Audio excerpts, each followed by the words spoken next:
Chapter 1. Coach, I am ready. Houston Toyota Center. This summer has been an unforgettable experience for Rockets fans. In the fourth largest city in the nation, known as the Space City, the basketball atmosphere is rather subdued. At this moment, the arena, which can accommodate over 18,000 spectators, is filled to capacity. Countless fans clad in Rockets jerseys sit in their seats, their expressions a mixture of disappointment, anguish, and regret. C.3. Chris Paul, clad in a black jacket, expresses his frustration by striking the bench. It is evident that had Bamut and Paul been on the court together, the Rockets would not be in such a dire predicament. Harden sits on the bench, his gaze appearing somewhat vacant. On the other side, the Golden State Warriors are already preparing to celebrate their victory. Tonight's contest marks the decisive Game 7 of the Western Conference Finals. Houston Rockets versus Golden State Warriors, the top seed in the West with a record of 65 wins and 17 losses. The Rockets meticulously crafted their ultimate small ball lineup to counter the five-star Warriors. Regrettably, fate has not favored them while they secured the best record in the regular season. A crucial player, Zach Bamut, was sidelined due to an unfortunate fast break dunk injury. Although he returned for the playoffs, his performance has been dismally poor. The reduction in playoff rotations led to Paul suffering a hamstring injury in Game 5 of the Western Conference Finals. This series of unfortunate events has plunged the Rockets into their current state of defeat. One might argue that injuries are part of the game, yet no one wishes to be injured at such a critical juncture. Is this truly the destiny of the great James Harden? Faced with the formidable Warriors, the Splash Brothers Stephen Curry and Kevin Durant, the radiant Klay Thompson, the versatile Draymond Green, and the seasoned duo of Andre Iguodala and Sean Livingston, is their fate sealed? Perhaps we should start congratulating the Golden State Warriors on their anticipated victory in this Game 7, remarked CTV5 commentator Yang E with a smile. It's a shame for the Rockets they faltered at the final moment. If even one of those 27 three-point attempts had found the net, they wouldn't be in such disarray, lamented fellow commentator Kufan. Look, Harden is on the verge of tears. Oh, the Master Harden. At this moment, some Rockets fans have already begun to leave the arena. Only 29.5 seconds remain in the fourth quarter. Houston Rockets 92, Golden State Warriors 99. During the timeout, Coach D'Antoni, overwhelmed, addresses his players. At this moment, the recently crowned Coach of the Year appears devoid of any exuberance. Only desolation remains. A crucial miscalculation. On the sidelines, referee Foster with a slight grin, ready to sound the final buzzer. NBA Commissioner Adam Silver watches with delight as he envisions the dynasty he is about to forge with the Warriors. In the midst of the Rockets players, two individuals with yellow faces stand on the periphery, attentively listening to Coach D'Antoni's strategy. Zhou Qi speaks up. Fangue, it's over. It appears that our aspirations of casually acquiring a championship ring while reclining have been dashed. A hint of regret flickered across the face of Ji Danguanbing. For if he could have been part of the Rockets' championship journey, his return to the homeland would surely have garnered widespread acclaim that he could then boast of being the championship backup center for the Rockets. Alas, all of this was now rendered moot. Su Fan cast a glance at the score displayed on the large screen, fully aware of the outcome in his heart. As a time traveler, how could he remain oblivious to the legendary clash between the Rockets and the Warriors? The infamous officiating, reminiscent of a historical blunder, could render even the most legitimate baskets void. Indeed, the Rockets' fortunes have been rather dismal. Su Fan, you'll be stepping onto the court soon. D'Antoni's voice carried a tinge of reluctance, mingled with a glimmer of hope that in a game where a single player could sway the entire outcome, with a basic rotation of 8 players and starters pushed to their limits, it was customary for someone like Su Fan, a mere fringe player, to have no opportunity to play, unless the situation was utterly hopeless. And now, the team found itself in dire straits, needing a miracle with only 29.5 seconds remaining, trailing by 7 points, and the Warriors holding possession. The team had initially signed the undrafted Su Fan to a 1-year contract precisely because of his 3D attributes, standing at 199 centimeters with a wingspan of 221 centimeters and weighing 101 kilograms.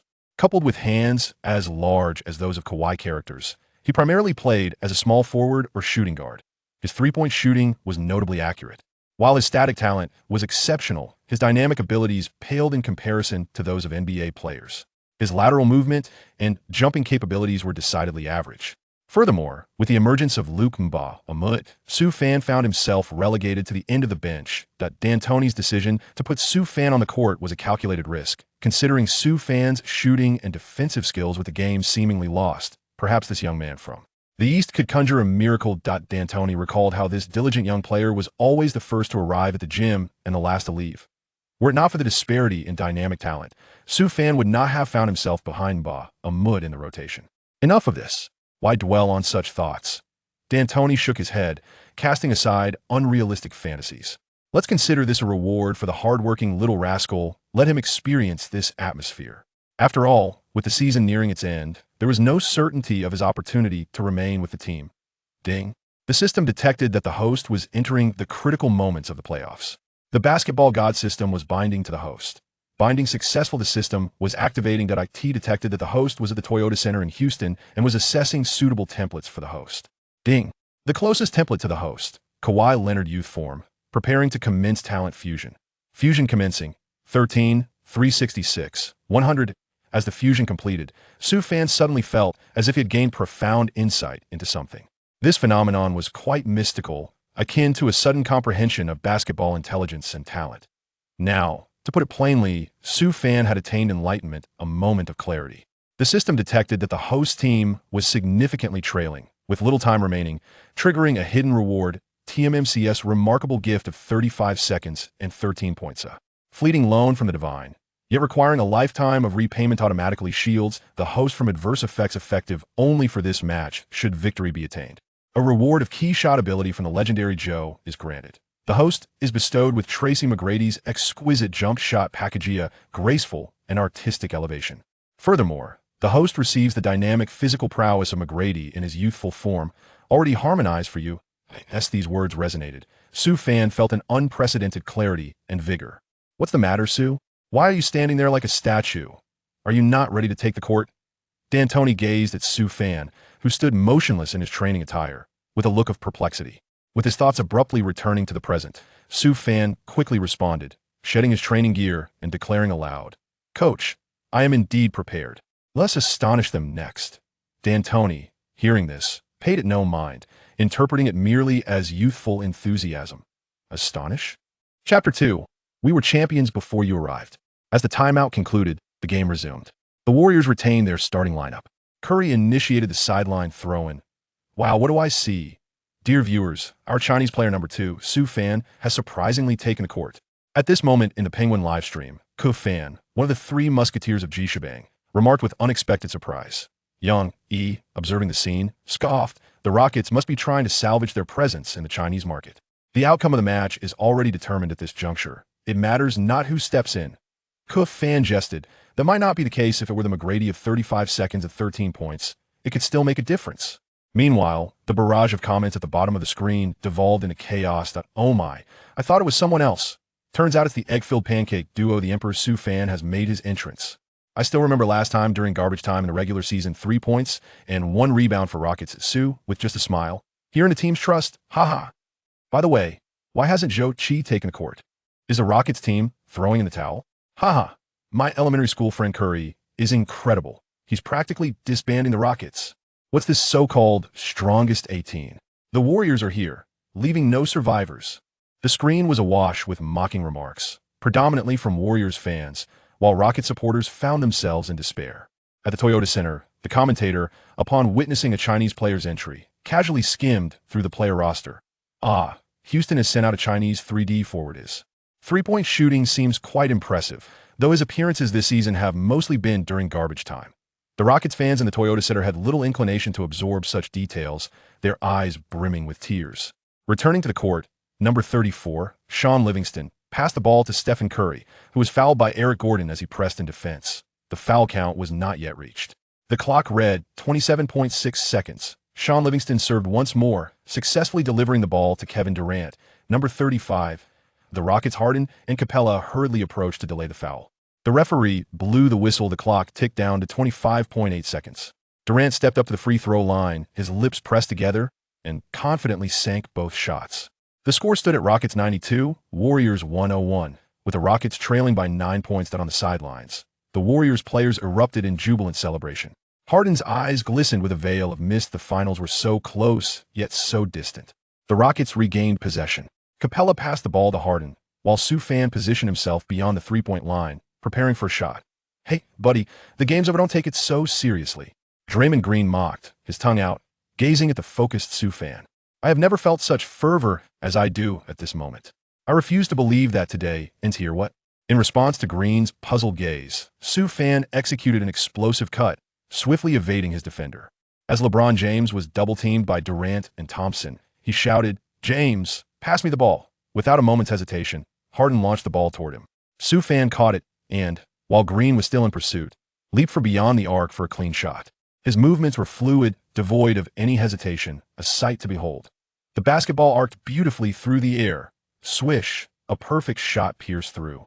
The score was now Rockets 95, Warriors 101, with the margin reduced to 6 points and only 21.6 seconds remaining on the sidelines. Warriors head coach Steve Kerr felt an ominous premonition.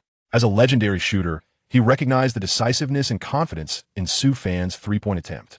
However, Kerr dismissed the notion that Sioux fan was merely lucky with a 6-point lead and possession. There was little to fear. After all, for all-stars remained on the court. That kid has some skills. Green's got his eyes on you. Draymond Green approached menacingly, attempting to intimidate Sioux fan.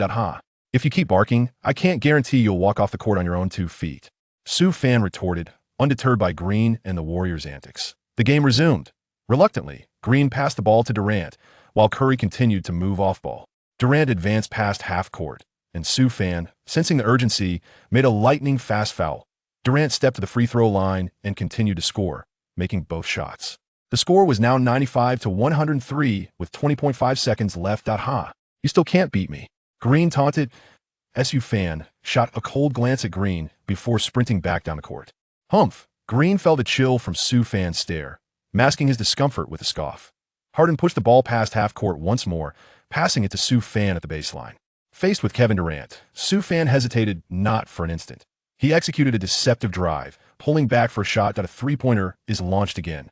Durant, caught off guard, tumbles over Sioux fan, yet the basketball has already been released. Oh my God, is this rookie out of his mind? The commentators are utterly baffled. Harden stands in shock, exclaiming, "Dude, are you serious?" The ball arcs gracefully through the air. Swoosh. It finds a net once more. 98-103. Only 14.3 seconds remain. Oh, what the heck? Kevin, what is going on with your defense? Green is already flustered on a baseline. Harden glances at the referee, as if to say, "Isn't that a 31? Are you going to call it or not?"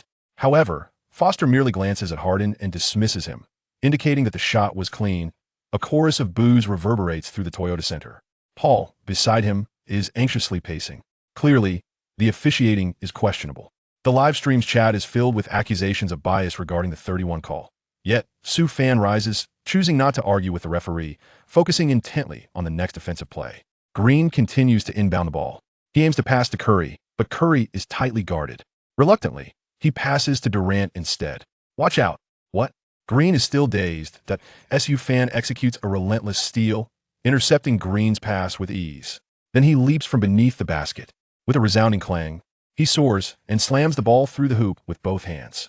100-103. The Rockets trail by only 3 points. 11.1 seconds left. Oh my God. The commentators erupt in excitement. Harden, elated, rushes over to celebrate with Sioux fan. Awesome, brother. Gordon, Capella, and Ariza join in, patting Sioux fan's head and exchanging high fives. Absolutely spectacular, brother. Beep, beep, beep. Kerr quickly calls a timeout. The situation has changed. Green angrily stomps back to the bench, glaring at Durant, and shouts, "We were champions before you arrived. If your failure to catch that ball leads to our downfall, you might as well leave." Softy, Chapter 3, The Spa Treatment for Dung. As the players return to the bench, the crowd erupts into enthusiastic applause, honoring the savior Sioux fan, who scored 8 points in the final moments. Absolutely phenomenal. Fanga, are you serious? That was incredible. Zhou Qi rushes over, brimming with excitement, and high-fives Sioux fan. Little Qi, I can't let our nation down, can I? Sioux fan smiles at Zhou Qi. What Fangu says is right. Zhou Qi hurriedly begins to massage Sioux fan's shoulders, insisting, "Tonight, we must show them what we're made of." The atmosphere on the court has suddenly turned tense once more. 11.1 seconds. By all accounts, there is still a chance. The Warriors still possess a significant advantage, leading by 3 points and retaining possession of the ball. As long as the upcoming inbound pass is accurately directed to the reliable hands of Durant, Curry, or Thompson, their chances remain strong. That on the other hand, Coach D'Antoni is meticulously devising strategies. "Gentlemen, as soon as they inbound the ball, we must commit a foul." He instructs, "Let's keep the ball moving, aiming to get it into Harden's hands. At this juncture, D'Antoni adds, and let us not forget our superstar of the evening, Su Fan. Yes. The Rockets players respond in unison, their agreement resonating. Meanwhile, in the Penguin live streaming room, Kafan posed a question with a smile. Teacher Yang E. The newly entered Su Fan seems to be quite formidable. What are your thoughts? As a fan of Dengo, Kafan secretly hoped for a Rockets victory. However, Yang E, who had placed a substantial bet on the Warriors, wore a visibly tense expression and replied, Our Su Fan has indeed showcased the spirit of a Chinese player in these final moments bold, tenacious, and unwavering. However, time is ultimately running out, and I firmly believe that the Warriors shall emerge as the ultimate victors. Stay put, renowned commentator. Show me how Su Fan vanquishes the Warriors. I can't shake the feeling that Su Fan is about to replicate McGrady's miraculous 35 points in 13 seconds. The Emperor of Su has descended upon the Toyota Center. The Warriors are destined to weep. The live chat is instantly filled with a cacophony of curses. As the timeout concludes, the game resumes. In that fleeting moment, the viewership for Game 7 skyrockets exponentially. McGrady tweets, God, will we witness a T-Mac moment again? LeBron posts, OMG, the miraculous young lad from the East. Kobe, an astonishing display, Su from China. At this juncture, the superstars monitoring the match are utterly astounded. On the court, Livingston prepares for the sideline throw-in. At this moment, Curry maneuvers around the screen and finally receives the ball. Thwack. Ariza rushes in and commits a foul, striking Curry's hand. Only a second has elapsed. 1 seconds remain. Hush. The fans at the Toyota Center unleash the loudest chorus of boos they have ever experienced. The cheerleaders beneath the hoop are fervently flaunting their skills, distracting Curry. At the free throw line, Curry takes a deep breath and releases the ball. The sound of the rim clanging reverberates. Oh yeah. The crowd erupts in ecstasy. The interference was effective. Green, displaying boundless patience, approaches Curry to offer solace. It's all right, Steven. Just breathe. Durant, observing from the sidelines, feels a pang of discomfort, knowing that had it been him, the backlash would have been merciless. For the second attempt, Curry adjusts his stance and confidently sinks the shot. 100-104. The Rockets now find themselves in a precarious position with only one timeout remaining. They have no choice but to take a final gamble. Capella initiates the baseline throw-in. Harden is entangled by Iguodala and Durant. Just as he is about to pass the ball with 5 seconds to spare, Su Fan shouts, Give me the ball. Quickly. Exiting to an open space, Su Fan receives the ball from Capella and swiftly charges toward the frontcourt. At this moment, all eyes are on Su Fan. Thompson races after him, exclaiming, You won't succeed, damn it. Green, similarly aggressive, lunges forward as if to consume him whole. Humph. As Su Fan gazed at Green, who had lunged forward, a cruel smile curled at the corners of his mouth. With a feint, Green was sent sprawling. Above Thompson's outstretched hand, a jumper was launched, arcing gracefully through the air. It had to go in. Oh God, grant us favor. Charge forth. In. At that moment, every Rockets fan and player on the court fixated on the basketball. The next instant, swish. A piercing arrow. 103-104. The crowd erupted. A cacophony of astonishment reverberating through the Toyota Center. On the sidelines, Kerr sensed impending doom and urgently called for the final timeout. The Warriors players, now drenched in sweat, had lost their previous bravado. Durant, observing the game clock and score, wore a grave expression. Should they lose this match, Green might face serious repercussions. His purpose here was to establish a dynasty. Defeat was not an option. Meanwhile, the Penguin live stream was ablaze with comments. 66666666666666666. Incredible! In the final 5 seconds, Su Fan scored 11 points. Kafan, witnessing the moment, lost all semblance of composure. At that juncture, Yang E noted the dwindling time, only 1 seconds remained, and taunted. With just 1 seconds left, the Warriors will inbound. If they make their free throws, victory will still belong to them. Kafan, feeling a bit irked, replied, Yang, how about a wager? If the Rockets win, you must perform the ice bucket challenge for everyone. Yang E chuckled, glanced at the game screen, and accepted. What is there to fear? I'm in. The camera returned to the court, revealing a remarkable scene on the Rockets bench. Harden was giving Su Fan a shoulder massage. This moment prompted reporters to scramble to take notes. D'Antoni, eyeing the tactical board, shouted, Foul immediately. Su Fan gazed thoughtfully at Durant across from him. Am I exerting enough force? chuckled Harden, his beard bristling with mirth. Brother D, truly unnecessary. I am not sore at all. Su Fan, taken aback by the enthusiasm radiating from the bearded player, was momentarily bewildered. Just call me Little Ha. James Harden responded with a beaming grin. This light-hearted exchange elicited laughter from the Rockets players, dissipating the tense atmosphere of Game 7. Meanwhile, Chris Paul, known as the Cannon, stood on the sidelines with a furrowed brow, his thoughts a mystery. Perhaps he was pondering whether Su Fan might overshadow his contributions. Recalling his time with the Suns when he had played second fiddle to Booker, only to see Giannis reap the rewards. As the timeout concluded, the game resumed. Livingston prepared to inbound the ball, while Curry made a deceptive cut, appearing poised to receive the pass. Yet, astute fans of the Warriors knew that the final shot would invariably be entrusted to the man dubbed the Grim Reaper. Livingston executed the play, directing the ball towards Durant. The basketball soared through the air, heading straight for KD. Chapter 4. No miracles left. Just as the ball was about to land in Durant's hands, a sudden shout pierced the tension from the sidelines. Watch out, Steve Kerr exclaimed. What was Durant pondering as he stared at the ball, now so tantalizingly close? In the next instant, snap. Su Fan, employing a gamble-like defensive strategy, left Thompson unguarded. Suddenly, he appeared behind Durant like a wraith, and with his long arms and sizable hands, executed a swift encirclement, decisively snatching the ball away. 5, 4. Time was slipping away rapidly. After Su Fan acquired the ball, he swiftly advanced into the front court. Behind him, a determined Kevin Durant, along with Livingston and Thompson, pursued him relentlessly. The trio sprinted forward, with Durant leading the charge, closely followed by Thompson.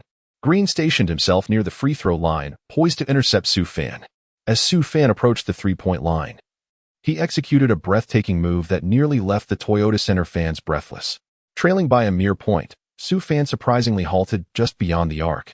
A thunderous dunk could have sealed the game, or at the very least, drawn a foul. This young lad is still too inexperienced. Meanwhile, seasoned fans and those watching on television fervently criticized his choice. On the sidelines, D'Antoni clenched his fists, ultimately refraining from calling a timeout, placing his trust in Su Fan. With the ball paused beyond the three-point line, Su Fan cast a glance at the hoop.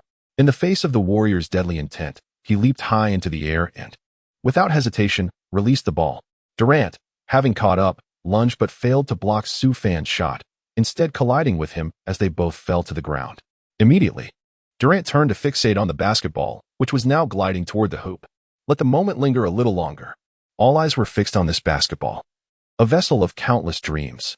Harden clenched his fists in the backcourt, his gaze unwavering. It must go in. Curry, gritting his teeth, similarly focused on this pivotal ball that would determine the Warriors' fate. The Rockets fans in attendance began their prayers, while those watching at home gripped their hands tightly, nails digging into flesh without a hint of awareness, all drenched in sweat. Yao Ming, in the living room, was equally transfixed by the basketball. At that moment, basketball enthusiasts across the globe held their breath, eyes glued to the ball. In the next instant, swish, the ball went through the net, the lights illuminated. Rockets 106, Warriors 104. There would be no miracle for the Warriors. After a brief silence, the entire Toyota Center erupted in a cacophony of cheers. The roar so immense it seemed capable of lifting the arena from its foundations. At that moment, despair engulfed the Warriors players and their fans. The victory that seemed assured had slipped away, akin to a game of strategy where all defenses crumbled and the opposing team was vanquished, only for their own stronghold to be compromised by a relentless force. My brother, Su Fan. Harden, with a fervent shout, rushed forward to celebrate with Su Fan, embracing him tightly while animatedly expressing his excitement. Ariza, Capella, and Gordon, along with the other starters, gathered around Su Fan, praising him. What an exquisite shot, my brother. That three-pointer was magnificent. Incredible, my brother. At that moment, every player on the Rockets bench surged onto the court to partake in the jubilation. This was a three-pointer of immeasurable value. Su Fan had salvaged the Rockets and revitalized Harden's championship aspirations. As the great edifice teetered on the brink, he had staved off disaster. Ku Fan, filled with exuberance, began to shout. Yang Yi's expression darkened. The Penguin Live broadcast room had erupted into chaos.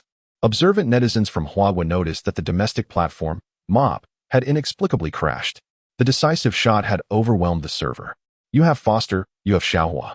You have the notorious officials for All-Stars, yet what does it matter? They still lost. All because I have Su Fan. In the Toyota Center's commentary booth, announcers Mike Breen and Doug Collins were nearly unsteady with excitement. Oh my God, I underestimated this young player from Huagua. He is the most formidable athlete in this suffocating Game 7 clash, exclaimed Breen.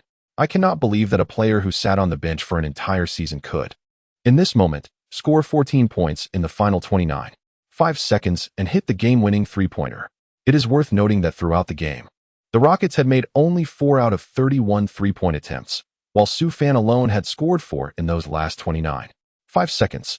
What a staggering shooting percentage. The legendary Hakeem Olajuwon was already dancing with uncontainable excitement. Meanwhile, in stark contrast to the jubilant atmosphere enveloping the Rockets' home court, the Warriors were engulfed in silence. Kevin Durant stood at the sidelines, head bowed, hands on his hips, his gaze drifting as he helplessly faced the score on the timer. Curry, his teeth clenched, wore an expression of deep disappointment. Green was angrily speaking to the hands-on hips Durant, drawing closer as if to say, "Bitch, softy." At this moment, Thompson held his head in despair as the radiant light of hope proved futile. The Warriors stood a mere 5 seconds away from triumph, on the brink of entering the grand stage of the finals. Alas, they fell short, thwarted by the formidable Su Fan. Had it been Harden, one might have accepted the defeat, for he is the unrivaled adversary of the Warriors, the regular season MVP with his illustrious beard. Yet, they succumbed to a seemingly inconspicuous youth like Su Fan. It was indeed he who shattered the Warriors' aspirations, a descent from paradise to abyss within a fleeting 5 seconds. The bench of the Warriors had already begun to celebrate victory, while Coach Kerr contemplated strategies to overpower the formidable opponent, seeking to avenge the embarrassment of their previous season's 73-9 record. Now, the prospect of leisurely fishing seemed more appealing, such as the brutal nature of competitive sports. There are always those who must taste the bitterness of defeat. The Toyota Center erupted in jubilation, with confetti raining down from the heavens. The vanquished retreated, Curry having lost his mouthguard, while Durant returned to the locker room in a state of bewilderment. Green stormed off, cursing, "Damn Durant, we lost to some unknown kid." The expressions on the faces of the Warriors players reflected their collective dismay. The award ceremony was set, with fireworks cascading from above, as the ecstatic fans wept tears of joy, chanting "Champions, champions, champions." This marked the Rockets' return to the finals after a 23-year hiatus since the 1994-95 season. How many fans had aged significantly during that time? Life offers but a few spans of 23 years. Security personnel were diligently maintaining order, preventing impassioned fans from rushing onto the court. At this moment, various stars took to social media to express their astonishment. Kobe Bryant tweeted late into the night, "OMG. This is insane. What a magical night. Rockets number 2. Incredible." Tracy McGrady exclaimed, "Oh my, 14 points in 5 seconds. My record has been shattered?" Carmelo Anthony lamented, "Oh no, the most dazzling offensive display in history, rivaling the moments of Miller." Reggie Miller admitted, "Oh, I confess, I am utterly captivated by this player from China." Chapter 5. The Western Conference Awards Ceremony. The stage for the awards was fully prepared. Adam Silver, the current NBA commissioner, devoid of any semblance of a smile, was ready to present the Western Conference Championship trophy. Observing the Rockets, who had evaded luxury tax, he could not help but mutter curses under his breath. How on earth did this budget team make it to the finals? They must be included in the final schedule. James Harden stood beside the trophy, tightly embracing Su Fan. Ordinarily, as the water dispenser manager, Su Fan would have no opportunity to occupy the central position. However, Harden's unwavering grip on him rendered that moot. "Su, splendid job. After the game, I'll take you to my favorite club. I'm the MVP there. And you can choose from the lovely ladies at your leisure." Su Fan was momentarily taken aback, inwardly exclaiming that the old formula truly suited the big bearded man. Meanwhile, Chris Paul made a concerted effort to squeeze into the spotlight. After the season, Paul could finally revise the title of his book from Western Conference Finals, Chris Paul, to NBA Finals, Chris Paul. Harden looked at Su Fan once more and proclaimed, "Su, once the season concludes, I will ensure you receive a fully guaranteed contract." Su Fan signed a 1-year, non-guaranteed contract worth $1.2 million last summer. Prior to the awakening of the system, the ordinarily talented Su Fan had been commuting between the Venom team and the main roster. This moment marked his rise to fame.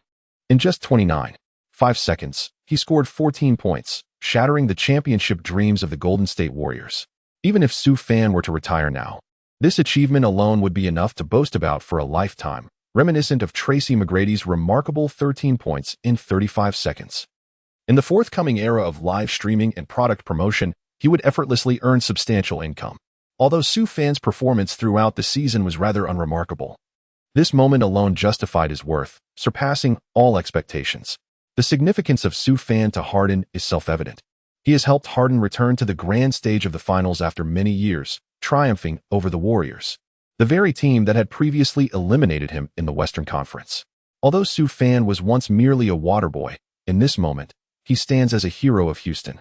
Oh my goodness, the mysterious power from the East? That young Chinese player on the court is simply remarkable. Tonight, I wish to share a bed with him. The extraordinary Su Fan. Rockets, champions at last. Charge forth, James Harden. Who can divulge Su's address? I have a few friends eager to tutor him in foreign languages. It is astonishing that this fellow is on a non-guaranteed contract for just 1 year. What are you doing, Rockets general manager? Hurry up and offer him a lucrative deal. He has saved your neck. In the CTV5 broadcast studio, Coach Zhang exclaimed with excitement, "Champions, champions. Look at Su Fan. He is truly formidable." Exhibiting skill at every turn. A Chinese player gracing the stage of the Western Conference Finals. And let us not forget, this was the epic 2018 showdown between the Rockets and the Warriors, where Su Fan single-handedly faced off against 4 All-Stars in the final moments. They're the Golden State Warriors. Who would have thought that a bench player could turn the tide, overcoming a 9-point deficit with less than 30 seconds remaining? This marks the Warriors' darkest hour and the shining moment for Chinese basketball. The fragrance of plum blossoms comes from the bitter cold, and the edge of a sword is honed through grinding. Circumstances create heroes. In such adversity, Su Fan has perfectly exemplified the indomitable spirit of a Chinese individual. Su Fan's 1-year journey in the NBA is truly inspirational. He has endured the challenges of traveling back and forth between the Rockets and the Vipers in pursuit of his dreams. However, hard work eventually yields rewards. And those final 14 points are a testament to Su Fan's diligence. I wish Su Fan continued success on the grand stage of the finals, hoping he remains in the NBA to continue creating brilliance. Beside Coach Zhang, Yu Jia spoke with a serious demeanor. The camera then returned to the Toyota Center. At center court, Adam Silver presented the Western Conference Championship trophy to Rockets owner Tillman Fertitta. The entire Rockets team had donned their championship t-shirts and put on hats symbolizing their Western Conference victory. The event's host proceeded to recount the details and hardships of the match, congratulating the Rockets on their ultimate victory. Finally, an interview with Harden ensued. James Harden. This is a moment of profound significance for you. What do you wish to say? Harden took the microphone, beaming with a goofy smile. My teammates and I have worked incredibly hard. The coaching staff has been amazing, and so has the ownership and management. This is a monumental moment. The Rockets fans erupted in applause and cheers for the leader of Houston. Lastly, I must express my heartfelt gratitude to one individual. As the conversation unfolded, the bearded man paused momentarily.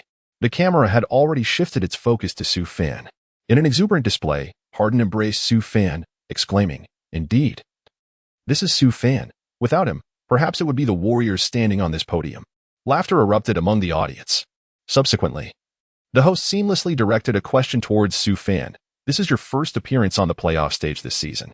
How did you manage to achieve the remarkable feat of scoring 14 points in the final 29.5 seconds? Initially, Su Fan felt a tinge of nervousness before the cameras. Harden, displaying his warmth, gently squeezed Su Fan's shoulder. The supportive gesture was evident, and the fans responded with applause, encouraging him. After calming his nerves, Su Fan began to speak. Defeating the formidable 5-star Warriors is truly a splendid moment. I cherish my team, James Harden, Chris Paul, and all our coaches and owners. Ultimately, I wish to express that whenever I step onto the court, I shall exert 200% of my energy and vitality. I am always prepared to contribute to the team. The crowd erupted into enthusiastic cheers. Following this, everyone gathered for a commemorative photograph with the championship trophy, which Harden and Su Fan held together. Even if Su Fan were to retire thereafter, his achievement of scoring 14 points in those last 29.5 seconds against the Warriors would undoubtedly be etched in the annals of Rockets history. Thus, standing center stage alongside Harden, proudly lifting the trophy felt entirely justified. Beside them, the ever-vocal and exuberant Cannon brother was animated as ever. In Su Fan's heart, he was acutely aware that his future with the Rockets remained uncertain. After all, in the realm of a commercial league, what loyalty truly exists? The current market situation for Su Fan has undoubtedly risen, akin to a tide lifting all boats. During the off-season, there may very well be an exceptionally lucrative contract awaiting him. From Su Fan's perspective, he is not particularly inclined to remain in Houston, where the owner is notoriously frugal. This city also belongs to Harden. I believe that if a team were to present an irresistible offer, he would most likely accept it without hesitation. Chapter 6. The Nightlife of Houston, home of the Rockets in the year 2018, when the internet was remarkably advanced. A fleeting moment captured the essence of a thrilling showdown. In the climactic battle between the Rockets and the Warriors, an obscure Chinese player stunned the audience by scoring 14 points in the final 29.5 seconds, culminating in a decisive three-pointer that sealed the fate of the Warriors. This astonishing feat quickly spread across the United States and beyond, ascending to the pinnacle of national trending topics. The basketball community worldwide was left in awe. While basketball ranks last among the 4 major sports in the United States, it holds an indispensable status in China, arguably the nation's foremost sport. Houston Chronicle. Chinese player Su Fan scores 14 points in 29.5 seconds, delivers a game-winning shot against the Warriors, clinching the Western Conference title. ESPN. The water cooler attendant Su Fan rescues the Rockets and saves the bearded Harden. Fox Sports. A mysterious force from the East shines on the Western Conference stage, achieving 14 points in 29.5 seconds. Bleacher Report. Tonight, the Emperor donned the number 2 jersey on the court. His name is Su Fan. ABC Radio. The Warriors face complete defeat. The 5-star Warriors may disband, as Su Fan single-handedly takes down the cosmic battleship. Mop Sports. Su Fan's judgment shot leaves Mop paralyzed. He is the greatest in the nation. CTV5 Sports. Hard work bears fruit. Su Fan shines with 14 points in the final 29 seconds. Dedicated to every athlete striving away from home. The moment when Su Fan, facing Adu's final defense, successfully sank a three-pointer has become widely celebrated. Following the exuberant champagne revelry in the locker room, Su Fan briefly attended to his grooming before making his way to the underground parking garage, intending to embark on his 2-door Chevrolet Tahoe and retreat to his rented apartment in Houston for some much-needed rest. Just then, a thunderous roar echoed through the air. Su, hurry and get in the car. I knew you were planning to make a run for it. Su Fan looked up to see a luxurious Maybach S-Class sedan halted before him. The bearded Harden rolled down the car window and exclaimed loudly, "Come on. I've reserved a VIP booth at the nightclub for tonight. You, my friend, are the star of the evening and cannot escape." Thus, under Harden's invitation, Su Fan entered the opulent vehicle, vanishing into the embrace of the night. Once the car had driven away, the figure of 58 Pow emerged in the underground parking lot. Gazing at the retreating sedan, he murmured, unfocused on the right path. Upon arriving at the nightclub, this is also Su Fan's first visit to such a place. Previously, he was an inconspicuous member of the team, lacking the opportunity to mingle with the prominent figures. It was indeed an eye-opening experience for him. "Hey, brother." Jay, Tucker, who had already settled in the private room, stood up to greet Su Fan. "Hello, Tucker." Su Fan also adopted a familiar greeting style for the meeting. Additionally, he greeted with the well-known Bang Mamba Capella, a phrase that resonates deeply with us, the fans of Huagua. Su Fan glanced around the private room, noting that the gathering was rather sparse tonight, with only 5 individuals in total, including himself. To his surprise, he recognized the figure in the corner, none other than the legendary Russell Westbrook, affectionately known as the Turtle. "Hey, Su, that last shot you made over Kevin was absolutely brilliant," Westbrook exclaimed, flashing a dazzling smile that revealed his bright white teeth. Su Fan is well aware of the animosity between Westbrook and Durant, having witnessed their transformation from close brothers to bitter rivals over the course of a year. One cannot entirely hold Westbrook accountable. Who among us would not feel a sense of indignation? After being eliminated in last year's Western Conference Finals, he has now joined the very Warriors who ousted him, doing so without even a word of greeting. This, indeed, feels like a stark betrayal of their brotherhood. "Greetings, Russell. It is a pleasure to finally make your acquaintance." Su Fan, without any reservation, greeted Westbrook.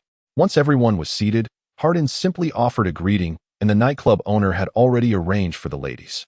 Su Fan gazed at Harden and mused. Now this is the essence of life.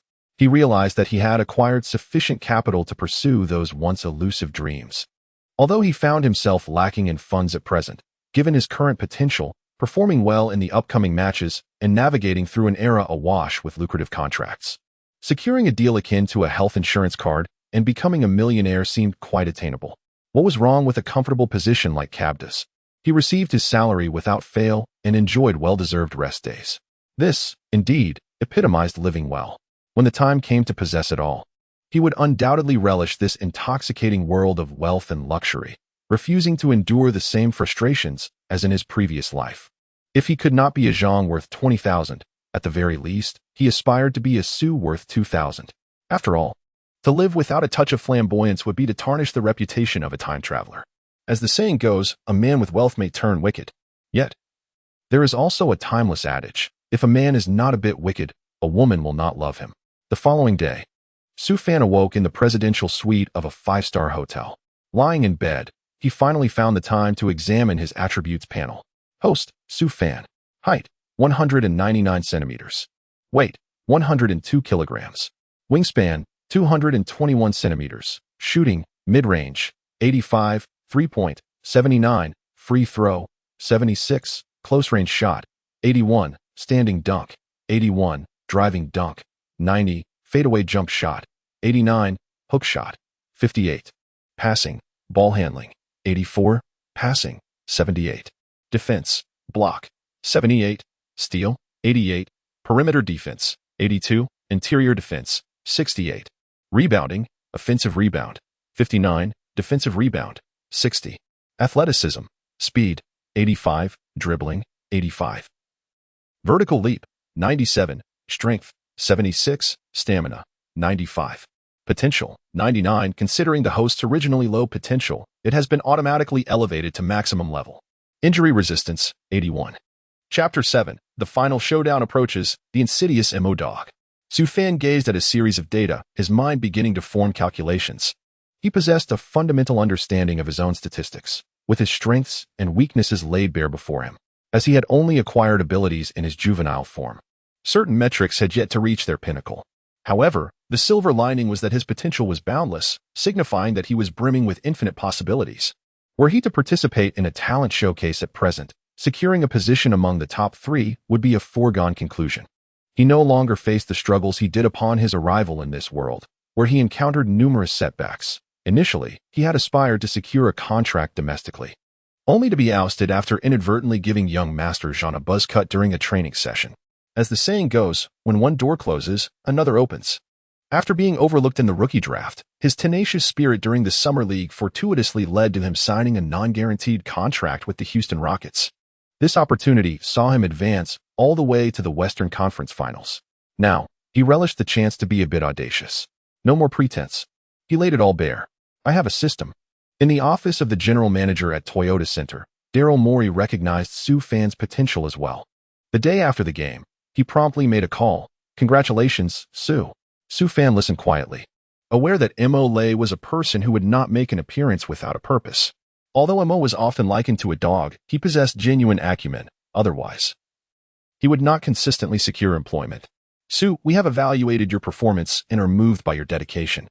We have decided to offer you a 4-year contract worth $4.5 million as a reward from the management in light of your performance in the Western Conference Finals. Su Fan, feeling disinterested, furrowed his brows at the mention of a 4-year contract worth $4.5 million.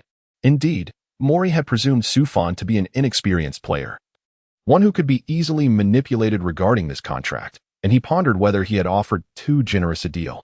It seemed that Chinese players were indeed rather easy to deceive. However, the next moment, the voice on the other end of the line delivered a sharp rebuke. Daryl, I believe your thoughts are unnecessary. I am not considering a contract extension at this moment. I prefer to wait until the finals are concluded before making any decisions. With that, Su Fan hung up, denying Morey any opportunity to respond. Speaking to someone like that, he had no desire to utter another word. As he listened to the busy signal, Morey's expression grew increasingly frigid. I shall make you aware of who truly holds the position of general manager for the Rockets. I have navigated the battlefield for years. How could I allow a mere undrafted player to manipulate me? Time flew by, and soon the day of the finals arrived.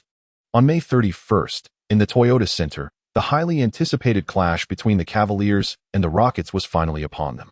Perhaps sensing that Sufan's rising value would complicate contract negotiations, or perhaps feeling displeased by Sufan's demeanor, Morey, confident in the existing strength of the team to overcome LeBron James and his Cavaliers, made a call to head coach Mike D'Antoni the night before the finals.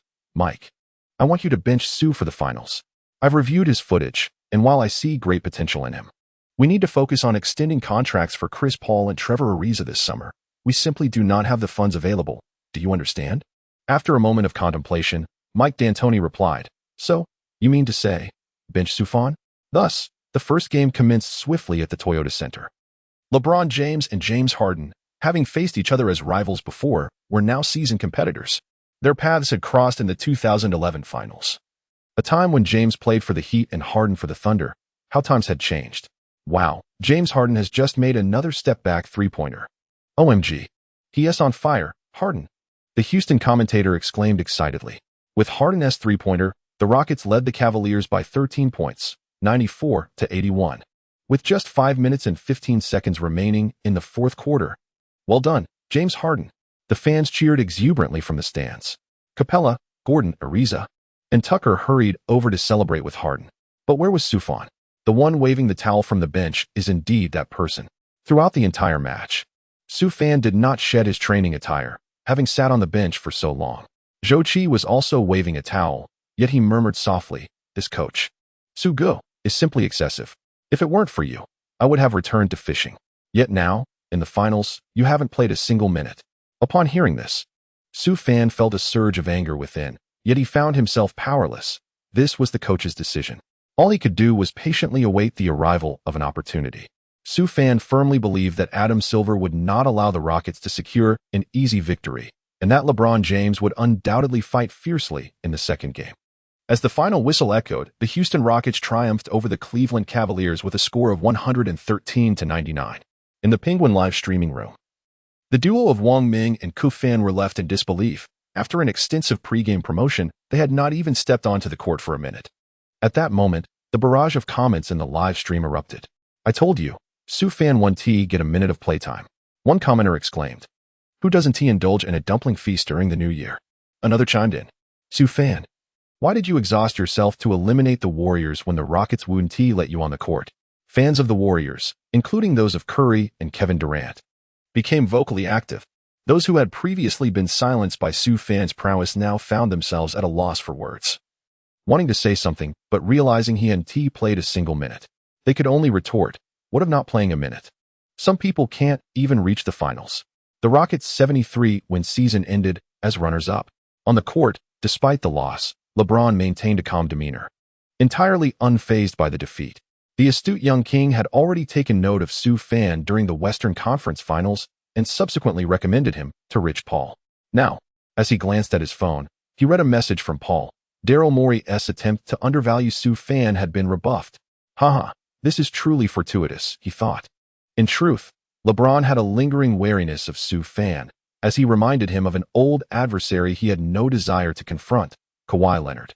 However, as the game progressed, LeBron realized that his concerns were unfounded. After embracing Harden and the other players, he exited the court. In the players' tunnel, he whispered to Tyronn Lue, "Let us play like this in the next game. It's a sure win."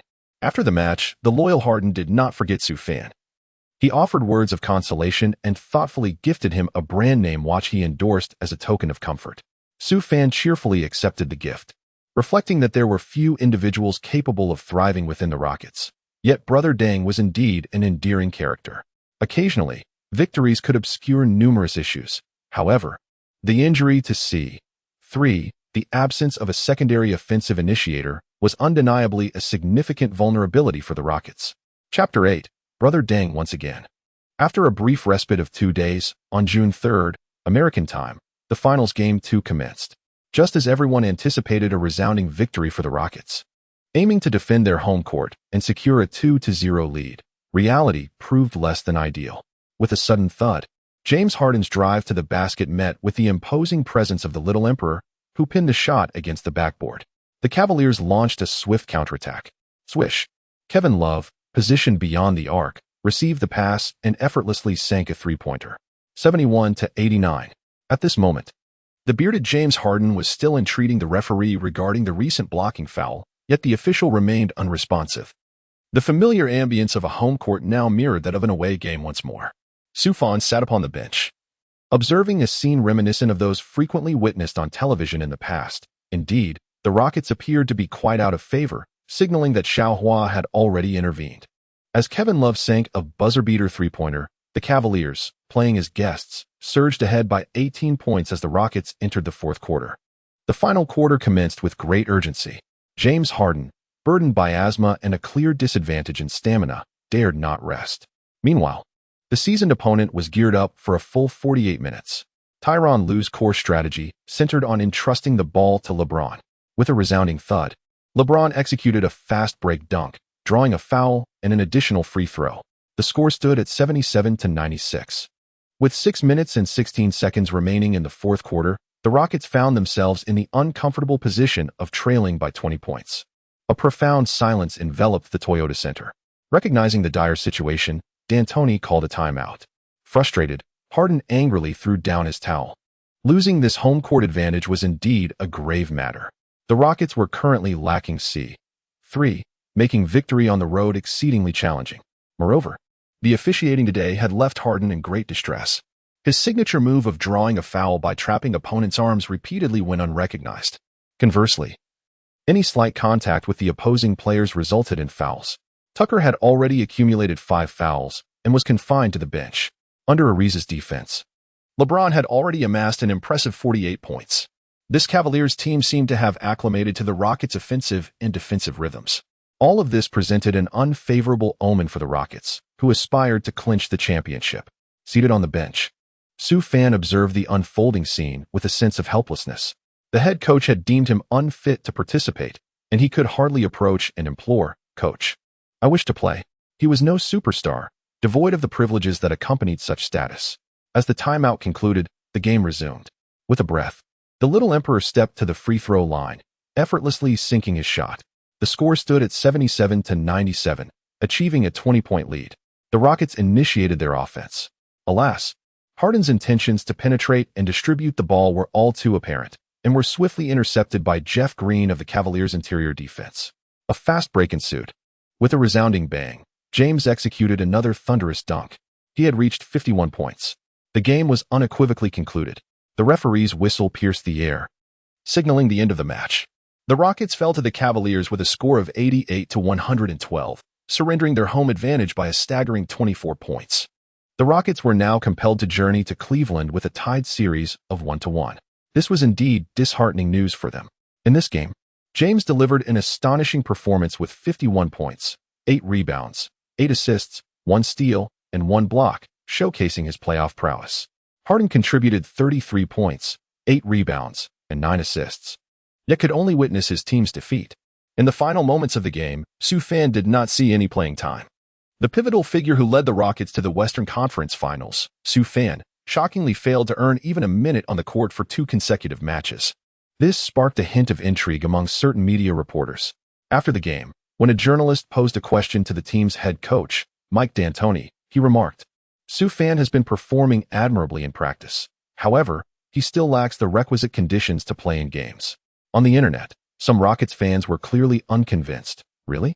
Is Sufjan's performance worse than Ariza's, who played 42 minutes and went 0-4-9, scoring 0 points?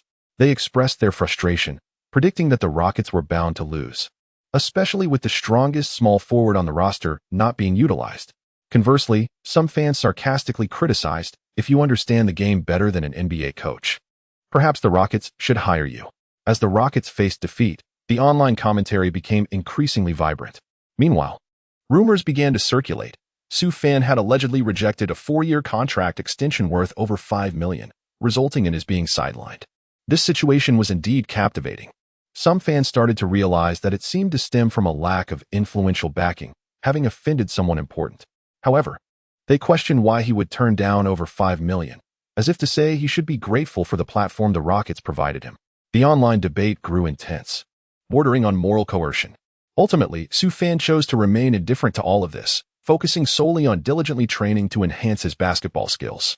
In the training facility in Cleveland, he persevered, Su Fan remains the first to arrive and the last to depart, exemplifying diligence to the utmost degree. With a noticeable enhancement in talent, Su Fan's mid-range shooting has now become remarkably steady, achieving an impressive accuracy rate exceeding 90 when unguarded. The training of professional athletes is undoubtedly rigorous, akin to competing against Jordan himself. Yet, it is a rarity to find someone like Su Fan, whose shooting posture, precision, and speed are all commendable. His three-point shooting has also improved through training, becoming increasingly fluid. Furthermore, his previously inadequate ball handling skills have seen significant progress. While not as flashy as Irving's, he can at least avoid being easily stripped of the ball. Meanwhile, in a corner unseen by Su Fan, Coach D'Antoni is observing his every move, lamenting, "What a remarkable player, so hardworking, such a pity." On June 6th, 1 a.m. U.S. time, the pivotal Game 3 of the NBA Finals commenced. The Cavaliers, playing at home, exhibited a ferocity that seemed almost overwhelming, with an atmosphere capable of engulfing anyone. The roar of the crowd was astonishing. Harden has a tendency to become impatient when things aren't going well. In this match, he faced unprecedented pressure and defensive intensity. In the playoffs, particularly in critical games, one can be assured that he will deliver. However, as predicted by various media outlets prior to the game, Harden managed only 28 points, 6 rebounds, 7 assists, and 1 steal, with a shooting accuracy of merely 35.6. The remaining Rockets players struggled to contribute, with only Roundface scoring a respectable 19 points, preventing an even more humiliating defeat. Ultimately, the Cavaliers triumphed over the Rockets with a score of 101-87, securing a comfortable 14-point victory. The series score now stands at 2-1. MVP. LeBron. MVP. LeBron. The chants reverberated throughout the Rocket Mortgage Fieldhouse, celebrating the legendary LeBron James, a true warrior at the age of 18. Chapter 9. A day tour of Cleveland Basketball Park. During the post-game press conference, D'Antoni took responsibility, stating, "This is a failure of my strategy. We failed to devise a targeted plan against LeBron." Injured Chris Paul expressed his sorrow, saying, "If my hamstring allowed me, I would definitely be on the court. I am truly heartbroken." Harden, with a sense of righteous determination, proclaimed, "In the next game, we must find a way to win. Falling behind 1-3 and returning home will be extremely challenging." Harden left the press conference in disappointment. From joy to sorrow, it took merely a few days. Had Paul not been injured, this year would have been a bountiful one for him. Alas, there are no ifs in life. LeBron. LeBron. In contrast, the Cavaliers' press conference was filled with excitement. Journalists erupted in applause, their cameras trained on the casually dressed, slipper-clad young king, LeBron James, who had emerged for a visit. With pride, James addressed the assembled reporters, "Gentlemen, I have fulfilled my promise. I shall leave victory and the championship in Cleveland." In that moment, James exuded confidence. Even if Su Fan were to return, it mattered little. The momentum was undeniably on his side. No one could restrain him now. Cleveland, champions. The journalists present were visibly exhilarated, their faces aglow with enthusiasm. His bold declaration echoed throughout the venue. The team trailed 1-2, and the overall atmosphere within the Rockets was far from uplifting. The group had arrived in Cleveland brimming with confidence, only to encounter such a predicament. That evening, with no game scheduled, Su Fan took the opportunity to request a break from the team to clear his mind. He contemplated visiting the Cleveland Basketball Park to indulge in a bit of casual play. After all, the team did not require his presence on the court, so he figured it would be more enjoyable to spend some time at the outdoor courts. At the Cleveland Basketball Park, the area was bustling with people, yet there remained a solitary, vacant court awaiting players. Su Fan strode directly inside, intending to engage in a brief exercise to stretch his limbs. Having sat on 3 benches that were on the verge of rusting, observing that Su Fan dared to venture into the restricted area, a nearby individual promptly cautioned him, saying, "This is not a place for you to shoot. Perhaps it would be wiser to find another venue for your recreation." Upon hearing this, Su Fan found it quite intriguing. Oppression exists everywhere, does it not? In the past, he might have chosen to flee, but the present version of himself no longer fears the soft yellow. Suddenly, a shrill shout shattered the tranquility. "Hey, you big fool with yellow skin. This is my territory. Do you think you can play here without my permission? Have you come to pay your protection fee?" Su Fan turned his head, casting a cold and indifferent glance at the arrogant individual before him, a slight smirk curling at the corners of his mouth, revealing a hint of disdain. "Oh, look, Miles has arrived. That lad is in for it now." The crowd around him began to murmur excitedly. At that moment, the sycophant beside Miles stared at Su Fan in a daze, mistakenly believing that Su Fan was intimidated, and began to bark. "What are you looking at? I'm talking to you." Subsequently, the lackey pointed at Su Fan and provocatively demanded, "Quickly pay our boss the protection fee." Before long, Xiaohizi and several other lackeys appeared before them.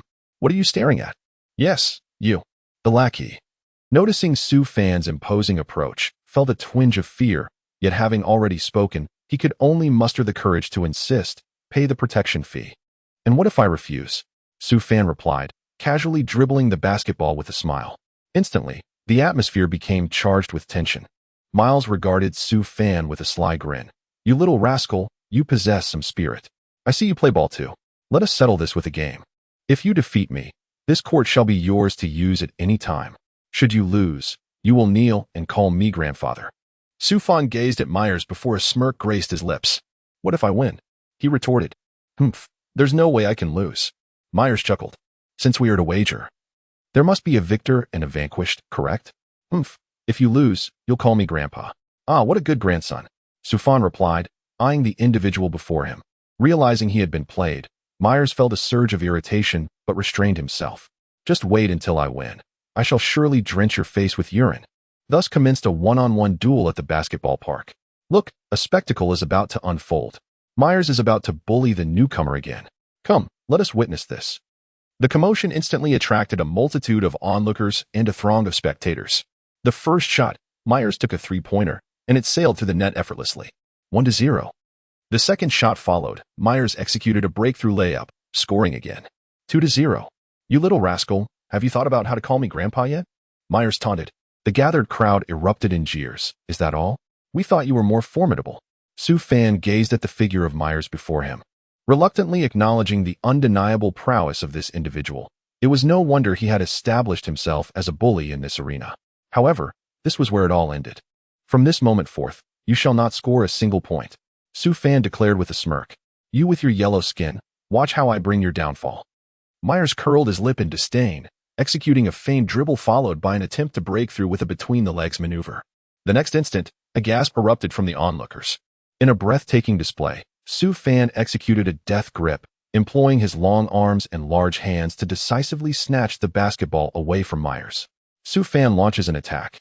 Faced with Myers' defense, Su Fan deftly dribbles between his legs, feigning a breakthrough, then executes a swift crossover beneath his legs. He effortlessly eludes his defender. Approaching the basket, he delivers a thunderous one-handed slam, mercilessly dominating the rim. Wow, the crowd is momentarily awestruck by his incredible height and formidable power. On the next play, Myers, undeterred, exclaims, "Bring it on." Upon witnessing this, Su Fan executed another crossover, momentarily deceiving Myers into a state of relaxation. Wow, the crowd gasped in astonishment once more. Su Fan, undeterred by the challenge, once again retreated beyond the three-point line. "Gentlemen, someone should secure AGS for this fellow, for he seems utterly lost." As the words hung in the air, Su Fan made a breakthrough, then stepped back to release a three-point shot. The basketball soared toward the hoop. In the next moment, swish, it found nothing but net. The score stood at 2-2. The final shot. "Have you thought of how to call out to Grandpa?" As Su Fan gazed upon Myers, a smile graced his lips. Myers, drenched in sweat, realized he had encountered a formidable opponent. In the blink of an eye, with a swift maneuver, Su Fan deftly maneuvered past him and arrived beneath the basket. With a thunderous slam dunk, he executed an explosive windmill that left the crowd in awe. The atmosphere was electrified as they marveled at his impressive hang time. The score was now 3-2. A decisive victory. "Oh my God, he has actually triumphed over Myers," gasped the onlookers in astonishment. Myers himself was momentarily stunned, the figure before him striking an oddly familiar chord. Before anyone could ponder further, Su Fan had collected his belongings and was making his way off the court. A nonchalant voice pierced the air. "Kid, don't be so arrogant next time." At that moment, another voice exclaimed, "Damn, I know who he is." "Who?" came the curious response. "That man who scored 14 points in 29.5 seconds, Su Fan." Myers, his face flushed, could hardly believe he had just played alongside his idol. "Boss, should we teach this arrogant brat a lesson?" One of his companions suggested. "Teach him a lesson? Have you been watching the game?" "That's my idol." The sycophant was swiftly silenced with a slap from Myers, landing him on the ground. Chapter 10. A serendipitous encounter at the CAF. Concealed talent and fame after departing from the park. Unconsciously, Soo Fan found himself in a CAF in Cleveland, indulging in a cup of coffee. At that moment, a stunning woman captured his attention. Kelly Cohen, seated at a coffee table savoring her drink, also felt the intensity of a burning gaze upon her. Just as she was about to react, she looked up and beheld a man strikingly reminiscent of a handsome protagonist, equally as captivating as the readers before the screen. Instantly, she resumed her posture, continuing to enjoy her coffee. Soo Fan gazed at the scene before him, understanding dawning upon him. Indeed, humans are creatures of sight.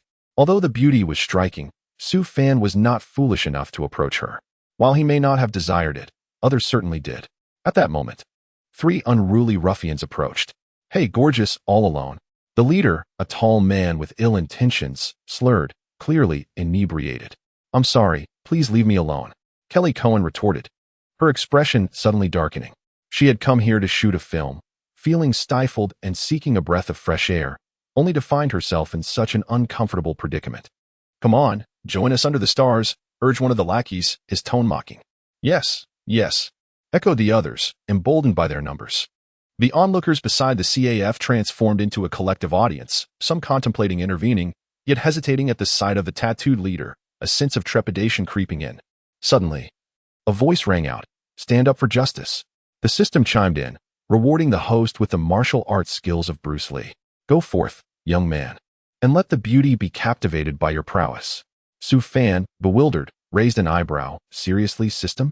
Yet despite his thoughts, he strode purposefully towards the commotion. Just as Kelly Cohen was enduring the vile remarks, the trio of rascals heard a voice call out, "Remove your filthy hands from her." The 3 turned, faces twisting into smirks upon seeing Soo Fan. "Oh, look who it is, a Chinese guy?" The leader sneered. "Boss, let me teach him a lesson." Ansef volunteered eagerly. "Make it quick, don't disturb my date with this lovely lady." The leader, Ollie, said nonchalantly, adjusting his sunglasses. "Be careful," Kelly warned, anxiety etched on her face. In an instant, Ansef brandished a knife and lunged. "Humph, such trivial skills, daring to show off before me?" Soo Fan bellowed, "Great Luo staff." With a swift motion, he delivered a resounding slap that sent Ansefu flying, toppling the table in a chaotic flurry. "What on earth? Chinese martial arts?" gasped the onlookers in astonishment. "You go, Jones," commanded the leader, Ollie, directing another subordinate to charge forth. In the next moment, a sharp sound echoed. Soo Fan, with a swift motion, sent another individual sprawling. "You insolent brat, I warn you, do not act recklessly." Ollie, now flustered, hastily drew out a firearm. "Oh my goodness." Panic ensued among the crowd as the weapon was brandished in public. Even Khan felt a surge of anxiety. A single shot could spell disaster for him. "You think you can play the hero and save the day? Come on then, let's see if I don't put an end to you." With the firearm in hand, Ollie felt an overwhelming sense of power. Meanwhile, some concerned Americans had already dialed for assistance, although carrying firearms is commonplace in the United States. Brandishing one on the street was still a terrifying occurrence. Upon encountering this contraption, Soo Fan could only resort to a temporary tactic of feigned surrender, raising his hands in a gesture of capitulation. At a distance of 10 paces, the gun was swift. Within 10 paces, "Kneel before me and bow your head." Calling me father, Ollie observed Soo Fan, who was increasingly audacious as he approached, intent on asserting dominance. In the next moment, bang! Soo Fan delivered a swift strike that incapacitated Ollie before he could even react. As Ollie fell to the ground, he fired a shot into the air, sending the crowd into a frenzy of panic. Khan, equally terrified, trembled uncontrollably, for despite being a woman, the atmosphere was charged with tension, making her shiver intensely even in the warmth of June. Soo Fan delivered a swift kick that rendered Ollie unconscious, then approached and draped his own coat over Cohen's shoulders. Expressing concern, "It is all right now, beautiful miss." Upon hearing these words, and enveloped in Soo Fan's masculine aura, a blush crept onto Cohen's face. It was her first experience witnessing a man exude such confidence. After Soo Fan had dealt with the situation, the sound of police sirens pierced the air. In Ohio, the authorities take incidents of public violence quite seriously, and Ollie along with his companions were promptly taken away. The officer even expressed gratitude to Soo Fan and offered condolences to the visibly shaken Cohen. At this moment, Su Fan realized that the individual before him was, in fact, a celebrated star. It is no wonder that Su Fan was unaware. Who pays attention to foreign celebrities in their spare time? After confirming that no one was injured, the police swiftly escorted the three individuals into their patrol car and sped away. Applause erupted from the timid onlookers, exclaiming, "Well done, brother. Impressive. Are you all right, Kelly?" I heard gunshots and rushed over. At that moment, Kelly Cohen's agent, accompanied by a cadre of bodyguards clad in black, arrived on the scene. "I'm fine, Ava. Thanks to this dashing gentleman." Upon hearing her words, the crowd turned to discover that Su Fan had vanished without a trace. Humph. Cohen gritted her teeth in frustration. I haven't even had the chance to thank him for his help. Ava, both her agent and confidant, teased, "It seems you've taken quite a liking to him. How annoying." Amidst their playful banter, the two women boarded their vehicle and departed the scene. Inside the car, Cohen gazed out at the passing scenery, murmuring, "I wonder if we'll meet again. I haven't even expressed my gratitude." Meanwhile, on a street in Cleveland, Su Fan strolled under the starry sky, reflecting, "Sometimes everything feels like a dream. The only constant is the stars above, shining just as they always have." He pondered his own transformation. He was no longer the person he once was. With his accomplishments and fame, he thought, what woman could he not attract? Thus, reassured that she was safe, he quietly slipped away, embodying the sentiment that when mountains and rivers meet, prior acquaintance is unnecessary. In the United States, on June 8th, the decisive battle between the Cavaliers and the Rockets loomed. Currently, the Cavaliers led the series 2-1, making this match crucial for both teams. The Rockets aimed to push the Cavaliers to the brink, while the Cavaliers sought to conclude the contest swiftly. After all, the veteran was already 33 years old. Playing 40-plus minutes each game was no trivial matter. The game commenced amidst the cheers of Cleveland fans, both teams aware that they would give their all in this critical showdown. The first quarter unfolded in a fiercely contested manner, with James scoring 17 points and Harden netting 16. Tonight, the performance of Dengue was far from disappointing. As the first quarter concluded, the Rockets led the Cavaliers 33-29, entering the second quarter with a 4-point advantage. Chapter 11, The Rockets in Dire Straits. A secret meeting. The second quarter commenced swiftly. Right from the outset, the Rockets bench displayed formidable prowess. The round-faced Eric Gordon executed consecutive three-pointers with remarkable precision. Even the formidable LeBron James found it challenging to cope. With unwavering determination, the Rockets surged ahead to a 17-point lead over the Cavaliers as they entered halftime. The atmosphere among the Rockets was jubilant, and Harden revealed a long-lost smile, rallying his teammates with enthusiasm. "We have decisively outplayed them. Let us continue our efforts in the second half and bring victory back to Houston. Go Houston." The chorus of agreement echoed throughout the room. In the Cavaliers' locker room, the tension was palpable. Are we really going to let this victory slip from our grasp? Shall we allow our adversaries to return to Houston triumphant? Come on, team. Let us muster our strength and defeat them in the second half. James inspired his teammates, reminding them, "We are the champions. We will not falter." Champions. In an instant, the expressions of the Cavaliers players transformed, becoming fiercely determined. Observing this transformation, Tyronn Lue couldn't help but smile. How fortunate we are to have LeBron. The second half soon began. The Cavaliers emerged with a markedly different demeanor. With a thunderous slam dunk, James bulldozed past Ariza's defense, soaring over Capella to deliver an impressive finish. At 34 years of age, he still possessed the ability to soar. The crowd was left in awe, astonished by his athleticism. Knowing that LeBron, at such an age, could still execute such a feat amidst intense competition. This electrifying dunk invigorated the Cavaliers' spirit. The suddenly intensified Cavaliers presented significant challenges to the Rockets' offense and defense. As the second half progressed, Harden's fatigue became evident, shouldering the entirety of the team's load. The disadvantages of being the primary ball handler became glaringly apparent. Without Harden, the others struggled to score. The Cavaliers seized the opportunity, launching a relentless 24-7 scoring run that brought the game to a tie. With the score equalized, the atmosphere at the Rocket Mortgage Fieldhouse erupted. Harden's pass was intercepted by LeBron, who executed a breathtaking fast break dunk. The Cavaliers, who had trailed for the entirety of the game, had now taken the lead. And the electric energy in the arena was palpable. MVP, LeBron. MVP, LeBron. MVP, LeBron. The echoes of MV resounded through the Quick Loan Center. Harden, having crossed the half-court line, took a critical three-point shot. Clang! It ricocheted off the rim, allowing Love to secure the rebound. As the half concluded, James expertly distributed the ball to the unpredictable J.R. Smith. Bang! The latter's three-point shot found its mark with unwavering precision. 81-76. The Cavaliers had successfully surged ahead by 5 points. On the sidelines, D'Antoni finally remembered that he still had a timeout left. Harden, weary, wiped the sweat from his brow, guiding his team with all his might. After all, Western James lacks the physical prowess of Eastern James. It is worth noting that Harden once battled asthma.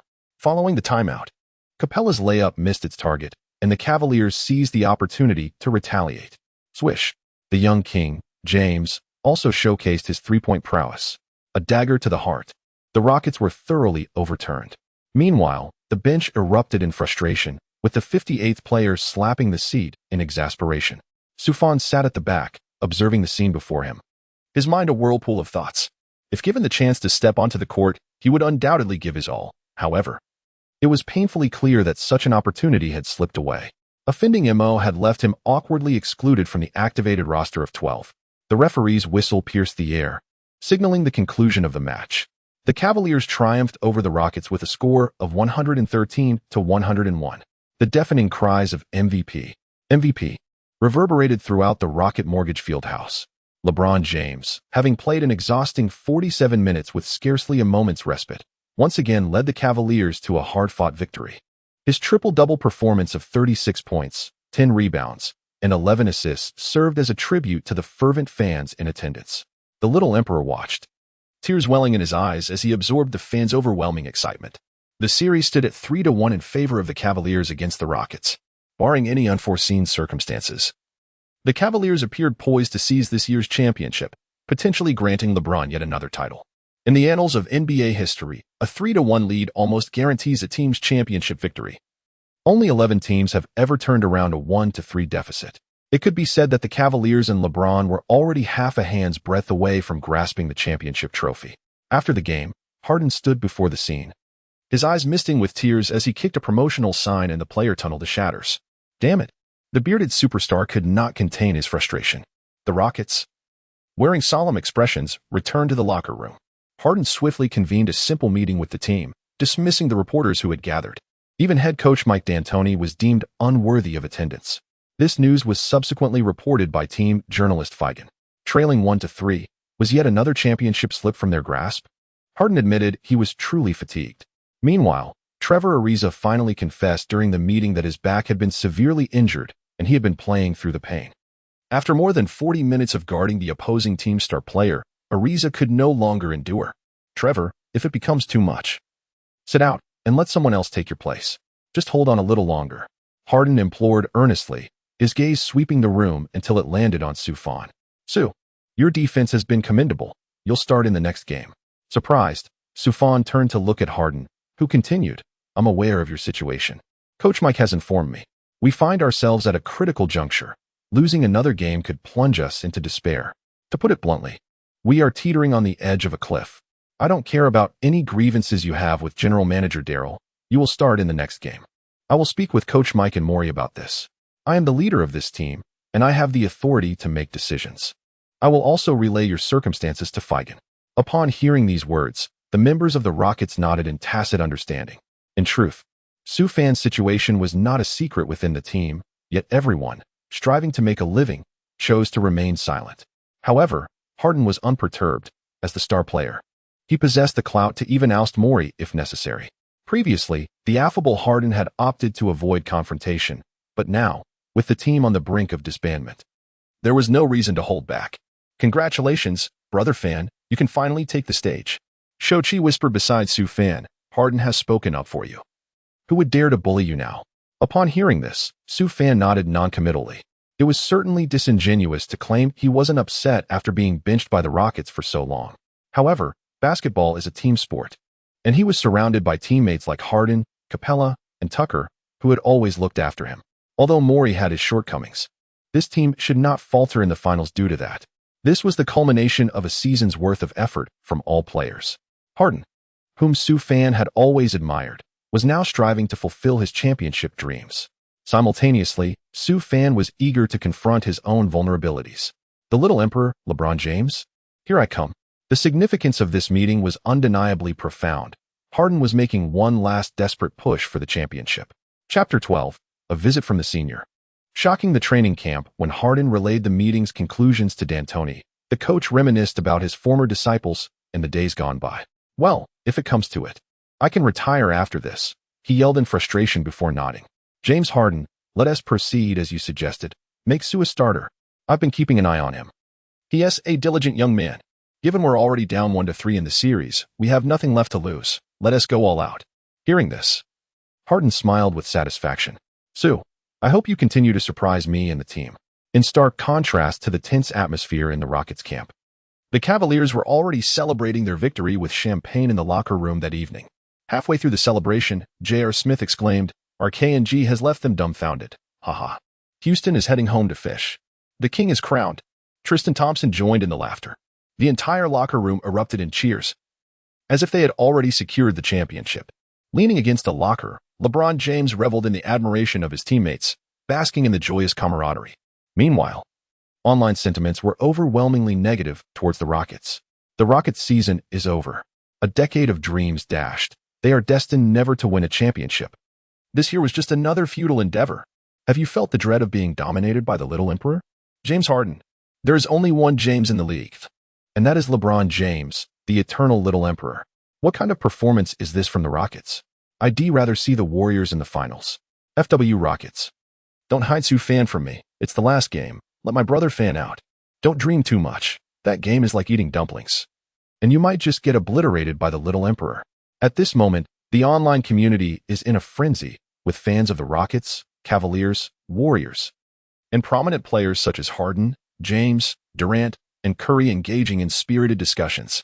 Of course, a small faction of Sue fan supporters also believes that he will create a miracle.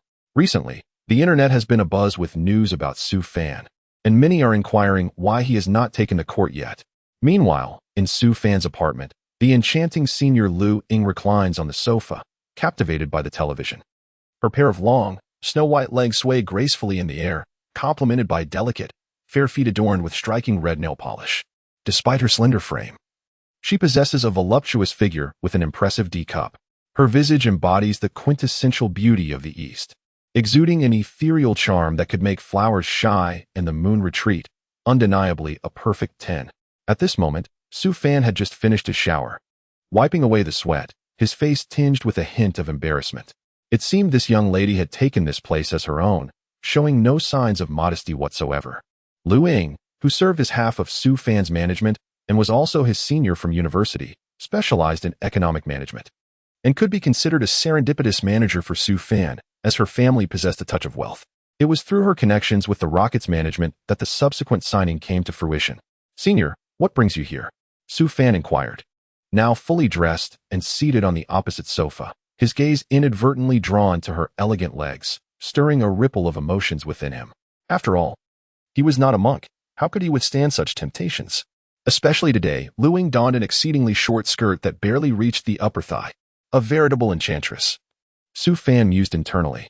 At this moment, Lu Ying turned to him, exclaiming, "Oh, I couldn't help but notice my adorable junior enduring some hardships with the Rockets. This bunch of fellows, next season, I'll help you connect with another team. We won't put up with this nonsense." With that, she puffed out her cheeks adorably. Sue fan opened a can of beer and began to drink, exclaiming, "Senior, I should be on the court next." "Ah, that's splendid. I will go to the Toyota Center to watch you." Lu Ying responded joyfully, adding with a playful jab, "People are saying you've been abandoned by the Rockets. I want to see my junior give them a good slap in the face. You know I can do it," Sue fan said, puzzled. "Of course, I believe in you." Lu Ying laughed. "If it doesn't work out, forget basketball. I'll take care of you." With a playful thud, upon hearing this, Sue fan nearly choked in surprise, realizing that he was about to become a kept man. Yet, he couldn't help but think that his senior's physique and beauty were far more reliable than that of the plump, wealthy woman. The day before the final match, G5, the Rockets organized a day-long closed training session, inaccessible to the media. Team reporter Feigen hinted on Twitter that the Rockets would implement some changes, adjusting the starting lineup. This stirred excitement among some Chinese basketball fans, who began to speculate whether Sue fan would take to the court. In a five-star hotel in Houston, James scoffed at the news. "Even if you put Sue in now, It's already over. Inside the training facility, D'Antoni applauded exuberantly, acknowledging Sioux fans' dedication. Though he had not anticipated such an impressive performance. During the initial practice with the starting team, after a somewhat awkward first half, Sioux fan showcased his prowess in the second half, scoring an astounding 16 points in just one quarter. Oh my goodness, he truly is a prodigy. How did we acquire him? His defensive pressure is phenomenal. It reminds me of Kawhi Leonard, exclaimed assistant coach Bosch. On the court, Sioux fan relentlessly pressured the round-faced player, executing a flawless steal. Fast break. Sioux fan has already dashed forward with great strides. Whoosh. Sioux fan halted at the free throw line. Oh my goodness. What on earth is he about to do? The entire training facility was rendered speechless, with Harden in the backcourt equally bewildered. Suddenly, Sioux fan propelled himself off the free throw line, soaring into the air. With a single-arm windmill dunk, he emphatically slammed the ball through the hoop. My word, this is utterly insane. A free throw line dunk reminiscent of Michael Jordan? Sioux, you are astonishing. The entire training center erupted in cheers. Harden, brimming with excitement, exchanged high fives and chest bumps with Sioux fan, thinking finally he had found a worthy ally. Meanwhile, Paul, seated on the bench, felt a pang of anxiety. Would his lucrative contract be at risk? However, recalling that Sioux fan had already crossed Morey, he chuckled, anticipating that once they lost the game, this fellow would be out of the picture, leaving no one to threaten his contract. D'Antoni observed the scene, marking a small check in his tactical manual. Jotting down a note, possesses extraordinary offensive talent. Coach Bud was equally struck, pondering that defining him solely by his defense would indeed be an affront to his abilities. Coach D'Antoni lamented, Daryl Morey almost cost me and my team the championship. He is a sinner. At the same time, D'Antoni reflected, I am prepared for tomorrow's game. Let the world be astonished by us. Chapter 13, Harden's Command, Rockets Tactical Shift. On June 10th, in the United States, the fifth game of the NBA Finals commenced, with the Rockets facing the Cavaliers. Would the Cavaliers triumph at the Toyota Center to secure their championship title? Or would the Rockets defend their home ground and keep the suspense alive? The world was watching tonight's match with bated breath. Suspense mounted as the pregame predictions from ESPN experts forecasted a dominant victory for the Cavaliers, boasting a 69% approval rate, while the Rockets were relegated to a mere 31% chance of triumph.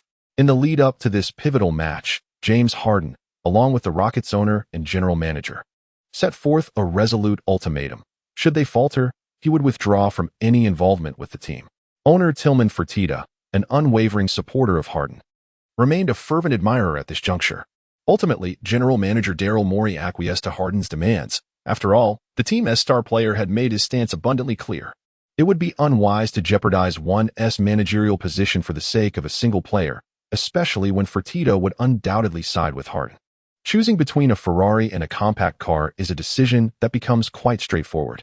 History is replete with instances where a general manager was compelled to resign due to friction with a star player, and Harden, exhibiting remarkable patience, only erupted after trailing 1-3, a testament to his generally placid demeanor. Had it been a player of King James caliber, one might have expected a coup against the management by now. At 7 p.m., the much-anticipated Game 5 of the Finals commenced, a spectacle heavily hyped by the media. Players from both teams entered the court, warming up, with the Cavaliers exuding confidence and fervor, their eyes alight with anticipation. With a commanding 3-1 series lead, it was difficult for spectators to fathom any reason why they should not claim the championship trophy. The coveted trophy had already been brought to the Toyota Center by NBA Commissioner Adam Silver, awaiting the Cavaliers' victory. Despite his fondness for the Warriors, who had been eliminated, Silver found himself rooting for the Cavaliers over the Rockets, as the latter had yet to pay their luxury tax while still aspiring for the championship, a notion bordering on fantasy. LeBron James gazed longingly at the trophy, his desire palpable. The Toyota Center, unusually filled to capacity, welcomed a considerable number of Chinese fans, drawn by rumors of Sioux fans' potential appearance that evening. Despite the playful banter and occasional criticism, a sense of unity prevailed among the fans.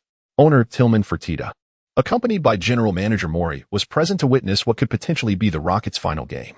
With a resounding thud, James executed a powerful slam dunk, signaling his determination for the evening. As he turned to showcase another move, the action on the opposite half of the court was about to unfold.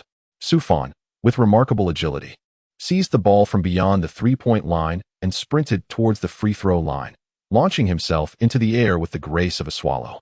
With a resounding thud, he propelled the ball into the basket, eliciting a chorus of cheers from the audience. The forgetful fans of the Houston team suddenly recalled the presence of Sufjan, the very individual who had led them to the finals. LeBron James furrowed his brow, sensing an unsettling premonition wash over him, though it was swiftly dismissed. Surely, it was merely a figment of his imagination. His desire for the championship trophy was overwhelming. After all, he was just an undrafted player. The outcome was already determined. Even if Leonard himself were to appear, he would not allow the championship to slip away. He was determined to give it his all. At that moment, an unexpected gasp swept through the crowd. The Cavaliers looked up to see the large screen displaying the starting lineups for the evening's game. There were minimal changes, except that Sufjan had surprisingly replaced Trevor Ariza, who had been a starter for an entire season. This alteration left fans and media alike, including the Cavaliers' coaches and players, utterly astonished. Although there had been whispers of this prior to the game, most had dismissed them as mere rumors. What on earth? Are you kidding me? The commentators and fans were momentarily bewildered. Analysts Charles Barkley and Reggie Miller placed bold bets.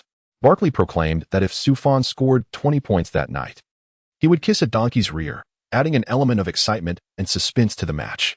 The Houston Rockets lineup included James Harden, point guard, Eric Gordon, shooting guard, Sufjan, small forward, P.J. Tucker, power forward, and Clint Capella, center.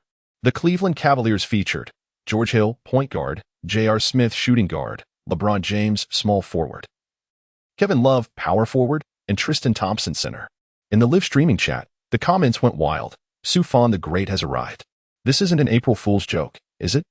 My goodness, Sufjan is starting. Has the Rockets gone mad? After much anticipation, Sufjan finally takes the court. Let us see if he can deliver. The shift in strategy seemed to indicate that the Rockets were taking a risk by allowing an undrafted player to start. Can Sufjan maintain control of the game? I can't wait to see my little emperor dominate Sufjan. Go, Sufjan. Go, Rockets. The fervor in the chat was more intense than the game itself. Shattering was also amused, asking, what do you two esteemed commentators think? Sufjan is finally starting tonight. Remember, the last time he scored 14 points in just 5 seconds, I became his fan. Yangi glanced and spoke confidently, expressing his skepticism. The Rockets' decision to replace with Sufjan is a gamble. I do not believe it is a wise choice. Wang Meng, taking on the role of the contrarian, retorted, since Teacher Yang has expressed such doubts, I must present a differing perspective. I believe tonight Sufjan may very well become the X factor for the Rockets. And I am eager to see what surprises he will bring after scoring 14 points in just 5 seconds. At that moment, Shaonan interjected, the game has commenced. Let us now shift our focus to the action on the court. The ball is up. Capella and Thompson leap for the tip-off. The referee sends the basketball soaring into the air. With a resounding cheer from the crowd, Capella tips the ball. Harden advances past half court, orchestrating the play from the top of the arc. Meanwhile, Sufjan finds himself matched against the king, LeBron James. Facing James for the first time, Sufjan feels the undeniable pressure. Bang! Sufjan maneuvered to receive the pass, yet was met with a slight push from James, causing the ball to slip from his grasp and roll out of bounds. The Cavaliers regained possession. Come on, rookie, too soft. The young emperor hurled a barrage of trash talk. A chorus of boos erupted from the crowd. Look at that pale-skinned shrimp, jeered some Rockets fans. Daryl Morey couldn't help but chuckle, inwardly mocking. James Harden, you stirred up trouble for this kid, and you're bound to lose. Tonight's special commentator, Charles Barkley, quipped, it seems this young compatriot from Huagua is still unprepared. The Penguin live stream was flooded with comments. Are you hungry? Just grab a Snickers. Harden approached, patting Sufjan on the shoulder. Su, don't feel pressured. I'm here for you. Upon hearing this, Sufjan wiped his palms, shook his hands, and firmly declared, yes. It's my first time in the finals, and I am a bit nervous. This atmosphere feels completely different from previous games. With this thought, Sufjan closed his eyes, took a deep breath to center himself, and opened them again, his gaze now sharp and resolute. I am ready. Chapter 14. A resounding face slap. Miller contacts the Donkey Factory. Well, can this newcomer from China really hold his own? Some home fans began to doubt whether the Rockets were simply throwing in the towel. The Cavaliers' turn. Defense, defense. The crowd roared. With the fans' cheers ringing in the air, James brought the ball past half court, facing Sufjan's defense, and surged forward for a breakthrough. In the next moment, whoosh. A wave of gasps swept through the arena as Su Fan stood his ground against the young emperor, executing a perfect wraparound and a long-armed interception. The basketball was deftly knocked away. WTF? James was momentarily stunned. Where's my ball? The response to James was a successful steal. As Su Fan swiftly advanced past half-court, the path ahead lay wide open. It was showtime. Bang. The sound echoed dramatically through the arena. Su Fan soared from the free throw line, executing a magnificent one-armed gliding dunk, successfully securing the first points of his career in the finals. 2-0. Oh my goodness. Su's steal from the king, followed by that dunk from the free throw line, deserves a perfect score. The commentator, Reggie Miller, exclaimed with fervor. The bearded James Harden rushed over to celebrate with Su Fan, joyfully bumping chests. Brother, I knew you could do it. On the sidelines, Coach D'Antoni, witnessing the exhilarating scene, finally relaxed his tense nerves. The unconventional strategy had proven effective. The plan remained unchanged, the championship for the Rockets. The Cavaliers regrouped for an offensive attempt. Having just experienced a careless turnover, James was cautious, internally exclaiming, "This guy's wingspan is truly monstrous." George Hill drove toward the basket, passing the ball to the off-ball running James. Due to Tristan Thompson's screen, Su Fan was momentarily obstructed. James, facing an open lane, took a long two-point shot. Swish. The basketball swished through the net. As the Little King celebrated his successful shot, he couldn't resist casting a sidelong glance at Su Fan, laden with provocation. Humph. Su Fan observed James, who was reveling in his moment of triumph, and a cold smirk crept across his face. Had he not been obstructed, he would have surely treated him to a hot pot. The Rockets launched their offense. Harden, with the ball in tow, crossed the half-court line and orchestrated the play from the top of the arc facing the defensive George Hill. The peak of the beard executed a deft change of rhythm beneath his legs, effortlessly bypassing Hill. At that moment, the Cavaliers' interior players were compelled to rush in for support. Harden, with a keen awareness of his surroundings, passed the ball to Capella under the basket. As the King saw James soaring in for a block, he caught sight of Su Fan, who was unguarded in the corner, and swiftly tossed the ball in his direction. "This is not good. Hurry and contest him." The sight of Su Fan in the open space made James anxious. "Do not allow this kid to shoot. He possesses a three-point threat." As the words left his lips, Su Fan received the ball and immediately launched a three-point shot. J.R. Smith of the Cavaliers swiftly retaliated, bringing Su Fan down. The basketball traced a graceful arc through the air. Swish. It plunged into the net. 5-2. What a textbook three-pointer. At that moment, the audience, who had previously mocked Su Fan, now joined the chorus of cheers in his honor. This three-pointer was both decisive and exquisite. Reggie Miller praised, starting with 5 consecutive points. "I can't help but feel my reputation is at stake tonight." Barkley expressed his concern, watching from the sidelines. T-Mac couldn't shake the feeling that the shot resembled his own style. NB 666666666666666. At that moment, the Penguin live stream was flooded with 6,666 comments. Apart from the initial blunder, Su Fan's subsequent performance could only be described as flawless. He felt a burning embarrassment. He had been proven wrong. After landing the three-pointer, Su Fan raised 3 fingers and glided across the court in celebration. Simultaneously, he cast a glance at the visibly upset Little Emperor, subtly provoking him. Shit. The Little Emperor was both astonished and furious, having been countered with such a smooth three-pointer. In that instant, LeBron James could only unleash a tirade at J.R. Smith. "J.R. Keep an eye on him." Poor J.R. was left speechless, grappling with his own frustrations. "Isn't he your man?" As the Cavaliers took possession, LeBron quickly engaged in the offense. Utilizing the screen set by the formidable Tristan Thompson, he maneuvered around Su Fan's defense and charged into the paint, confronting Capella with a forceful shot. Slap. Capella sent James sprawling to the ground. A classic moment was recreated. Seated on the floor, James spread his arms, looking toward the referee. The astute referee Foster promptly called a foul on Capella. Boo. The arena erupted in jeers. James converted one of 2 free throws, narrowing the gap once more. As the game transitioned between offense and defense, with Su Fan drawing attention, the Cavaliers hesitated to double-team the beard. Harden executed a rapid crossover dribble.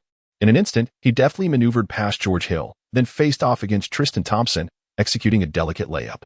The 2 former partners of the Kardashians clashed on the court. However, on the sidelines, Khloe Kardashian's gaze was solely fixed on Thompson, perhaps captivated by his greater stature and prowess. Both teams commenced with remarkable offensive and defensive efficiency, nearly every shot finding its mark. Until Tyronn Lue called for a timeout to recalibrate the defensive strategy, primarily targeting Sue Fan. Upon resuming play, the Cavaliers abruptly intensified their defense against Sue Fan, catching the Rockets off guard. Seizing the opportunity, the Cavaliers launched an impressive offensive surge, outscoring the Rockets 12-6. A moment of hesitation from Mike D'Antoni finally prompted him to call a timeout to adjust the tactics. Upon returning to the game, James Harden brought the ball past half-court and executed a simple yet effective pick-and-roll with Clint Capella. Bang! Capella soared through the air, delivering a thunderous dunk that finally opened the scoring for the Rockets. Meanwhile, George Hill's pass was intercepted by Sue Fan, who executed a swift and decisive steal with a well-timed approach. Sue Fan swiftly penetrated the heart of the Knights' defense. The young Emperor desperately chased after him. As Sue Fan approached the basket, he took off, preparing for an emphatic dunk. At that moment, James extended his massive hand and bellowed, "Kid, you're asking for trouble." However, in midair, Sue Fan adeptly adjusted his shooting posture using the strength of his core. A deft airball fake maneuver deceived James' defense. He released the ball with a graceful flick, and swoosh, the basketball plunged into the net. His aerial prowess astonished the entire arena. OMG, is this an action that a player of Asian descent can perform? Such physical talent? I am utterly amazed. On the commentary panel, Reggie Miller and Charles Barkley gasped in awe. It was a highlight-worthy shot. The young Emperor was outplayed. Wow. The entire Toyota Center erupted in excitement. The Rockets, riding the offensive wave created by Harden and Sue Fan, successfully closed the gap and even took the lead.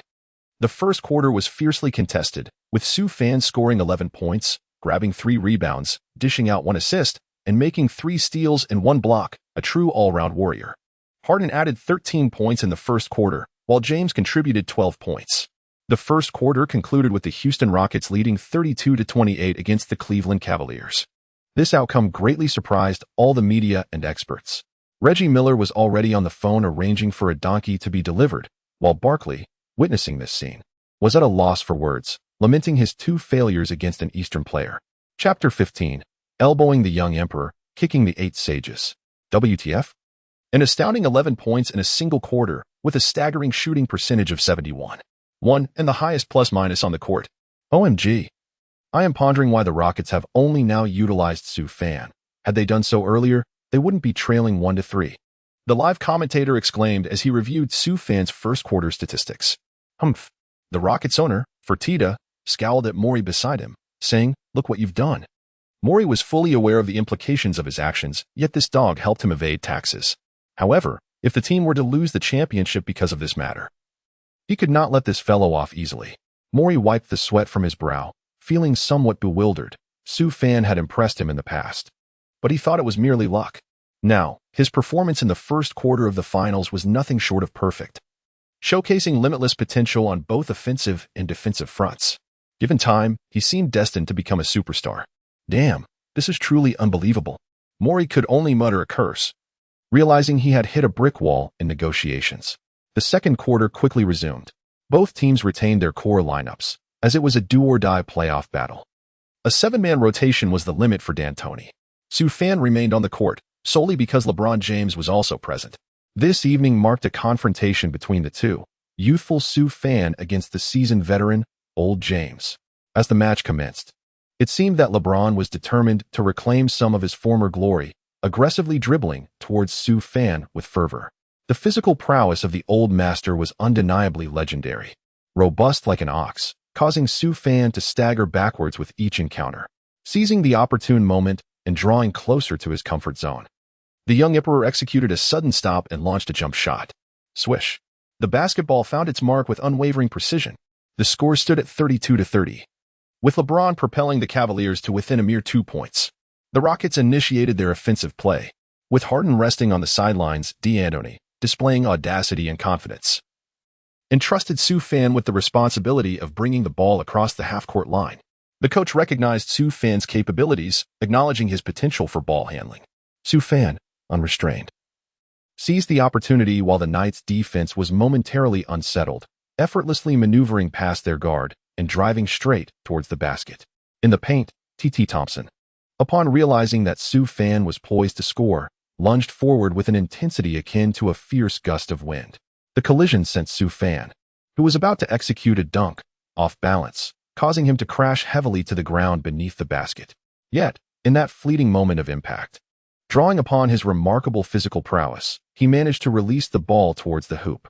The basketball soared past the rim, bouncing twice before plunging into the net. Meanwhile, Su Fan lay sprawled on the court, motionless. What the hell? Had he been harmed? The excitement among the Rockets fans and commentators reached a fever pitch. Su Fan has now become the beacon of hope for the team. Should he falter, the prospect of returning home looms large. In an instant, Harden sprang to his feet. Ariza and Tucker had already advanced, confronting the Eight Virtues King with fierce verbal volleys. LeBron and JR swiftly shielded TT from the onslaught. Thompson remained undaunted, hurling a cascade of trash talk. At this moment, the team physician hurried over to assess Su Fan's condition. My goodness, this kid is truly relentless. Lying on the ground, Su Fan's eyes were filled with stars. Had he not been somewhat prepared moments before, this blow could have sent him to meet his ancestors. It's worth noting that his role model is none other than the likes of a health insurance card and wheat. Clearly, he must strive to attain at least the physical prowess of the renowned Zhang Dashuai next time. Su, are you all right? Harden approached with genuine concern, eager to inspect Su Fan's injuries. Currently, Su Fan embodies Harden's aspirations for a championship. If he were to be injured, it would spell disaster.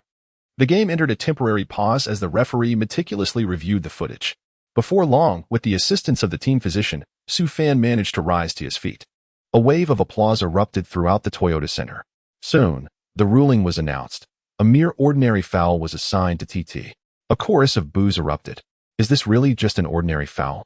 Referee, are you blind? D'Antoni was on the verge of eruption. Foster appeared poised to issue a technical foul. But D'Antoni was quickly restrained by Budenholzer and escorted back to the coach's seat. In Su Fan's heart, a cold laugh erupted. The Tony brothers and the so-called Harden slayer Foster, who trumpeted about Harden's losses. The only time he triumphed was against the veteran Paul.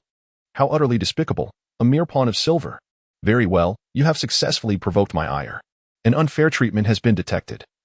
And thus the host is rewarded with Malone's formidable elbow. With this powerful strike, a path shall be cleared, a devastating blow unleashed. Goodness. It appears a hidden reward has been unlocked. Su Fan's heart danced with joy at the sight of Ma Long's iron elbow. Gazing at TT and James across the court, he unveiled a mischievous grin. Suddenly, a chill swept through TT. How strange, why had it become so cold? As Su Fan successfully converted an additional free throw.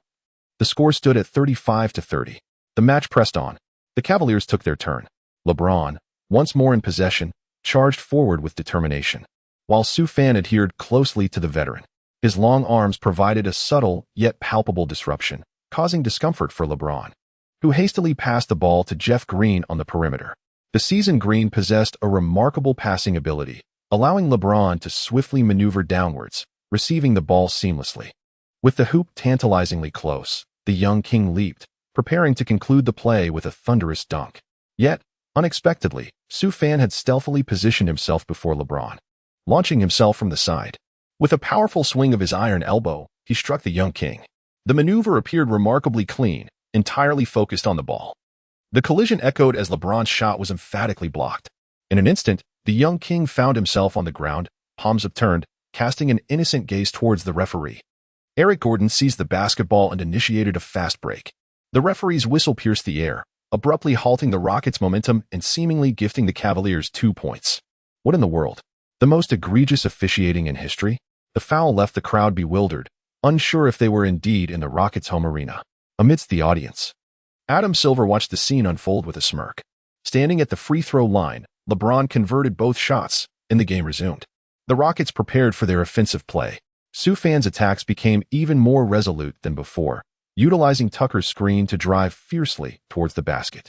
Once again, TT attempted to thwart this offensive move, with TT stepping in to defend while LeBron James pursued from behind, both aiming to stifle Su Fan's advance.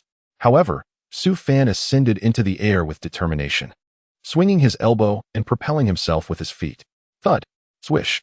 In midair, Su Fan delivered a kick to TT's leg and then struck LeBron's face with his elbow, managing to score before losing his balance.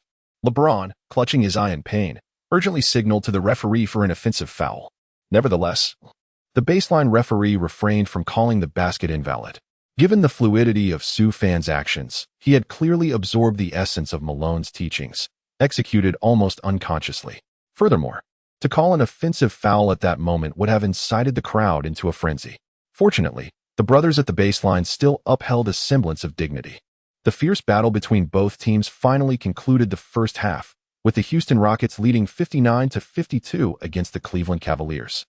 Sue Fan's remarkable performance in the first half, with 19 points, 6 rebounds, 3 assists for steals, and 2 blocks, alleviated some pressure off Harden, granting him ample time to rest, while the opposing team hesitated to double-team Harden recklessly. Thus, the Rockets entered the second half with a 7-point lead. Chapter 16. The winning block against the Little Emperor. The halftime break swiftly passed, and the second half commenced. Right from the outset, LeBron unleashed his full power, launching a formidable three-pointer over Sue Fan's defense. 59-55, the gap was once again narrowed. After scoring, the Little Emperor arrogantly pointed to his arm and exclaimed, "You little rascal, I was playing ball before you were even born." Sue Fan cast a glance at the old man. "So, what now? Are you retiring, you old codger?" The Rockets launched their offense. Harden dribbled the ball past half court and passed it to Sue Fan, who was cutting to the basket. Sue Fan, burdened with a package of explosives, faced the immense pressure of James's defense behind him and the impending challenge posed by Thompson beneath the basket. With a fierce roar, he soared into the air, directly confronting Thompson. Grasping the ball with one hand, he emphatically slammed it through the hoop. Thud! TT was sent sprawling out of bounds. The spectators at the Toyota Center were instantly ignited by this ferocious dunk. Amazing! Incredible, brother Fan! On the Rockets bench, Shochi transformed into a cheerleading captain, fervently waving his towel. As TT struggled to rise, he felt a churn in his stomach, casting an annoyed glance at Sue Fan, who was flexing his muscles in triumph. He was acutely aware that during his earlier fall, he had received a brutal elbow to the chest. It was evident to him that this yellow-skinned brat was exacting revenge. On to the next play. Sue Fan continued to dominate the paint, causing TT to feel a twinge of apprehension. Instinctively, he distanced himself from Sue Fan. However, his hands were far from idle, as he launched a series of fierce strikes directed at Sue Fan's handsome visage, clearly aimed at the ball. Even a clay figurine possesses a modicum of spirit. There are limits to what one can endure, and this was beyond the pale. Bang! Sue Fan, consumed by fury, executed a one-handed slam dunk over TT, delivering a second emphatic dunk that sent TT crashing to the ground once more. The referee, seemingly blind to the obvious defensive foul that infringed upon the cylinder, chose to remain silent. However, TT Thompson was far from jubilant, as he felt as though his manhood had been severely struck. In utter despair, Thompson hunched over, sensing that life had lost its perfection. Meanwhile, on the sidelines, Khloe Kardashian watched with concern, exclaiming, "What the heck? My TT can't be done for, can he?" The scene descended into chaos as Cavaliers players swiftly gathered around to assess Thompson's condition, with J.R. Smith not hesitating to shove Sue Fan in frustration. The Rockets, known for their fierce demeanor, quickly rallied, with the formidable Tucker confronting the Cavaliers players head-on. Sue Fan was no pushover. He was ready to roll up his sleeves and get to work. At that moment, Ariza unexpectedly burst onto the court and delivered a fierce shoulder charge to the fiery J.R. Smith, sending him sprawling to the ground. J.R. hadn't even had a chance to react before being taken down. Chaos erupted as the players began to shove and shout at each other, while the fans in attendance erupted in frenzied cheers. As the situation threatened to spiral out of control, the three referees hurried over to separate the opposing players, and the coaching staff stepped in to offer some words of reassurance, finally managing to quell the conflict. Subsequently, the referees reviewed the footage multiple times before reaching a final decision on the matter. Sue Fan received a technical foul. Ariza stormed onto the court and was promptly ejected, with the possibility of additional fines or suspensions looming post-game. TT Thompson retreated to attend to his injuries, while JR also sustained some damage and incurred a technical foul. Both teams seemed to have taken equal shares of the blame, yet Ariza's sudden incursion was completely unexpected. This incident has also sown the seeds of uncertainty within the Rockets' rotation. Following the altercation, the referees began to intentionally manage the actions on the court to prevent further escalation of conflicts. The overall officiating leaned in favor of the Cavaliers, which hampered the Rockets' ability to extend their lead. The game pressed on until the final moments, with only 13 seconds remaining. The Rockets led the Cavaliers 105 to 104. Merely a one-point advantage. Ariza's ejection disrupted the pre-game strategy, allowing the Cavaliers to narrow the gap to just 1 point. With possession now in the hands of the Cavaliers, Tyronn Lue called a timeout to grant LeBron, who had played for 46 minutes, a brief respite. Observant journalists captured Lue's tactical board, which bore a singular directive: give the ball to LeBron. As the timeout concluded, the players spread out. LeBron, ball in hand, faced the individual who had relentlessly harassed him throughout the night, limiting his shooting percentage to below 50. Kid, I acknowledge your talent, but tonight is my coronation. Once the season concludes, come join the Cavaliers, and I shall offer you a mid-level contract. But for now, allow me to seal your fate and that of your team. Upon hearing these words, Sioux fans scoffed. Middle class? My apologies, LeBron, but I have no interest in your recruitment. Humph. James's gaze turned icy.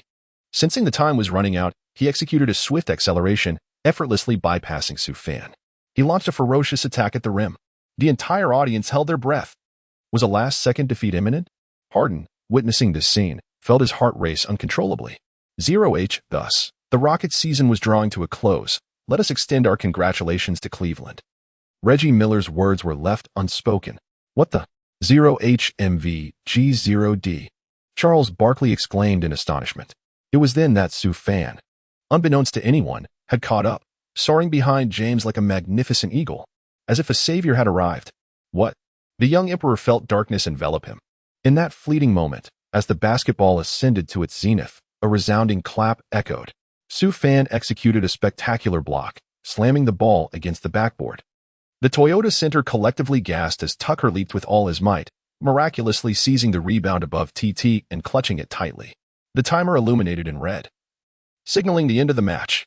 The Houston Rockets triumphed over the Cleveland Cavaliers with a narrow score of 105 to 104, leveling the series at 2-3 with a one-point victory on home turf. Meanwhile, LeBron James was animatedly gesturing to the referee, indicating that it was a goaltending violation. Amidst the controversy, Foster indeed revisited the replay, but regrettably, the footage revealed that Sioux fans' block was impeccably clean, a legitimate rejection. No problem.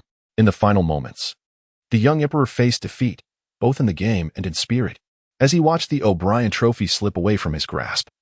Tears welled in the eyes of the veteran, who had delivered an impressive 38 points, 11 rebounds, 12 assists, 3 steals, and 2 blocks.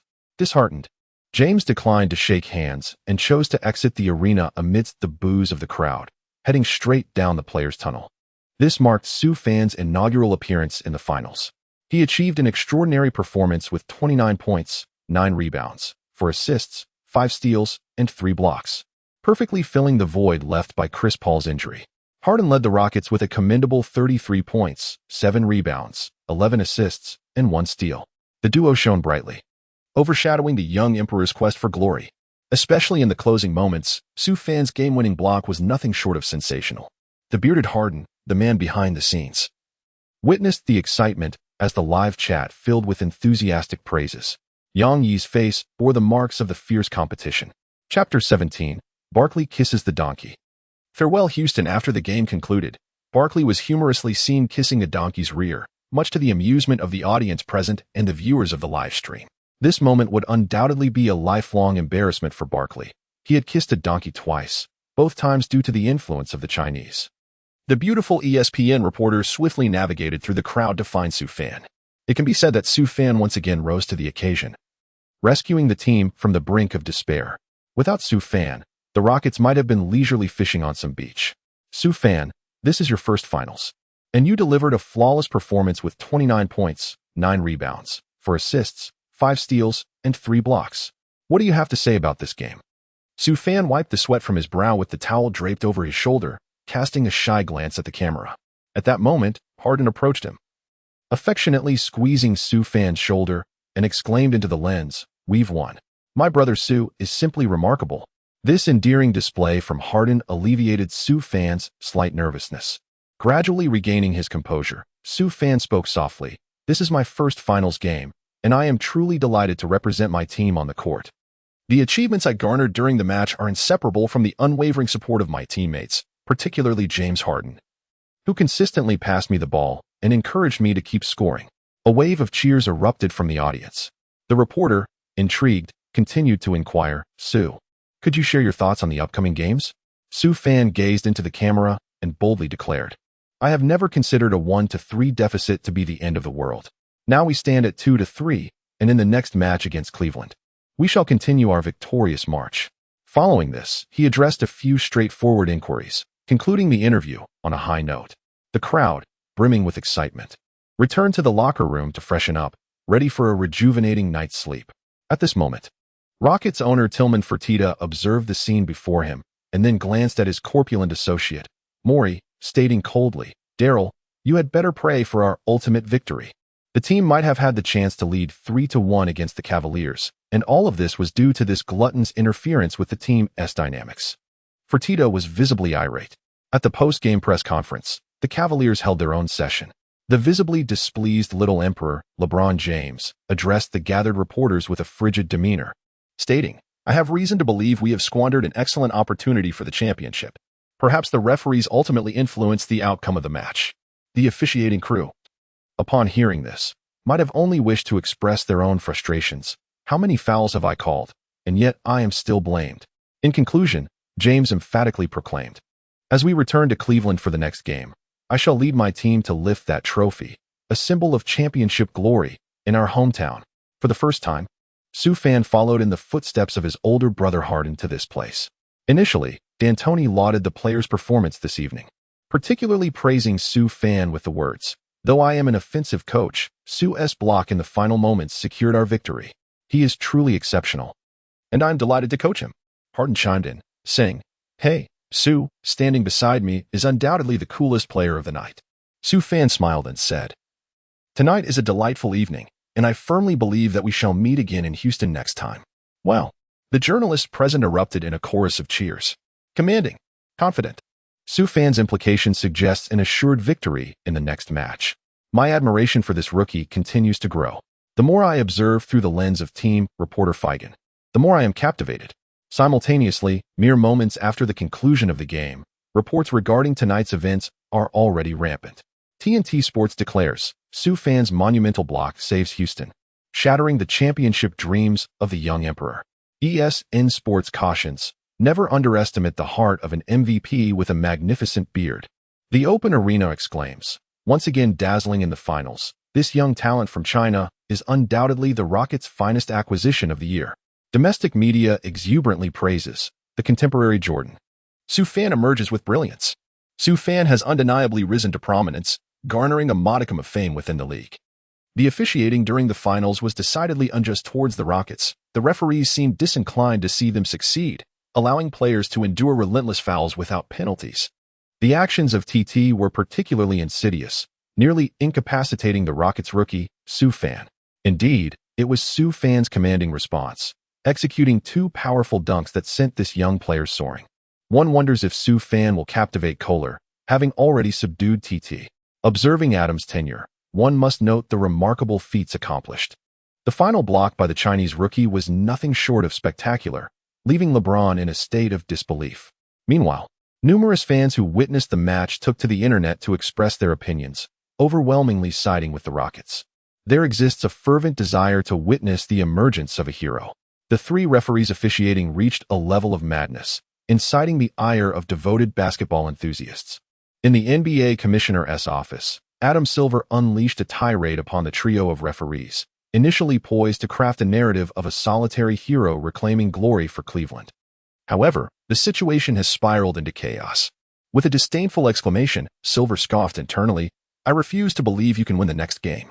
As the NBA commissioner, he simply cannot abide by the notion of the Rockets claiming the championship. They neither pay taxes nor possess a fan base. While their star is the face of Adidas in a Nike-dominated league, why should they be permitted to triumph? In the early hours at a Houston nightclub, the exuberant bearded player led the entire team in a spirited celebration. Sue Fan was assigned 3 young maidens by the bearded man to attend to him. "This fellow is a dear brother of mine, so treat him well, and I shall reward you generously. From now on, whenever Sue visits, all expenses will be on my account." Harden was truly elated. Sue Fan has already saved the team twice. At this moment, the players of the Rockets are regarding Sue Fan with newfound admiration. The fact that he is seated next to Harden speaks volumes. Su Fan is no longer the bullied youth. He has transformed into a somewhat renowned player in the NBA. Following the conclusion of the finals, it is evident that his place in the league is secure. These two games have sufficiently showcased his talent, prompting some teams to consider taking a risk on signing him. If his performances in the upcoming matches remain stellar, a lucrative contract may well be within reach. Come on, brother fan, let us raise a glass. Several players from the Rockets bench have already offered a toast to Su Fan. Capella, Ariza, Gordon, and others have begun to treat him like a brother. This camaraderie has left Cho-Chi in the corner feeling intensely envious. Brother fan, I always knew you were exceptional. Chapter 18. Rockets undervalued again. Cavaliers stopped at the start after a night of exuberant revelry. The Rockets players boarded a flight to Cleveland. On the plane, Su Fan thoughtfully sent a text to the beautiful senior, Lu Ying. He felt guilty for leaving her unattended the previous night amidst the festivities. Fortunately, Su Fan's undeniable charm ensured that Lu Ying did not hold it against him. After all, a man's career is paramount, and team-building activities are an integral part of integrating into the NBA. He promised to treat her to dinner and a movie upon their return to Houston as a gesture of apology. Naturally, he was more than willing to spend time with the lovely lady. Moreover, he still relied on her half-hearted role as a manager to help him secure his next job. Unlike those who were born into privilege and could effortlessly enter the league, a man must strive for self-improvement. Life is a relentless pursuit. On June 12th, in Cleveland, the sixth game of the finals, G6, was upon them. That night, the Rocket Mortgage Fieldhouse, which accommodates nearly 20,000 spectators, was filled to capacity. The venue was graced by numerous Hollywood stars, NBA legends, and various sports celebrities, all gathered to witness this pivotal confrontation. Would the Cleveland Cavaliers clinch the title at home, leading to widespread jubilation, or would the Rockets bring the suspense back to Houston? Tonight, Adam Silver returned to Cleveland, bringing along the championship trophy, eagerly awaiting the moment to present it to the king should he triumph. Ladies and gentlemen, welcome to tonight's finals G6 showdown between the Cavaliers and the Rockets. With the game about to commence, commentator Mike Breen began the pre-game introductions. In the previous match, the young Su Fan had astounded everyone with an impressive 29-point performance, catching the Cavaliers off guard and bringing the series to a score of 3-2 in favor of Cleveland. If the Rockets manage to secure victory tonight, they shall escape from dire straits. Conversely, should the Cavaliers triumph, a championship ceremony will unfold here this evening. The Cavaliers, now well acquainted with the Rockets' tactics, will undoubtedly implement new defensive strategies targeting Su Fan. How will the Rockets counter this challenge tonight? The outcome remains to be seen. Following Mike Breen's enthusiastic analysis, his partner, Walt Clyde Frazier, seized the opportunity to elaborate on the Cavaliers' advantages, home court, and the presence of the Little Emperor. In my estimation, the Cleveland Cavaliers possess all the essential elements for success this evening. Perhaps we shall be fortunate enough to witness the illustrious Little Emperor ascend once more to the pinnacle of NBA glory. Historically, only 11 teams have achieved a comeback, and the Cavaliers appear poised for victory. Under the Cavaliers' focused defensive strategy, Su Fan is likely to lose his way. Their prospects seem bleak. Frazier's analysis offered little optimism for the Rockets. As per tradition, Penguin Live has commenced its broadcast, with millions already tuning in to witness the warm-up. One cannot help but marvel at the vast fan base on both sides, especially with a Chinese player competing, which undoubtedly adds to the intrigue. Tonight's commentators are Director Zhang and Wang Meng. I remain optimistic about the Cavaliers.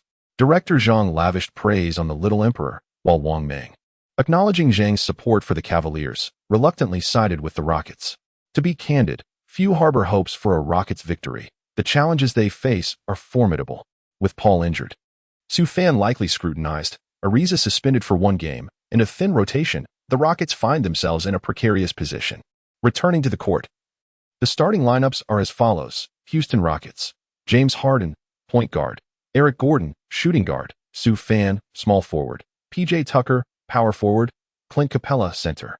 Cleveland Cavaliers, George Hill, point guard; J.R. Smith, shooting guard; LeBron James, small forward; Kevin Love, power forward; Tristan Thompson, center. There are essentially no significant changes from previous lineups. T.T. Thompson sees the basketball above the head of the Pi King Capella. LeBron James dribbled slowly across half-court, surveying the dynamics of the game. This evening's match was of utmost importance to both teams, leaving no room for complacency. In the first possession, LeBron opted not to aggressively challenge the formidable Su Fan, but instead executed a pick-and-roll with Kevin Love. Drawing the Rockets' defense, he deftly passed the ball to the perimeter, where Love awaited in his favorite shooting spot. With hands raised high, Love gently released the basketball, which arced gracefully through the air. Swish. It found the net with precision. 2-0. The Cavaliers commenced the game with splendid execution, igniting the enthusiasm of the home crowd. As the Rockets took their turn, Harden faced relentless defense from George Hill. Growing increasingly frustrated, with a swift crossover, he deftly evaded his defender. Upon penetrating the paint, he attracted Thompson's attention. Bang! In perfect synchrony, Harden and Capella launched the ball skyward. Capella descended like a warrior from the heavens, slamming the ball home. 2-2. The first exchange concluded in a stalemate. Harden's individual prowess in one-on-one situations was remarkable, as his ability to drive, pass, and shoot three-pointers posed a significant challenge for any defense. Truly, an apex of skill. In the Cavaliers' next offensive attempt, the young king executed a backdoor cut into the paint, closely followed by Su Fan, making it an arduous task for LeBron. What the heck? Is this a sticky plaster? The young king silently lamented. Seeing no opportunity, he passed the ball to JR on the perimeter. In a moment of erratic brilliance, JR launched a three-pointer. Clang. Unfortunately, the ball ricocheted off the rim. However, the young king soared to reclaim the rebound, preparing for a thunderous dunk. Smash. Su Fan executed a stunning block, capturing the ball deftly in his grasp. A hush fell over the entire fast-loan arena. Had LeBron been blocked by a young Chinese player? A swift transition to offense ensued. Su Fan initiated a fast break, delivering the ball to the swiftly moving Eric Gordon. The latter emitted a familiar sound reminiscent of a pig's squeal as he expertly guided the ball past the retreating George Hill, scoring with a flourish. 4-2. Over here, Kevin Love passed the ball to LeBron, oblivious to Su Fan lurking behind him. With a swift motion, Su Fan, possessing remarkable arm span, snatched the ball from the air. Faced with an open hoop, he emphatically slammed it down with both hands. 6-2. After the basket, Su Fan took a moment to glance at Love, exclaiming, "Thank you for the pass, Kevin. I truly appreciate it."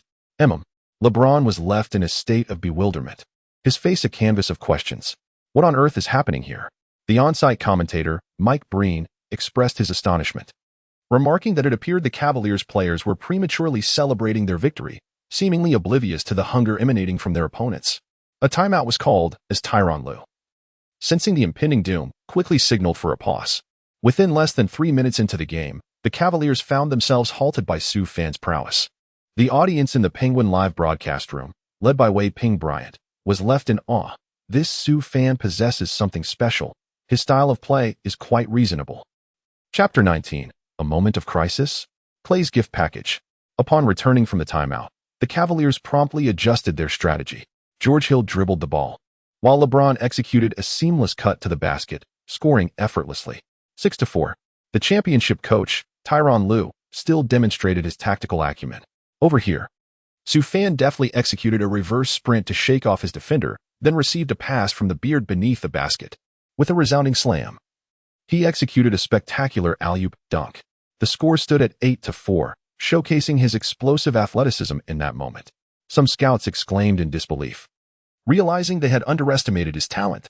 Meanwhile, for the Cavaliers, J.R. Smith, known for his unpredictable play, received a dish from LeBron James following his drive. He launched a three-pointer from the perimeter. Swish. It found nothing but net. The score narrowed to 8-7. In the subsequent possession, the Beard responded by launching a step-back three-pointer over Hill. Swish. It pierced through the heart of the defense, marking an answer ball. After a lackluster start, the Cavaliers swiftly adjusted their mindset, while the Rockets, under the collaboration of Harden and Su Fan, maintained a steady and composed approach. Every possession became fiercely contested, with physical confrontations echoing throughout the court. This was the essence of a championship final. As the first quarter concluded, the Rockets led the Cavaliers 33-32, delivering an exhilarating display of offensive and defensive prowess for the fans. In the first quarter, Su Fan faced off against the young Emperor, scoring 9 points, grabbing 2 rebounds, providing 1 assist, recording 1 steal, and achieving 1 block, showcasing a remarkably comprehensive performance. He managed to confine James' shooting percentage to approximately 40. The young Emperor, in turn, exploded with 11 points, 3 rebounds, 3 assists, and 1 block in the same quarter. Limiting does not equate to nullifying. After all, he is indeed a historical-level superstar. Su Fan's performance in the first quarter undoubtedly earned him the respect of every member and coach of the Rockets. The bench players willingly offered their seats to him. With Su Fan sitting next to the team leader, James Harden, a testament to his esteemed position within the squad. The intermission concluded swiftly, ushering in the second quarter. Right from the outset, Bam received a brilliant pass from Su Fan, successfully sinking a three-pointer. With Harden taking a brief respite, Su Fan assumed command of the second unit. On the Cavaliers' side, the King LeBron James appeared poised to play the full 48 minutes, as Coach Lue dared not grant him a moment's rest. Bang! James forcefully penetrated the paint, drawing a foul from Bam. Since those two dunks, Bam had struggled to find his rhythm. Had it not been for Ariza's suspension from the previous game due to an altercation, Bam might not have even seen the court. A slight mismatch in intensity made him susceptible to being targeted. With James sinking both free throws, the score tightened once again. Fortunately, Su Fan was in fine form tonight, showcasing his reliable mid-range shooting and adept playmaking. He was performing splendidly, truly embodying the role of a point forward. Moreover, Su Fan displayed remarkable poise amidst the deafening boos at the Rocket Mortgage Fieldhouse, remaining unfazed in the face of adversity, a true superstar in the making. Meanwhile, in Houston, Morey watched this scene unfold on television, internally lamenting, "It's over, completely over. This is unsustainable." This battle significantly inflated Su Fan's value. Simultaneously, the rebuilding Lakers, Nets, Heat, and several other teams had turned their attention to him. With only a one-year contract, Su Fan's prospects of remaining in the NBA at the season's end appeared assured. As the game approached the final moments of the second quarter, the atmosphere intensified. In a thrilling moment, Su Halian received a pass from Harden and executed a spectacular dunk, driving the ball into the hoop. With this remarkable slam, the Rockets leveled the score at 56 against the Cavaliers, entering halftime tied. By the end of the first half, Su had already amassed 18 points. Coach Lue was unable to devise a strategy to contain Su, whose learning ability and talent were truly formidable. I have a strong premonition that Su is poised to shatter his personal playoff scoring record tonight. In the Penguin Live broadcast room, diehard Rockets fan Xiaonan gazed in admiration at Su's impressive halftime statistics displayed on the technical panel. Had the Rockets deployed Su earlier, they might very well have been leading 3-2. Renowned NBA commentator Wang Meng watched in astonishment. The reading, ball handling, and shooting abilities displayed in this game were precisely what the Rockets had been desperately seeking in a 3D forward. Zhang Heli expressed his excitement, stating, "Watching Su play is incredibly logical. Just observe his positioning, defense, and passing. His basketball IQ is exceptionally high." Meanwhile, in the Cavaliers' locker room, the Little Emperor erupted in fury. "Damn it, you can't even contain a rookie? Do you understand what tonight's loss means for us? Brothers, show me your spirit and tenacity. This is the stage of the finals, not a mere child's play." As the Little Emperor unleashed his frustrations, the Cavaliers players bowed their heads, silently vowing to strive for victory in the second half. Halftime quickly passed, and the second half commenced with the Rockets on offense. Harden, unfortunately, fell into his old habits, committing a passing error under intense defensive pressure. The Little Emperor seized the opportunity for a fast break, delivering a powerful dunk. 56-58. The Cavaliers surged ahead. This dunk signified the Cavaliers' determination in the second half. Under LeBron's leadership, Love, J.R., Hill, and others flourished, delivering an astonishing 18-2 run against the Rockets in just 6 minutes, relying solely on Harden's free throws for a meager 2 points. The Rockets suddenly fell silent in the second half, seemingly extinguishing any suspense regarding the championship. 58-74, trailing by 16 points. It felt as though the outcome of the night was already foretold. Clang. A desperate Harden's three-point attempt clanked off the rim. T.T. Thompson secured the rebound. In a defensive counterattack, the Little Emperor, facing Su's defense, launched an ultra-long three-point shot. Swish. It swished cleanly through the net. 58-77. Wow. The Rocket Mortgage Fieldhouse ignited with LeBron's electrifying basket. After the shot, LeBron taunted Su, saying, "Rookie, do you see the difference between us? Your defense is softer than a roadside flower." Timeout. D'Antoni finally remembered that he had a timeout left and swiftly pressed the button to halt the game. On the bench, Harden was gasping for breath, as the rapid pace of both offense and defense had significantly drained the energy of the MVP. Su Fan is equally formidable.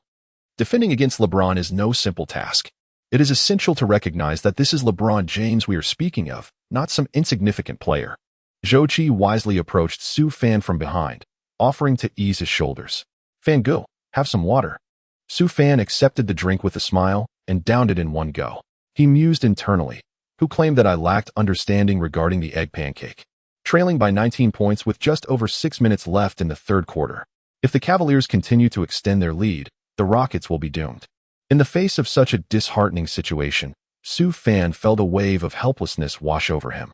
Meanwhile, on the Cavaliers bench, the atmosphere was electric. "Boss, you're amazing.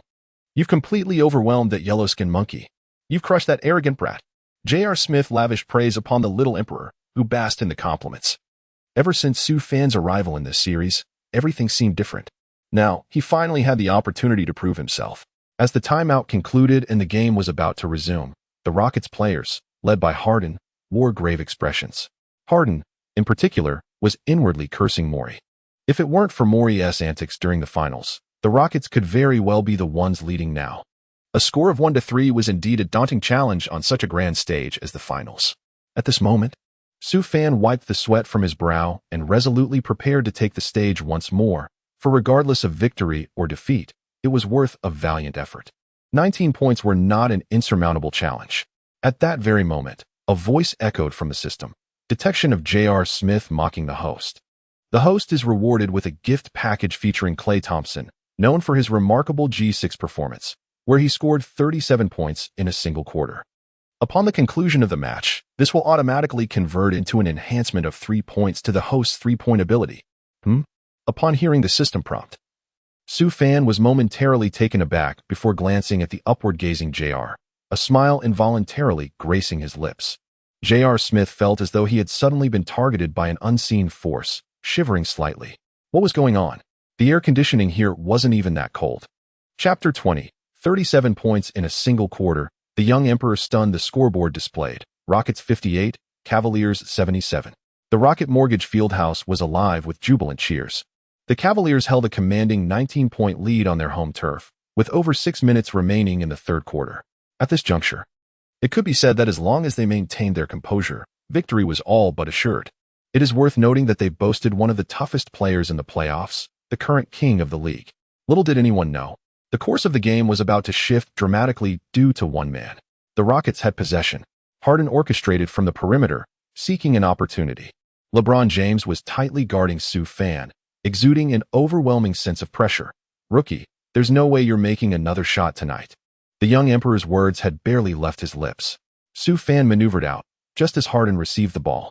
With a feint, Su Fan eluded the block from the little emperor, then executed a step back. He launched a three-pointer with unwavering confidence. "What a bold shot from Su!" exclaimed Coach Zhang in astonishment. The basketball traced a beautiful arc through the air. Swish.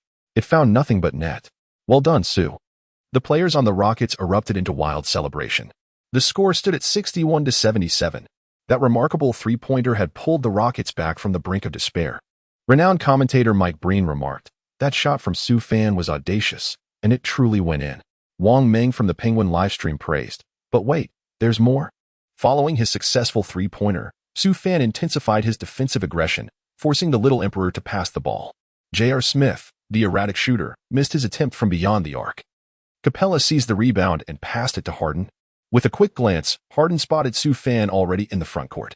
With a resounding clap, he delivered a cross-court pass. Receiving the ball, Su Fan exhibited no hesitation. He rose up for a clean, sharp three-pointer.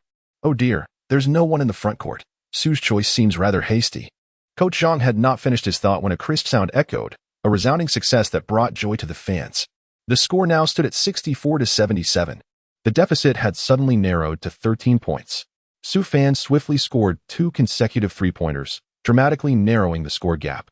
Unaware of the escalating situation, Tyronn Lue shouted at his players on the court, "Spread out. Allow LeBron to take him one-on-one." Bang, bang, bang. James executed a series of dribbles, leveraging his physical advantage as he sidestepped into the paint for a layup. Swish. Finally, he made the basket, momentarily halting the Cavaliers' bleeding. The score stood at 64-79. Before James could revel in his achievement, Su Fan had already advanced the ball into the front court. Capella willingly stepped up to set a screen. Su Fan, utilizing the cover, ventured to the right side beyond the 45-degree three-point line. With TT closely marked, he unleashed a three-point shot. The referee's whistle pierced the air, signaling a foul by TT. Meanwhile, the basketball soared towards the hoop. Swish. It pierced through the net. The score now stands at 67-79. Su Fan accomplished a remarkable 3-1. Oh my goodness, has this young Chinese player tapped into extraordinary abilities? A drug test is undoubtedly warranted. The fans in Cleveland were left in stunned silence. How could that shot possibly go in? Even LeBron was left bewildered. Harden leapt up to embrace Su Fan enthusiastically. Incredible, Su Fan. With this victory, I shall reward you with a luxury sports car. Su Fan cast a mischievous glance at James Harden and said, James Harden, I have already reserved your sports car. James Harden, amused, felt a genuine thrill. The prospect of exchanging a sports car for a decisive Game 7 was indeed exhilarating. At that moment, the young emperor remained oblivious to the fact that his championship dreams were thwarted by a mere vehicle. He prepared to take the free throw. Su Fan stood at the free throw line, steadying his breath. He confidently sank the free throw, successfully achieving a 4-point play. The score was now 68-79. In an instant, the deficit had widened to 11 points. Even Coach Lu, despite his usual demeanor, recognized the necessity of calling a timeout to halt the momentum of that troublesome young player. Upon returning from the break, Love executed a graceful hook shot beneath the basket, bringing the score to 68-81. Unfortunately, as the possession shifted, the Rockets were acutely aware of Su Fan's scorching shooting form. Harden was persistently searching for Su Fan. And at last, Su Fan maneuvered to receive the basketball. With a feigned drive to elude the defense, he launched a three-pointer from the corner. Swish. He struck again, making the score 71-81. Su Fan, with a succession of 3 consecutive three-pointers and a remarkable 4-point play, compellingly reignited the suspense of the game. Su Fan's performance was far from over. The Cavaliers struggled offensively, caught in a scoring drought, when Su Fan unleashed yet another three-pointer. Alas, the ball failed to find its mark. On the sidelines, Tyronn Lue let out a sigh of relief. In the next moment, bang! The missed shot ignited Su Fan's determination as he charged towards the basket, fiercely snatching the rebound from Thompson, who had just secured it, with TT in his grasp. With a powerful dunk, he emphatically slammed the ball through the hoop. 73-81. The Cavaliers were left in utter disbelief. What just happened? This guy was on fire. Outright stealing the ball from TT. This was sheer audacity. The commentators, Mike Breen and Fraser, were momentarily silenced. By this point, Su Fan had already scored 15 points in the quarter, showing no signs of slowing down. His total points had reached a new high of 34. If Su Fan were to score just one more point in the remaining game, it would mark a new personal career record. What could possibly be his limit? Amidst these questions, LeBron James hit a long-range three-pointer, stabilizing the Cavaliers' faltering momentum. 73-84. Turning back, Su Fan swiftly brought the ball past half-court. To everyone's astonishment, Harden was playing off the ball? The bearded one had relinquished control to Su Fan, leaving the crowd in sheer amazement. It was as if Su Fan felt compelled to respond to Harden's trust. Su Fan charged directly towards the crown of the night, standing beyond the three-point line. This time, he did not shy away, confronting the Emperor's defense head-on. He forcefully launched an extraordinarily distant three-pointer. The basketball traced a beautiful arc through the air. Swish. It pierced through the heart of the net. The score now stood at 76-84. Yet, this was far from over. As the third quarter dwindled to a mere 1 minute and 25 seconds, the Rockets trailed the Cavaliers by just 2 points, 87-89. On the perimeter, Su Fan faced the Emperor with an air of nonchalance. Rookie, come strike me. Su Fan cast a glance at the young Emperor, a faint smile curving his lips. I have never encountered such a brazen request. Bang. Su Fan executed a deft dribble, sidestepped, and released a three-point shot with unerring precision. The young Emperor made a valiant attempt to block, yet could only watch as the basketball soared towards the hoop. The moment the ball left his hands, Su Fan had already turned to celebrate. Swish. The arena echoed with the crisp sound of the net. A profound silence enveloped the crowd. 90-89. With Su Fan's remarkable performance, having amassed 30 points to date, the Rockets successfully reclaimed the lead. Coach Lu, startled, sank into his seat at the technical table. Oh, Su Fan has made it. In the Penguin Live broadcast, the viewers flooded the comments section, while Wang Ming shouted hoarsely, "Wow, what an impressive display. It is only right that the ball be entrusted to Su Fan," Coach Zhang commented. But the show was far from over. The Cavaliers' young emperor had just drawn a foul, securing 2 points and regaining the advantage, 90-91. In the next moment, Su Fan swiftly advanced with the ball, confronting the obstacles posed by TT and Love. He launched the ball towards the backboard, a self-throw and a slam dunk. With a resounding clang, the basketball was forcefully driven into the hoop. The score now stands at 92-91. The lead has been reclaimed. Su Fan has astonishingly achieved a personal record of 51 points. Oh my goodness. How is Su Fan so formidable?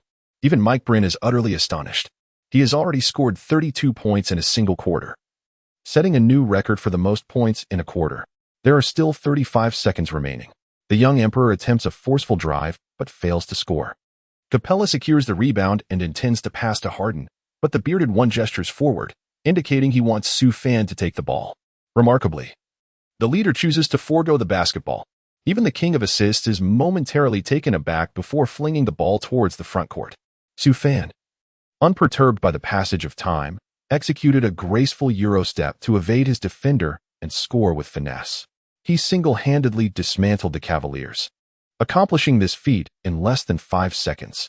Following his basket, Su Fan mimicked Russell Westbrook's signature baby rock gesture, leaving the crowd at the Rocket Mortgage Fieldhouse in sheer disbelief. He had already amassed 34 points in just one quarter. The score stood at 94-91 when Coach Lou called for a timeout to strategize the final offensive play. The brief intermission concluded promptly, and the match resumed. Kevin Love passed the ball to the king, only to have it intercepted by Su Fan, who ensnared it with relentless determination.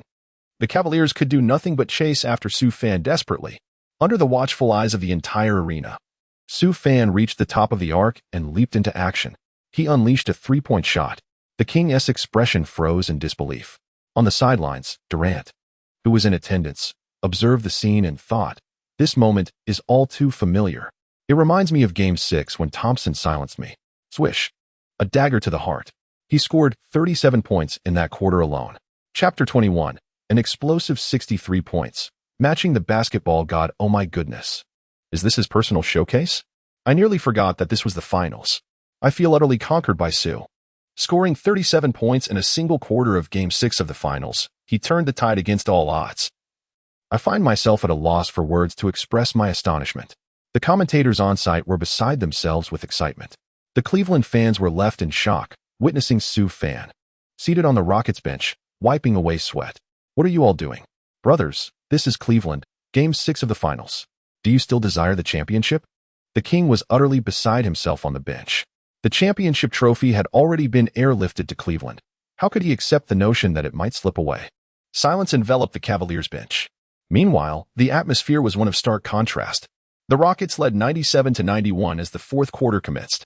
At this juncture, Su Fan had scored 19 points in the first half and an astounding 37 points in the third quarter, totaling 56 points. He was just 7 points shy of Jordan's playoff scoring record of 63. In this age of explosive information, news of his performance spread like wildfire across the globe.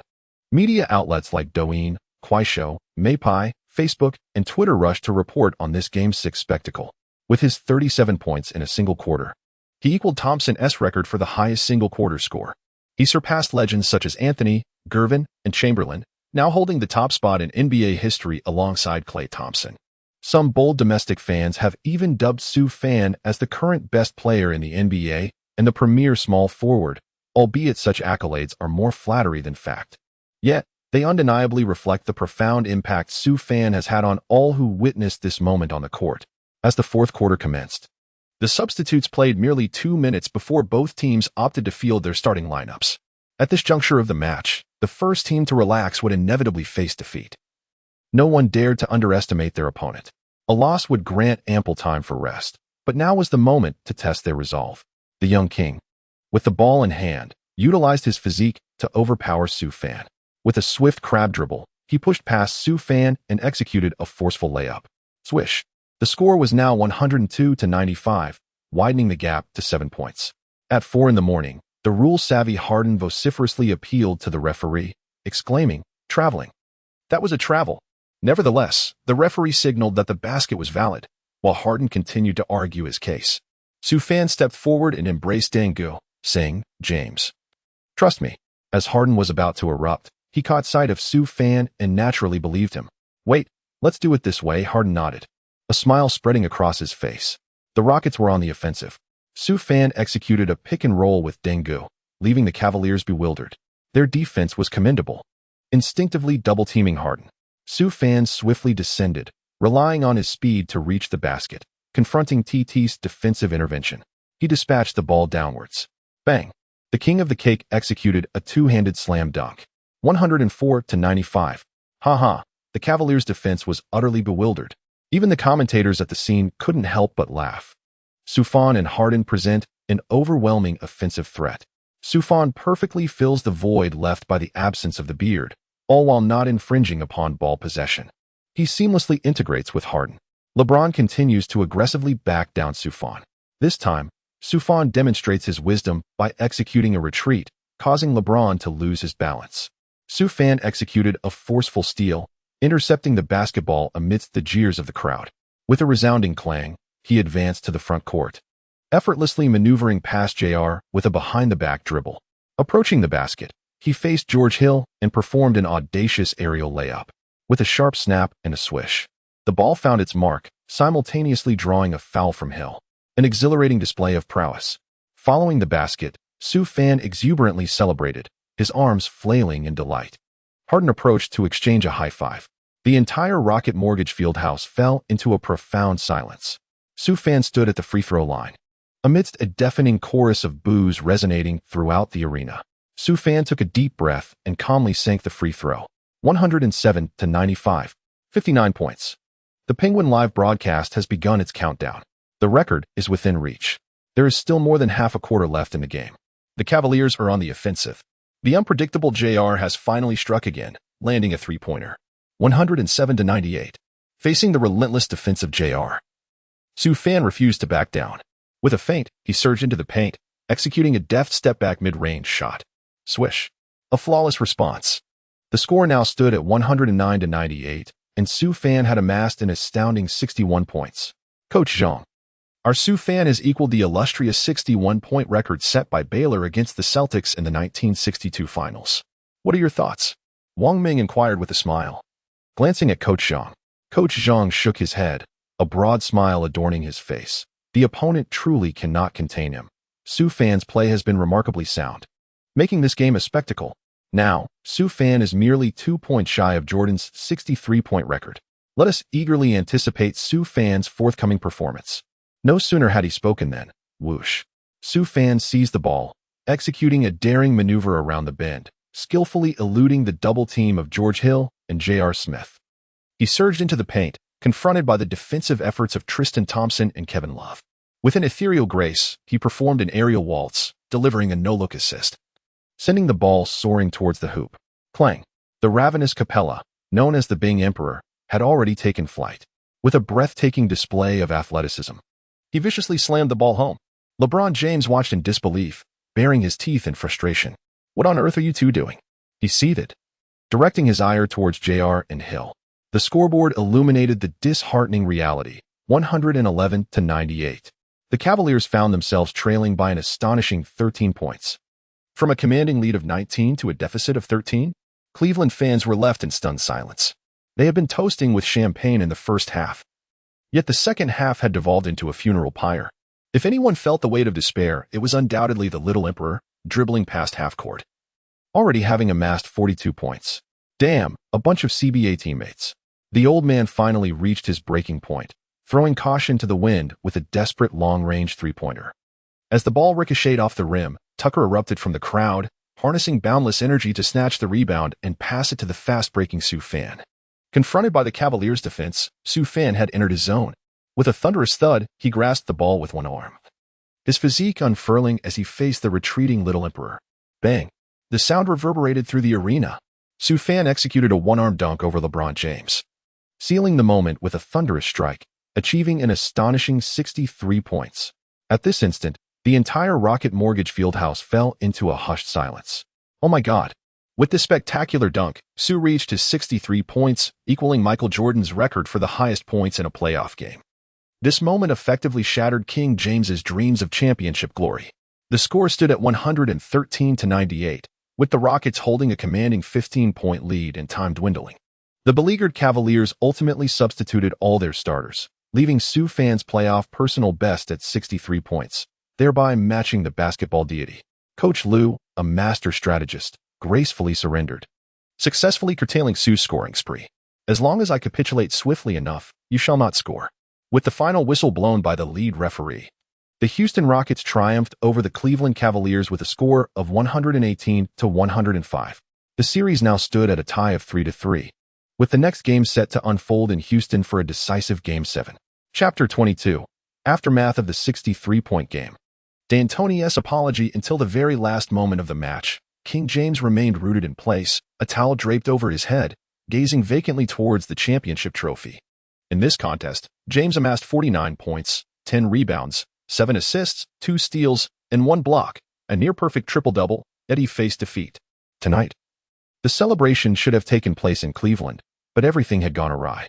This scene felt hauntingly familiar, trailing 1-3, only to claw back to 3-3.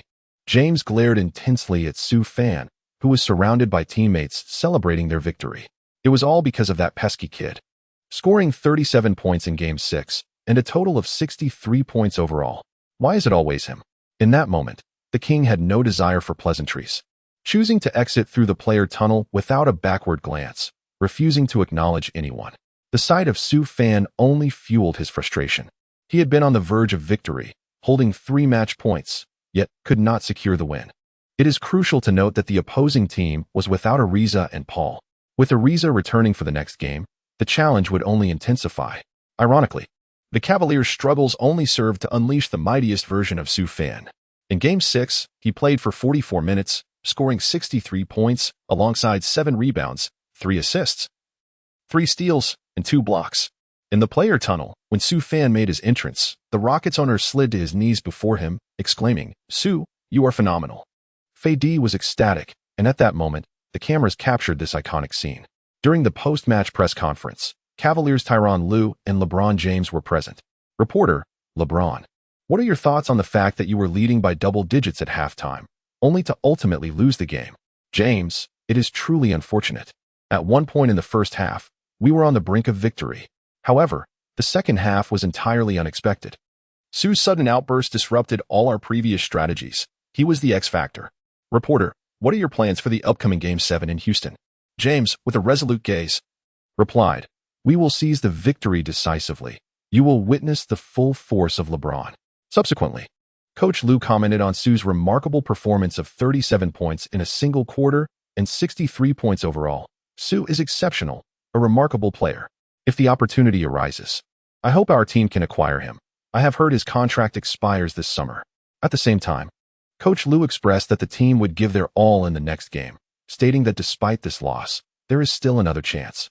And there is no need for panic. In the immediate aftermath of the game, Sioux's 37 points in a single quarter and 63 points overall sparked heated discussions across the nation. Scoring 63 points, oh my goodness. The NBA is abuzz with Sioux's brilliance. His 37 points in one quarter equaled Klay Thompson's record. He is truly extraordinary. What can Sioux accomplish? Scoring 63 points ties him with Jordan for the highest points in a playoff game. Henceforth, I am a devoted fan of Sioux. This summer, the league will fervently pursue Sioux. My goodness, he has single-handedly revitalized the Rockets. With 58 recovering from injury, Emperor Sioux has ascended. The strongest ally of the Beard is now in the lineup. Sioux fans' remarkable performance has garnered widespread attention from numerous sports media outlets, including ESN, F0X Sports, TNT Sports, and FW Sports. A dazzling star, the extraordinary young talent from Huagua scored 63 points to rescue his team, setting 2 historic records that place him at the pinnacle of the sport. Who can possibly stand in his way? The Rockets' secret weapon, the decisive Game 7 of the finals, is upon us. The owner of the Rockets knelt down, and the truth behind it is, on the flight back to Houston from Cleveland, the entire cabin was enveloped in a joyful and relaxed atmosphere. Particularly notable was James Harden, whose signature smile radiated like the sun, his lips curving into a grin that seemed almost uncontainable. With headphones on, he swayed gently to the rhythm of the music, occasionally humming a few lines of his song. Teammates such as Tucker, Ariza, Gordon, Capella, and Bamut shared in this exuberance, their faces beaming with joy after a resounding victory over the formidable Cavaliers. Clearly, their triumph in bringing this series back to Houston filled everyone with delight. At that moment, Coach D'Antoni approached Sue Fan with a measured pace, prompting curious glances from the other players.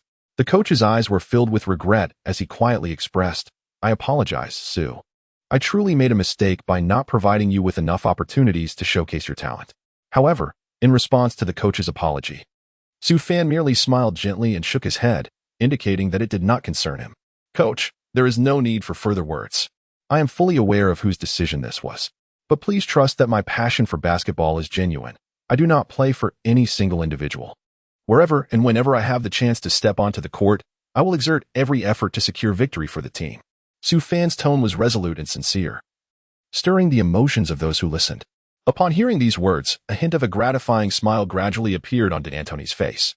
He patted Sue Fan on the shoulder and expressed with heartfelt gratitude, "Sue, I am truly thankful to you. Your extraordinary performance has salvaged my coaching career." At that moment, Harden, who had been listening to music from a distance, silently approached the two. Suddenly interjecting, he exclaimed, "Hey, don't forget about me, Sue. You've successfully aided the team in victory more than once. My championship dreams continue because of you. Once we return to Houston, I'll find you 3 stunning ladies." A wave of laughter erupted among the crowd. "Everyone should join in. Let us celebrate together." Harden continued, 0H, Big Boss, how impressive." The Rockets players were exhilarated by his words. After saying this, Harden discreetly approached Sue Fan and slipped him a red envelope. "Sue, just a small token from your big brother. I heard you're living in a small apartment in Houston. That won't do, my friend. I'll take care of you." Upon hearing this, Sue Fan graciously accepted the envelope, discreetly weighing it in his hands, at least starting from 100,000. Harden was indeed lavish. How astonishing. It was time to upgrade his small apartment in Houston. Previously, he had the funds, but now the situation had changed. Moreover, if he were to bring a lady home, the disarray of his current living space was decidedly inappropriate. He recalled the last time he had the fortune of watching a movie with a senior at home, while a couple upstairs quarreled. He distinctly remembered the woman shouting, "No, no," creating an awkward atmosphere for both. Los Angeles. In a luxurious apartment, a stunning beauty with skin as smooth as snow and long legs was soaking in the bath. She gazed at a video on her phone of Sue Fan playing basketball, a coy smile gracing her lips. "So your name is Sue Fan," she mused. Chapter 23. Attention from sneaker brands. Regarding G7 in recent games, Sue Fan's consecutive explosive performances had indeed garnered widespread attention. This surge of success had caught the eye of several sneaker brands. With the backing of the Chinese market, these foreign giants sought to claim a share of the domestic pie. Nike, with its vast resources, offered a 5-year contract worth $10 million. While this offer seemed lacking in sincerity, it was, for an undrafted rookie, a testament to wealth and audacity. Nike's direct competitor, Adidas, similarly presented a 4-year offer of $8 million. When Sue Fan's agent, Senior Lu Ying, excitedly shared this news with him, the atmosphere was charged with anticipation. Sue Fan merely replied, "Investigate further and report back." Annoyed, Lu Ying pouted, "Be serious." With a system and a golden finger at his disposal, he certainly could not disclose to his senior that he hailed from the future. Moreover, 5 years' time? Sue Fan is confident that he will become the star player of the team within the next 3 years. With a 3-year commitment, he boldly stated, "Senior, I believe in my worth. In the future, they will present you with an astonishing offer." Upon hearing this, Lu Ying paused for a moment and replied, "If all else fails, I shall support you. Forget it, Senior." On the other end of the line, Sue Fan jested, "I certainly do not wish to be labeled as someone who relies on the generosity of others." "How audacious," Lu Ying retorted with playful indignation. "All right, Senior sister. I must prepare for my training now. When you arrive in Houston, I shall treat you to a meal." With that, Sue Fan ended the call. Lu Ying gazed at the silent phone in her hand, a faint smile gracing her lips. "You mischievous boy, it won't be long before you find yourself at my feet." Gazing at her delicate long legs and exquisite feet, Lu Ying soon shed her garments, revealing her snow-white shoulders. She stepped into the bathroom, and the sound of rushing water filled the air, shrouding the scene in a veil of mist. On June 15th, in the United States, the highly anticipated Game 7 of the Finals finally arrived at the Toyota Center after a 2-day respite. The Houston Rockets faced off against the Cleveland Cavaliers in a venue that could accommodate approximately 20,000 spectators, all of whom were present this evening. With the Rockets trailing 1-3, they managed to equalize the series, dragging it into a decisive seventh game. Tonight's contest was destined to be a fierce and blood-soaked battle. Should the Cavaliers emerge victorious, they would still be crowned champions. Conversely, if the Rockets triumphed, they would secure their third championship title in franchise history, marking a moment of disgrace for both the Cavaliers and their star player. In the lead-up to the game, various experts and renowned basketball commentators made their predictions, estimating a 79% chance of victory for the Cavaliers and 21% for the Rockets. The consensus suggested that the Cavaliers, with their substantial lead, possessed the strength to secure a win, provided they stifled the performance of Sue Fan, thereby isolating Harden. It is well known that in critical matches, Harden has consistently faltered. This evening, the Toyota Center was unusually vibrant, filled with business magnates and celebrities. Cy Choshin, who had recently acquired the Brooklyn Nets, was present, his gaze fixed intently on Sue Fan during warm-ups. Numerous Hollywood stars graced the event, including Leonardo DiCaprio, the national father-in-law Sylvester Stallone, Jason Statham, the enchanting Scarlett Johansson, the illustrious Jennifer Lawrence, the captivating Elizabeth Olsen, Robert Downey Jr., and Sue Fan's rumored love interest, Kelly Cohen. Everyone was eager to witness the clash between the Little Emperor and the fervent Sue Fan, as well as this monumental Game 7 showdown. The arena was also attended by several NBA legends, the god of basketball Michael Jordan, the Rockets' all-time great Hakeem Olajuwon, Clyde Drexler, the towering Yao Ming, Magic Johnson, and Mario Elie, known for his kiss of death. Current superstars, including the Banana Boat brothers Carmelo Anthony and Dwayne Wade, were also in attendance to support LeBron James, alongside Kevin Durant, whom Sue Fan had famously outplayed.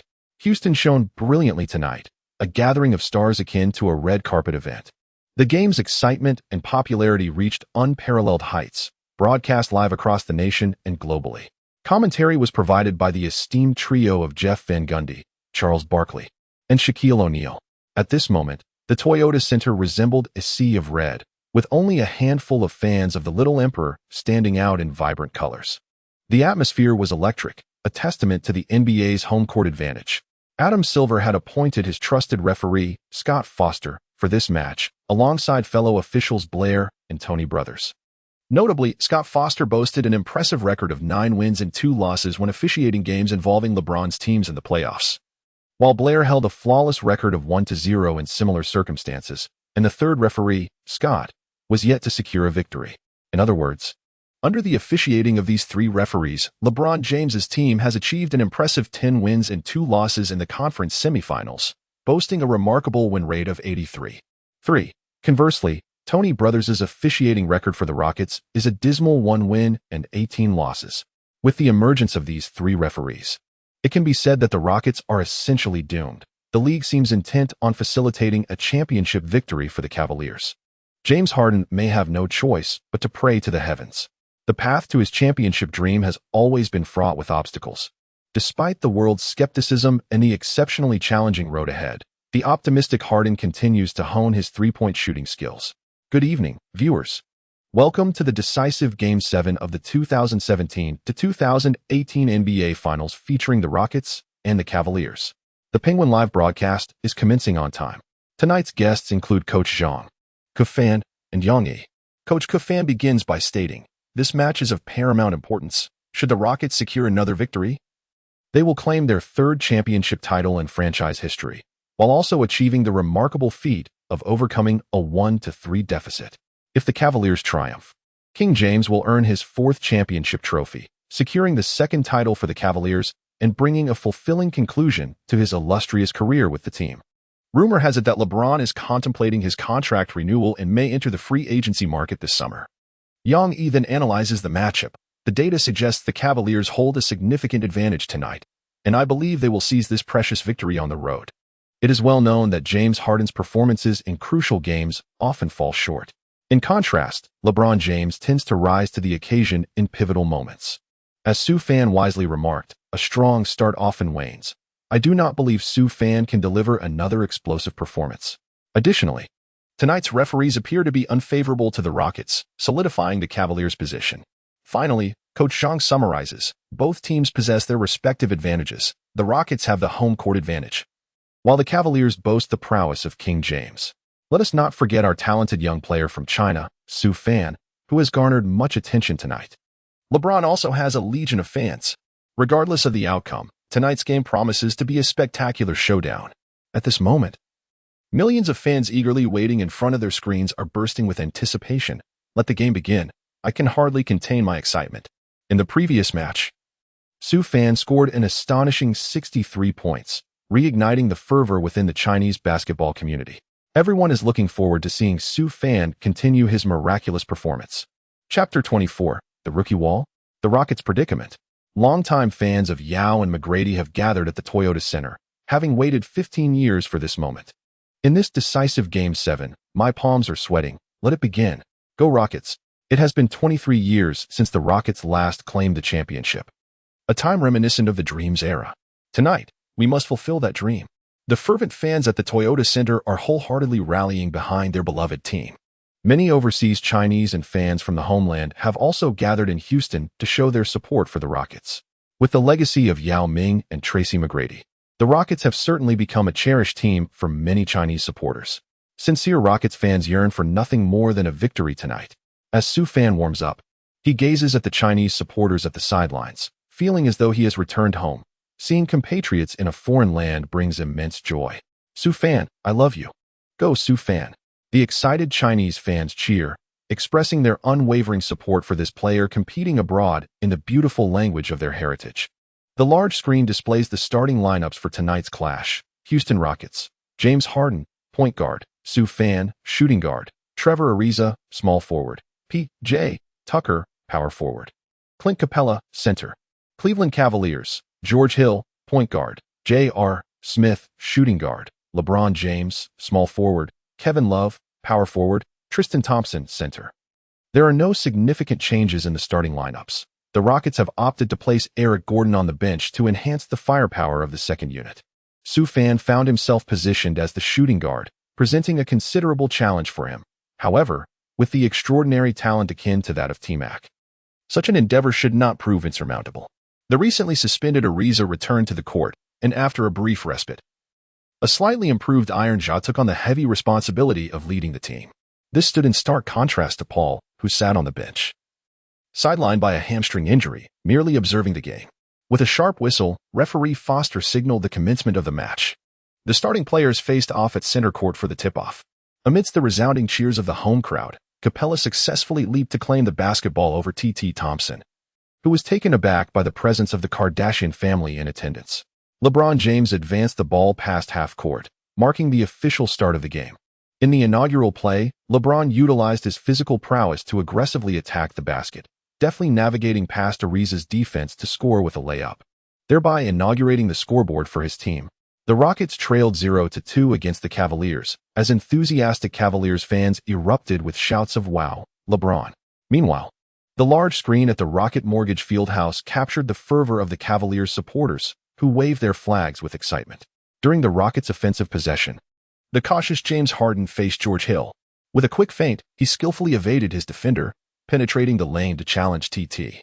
After a fierce display of muscle, Harden, amid contact with TT, executed a floater to score. The game was tied at 2-2. Following the basket, Harden gestured to the baseline referee, claiming a foul on TT. Yet the official, seemingly oblivious, allowed play to continue. The Rockets fans erupted into a chorus of boos. Adam Silver, in attendance, observed with satisfaction, "As long as I'm here, the Rockets shall not claim the championship." In the next sequence, J.R. Smith received a pass from LeBron following a drive and launched a three-pointer. The unpredictable shooter seemed to overlook who he was matched up against tonight. With an audible slap, Su Fan soared to deliver a resounding block, showcasing his astonishing leaping ability. Harden swiftly retrieved the ball and initiated a fast break, while Hill and LeBron hurried back on defense. In the next moment, a memorable scene unfolded. Bang! Harden tossed the ball off the backboard, leaving the audience in a state of bewilderment. Subsequently, Su Fan surged into action, executing a spectacular slam dunk that sent the ball crashing into the hoop. The score was now 4-2.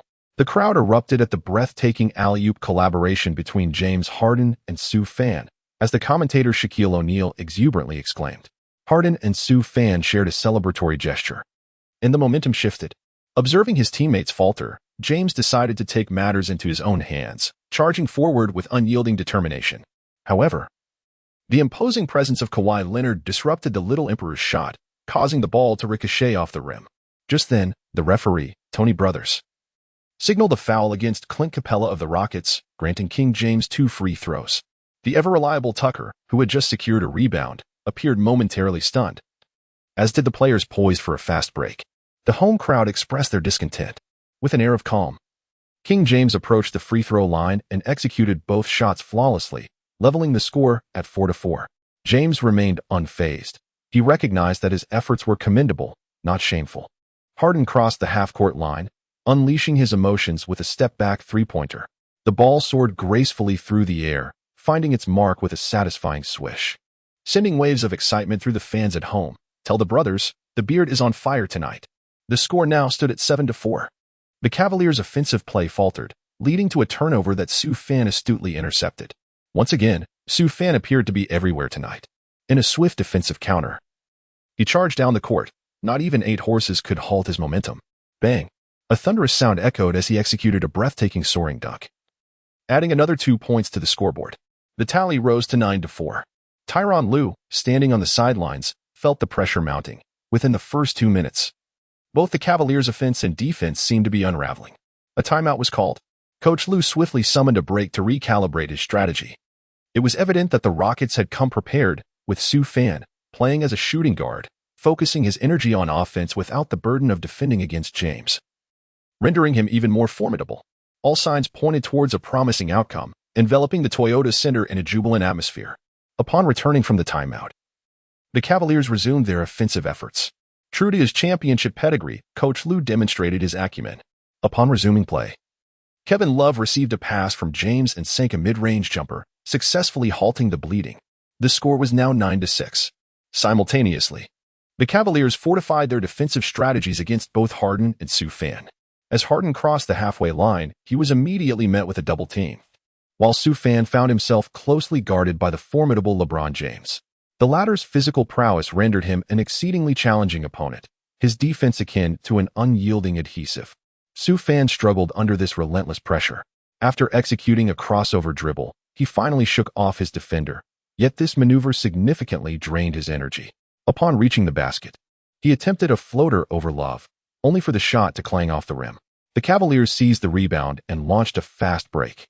The Rockets experienced a sudden lapse, allowing the Cavaliers to capitalize and unleash a 9-2 run, thereby taking the lead, 11-15, with the Rockets trailing by 4 points. It appeared the Cavaliers had discerned the strategy. Stifling both Harden and Sue Fan, the primary offensive initiators, was the key. Sue Fan had been afforded too little time to mature. Now, faced with the relentless pressure of the Thanos LeBron and the Cavaliers' targeted defense, he needed to break through swiftly. Where the Rockets' prospects for the evening looked dire, the commentator, Van Gundy, incisively remarked on the situation. Shaquille O'Neal concurred, stating, "I see potential in Sue Fan to evolve into a premier forward. Regardless of the outcome, he will undoubtedly be sought after by the league this summer, especially since 3 and D forwards are still highly coveted." Recognizing the precarious nature of the game, Coach D'Antoni called for a timeout. Every possession had become critical at this juncture. Chapter 25, The Rockets' Tactical Shift. Sue Fan draws attention. Run. Don't just stand there foolishly. D'Antoni shouted at his players. We have more than just Harden. We have Sue Fan. We are a team. This match was the final showdown, and he demanded their utmost effort to score and display their tenacity for the championship. With that, Coach D'Antoni placed his hand in the center, and Harden, Sue Fan, Capella, and others gathered in a circle to rally each other. Upon returning from the timeout, the Rockets, invigorated by this reminder, sprang to life, executing a series of dynamic movements and screens that revitalized the entire team. Harden, with the ball beyond the arc, executed a crossover dribble. Capella set a pick, allowing Harden to penetrate and draw the Cavaliers' double team. At that moment, Sue Fan made a swift cut along the baseline, evading his defender, and received a pass from Harden. Bang! Before the Cavaliers could react, Sue Fan soared to the basket, delivering a reverse one-handed dunk that thundered through the hoop. After the basket, Sue Fan shook his head, dismissing the notion of a rookie wall. This was something he could easily overcome. Transitioning to the defensive end, the Rockets similarly intensified their defense, executing tight switches that caught the Cavaliers off guard. J.R. Smith attempted a crossover, only to be stripped by Sue Fan once more. Sue Fan swiftly dribbled the ball into the front court, confronted by an unguarded hoop. In a moment of sheer spectacle, he unleashed a one-armed windmill dunk, sending the basketball crashing into the net. The Rockets rapidly closed the gap, while LeBron James, the young emperor on the Cavaliers' side, once again rose to the occasion, employing his crab dribble to penetrate the Rockets' defense.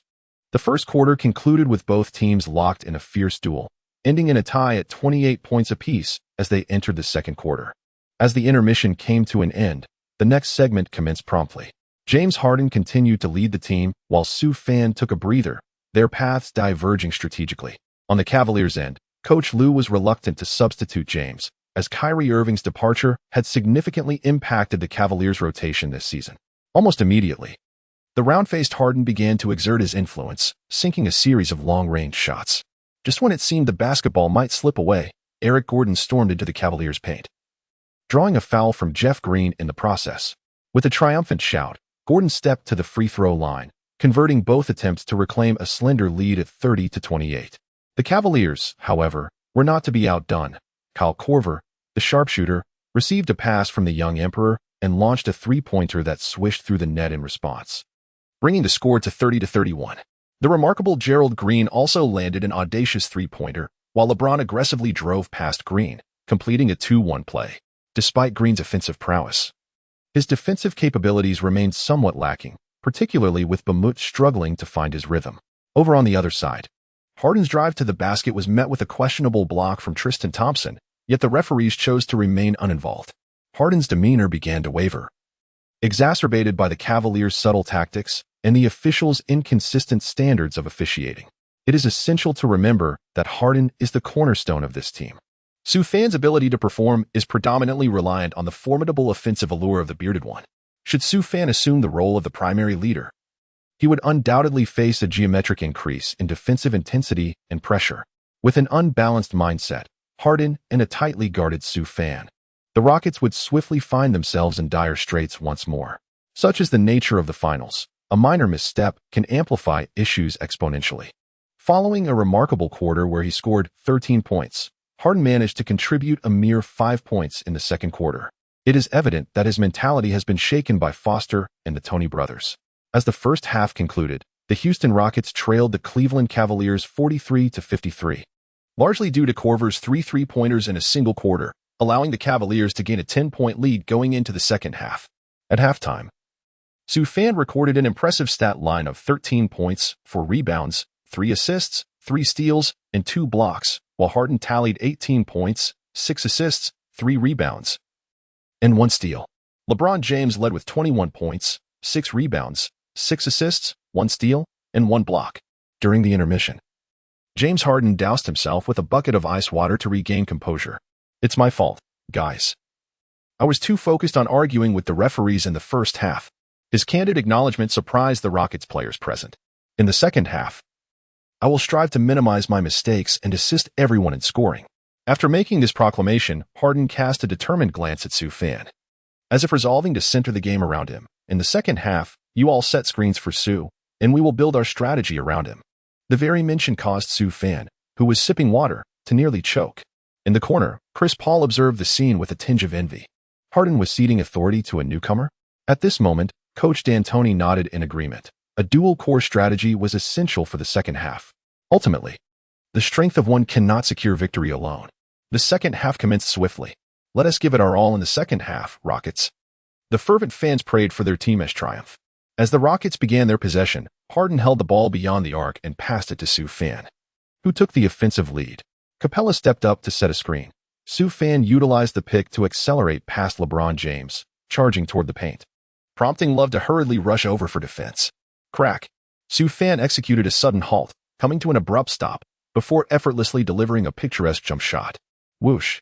The two-pointer sailed through the net with unwavering precision. His mid-range shooting was remarkably consistent. Apart from Paul, Sue Fan is one of the 2 players that D'Antoni permits to conclude the game with mid-range shots. The score stands at 45-53 in favor of the Cavaliers. Sue Fan has stepped up. In moments like this, his resolve is truly commendable. In the Penguin live stream, Fan couldn't help but praise him. It is indeed rare to find such a decisive player when the team is trailing by 10 points. Netizens are quick to comment. Sue Fan's performance surpasses that of I.I.M. Butler in the early hours, as the Cavaliers launch a counterattack. Love maintains his excellent shooting touch from the first half, responding with a mid-range shot. The score is now 45-55. Turning back, Sufjan attempts his signature move but is met with a double team. At this moment, he passes the ball to the bearded one. James Harden shows no mercy to the young emperor, catching the ball beyond the arc and delivering a three-pointer that punishes the Cavaliers' defense. The Rockets swiftly dismantle the Cavaliers' defensive strategy with an unexpected offensive approach. With their dual threats from the perimeter, they begin to hit their targets with precision. The backcourt duo alternates their attacks, and before long, they have leveled the score. Subsequently, they even take the lead, leaving the Cavaliers momentarily bewildered, as defending against either player becomes an insurmountable challenge. Sufjan surprisingly showcased a remarkable skill in subtle orchestration, which captivated the attention of team owners and scouts present at the scene, including notable figures such as Nets owner Kai Chong-shin and Lakers owner Jeannie Buss. Both teams find themselves in a rebuilding phase, actively seeking an exceptional superstar to assume the leadership role. With a score of 81-75, the Rockets managed to close the gap with an astonishing performance in the third quarter, even taking a lead of 6 points. In the third quarter, Sufjan once again scored 12 points. As the quarter concluded, he had amassed a remarkable 25 points with an impressive shooting accuracy of 66.7. This astonishing efficiency is indeed both surprising and delightful. Apart from Harden, he stands as the most reliable player for the Rockets. With just one quarter, he has shattered the rookie barrier, promising a bright future ahead. Chapter 26, He Grew Anxious. The King returns. The decisive fourth quarter has arrived. The Rockets lead 81-75 against the Cavaliers. Coach Lue sets a precedent for the fans as LeBron James, having rested merely 2 minutes in the first half, refuses to take a break in the second half. Both offense and defense are at their peak. Right from the start, the Little Emperor, LeBron James, with unwavering determination, sinks a crucial three-pointer against a formidable defense, narrowing the gap to 81-78. The Rockets prepare for their next possession. Sufjan received a pass from Harden beyond the arc and responded with a three-pointer. The score stood at 84-78. This scene caused a furrow of concern on the brow of the Little Emperor, who grew anxious. A glance at TT revealed an unspoken understanding. TT, witnessing this moment, immediately made a decisive choice. In the next possession, James powered through, scoring an additional 2 points, bringing the score to 84-80. Meanwhile, Harden penetrated the defense, drawing attention before delivering a pass to the cutting Sufjan. Bang! The latter executed a spectacular slam dunk, sending the ball crashing into the hoop. The crowd erupted in a frenzy. That dunk was simply electrifying. Sufjan's arrival transformed the Rockets into the city of alley-oops. Yet, unbeknownst to everyone, TT deliberately extended his foot, with a resounding thud. As Sufjan landed, his foot inadvertently stepped upon TT's ankle. A sharp crack resonated through the air, and Sufjan crumpled to the ground, clutching his ankle in agony. This unforeseen incident left all present in a state of bewilderment. In the Penguin livestream, concerned voices echoed, imploring, "What is happening? Please, not Sufjan. He has already scored 30 points tonight, the highest for the Rockets." The tension among the fans escalated palpably. TT Thompson, appearing innocent, merely shrugged. Meanwhile, Tucker, disregarding the situation, rushed forward and forcefully shoved TT aside. Chaos erupted as both sides confronted each other, exchanging a barrage of insults. The referee hastily intervened to quell the commotion. The large screen replayed the recent incident, and it became glaringly evident that TT had deliberately tripped Sufjan. Such foul play. The Cavaliers resorting to underhanded tactics due to their inability to compete fairly. This trip was disgraceful. Please don't let my brother Sufjan be sidelined. Fans from our nation anxiously covered their eyes, fearing for their star player's fate. The referees convened urgently to discuss the matter. Harden, visibly concerned, knelt beside Sufjan to assess his condition. Yao Ming stood up with apprehension, having hoped to build the national team around such a remarkable talent. If Sufjan were injured, what would become of their aspirations? With the current roster of misfits, even reaching the top 8 seemed a distant dream. His visit was intended to witness the Rockets' championship pursuit and to converse with Sufjan regarding national team strategies. At that moment, the team doctor examined Sufjan and declared that he would be unable to continue in the match. D'Antoni, frantic, was seen lamenting at the sidelines, vehemently arguing with the referees. Unbeknownst to many, Sufjan's contribution to the Rockets was unparalleled, rivaling even that of Paul. He was a crucial element in their defensive strategy. Without him, advancing to Game 7 would be an impossible feat at this moment. Su Fan was being assisted by the team doctor as he made his way from the player tunnel towards the locker room. Su Fan. Well done. Su Fan. I love you. Keep it up, Su Fan. The fans in the Toyota Center rose collectively, applauding to bid farewell to their hero. Su Fan has earned the respect of all his fans. The broadcast camera also captured Su Fan as he exited the players' tunnel. The Chinese fans, witnessing that Su Fan appeared capable of walking on his own, felt a sense of relief in their hearts. Su Fan is still young, and as long as he can compete, the prospects for a championship seem promising. This league is in dire need of a 3D forward like him.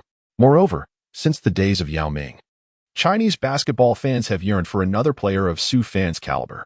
At the game, it wasn't long before the referee ultimately announced the outcome. TT received a level 1 flagrant foul. The Rockets were granted 2 free throws and a possession, executed by team captain Harden, since Su Fan had already exited the game due to injury.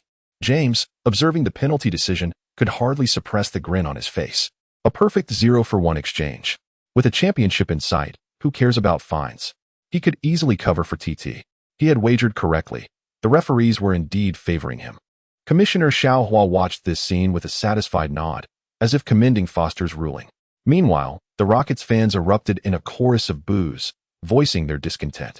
Foster remained unfazed. After all, what could they do? They had no control over him. At this moment, Su Fan remained in the locker room, intently observing the match. His face was etched with a sense of frustration, coupled with disdain for the Cavaliers' unscrupulous conduct.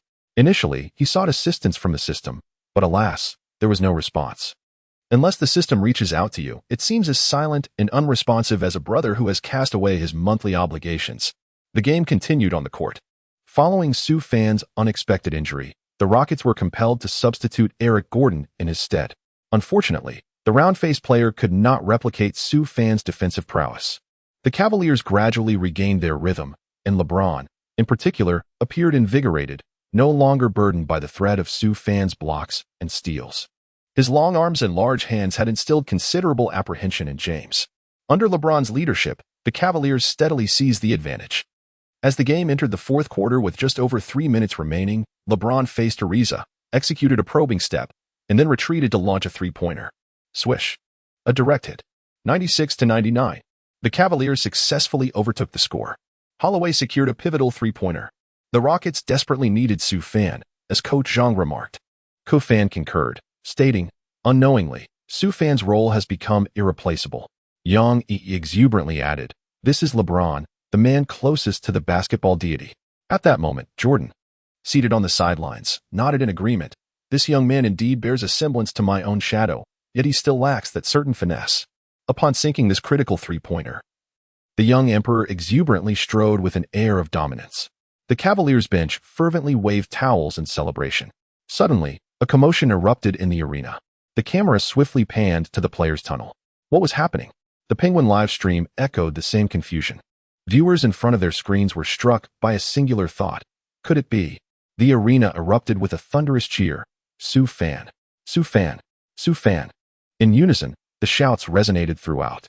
To everyone's astonishment, Su Fan appeared, accompanied by medical personnel, making a spirited return to the court. With his emergence, the live stream was instantly dominated by the triumphant return of the king. Coach D'Antoni hastily called a timeout, as if he had spotted a savior. Jordan was equally taken aback by Su Fan's re-entry, silently acknowledging, this kid has something special. His willpower reminds me of my own past. Su, are you all right? Can you still play? Harden and Coach D'Antoni rushed forward, expressing their concern. At this moment, Su Fan struggled to move his ankle slightly, and the crowd gazed at the thick bandages enveloping it. The team physician then spoke up, suggesting, my advice is to refrain from returning to the court, as this could jeopardize your future career. The Rockets players were taken aback by this statement. Perhaps, Su, it would be best if you sat this one out, Harden said with concern. There will be other opportunities for championships. Coach D'Antoni and the other Rockets players nodded in agreement. However, Su Fan shook his head and smiled. Brothers, for you, your most glorious moments may lie in the future or in the echoes of the past. Yet for me, my most splendid moment is right now. Coach, I want to play. Let me step onto the court. The crowd felt a wave of emotion upon hearing his words. Harden glanced back at Chris Paul, who was also injured and seated at the end of the bench in training gear. D'Antoni surveyed the scoreboard, then regarded Su Fan's resolute gaze. along with the team's fervent desire for victory. Ultimately, he relented. Tears glimmered in D'Antoni's eyes as he said, "Sue, I grant your request to play. But should you experience any discomfort, you must come off immediately. I do not wish to jeopardize the career of a future superstar in this league for the sake of a single game." As the echoes of determination filled the arena, Yao Ming reflected on this scene, reminiscent of his own playoff moments years prior. Time indeed flies swiftly. Chapter 27, The Clutch Shot or the Counter Clutch. As the timeout concluded, the scoreboard displayed Rockets 96, Cavaliers 99, with 3 minutes and 12 seconds remaining. At this juncture, Harden held the ball, with the Cavaliers' defensive focus still fixated on him. At present, Sue Fan appears to struggle even while running. The foot injury clearly has a significant impact on him, as his speed has diminished compared to before. Barkley observed and analyzed the situation on the court. Bang! Harden passed the ball to Sue Fan. After receiving the pass, Sue Fan took a three-point shot. As the basketball ricocheted off the rim, James let out a sigh of relief, realizing that this young player was truly ineffective. Suddenly, a deafening sound echoed. King Capella soared above the crowd to seize the rebound and forcefully slammed the ball into the basket. The score now stood at 98-99. Humph. Do not forget that I am also a member of the Rockets. Capella's expression exuded dominance after scoring. The atmosphere of Sue Fan's triumphant return invigorated all the Rockets players. In this moment, they fought not only for the team but also for Sue Fan and the championship dream that resided in their hearts. The Rockets exuded a different aura. They were firing on all cylinders. The commentator chuckled, stating that the game had taken an intriguing turn, and the outcome would hinge on the final 3 minutes. The Cavaliers commenced their offensive. LeBron James advanced the ball past half court, orchestrating the play from the top of the arc. The young Emperor executed his moves with remarkable caution, as they led by a mere point, an insufficient cushion, just a single basket that could be easily reclaimed. Kevin Love set a screen, creating space while the defenders continuously switched. Ultimately, it fell to the injured Sue Fan. James's strategy was crystal clear: capitalize on the opponent's vulnerabilities.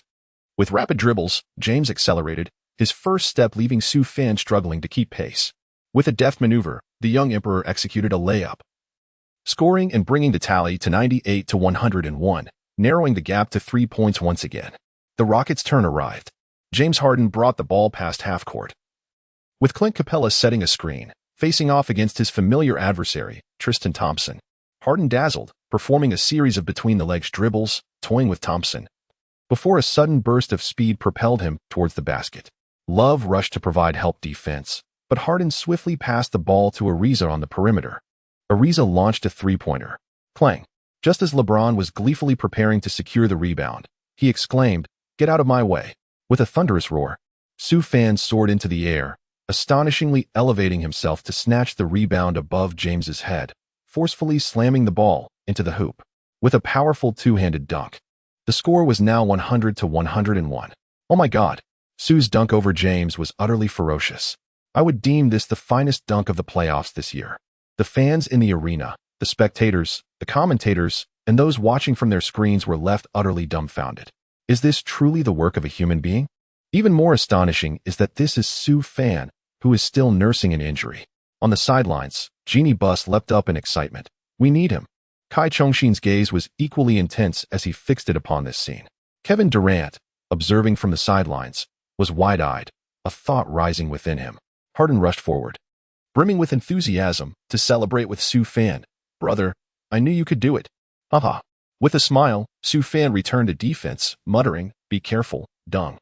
That last collision almost made me retire." Upon hearing this, Harden couldn't help but chuckle. Meanwhile, the little Emperor, LeBron James, appeared somewhat dazed after being dunked on. In a moment of distraction, he had his pass intercepted by Sue Fan. A fast break ensued. Harden swiftly advanced past the front court, and Sue Fan launched the ball forward. Harden seized the ball. The retreating J.R. Smith quickly focused on Harden.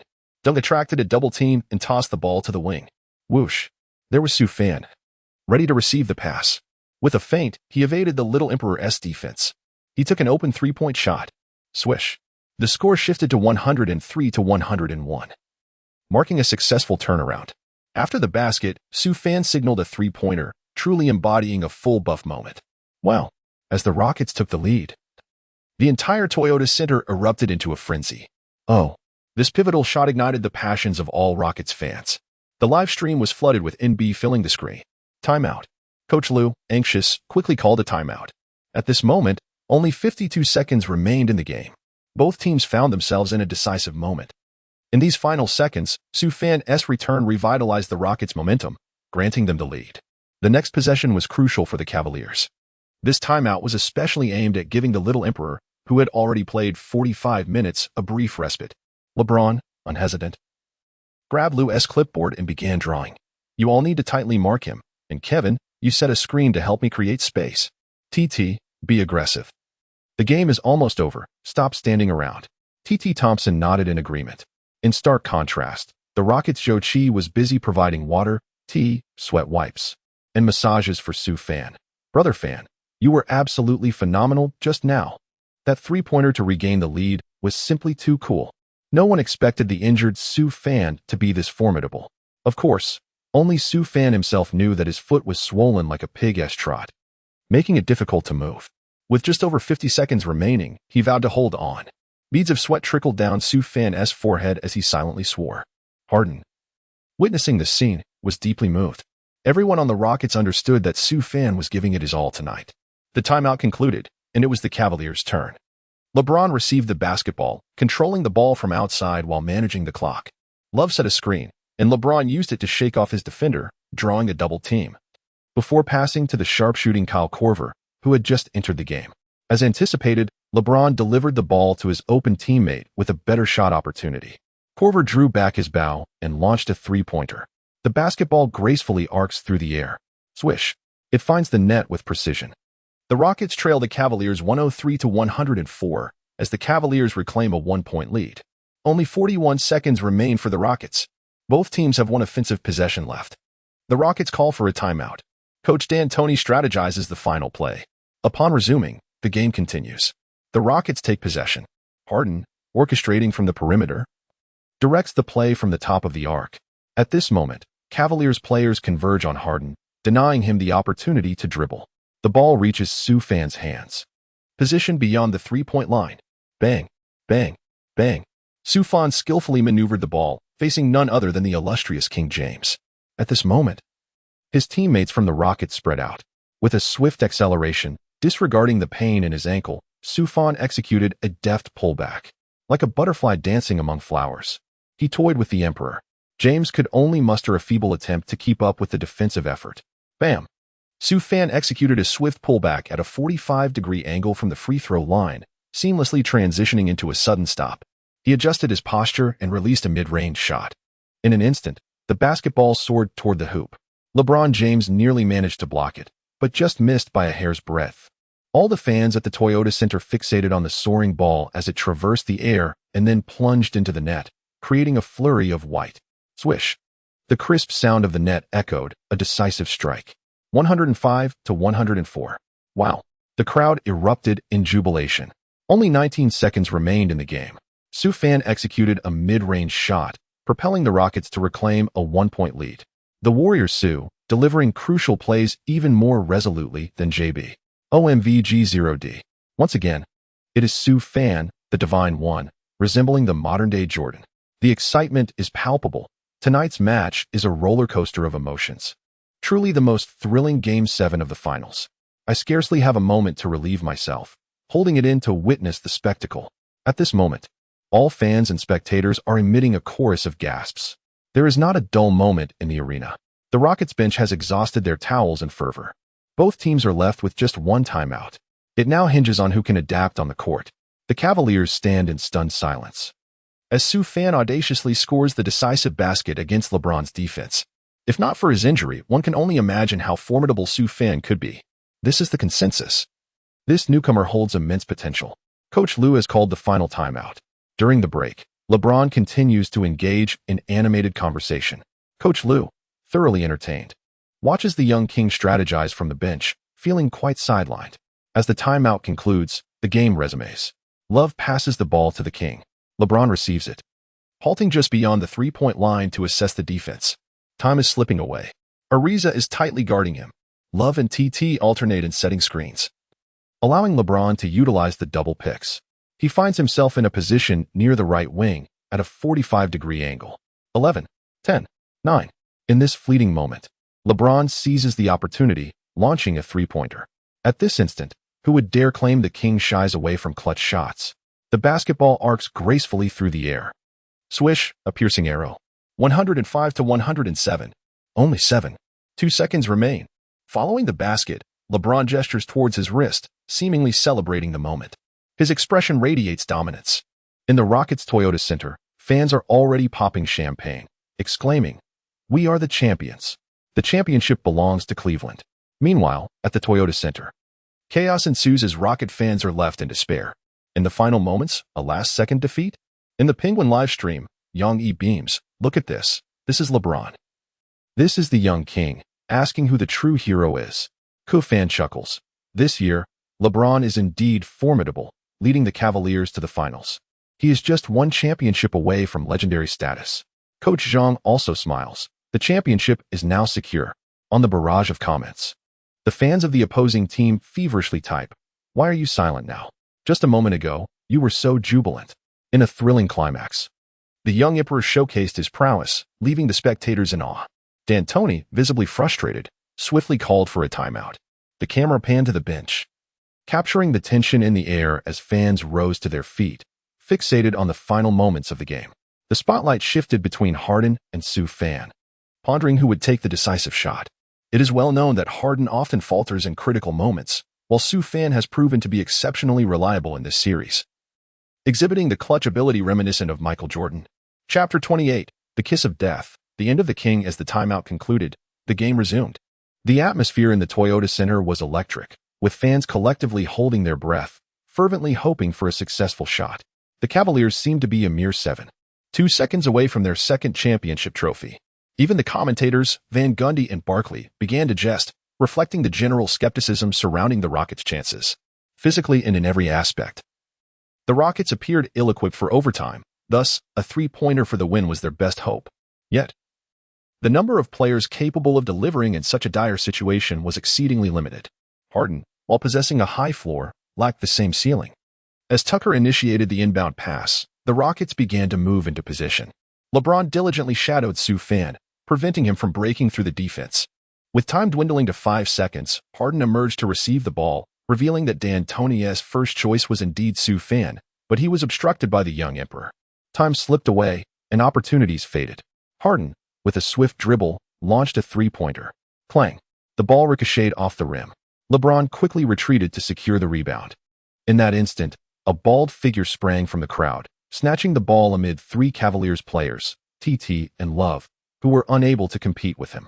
At that moment, Sue Fan found himself wide open, and Tucker promptly passed the ball. "Go, brother." What on earth? LeBron was left bewildered, for players could not outmaneuver one. Tucker's performance was nothing short of exemplary. In a moment of sheer intensity, Sue Fan received the basketball at a 0-degree angle with only 5 seconds remaining on the clock. Without the slightest hesitation, he leaped for a three-point shot. The little emperor lunged towards him, but it was too late. He could only crash into Sue Fan. The ball had already left his hand, soaring towards the hoop. At that instant, all eyes were fixated on the basketball, which spun gracefully through the air. Let the bullet fly for a moment. Oh my God! The fans in attendance closed their eyes in fervent prayer, hoping for a miss. Players and supporters of the Cavaliers widened their eyes, anxiously watching, all wishing for it not to go in. "Finish them, brother Fan!" The fans from Huagua shouted in unison before their screens. In the next heartbeat, a crisp swish echoed through the arena. The ball had gone in. The scoreboard lit up, Rockets 108, Cavaliers 107. After the triumphant shot, Sue Fan blew a playful death kiss towards the Cavaliers' direction. The Toyota Center erupted into delirium, the crowd roaring with excitement. Millions of fans watching from their screens stood in unison, celebrating the Rockets' championship. "The Rockets are champions," echoed from a nearby dormitory, leaving the dormitory supervisor utterly perplexed.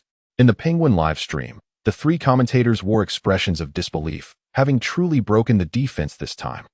Who knew how many had bet on a Cavaliers victory? Inside the Toyota Center, confetti began to cascade from above. "We won. A last-second victory. We are champions." The Rockets players dashed onto the court in jubilation. "Oh my God, that was a three-pointer." Sue Fan didn't step out of bounds. The Rockets had triumphed, claiming their first championship in 23 years. Sue Fan, returning as a king despite injuries, had personally buried the Cavaliers.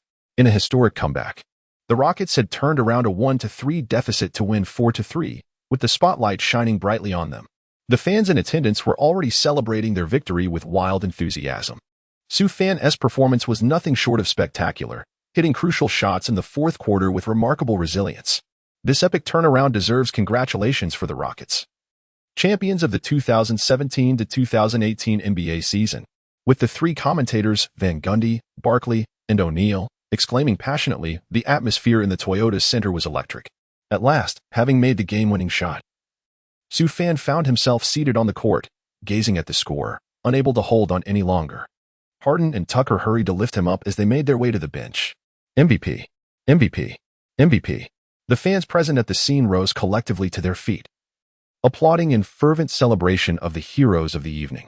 This moment was captured by the on-site photographers, marking it as an exceptionally iconic scene. Sufan, through his final battle for divinity, earned the respect of all. Sufan delivered an astonishing performance, amassing 40 points, 6 rebounds, 5 assists, 3 steals, and 4 blocks throughout the game. In the crucial final moments, he scored 10 consecutive points within the last 3 minutes, decisively sealing the victory. Rockets owner Tillman Fertitta was seen shedding tears of joy from the sidelines.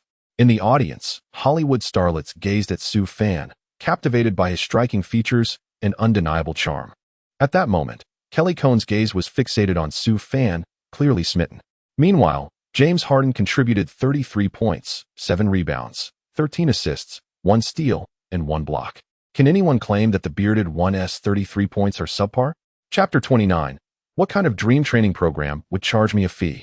Sufan's performance can undoubtedly be regarded as one of the most spectacular displays in the finals, single-handedly rescuing his team from peril time and again, propelling them forward, and delivering the decisive three-pointer in the final moments, shattering the championship dreams of the young emperor. Besides the basketball deity, no one could exhibit such prowess. In the eyes of legends like Yao Ming, Hakeem Olajuwon, and Magic Johnson, Sufan's display was nothing short of astonishing. The entire Toyota Center remained abuzz, with confetti cascading down, as not a single fan departed, all eagerly anticipating the championship award ceremony. Meanwhile, the Cavaliers, now cast as the vanquished, found themselves in deep contemplation, grappling with disbelief as they watched the jubilant Rockets celebrate. Just 2 years prior, they had achieved a remarkable 1-3 comeback against the formidable 73-win, 9-loss Warriors. Little did they expect to find themselves in the position of being the ones reversed so swiftly. LeBron James gazed at Sufan, his eyes brimming with a sense of discontent. This evening, he had amassed 48 points, 12 rebounds, 11 assists, 3 steals, and 2 blocks, a staggering performance culminating in a 40 triple-double, only to witness his team suffer a heart-wrenching defeat in the final moments. The match had been a relentless exchange of leads, with victory seemingly within grasp until just 2 seconds before the conclusion, when he had believed himself to be on the victorious side. The final, pivotal three-pointer had taken even him by surprise. He had envisioned how to celebrate the championship. But alas, plans often falter in the face of reality. In the end, the proverbial cooked duck had flown away. Despite the myriad of emotions swirling within him, he could do little but accept the final outcome. They had lost to an unconventional player who defied the norms of the game. Kevin Love, J.R. Smith, Jeff Green, and George Hill, among others, were visibly moved, their eyes glistening with tears. In that moment, even the most stalwart men were overcome with emotion. This is the ruthless nature of competitive sports. There are always victors and vanquished. While the winners revel in joy, the losers must indeed succumb to despair. The young emperor, unable to relinquish his stubbornness in the final moments, exited the arena without a backward glance. Love, Hill, Korver, Larry Nance Jr., Coach Lue, and the Cavaliers players exchanged embraces with their opponents. Following a brief exchange of pleasantries, the players retreated to their respective locker rooms. On one side, the atmosphere was electric as the champions exuberantly sprayed champagne, relished their showers, donned their championship shirts and hats, and chanted, "Champions! Champions! We are the champions!" In stark contrast, the Cavaliers' locker room was steeped in a somber, melancholic ambience. Silence enveloped the space, broken only by the sound of LeBron James's frustrated hand striking the table. At that moment, within the confines of the Toyota Center, a few Hollywood starlets were already vying for Sufan's attention. Kendall Jenner, the youngest of the Kardashian clan, found herself trembling slightly, perhaps overwhelmed by the tension of the match. It was not long before, dressed in their championship jerseys and adorned with victory caps, the Rockets players re-entered the arena. At this moment, at the center of the stage, NBA Commissioner Adam Silver, the legendary Bill Russell, along with the owner of the Rockets and esteemed alumni such as Hakeem Olajuwon, Yao Ming, and Clyde Drexler, awaited their arrival. Su Fan observed the unmistakable expression of discontent on Xiao Hua's face, secretly amused within. "It seems you've truly blundered, old chap." Following a lengthy address from Xiao Hua that lasted several minutes, he ultimately declared the victor of the championship.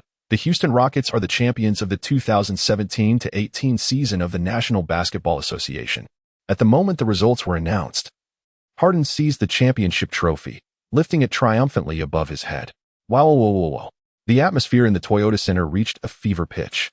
Adam Silver then proceeded to announce the recipient of the FMP for the 2017-18 season. At this moment, Harden was as anxious as a child, fidgeting with his hands. James Harden. The instant the announcement was made, he excitedly embraced Su Fan beside him. "Su, thank you, truly thank you."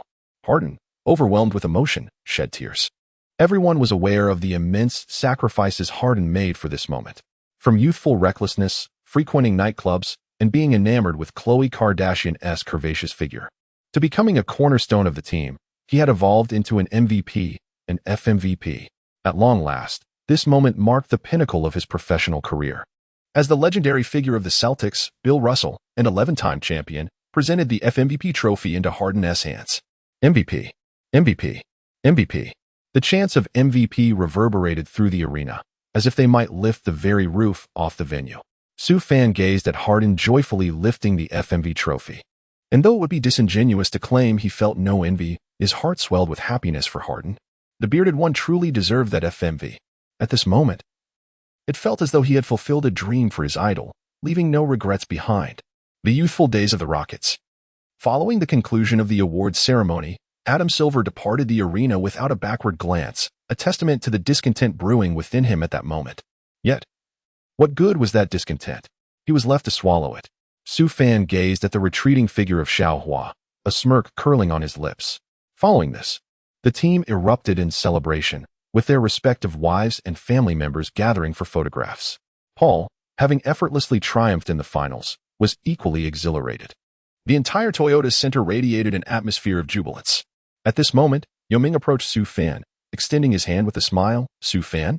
I am Yao Ming. Brother Yao, it is an honor to finally meet you." Su Fan replied, "Oh, pardon me, I should address you as Chairman Yao." Su Fan jested, "Haha, mere titles. Mere titles. If it brings you joy, just call me Brother Yao." Upon hearing this, Su Fan graciously acknowledged Chairman Yao, exclaiming, "Brother Yao?" delighted by the response. Big Yao continued, "Su Fan, tomorrow at Yao's restaurant, I shall treat you to a meal to celebrate our championship." Upon hearing this, Su Fan felt as though his heart had been illuminated. The pretense of dining was merely a guise, while the genuine invitation to join the national team lay beneath. Naturally, Su Fan would not outright decline. Instead, he smiled and remarked, "Brother Yao, your kindness is greatly appreciated. I shall humbly accept your offer." Upon hearing this, De Yao was also exceedingly pleased, sensing that his plan had succeeded halfway. Su Fan was quite delighted, relishing the opportunity of a complimentary meal. After all, one ought to seize such chances. As for the national team, well, At that moment, Hakeem Olajuwon approached and embraced Su Fan, exclaiming, "You little rascal, you're incredible. That final three-pointer left me astounded." Leading the Rockets to victory was absolutely magnificent. Subsequently, Olajuwon turned to Yao Ming with a grin, saying, "Yao, your fellow townsman is truly remarkable." Yao Ming, embodying a joyful spirit, nodded enthusiastically. Following this, Dream expressed his excitement. "Su, the next time you come to my training camp, I shall grant you a 50% discount." Upon hearing this, Su Fan felt a wave of awkwardness. Shouldn't it be free? Chapter 30. Joyful reception of the system's care. The champions parade in the instant the Rockets claimed victory. They staged a breathtaking 1-3 comeback against the Cavaliers to seize the NBA championship.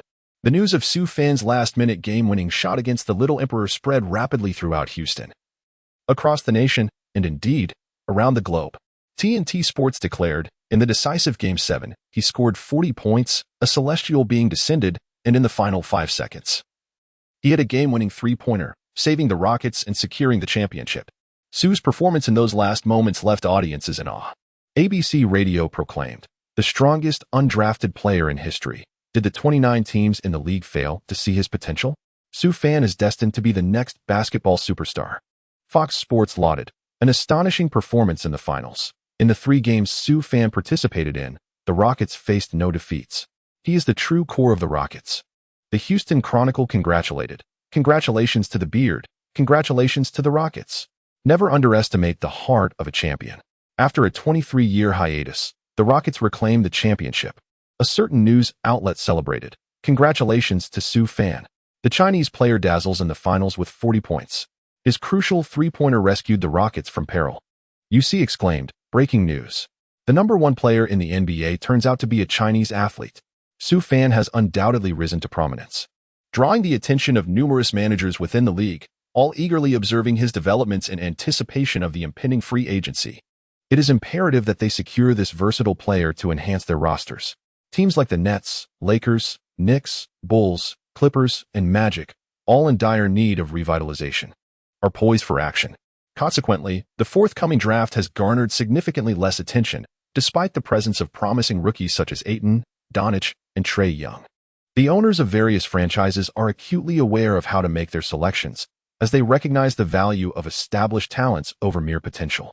The only concern surrounding Su Fan is his foot injury. However, the MRI results post-game have returned negative, indicating that the issue is minimal.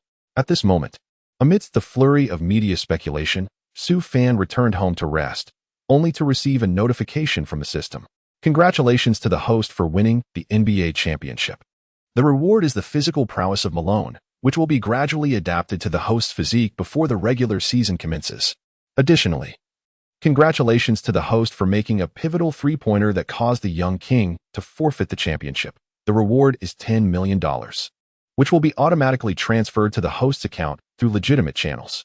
With that, the system promptly receded into silence once more. Su Fan gazed at the tangible rewards before him, his heart brimming with joy. $10 million now graced him, a fortuitous sum for one yet to sign a contract. Everything else is ephemeral, only cash remains substantive. The physical prowess of Karl Malone ranks among the most extraordinary in NBA history. As a power forward, Malone claims the title of the second strongest, with no one daring to assert otherwise. Indeed, he could be considered the most formidable player in the annals of the NBA. The mere mention of Malone's name likely sends shivers down Shaquille O'Neal's spine, for in his heyday, Malone cleared paths with his iron elbows, rendering him an unstoppable force in the league. He possessed a terrifying wingspan and robust pectorals. Even in a cameo at WWE, Malone's physicality overwhelmed many opponents, instilling fear in those who faced him. This realization granted him peace of mind. After all, who is his prototype? The prodigious Tracy McGrady. The insurance card, Kawhi Leonard. The player who emulates Jordan, yet refrains from the court. A few days later, in Houston, the 4th largest city in America, the weather was splendid, with clear blue skies. The Rockets players, exuding vitality and enthusiasm, made their way towards the parade float, greeted by the fervent cheers of Rockets fans lining the streets. "Well, our champions have arrived. Harden, Harden, Harden. Su Fan, Su Fan, Su Fan." The lineup was intriguing. Logically, Chris Paul should have been beside James Harden, yet instead, it was Su Fan and PJ Tucker at his side. At that moment, Harden reciprocated the fans' fervor, graciously displaying the championship trophy in his hands. Is that the super rookie, Su Fan, from this year's finals? How striking he appears. He looks rather ordinary to me. I sense your envy of his charm. As the team ascended the float, the fans erupted into even greater frenzy, engaging in lively discussions. The float meandered through the various corners of Houston, basking in the adoration of the fans during the championship parade. Players such as Su Fan, Harden, Tucker, and Paul fervently showcased the O'Brien Trophy to their adoring fans while exchanging greetings. The championship parade continued its jubilant course towards a makeshift stage erected in front of the Toyota Center. As the Rockets players ascended the stage to deliver their speeches, the entire procession reached a fitting conclusion. Following this, television reporters conducted individual interviews with several players present. After finishing an interview with Harden, the reporter swiftly approached Su Fan. "Reporter, Su, what are your thoughts on securing the championship?" Su Fan, "The feeling of victory is absolutely exhilarating. Su Fan glanced at the championship trophy and remarked, "To secure the championship in the city of Houston has been my lifelong dream." Su Fan has already begun to speak rather flamboyantly. The local reporters from Houston present at the scene are thoroughly enjoying it, and then continue to inquire, "Su, we are all aware that your contract is only for 1 year. Will you be renewing with the team this summer?" Upon hearing this, Su Fan couldn't help but feel a surge of joy within, pondering whether he would remain here to become part of the Mosaic team. Nevertheless, he continued with his words, "I adore Houston. I cherish everything about this place. The fans, the coaches, and the players are all remarkable." Finally, Su Fan turned to the camera and gestured with gratitude. "Thank you all for your unwavering support. I shall continue to strive for excellence." With that, he concluded. Su Fan departed from the players' tunnel, leaving the reporters in a state of bewilderment. "Hey, you haven't told us whether you're staying in Houston." At that moment, James Harden caught up with Su Fan. "Today is truly a splendid occasion," he exclaimed. "Indeed, James Harden. So, are you considering staying? Be my Pippin." Upon hearing this, Su Fan playfully stroked Harden's beard and replied with a smile, "Perhaps, it all depends on who offers the better contract. After all, the NBA is merely a commercial league. Never let loyalty hinder your prospects." Harden, reflecting on these words, came to a realization. He was well aware of the management's tendencies. Everything revolved around tax evasion. With contract renewals for Paul and Ariza looming over the summer, it was clear that there was no financial room left for Su Fan.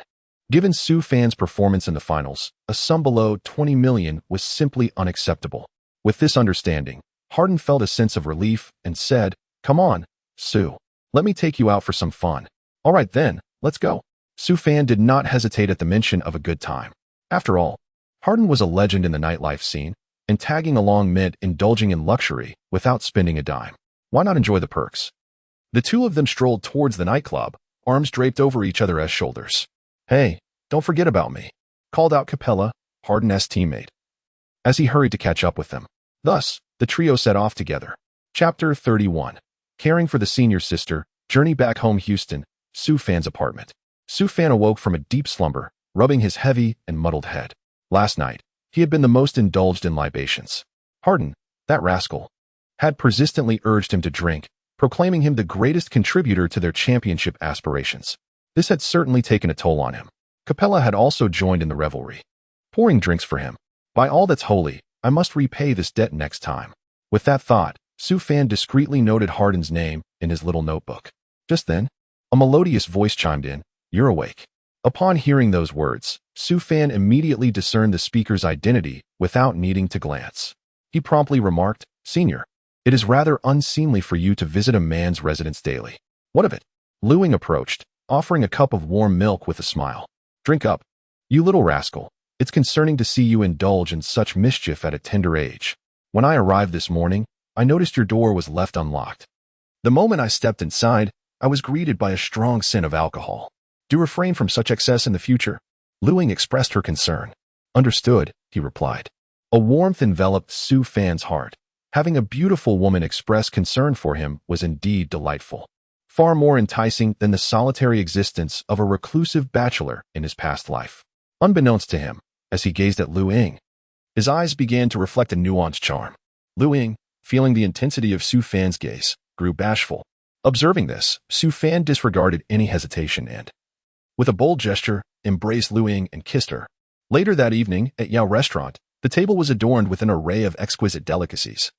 A feast of delectable dishes. As Su Fan indulged in his meal, smearing his lips with oil, De Yao, sensing the atmosphere was just right, decided to speak candidly. "Su Fan," he said, "there is, in fact, an unspoken request accompanying this dinner invitation from me." Haha. Upon hearing this, Su Fan wiped his mouth and chuckled. "Brother Yao? I presume you are referring to matters concerning the national team." De Yao, slightly embarrassed, nodded in acknowledgement, fully aware of the circumstances at hand. Su Fan remained undeterred, as bringing glory to the nation had always been his cherished dream. Nevertheless, he was acutely aware of the harsh realities. It was well known that Coach Min had stated, "Even if Curry joins us, we won't need him. We are not averse to having a player of his caliber." Although he had begun to shine, it was primarily due to the offensive firepower attracted by the formidable Harden. He was keenly aware of his own limitations. The path to becoming a true superstar was still long and arduous. For now, his focus was on nurturing his development. With this in mind, Su Fan earnestly expressed, "Actually, Brother Yao, I truly wish to strive and improve. However, I must confess, I am not prepared to offer a fruit basket, and all I can afford is a calendar." Upon hearing this, Yao understood his sentiment and did not press the matter further. As the saying goes, a forcibly picked fruit is not sweet. He himself had endured considerable hardships upon entering the NBA. With a sigh, Yu silently hoped that those individuals would extend an invitation to this astonishing young man.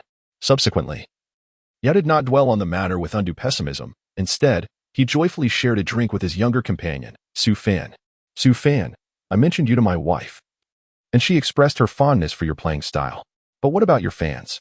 Next time you come to Shanghai, you must join us for dinner." "Absolutely." Su Fan, feeling no obligation, also wished to return home for a visit, relishing the prospect of enjoying a meal. At that moment, in the office of the general manager at the Toyota Center, Mori was grappling with the impending contract renewals for Paul, Ariza, and Su Fan, all of which would come at a considerable cost. Recently, the team had received Chris Paul's team's asking price, a staggering 4-year deal worth $160 million, with not a penny less. Ariza's demands were similarly high, exceeding $10 million annually, given his family obligations. As for Su Fan, Mori sensed a disconnect with the young player and contemplated a modest offer of 3 years for $30 million merely to appease the situation. Mori firmly believed that the backcourt duo of Harden and Paul was the cornerstone for championship aspirations. In his view, Su Fan's role could easily be supplanted by the likes of Bamut and Ariza. Regarding Fady, Mori sought advice but received little more than a suggestion to retain all 3 players while maintaining the team's salary cap flexibility. In essence, Fady, a businessman at heart, recognized that the Harden-Paul duo was a box office guarantee. It was inconceivable to sacrifice an established all-star for an untested rookie, especially when Paul had been acquired at great expense. The conclusion was becoming increasingly evident. While the Rockets manager wrestled with the complexities of contract negotiations, Su Fan had already purchased a ticket back to his homeland. He had entered a phase of self-care, deliberately avoiding any social interactions. Moreover, the notion of renewing his contract with the Rockets was nowhere in his plans. With his market value established, why remain with Houston? The city lacked a vibrant basketball culture, and the ownership was notoriously frugal. If he were to pursue opportunities, it would be in major metropolises like Los Angeles or New York. He had come to save her life, not to endure hardship. Upon receiving Mori's humiliating offer, Su Fan, along with his team centered around his mentor Lu Ying, promptly rejected it, dismissively sending a message of disdain. Infuriated by the rejection and perceived insult, Mori seethed, "You insolent brat, I'll ensure your career is sidelined." He immediately called Fagan, instructing him to leak the news. Su Fan had rejected the Rockets' offer, intent on escaping Houston, devoid of any sense of loyalty. If one cannot possess it, then one may as well destroy it. Unfortunately, Mori could never have anticipated that while he contemplated banning Su Fan, several NBA owners, including Dolan, Jeannie Buss, and Kai Chongqing, were already orchestrating efforts to invite Su Fan to join their ranks. Ultimately, he is merely an employee, yet he dares to defy authority. As various rebuilding teams painstakingly sought Su Fan, he had already arrived in Huagua. Although the free agency market has yet to open and teams are ostensibly prohibited from contacting players, such regulations are merely formalities. Rules are designed to restrain the ordinary. Wealthy owners remain indifferent to these constraints. Divider, Shanghai. Boom. As a plane from Houston gradually descended toward Shanghai Airport, Su Fan, clad in casual attire and carrying a small piece of luggage, disembarked from the aircraft. This journey was remarkably discreet, devoid of any media announcements. However, upon stepping into the terminal, he was met with a sea of eager faces and fans brandishing support signs, leading him to momentarily believe he had crossed paths with a celebrity. Goodness! Su Fan has arrived. The deafening chorus of MV, MV, MV erupted around him. Su Fan finally realized that someone had leaked his itinerary.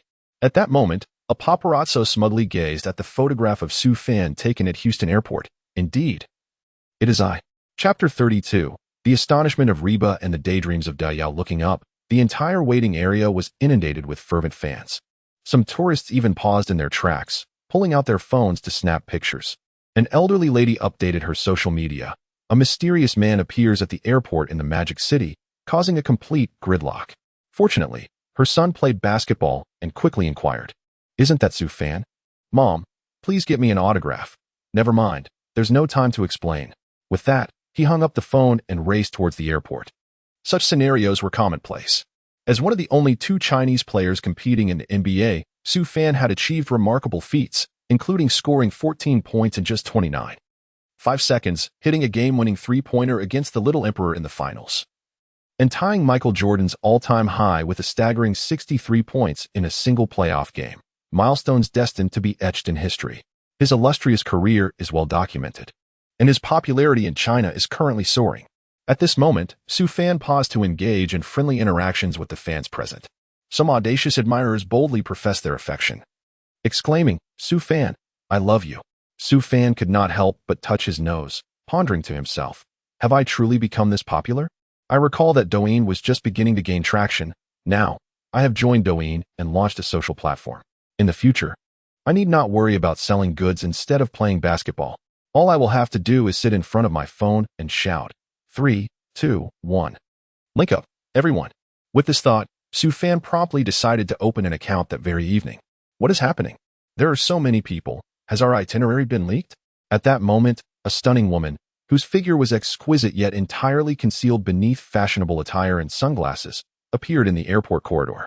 Recently rising to fame for her role in the beautiful Li Huijin, she discreetly disembarked the plane with her assistant, pulling along a suitcase.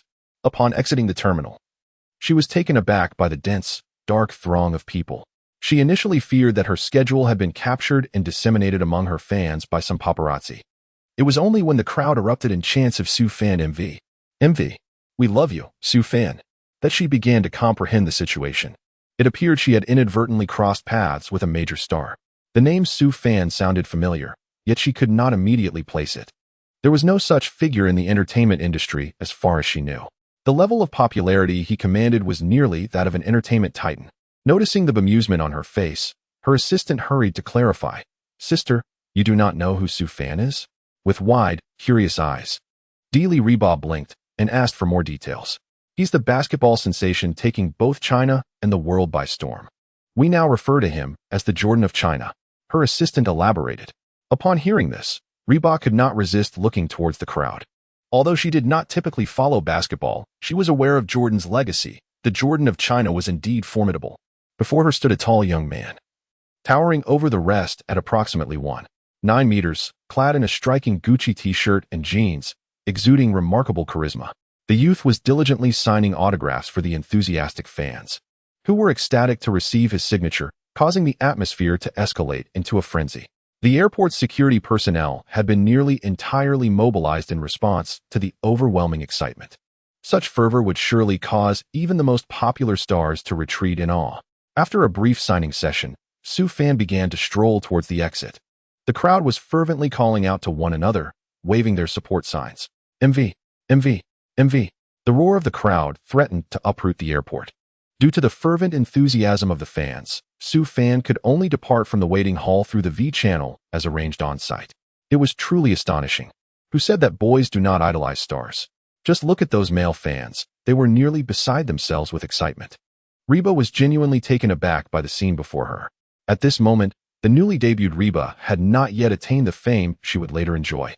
It would only be after winning the Golden Eagle Award that her career would flourish and thrive. For now, she was merely a popular star. However, upon witnessing Su Fan, she felt she had truly encountered what it means to be a superstar, a genuine international icon. At this moment, Reba even contemplated whether, if she were to publicly announce her schedule, she would receive such fervent adoration. Was Su Fan, this NBA player, truly so immensely popular? Though she had made some attempts at disguise, a discerning eye could still recognize her. Yet, all attention was focused on the youth whose figure was gradually receding into the distance. Her assistant, Lingling, reassured her, "Our Reba is undoubtedly the most formidable. However, at this moment, it is undeniable that he is the sensational star of the NBA, having skyrocketed to fame in this year's finals, emerging as a beacon of hope for basketball fans in our country. But I believe that in the future, Reba, you too shall shine brightly." Hearing these words, Reba was filled with gratitude, feeling a resurgence of energy within her. Little strong must strive to grow stronger. Meanwhile, outside the airport, Su Fan let out a long sigh of relief. He had finally emerged into the outside world, where the air was refreshingly crisp. "You rascal. You could have at least given me a heads up about your arrival in Shanghai." At that moment, Yao appeared before Su Fan, driving a luxurious Mercedes-Benz Sprinter. I only found out you were back in Shanghai when I saw on my social media that you had caused quite a commotion at the airport, so I rushed over. Su Fan merely shrugged his shoulders and replied, I didn't want to trouble you, brother Yo. I figured I would just come on my own. Yao, unfazed by this, chuckled and said, come on, let us head home. I've already asked my wife to prepare some of her signature dishes. Tonight, dinner is at my place. Sounds great. Upon hearing this, Su Fan promptly settled into the luxurious vehicle of Yao, which was remarkably spacious and opulent, far surpassing his own car. As the car sped along, Su Fan reclined and closed his eyes, seeking to adjust to the time difference. Yao sat quietly beside him, gazing at Su Fan with a sense of gratification. The future of Chinese basketball appears promising.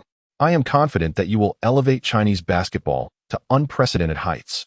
With the Men's Basketball World Cup set to take place next year on home soil, if Su Fan could join the national team, the combination of Yi Jianlian and Su Fan could herald a year of remarkable achievements for the men's basketball team. However, this hinges on Su Fan's inclusion in the team.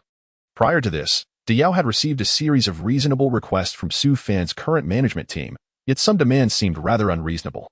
He realized there remained a long journey ahead. He had a year to secure Su Fan's participation. Yao even contemplated resigning from his position as chairman, considering replacing Li Nan as coach. He had an inkling that this World Cup would be unlike any other. Chapter 33, A Joyous Gathering. Settling into Douai before long, they arrived at Yao's elegant riverside residence, nestled in a beautifully picturesque environment. Hearing the commotion, Yao's wife, Yili, hurriedly instructed their daughter, Amy, to open the door. Daddy, you're back, exclaimed Amy, rushing to unlock the door. As the door swung open, the striking figure of Yao came into view. He immediately enveloped his 8-year-old daughter in a warm embrace. Who is this older brother? Amy inquired. Yao stroked his daughter's cheek and replied with a smile, This is Su Fan, the older brother I've always mentioned. Well, I want to play with Su Fan, brother, Amy exclaimed, eager to leap into Su Fan's arms. Yao affectionately patted his daughter's forehead, saying, Go on inside. Don't just stand out here. Before long, the trio made their way into the house. Xiao Fan, you have arrived. At that moment, Yili emerged from the kitchen, holding a bottle of exquisite wine. Sister-in-law, I apologize for the intrusion. Su Fan also found a spot to sit, gazing at the sumptuous dinner spread before him. The table was adorned with fish and meat, a true feast for the senses. Sister-in-law, this is the skincare product I purchased for you in the United States. Su Fan had, of course, prepared gifts for his visit, as it would be quite inappropriate to arrive empty-handed. Fortunately, the system had bestowed upon him a sum of $10 million, sparing him from embarrassment. Additionally, Su Fan gifted a razor to Yao, while Yao's daughter brought along an ad. Xiao Fan, you are too kind. Next time, just come as you are, Yili remarked. Observing the high-quality gifts Su Fan presented, she mused to herself, this child is thoughtful. With a smile, she added, Xiao Fan, next time you visit, treat it like your own home. Your presence is what truly matters, not the gifts. Yao chimed in cheerfully, Indeed, heed your sister-in-law's words, Su Fan. Let this be the last of it.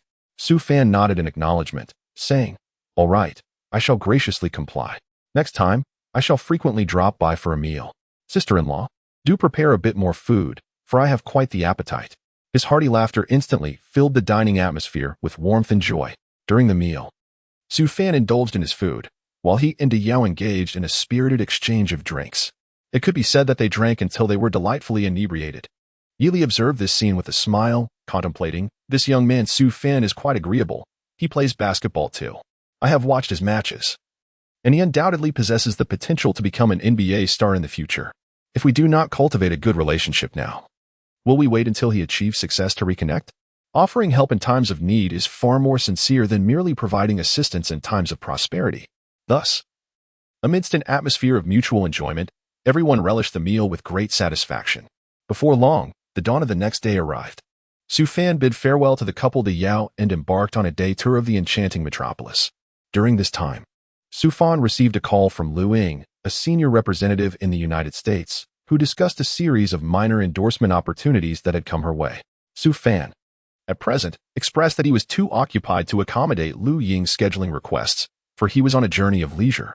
After a lifetime of battling, it was time to indulge in some enjoyment. Concurrently, Liu Ying conveyed that Mori had raised the offer, seemingly having received an indication from Fady, who proposed a 4-year contract extension worth $70 million US dollars. In response, Su Fan instructed Liu Ying to decline outright. A salary of $17.5 million per year for his labor? It is worth noting that future contracts could exceed $60 million US dollars annually, akin to those of illustrious players like Lee and Jaylen Brown, among others.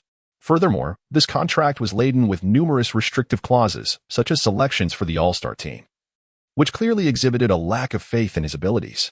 Should he sign this contract, it would bear an uncanny resemblance to the infamous deal signed by Pippen, akin to a contract of servitude. Subsequently, Su Fan continued to explore various locales, including Suzhou, Hangzhou, and Kyoto. He even captured a photograph atop the Great Wall. As the saying goes, he who does not ascend the Great Wall is not a true hero, and indeed, he had not faltered in this endeavor. His final destination was a triumphant return to his hometown. This time, there were no concealed plans. His arrival was nothing short of grand. He was personally welcomed by the leadership, bringing pride to his family. His father, who had always carried a stooped posture, had never stood so tall as he did in that moment. The final public schedule of Su Fan paralyzed the entire transportation system. A friendly match took place between the stadium and the university team, providing the spectators with an exhilarating visual feast. When the score reached 87-87, bang! Su Fan soared from the free throw line after intercepting the ball, executing a thunderous slam dunk that sent the sphere crashing into the hoop, achieving a dramatic last-second victory. The entire arena erupted in a chorus of cheers, as if their fervent cries could lift the very roof of the venue. Su Fan's return has directly doubled the GDP of an entire city. After concluding his itinerary in the stillness of the night, lying in a 5-star hotel, Su Fan, feeling utterly bored, contemplated his future in the realm of e-commerce. He swiftly registered a Douyin account, naming it Happy Basketball Su Fan. He then uploaded a video of himself. The moment he registered, the executives at Douyin were exhilarated and promptly called to confirm his identity. Hello, may I speak with Mr. Su Fan? Yes. Are you the Su Fan from the NBA? Indeed. Very well, Mr. Su Fan. We will expedite your celebrity verification and provide you with a boost on Douyin. Thus, upon learning of Su Fan's authenticity, Douyin granted him celebrity status. Shortly thereafter, as users scrolled through Douyin, they instantly discovered Su Fan's video. Oh my. It's the real Su Fan. Su Fan has joined Douyin. In an instant, the registration numbers for Douyin skyrocketed, and Su Fan's followers multiplied exponentially, reaching the million mark in no time. Such an astonishing influx of followers prompted the operations department at Douyin to exclaim, "This is truly a golden opportunity." Meanwhile, in Houston, USA, Mori sat with a furrowed brow, sipping his drink in distress. Su Fan consistently declined to renew his contract, which shattered Mori's aspirations of exchanging him for new recruits. Following the trade of Paul, the Rockets, lacking any first-round picks, found their pathway to fortifying the team through the draft utterly blocked. However, Su Fan remained indifferent, relishing the prospect of witnessing Mori's embarrassment. During this blissful period of exploration and leisure, the NBA draft loomed closer, offering teams a valuable opportunity to strengthen their rosters in the offseason. For rebuilding franchises, it represented a pivotal moment to secure their future. The potential to acquire a cornerstone player could lead to great fortune. At this juncture, the eve of the draft approached. Inside a 5-star hotel in Suzhou and Hangzhou, a table was lavishly adorned with exquisite dishes. An array of abalone and delicacies from both land and sea tantalized the senses. A tall, well-built gentleman was voraciously devouring the food offered by a charming lady in a qipao. Glancing at her long legs, he praised, "The cuisine here is delightful, truly exquisite." Chapter 34. The Draft Night. Where will the active Nets go next? Observing the young man opposite him thoroughly enjoying his meal, a very astute gentleman across the table decided to drop the facade and declared, "Su Fan, we have seriously considered this and would like to invite you to join my team." Su Fan let out a contented burp. "Lao Kai, I am not inclined to discuss the matter of our next destination at this moment." Su Fan leisurely sipped his tea, unperturbed by the presence of Kai Chongxin, who understood that it was quite natural for capable individuals to exhibit a touch of temperament. The mere fact that Su Fan agreed to meet was a success in itself. This year, Kai, lacking high-ranking draft picks, found himself at a disadvantage in the free agency market, where marquee players like LeBron James might not even consider his team. Thus, he felt compelled to persistently flatter Su Fan. The Nets' yearning for Su Fan was palpable. This franchise, not endowed with wealth and overshadowed by its local rivals, desperately sought a breath of fresh talent to rejuvenate its presence in the basketball arena. With a smile, Kai remarked, "Su Fan, we recognize and appreciate your prowess. My general manager, Sean Marks, and I hold you in high regard. Should you choose to join us, you will be our top priority. We will recruit formidable allies to bolster the team's offense, and I am more than willing to absorb the luxury tax." Upon hearing this, Su Fan nodded subtly, maintaining his composure. Observing Su Fan's unwavering demeanor, Boss Kai finally decided to make a significant offer. "Su Fan, as long as you join us, I will ensure that the individuals you need are brought on board, within the bounds of preserving the team's rightful direction. You will have the authority to influence team decisions and select your preferred players. Furthermore, we are willing to extend the most lucrative 4-year maximum salary contract that can be signed. This is the utmost concession I can make." With that, Kai Zhongxin, a shrewd businessman, no longer concealed his intentions. His strategy was rooted in sincerity, which he deemed essential. For, upon his swift return to the country, he had received insider information. His local rivals, the financially robust Dolan, were poised to offer Su Fan a maximum salary as well. This revelation alarmed Boss Kai, as his team lacked high draft picks this year, making Su Fan the sole major catch he aimed to secure this summer. Additionally, as a Chinese player, Su Fan carried substantial market potential that could not be overlooked. Compared to the shrewd and often dubious foreign counterparts, Boss Kai held a stronger belief in his own people. Upon hearing this, Su Fan pondered thoughtfully. The Nets, in truth, presented a commendable opportunity, free from the pressures of a major metropolis, albeit with the possibility of fickle home fans. Moreover, the roster lacked any marquee players or troublemakers, making it a solid team. It boasted an array of promising young talents, including Russell, Dinwiddie, Allen, and LeVert, alongside the veteran Howard, who could serve as a reliable shield. The once fiery Sparks had lost their edge and were now willing to play a supportive role. It was no wonder that Du Xiaoshui chose to come here. The players were indeed valuable pieces for a championship puzzle.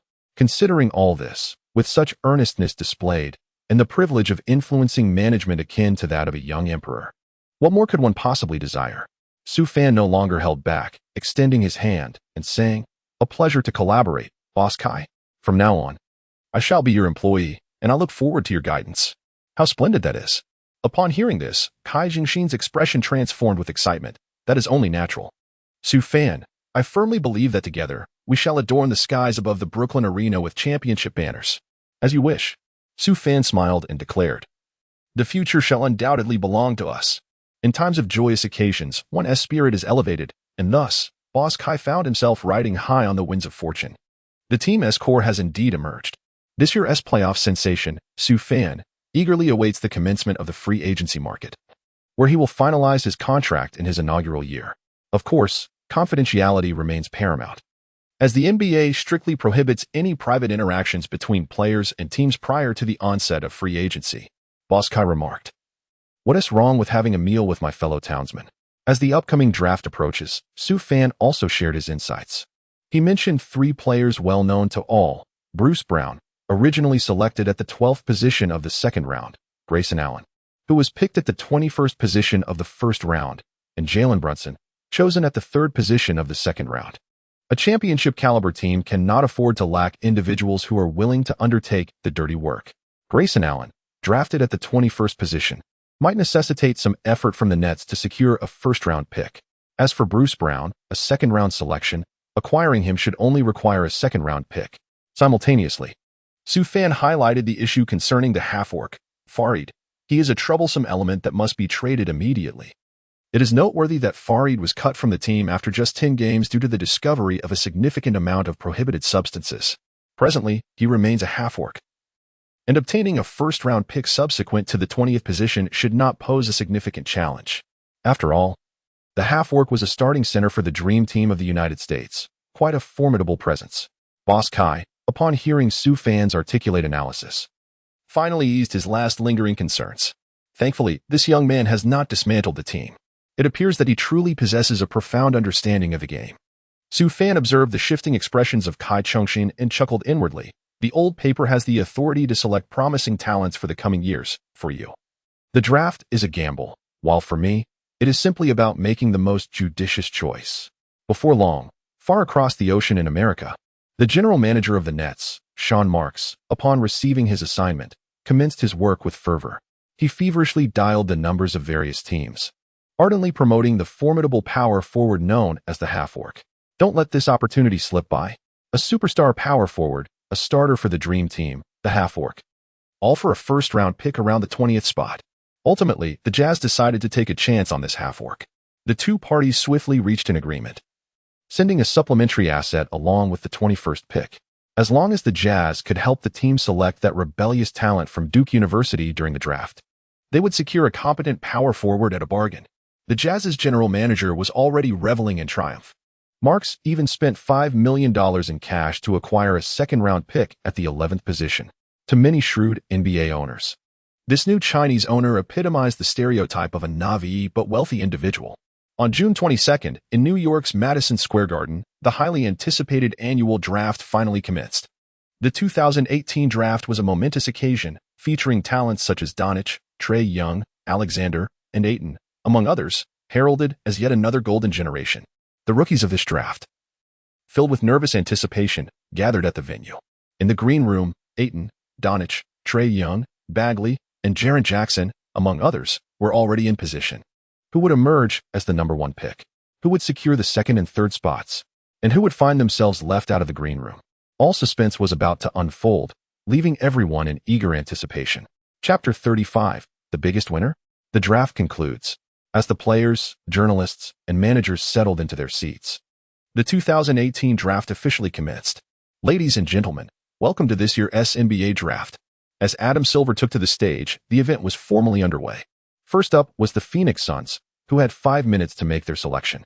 Below, Ayton, Doncic, and Bagley fidgeted anxiously. Being the first pick is a prestigious honor.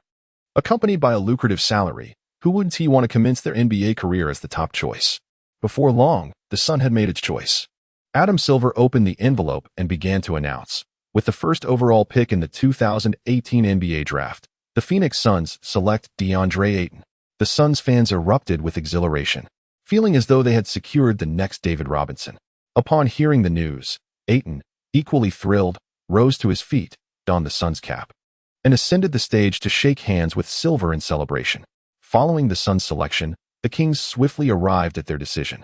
Adam Silver continued.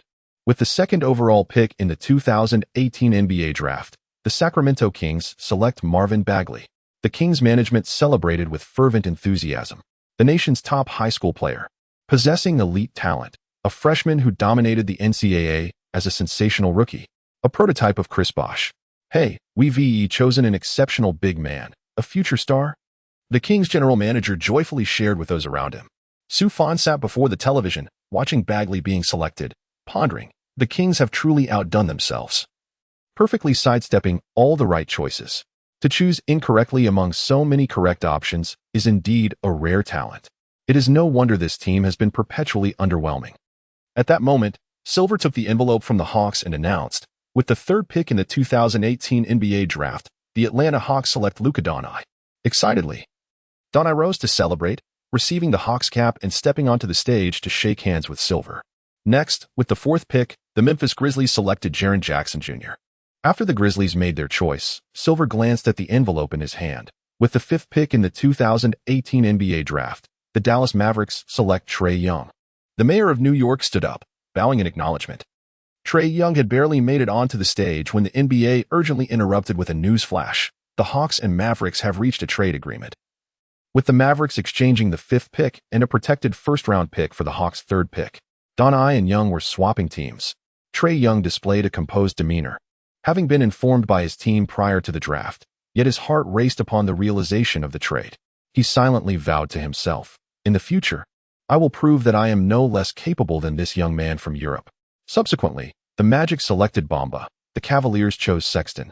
The Philadelphia 76ers opted for Mikal Bridges, the Charlotte Hornets selected Shai Gilgeous-Alexander, and the Nuggets picked Michael Porter Jr. The Bucks selected Dante DiVincenzo with the 17th pick.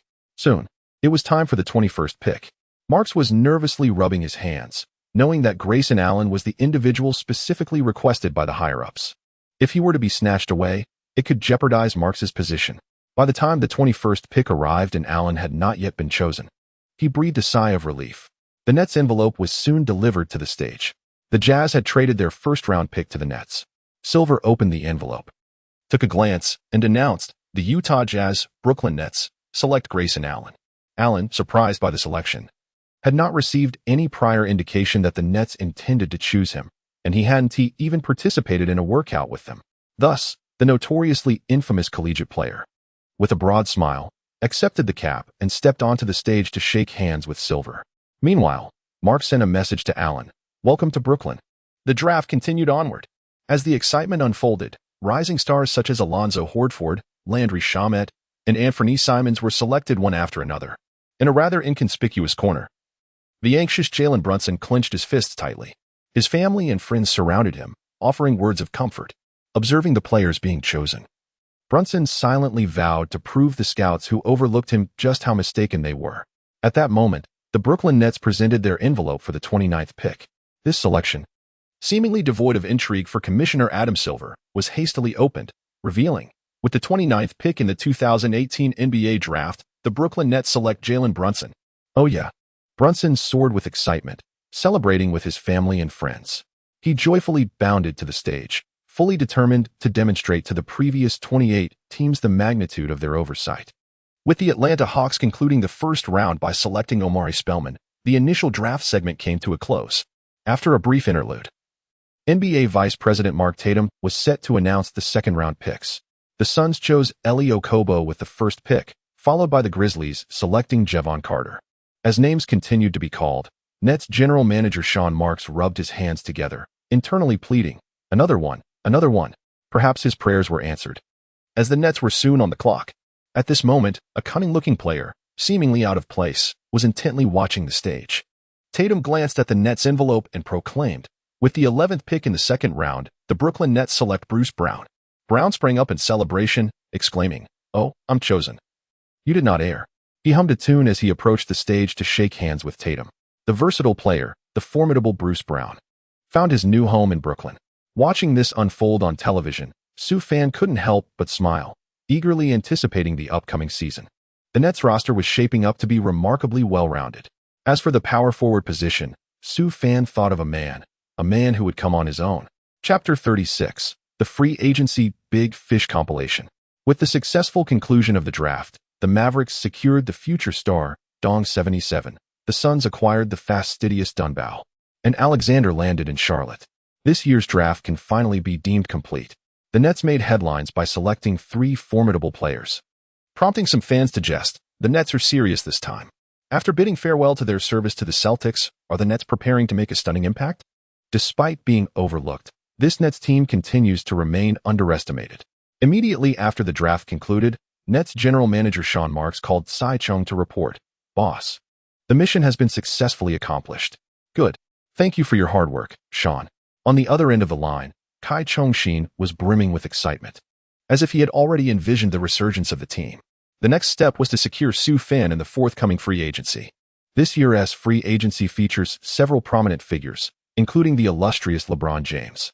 Despite his advancing years, James has declined the Cavaliers' contract extension, aiming to pave the way for his future commercial empire.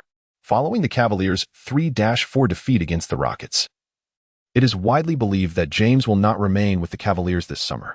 Although he has reached the age of 33, his playoff performance remains extraordinary, showcasing his ability to lead a team to championship glory when supported by teammates. However, due to the burdensome contracts of players like J.R. Smith and T. Thompson, the Cavaliers possess limited maneuverability this summer, significantly diminishing the likelihood of James staying with the team. Currently, according to various reports from ESPN, Fox Sports, and others, the 76ers, Rockets, and Lakers are leading the pursuit for James. Insider sources indicate that close friends of the King suggest he is likely to opt for a major city, such as Los Angeles or New York, to further develop his business empire and lay the groundwork for future endeavors. Nevertheless, all 30 teams in the league have issued recruitment posters to attract the legendary small forward. The Rockets poster features James at the center, flanked by a rocket, symbolizing that his arrival would propel the team to new heights. The 76ers depict a ship with James at the helm, signifying that, despite having talented players like Joel Embiid and Ben Simmons, they require a leader to steer them. The Celtics have announced their legacy of 17 championship trophies, inviting him to join in their quest for further glory. Apart from James, this year's free agency is replete with talent. The second most coveted player is Kevin Durant. In the summer of 2017, Durant re-signed with the Warriors on a 2-year, $51.25 million contract. With the player option this season, he may opt out of his contract. Should Durant choose to do so, he will undoubtedly seek a maximum contract, posing a significant challenge for the Warriors to retain their 4 superstars amidst exploding salary cap issues. If Durant departs, the Thunder may present the most appealing destination, as many would relish witnessing the reunion of the dynamic duo. Additionally, during the playoffs, Draymond Green's remark, "We were champions before you arrived," may have struck a nerve with the sensitive psyche of the talented yet vulnerable Durant. The third notable player is Chris Paul. Given the current circumstances, with Sioux fan having repeatedly rejected the Rockets' humiliating offers, Paul still stands a good chance of remaining with the team. The only question that remains is the magnitude of his contract. Will he hold out for a supermax deal worth $200 million over 5 years? Or will he be willing to make some concessions? The magnitude of Paul's contract will directly determine the integrity of the Rockets' championship roster from the previous season. Judging by his reluctance to accept the pay cut, it appears Paul has secured his position with the Rockets. In fourth place is the talented DeMarcus Cousins. The successful pairing of Miraculous and Davis during this year's playoffs may diminish the Pelicans' enthusiasm for re-signing Cousins, as their collaboration did not yield a synergy greater than the sum of its parts. Beyond Cousins, the Pelicans must also contend with contract expirations for Rondo, Clark, and Tony Allen this summer. Thus, it may be prudent for the Pelicans to consider a sign-and trade for Cousins, acquiring some formidable wing players, which would undoubtedly enhance expectations for the upcoming season. In fifth place, we have Paul George. The Thunder's first-round playoff exit last season raises questions about the potential impact on George's future with the team, rendering his fate uncertain. Sixth is Clint Capella, who has emerged as a top-tier defensive center this season. Reports suggest that a team has offered him a 4-year, $100 million max contract. Therefore, if Paul indeed signs a 5-year, $200 million deal, it is likely that the Rockets may be unable to retain Capella. Seventh is Carmelo Anthony, who made the decisive choice to depart from New York in pursuit of victory, joining the Thunder. This season, Anthony's performance has been less than stellar, especially considering he is now 33 years old. However, he has expressed his happiness in Oklahoma City. Indeed, for someone who has already amassed considerable wealth, what could be more important than the joy of playing the game? Regardless of whether Anthony opts to terminate his contract early, we can only hope that he continues to play joyfully. Eighth is Jabari Parker.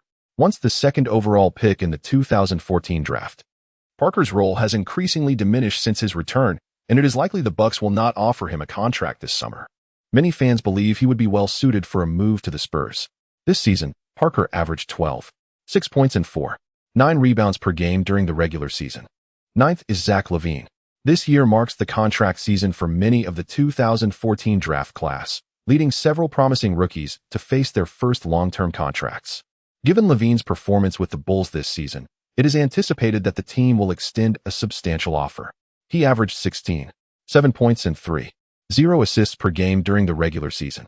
Lastly, we have the high-flying dunk artist and super forward, Aaron Gordon, another standout from the 2014 draft class. Similar to the situation with the Ravens, the Magic exhibit a strong desire to retain Gordon as a cornerstone of their future. At 11th place, we have Lopez, whose abilities are beyond question. He could start as a center for any team. This summer, in pursuit of stars like LeBron James and Paul George, the Lakers will not finalize a contract with Lopez until their situations are resolved. 12th is Sioux Fan, who entered the league as an undrafted player, signing a 1-year contract with the Rockets, and has now become a fully unrestricted free agent.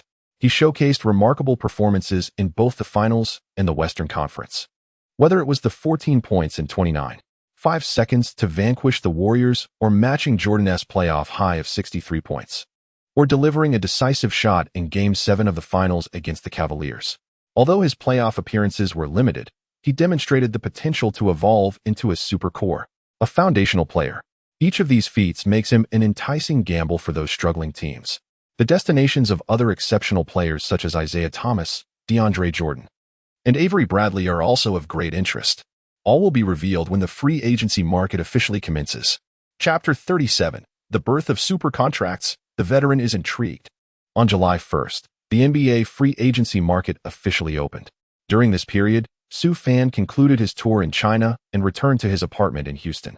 With LeBron James officially announcing his exploration of free agency, Su Fan found himself in a comparatively relaxed position. Teams like the Knicks, Lakers, and Clippers dispatched lavish recruitment teams to the opulent apartment of the Little Emperor in Cleveland to entice him. The Nets, however, merely sent their assistant general manager as a symbolic gesture. At this moment, Sean Marks had arrived at Su Fan's home, finalizing details of the contract and related matters. Senior sister Lu Ying was overseeing the process personally. Thanks to a professional agency team, communication proceeded smoothly, and the discussions were swiftly concluded. The contract amount ultimately settled at 4 years and $101.8 million, with the final year being a player option, granting the right to exit the contract and renegotiate. This contract stands as one of the most lucrative in this era. It is noteworthy that players with less than 6 years of NBA service can only sign contracts up to the salary cap of $25 million. In 2018, the salary cap was $101.8 million, marking a top-tier renewal. Even Lu Ying was momentarily taken aback. The Nets are indeed generous. Upon witnessing the sincerity of Old Kai's proposal, Su Fan was genuinely moved by his earnestness and promptly inscribed his distinguished name upon the contract. Lu Ying, standing nearby, captured the moment in photographs to commemorate the signing.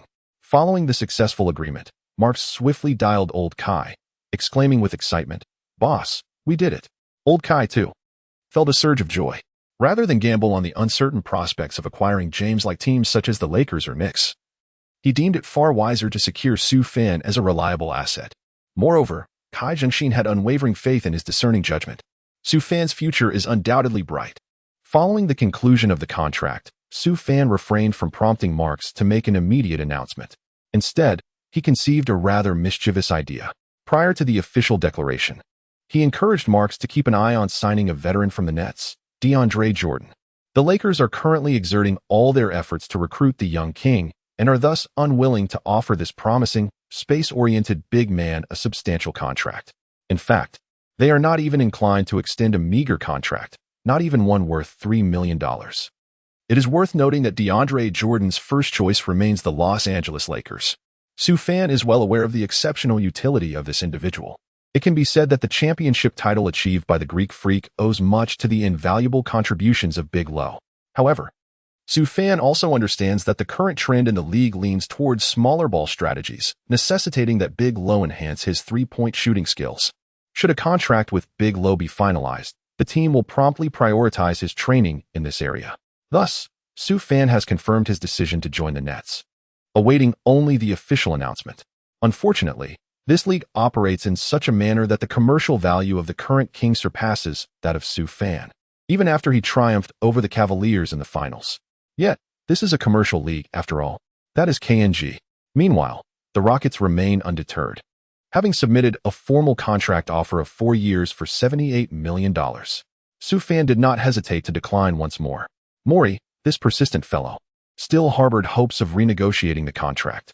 With Yao Ming's arrival at the Rockets, the team has garnered unprecedented attention from fans in China. And now he still wishes to partake in this opportunity.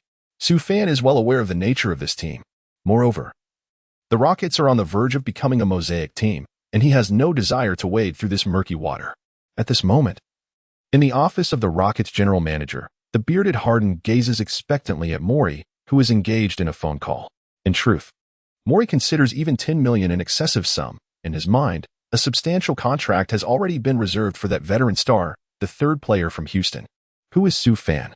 However, the team leader, Harden, resolutely wishes for this young talent to remain in the team, leaving him with no choice but to feign indifference.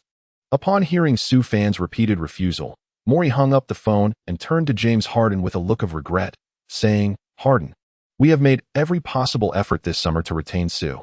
Yet, it seems Su has little interest in staying with the Rockets." Thus, with a sigh, Harden shook his head and exited the office, feeling a deep sense of bitterness within. Su Fan is the most composed 3D forward he has ever encountered.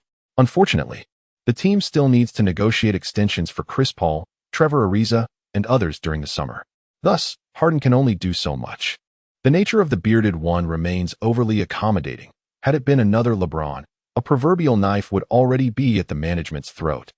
demanding either his retention or a simultaneous departure. The management would undoubtedly choose to keep him.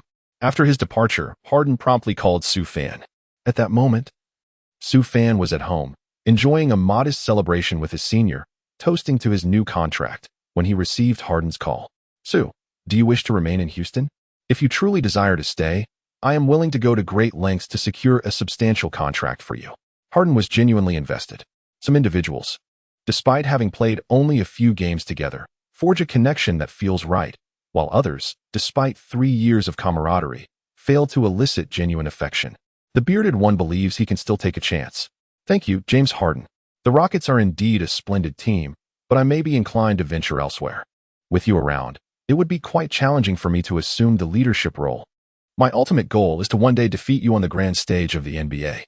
Sue Fan jestingly remarked, and upon hearing this, Dang, unperturbed, chuckled. "Sue Fan? You remind me of the person I was just after leaving Oklahoma. Wishing you success.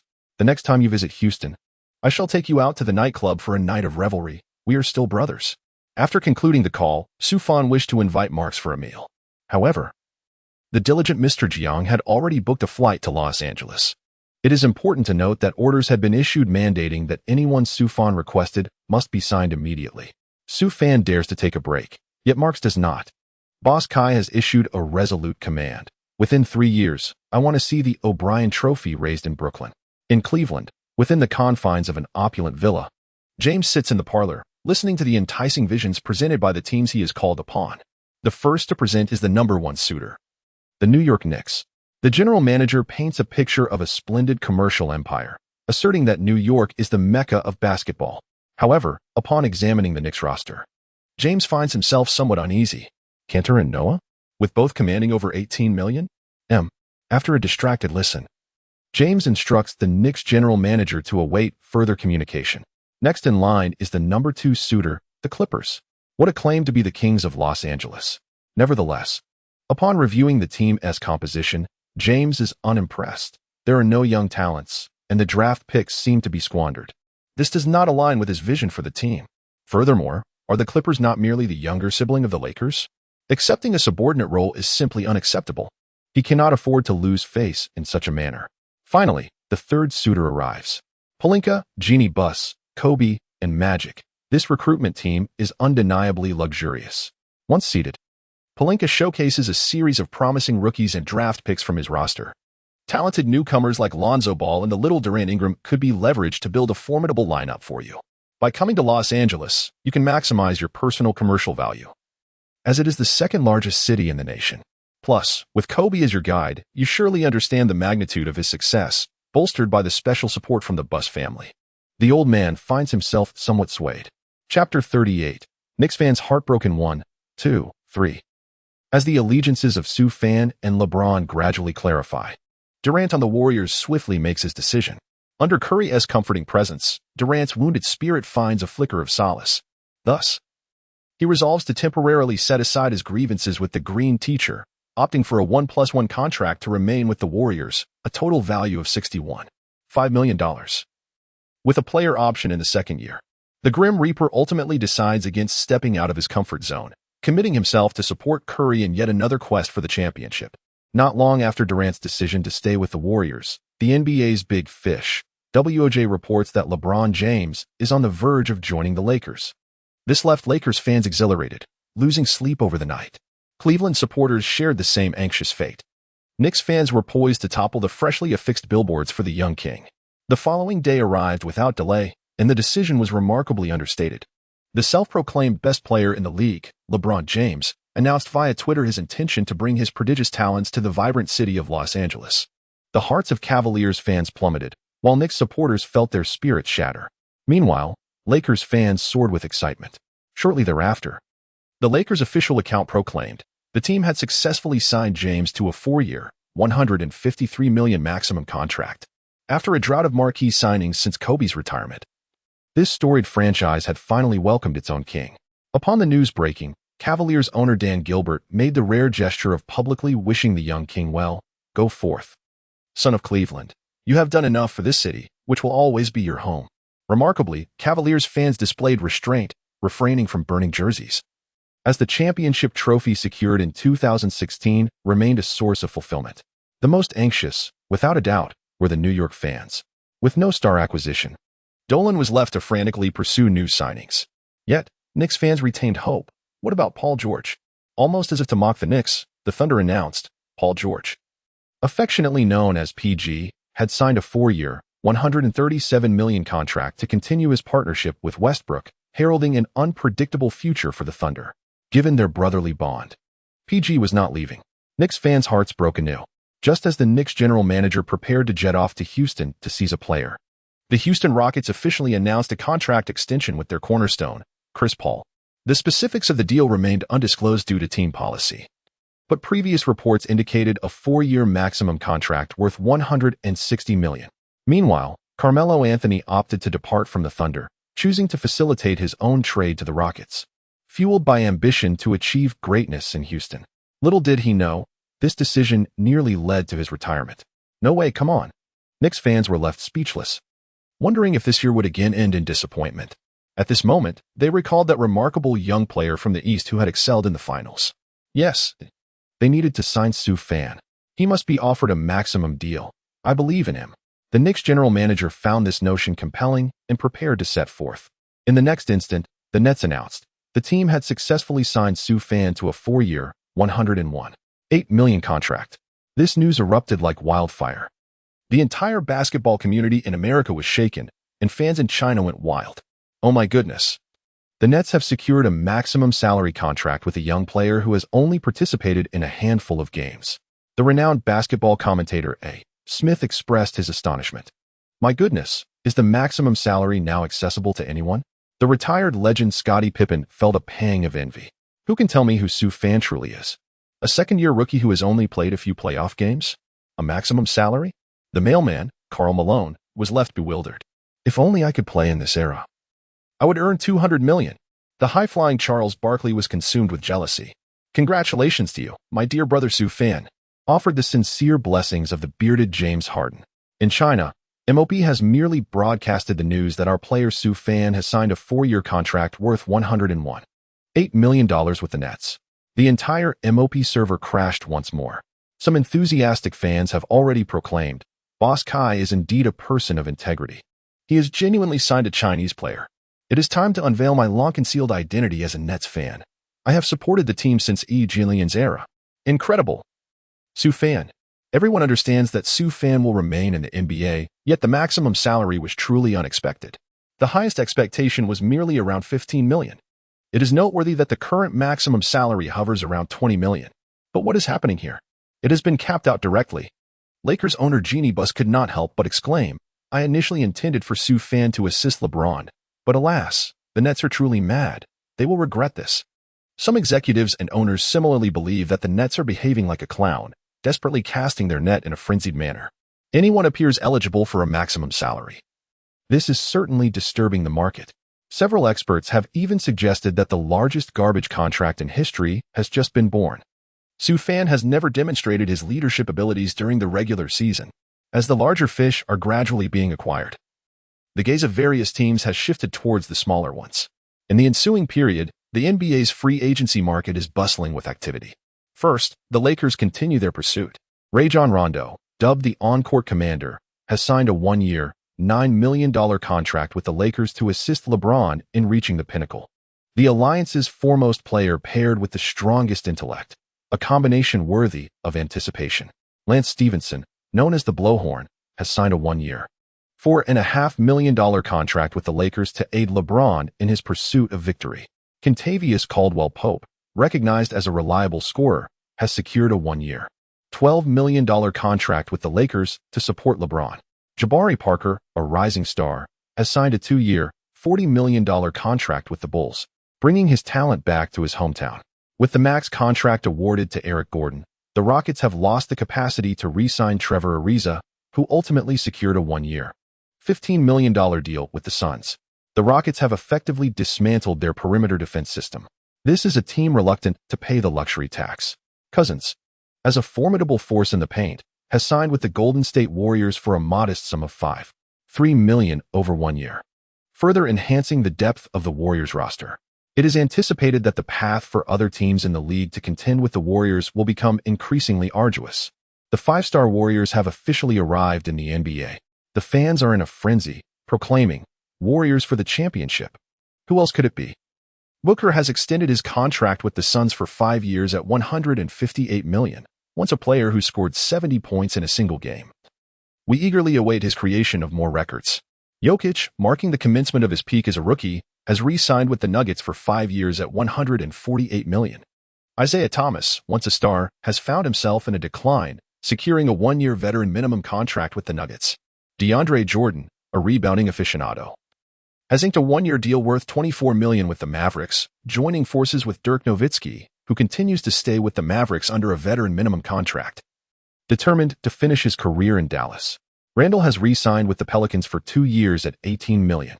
Aaron Gordon will join the Magic with a 4-year contract worth $84 million. Derrick Rose has re-signed with the Timberwolves under a veteran minimum contract.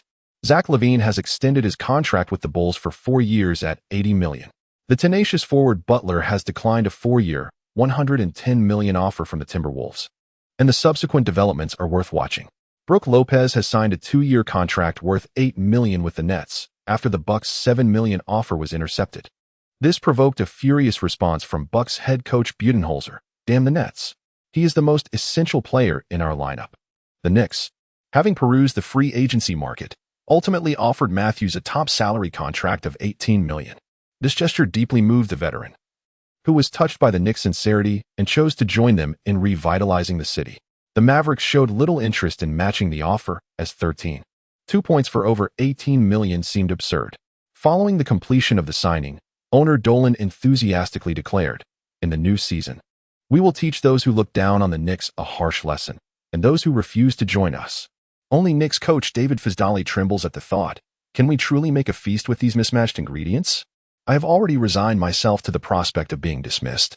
Following a brief interval, the summer's significant news unfolded. The Rockets released Sho Chi, while the Nets, seizing the opportunity, signed the young culinary talent Sue Fan to a minimum salary contract. Upon Sue Fan's fervent recommendation, the Nets secured the immensely gifted DeAndre Jordan with a 2-year, $12 million contract. The Spurs executed a trade with the Raptors, sending Danny Green, Kawhi Leonard, and cash in exchange for DeMar DeRozan, Jakob Poeltl, and a first-round draft pick in 2019. Kawhi successfully extricated himself from the Spurs, and Toronto pledged to take bold strides this season, transitioning from a bicycle to a motorcycle. Ultimately, the Nets bought out Dwight Howard, who subsequently joined the Wizards with a 2-year, $11 million deal. Sue Fan had initially intended to keep Hua as a shield, to withstand the onslaught of that pork belly. However, the beast yearned for a challenge and seemed unconvinced of its own prowess. Thus, he had no choice but to acquire the creature outright. Just as the free market began to settle, a seismic event occurred. The Philadelphia 76ers and the Minnesota Timberwolves orchestrated a significant trade. The 76ers acquired Jimmy Butler, while the Timberwolves received Jarrett Bayless, Robert Covington, Justin Patton, Dario Saric, and a second-round draft pick in 2022. Thus, the connection between Butler and the Timberwolves came to an end, and the 76ers formed a formidable lineup known as the Death Five. As we transitioned into late September, with less than a week until the NBA preseason commenced, the off-season was drawing to a close. This past summer witnessed transformative upheavals within the league. For Eastern Conference teams, it was undoubtedly a dawn of a new era. The once dominant Little Emperor had departed, ushering in the promise of change. Yet, what these teams did not foresee was that the departure of the Little Emperor had made way for an even more formidable presence. The Eastern Conference was poised to encounter its darkest hour once again. Ironically, the architect of this impending turmoil was currently reclining in bed, lost in delightful dreams. As Sue Fan slumbered peacefully, a sudden chill swept through the air. "Get up. Today is the day you join the team for practice," urged Senior Lu Ying, her expression filled with urgency. Sue Fan reluctantly propped himself up, realizing that the days of waking up naturally were soon to be a thing of the past. His head throbbing with discomfort. The prospect of working was utterly unappealing. Alas, he was merely a cog in the relentless machinery of labor. Once he amassed wealth, he vowed to acquire a football team and take the helm as its owner. Sue Fan rubbed his eyes and silently vowed. With a thud, Lu Ying, clad in white socks, kicked Sue Fan and exclaimed, "You little rascal, still daydreaming. Hurry up, or you'll be late." Sue Fan swiftly rose and donned his clothes, surveying his apartment in Brooklyn. Although the conditions had improved significantly compared to the past, he still felt it lacked a certain grandeur. It was high time to acquire a villa, after all, such as the demeanor befitting the leader of a basketball team. As a max-salary player, residing in an apartment seemed rather inappropriate. At times, one might eschew materialism, yet it often serves as a symbol of status. Enough with the pretense. Let us be frank. The main issue lies in the poor soundproofing of the apartment. Those who understand, understand. Brooklyn, just a bridge away from New York, is home to the Barclays Center. As the new season approaches, this marks Sue Fan's inaugural season as the unequivocal leader. Last season, he spent most of his time on the bench alongside Shochi, only making a brief appearance in the playoffs, participating in a mere 4 genuine games with a flawless record of 4 wins and 0 losses. Undoubtedly impressive. Yet many attributed his success to the presence of the formidable James Harden, whose ability to draw defenses created opportunities for others. This time, however, Sue Fan stands as the undeniable core, shouldering the weight of the entire Nets team. The Eastern Conference promises to be fiercely competitive this season. With LeBron James's departure, teams are sharpening their blades, eager to carve out their own paths. The league's dynamics are equally enthralling. The Warriors, led by the resurgent DeMarcus Cousins and the steadfast Kevin Durant, boast a starting lineup of 5 All-Stars. Meanwhile, the remaining teams vie for supremacy. The formidable death lineup of the 76ers, the re-emergent Toronto Raptors with a healthy Kyle Lowry, the dynamic backcourt of the Houston Rockets, the Milwaukee Bucks led by the Greek Freak, the Denver Nuggets under the guidance of the versatile Nikola Jokic, the Celtics with their dual stars, and the enigmatic Kyrie Irving, and the Thunder, featuring the explosive duo of Russell Westbrook and Paul George. As for the Nets, ESPN has placed them at the 7th position in the Eastern Conference rankings. Simultaneously, numerous experts express skepticism regarding Sue Fan's leadership capabilities. Many believe that Boss Kai may become the scapegoat, and Sue Fan's contract could be deemed the most regrettable in history. Returning our gaze to the Barclays Center, this marks Sue Fan's official debut. After a summer of rigorous training, he feels fully integrated into the physical prowess reminiscent of a seasoned athlete, believing he could now contend against LeBron. The entire Nets roster has gathered at the arena. Following a series of trades and signings over the summer, the final 15-man roster for this season has been successfully established. The tentative starting lineup is as follows: point guard, D'Angelo Russell; shooting guard, Spencer Dinwiddie; small forward, Sue Fan; power forward, Jared Allen; center, Brook Lopez. The bench includes point guards Jalen Brunson and Shabazz Napier; shooting guards Karis LeVert, Bruce Brown, and Joe Harris; small forward Grayson Allen; power forwards DeMar Carroll and Jared Dudley; centers JaVale McGee and Shochi. The Nets lineup appears somewhat fragile in the interior, reminiscent of a small ball strategy. The head coach is the recently dismissed championship coach Tyronn Lue from the Cavaliers. Our old friend, Coach Lue, must be facing some challenges with this lineup. The departure of Dwight Howard has left a significant void in the center position. Initially, the combination of Howard and McGee would have been formidable against any formidable opponent. But with Howard's insistence on leaving, that is unfortunately no longer an option. One wonders if the Superman will reconsider his departure. Fortunately, McGee's presence as a backup should suffice. Meanwhile, General Manager Marks is diligently reaching out to various teams, attempting to trade a few guards or forwards in pursuit of a competent backup center. Hey, brother. Russell extends his hand towards Sue Fan.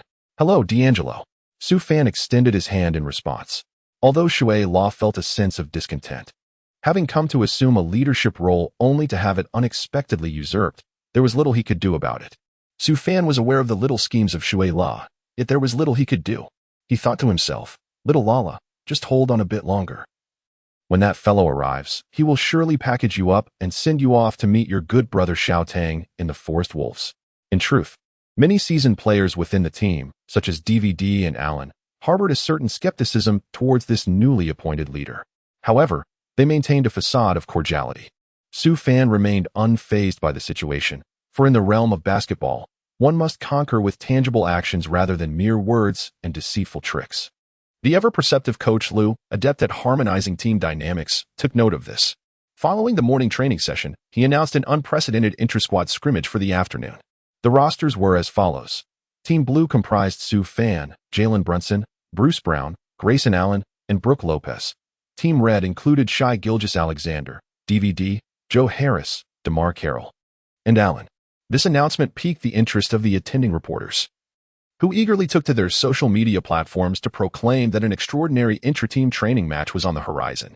Consequently, speculation ran rampant, with many pondering whether the newcomer Sue Fan could maintain composure under pressure or would be overwhelmed. Chapter 40.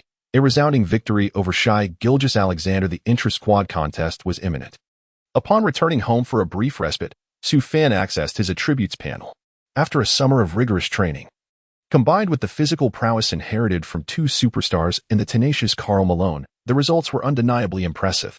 Host: Sue Fan. Height: 199 centimeters. Weight: 111 kilograms. Wingspan: 221 centimeters. Shooting: mid-range: 92, 3-point, 88, free throw, 84, close range, 92, standing dunk, 85, driving dunk, 93, back-to-basket fadeaway, 89, hook shot, 65 passing, ball handling, 90, passing, 83 defense, block, 85, steal, 97, perimeter defense, 96, interior defense, 90 rebounding, offensive rebounds, 82, defensive rebounds, 82 athleticism, speed, 92, dribbling, 89, jumping, 99, strength, 99, stamina, 99, potential, 99, injury resistance, 99. Given Malone's status as one of the most formidable physical specimens in basketball history, his prowess was evident in his legendary confrontations,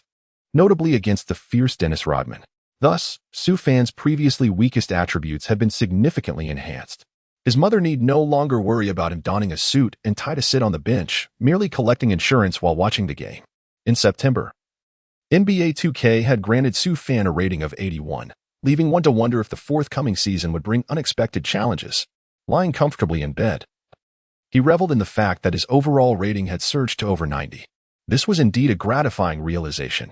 In the afternoon, he was determined to deliver a stern lesson to Shai Gilgeous-Alexander. Sue Fan immediately noted down the information about Shuai Law in his mind, truly holding no grudges. The Barclays Center was the venue for the afternoon scrimmage, which was organized into red and blue teams, closed to the public. The match commenced swiftly, serving as a contest for both team status and the rivalry of leadership. It was a test to determine the true contenders, demanding that one prove their worth through sheer skill. Here in the NBA, recognition is not granted through connections. Present at this highly anticipated training match were owner Kai Marks and the entire team management. Observing the influx of attendees, Shuai Law silently vowed to impress the newcomer, intending to make a formidable statement. Subsequently, he gathered with DVD, Allen, and others for a clandestine discussion. Sue Fan was not idle either. He engaged in communication with Brunson, Brown, Lopez, and Allen.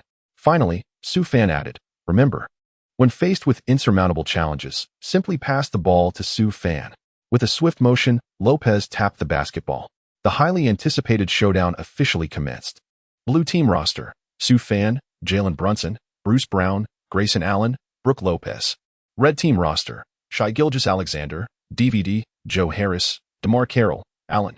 Brunson, the towering figure, advanced the ball past half court and passed it to Sue Fan. Confronted by the formidable defender Carroll, he prepared to make his move. With a deft feint, Sue Fan launched himself into motion, his speed astonishingly swift. The spectators gasped in awe at his rapidity. In a blink, Sue Fan drew the defenders and deftly passed the ball to Brown, who had stealthily maneuvered to the basket. With a graceful flick of his wrist, Brown executed a flawless layup. The blue team led 2-0 against the red team. "Splendid, Sue. An exquisite display of breakthrough passing," Tyronn Lue observed from the sidelines. His interest peaked. It seemed this young talent had evolved since the finals. At first glance, could he be the next LeBron? Had one LeBron departed, only to be replaced by another? Lue's heart swelled with joy. The red team commenced their offensive. Shuai Law was no pushover. Facing Brown, he executed a crossover dribble, followed by a jump shot. Swish. The ball found its mark with unwavering precision. 2-2. After scoring, Shuai Law couldn't resist a cocky head shake, as if to imply that the defensive effort was lacking. The blue teams turned to respond. Sue Fan, with a deft maneuver, executed a classic shoulder fake reminiscent of the legendary Michael Jordan, launching a shot over Carroll's defense. Carroll, completely befuddled, was left grasping for direction. The basketball spun gracefully through the air before swishing through the net, 4-2. Following the basket, Sue Fan raised his hands in a gesture of mockery. as if to say, "Is this the best you can muster, my friends?" Meanwhile, Shuai-La observed this spectacle with growing irritation and surged toward the basket, intent on delivering a powerful one-handed dunk. What? How did he find himself in that position? The assistant coach, Udoka, gasped in astonishment from the sidelines. With a resounding smack, the action unfolded. Su-Fan soared beneath the basket, executing a stunning block that sent Russell flying.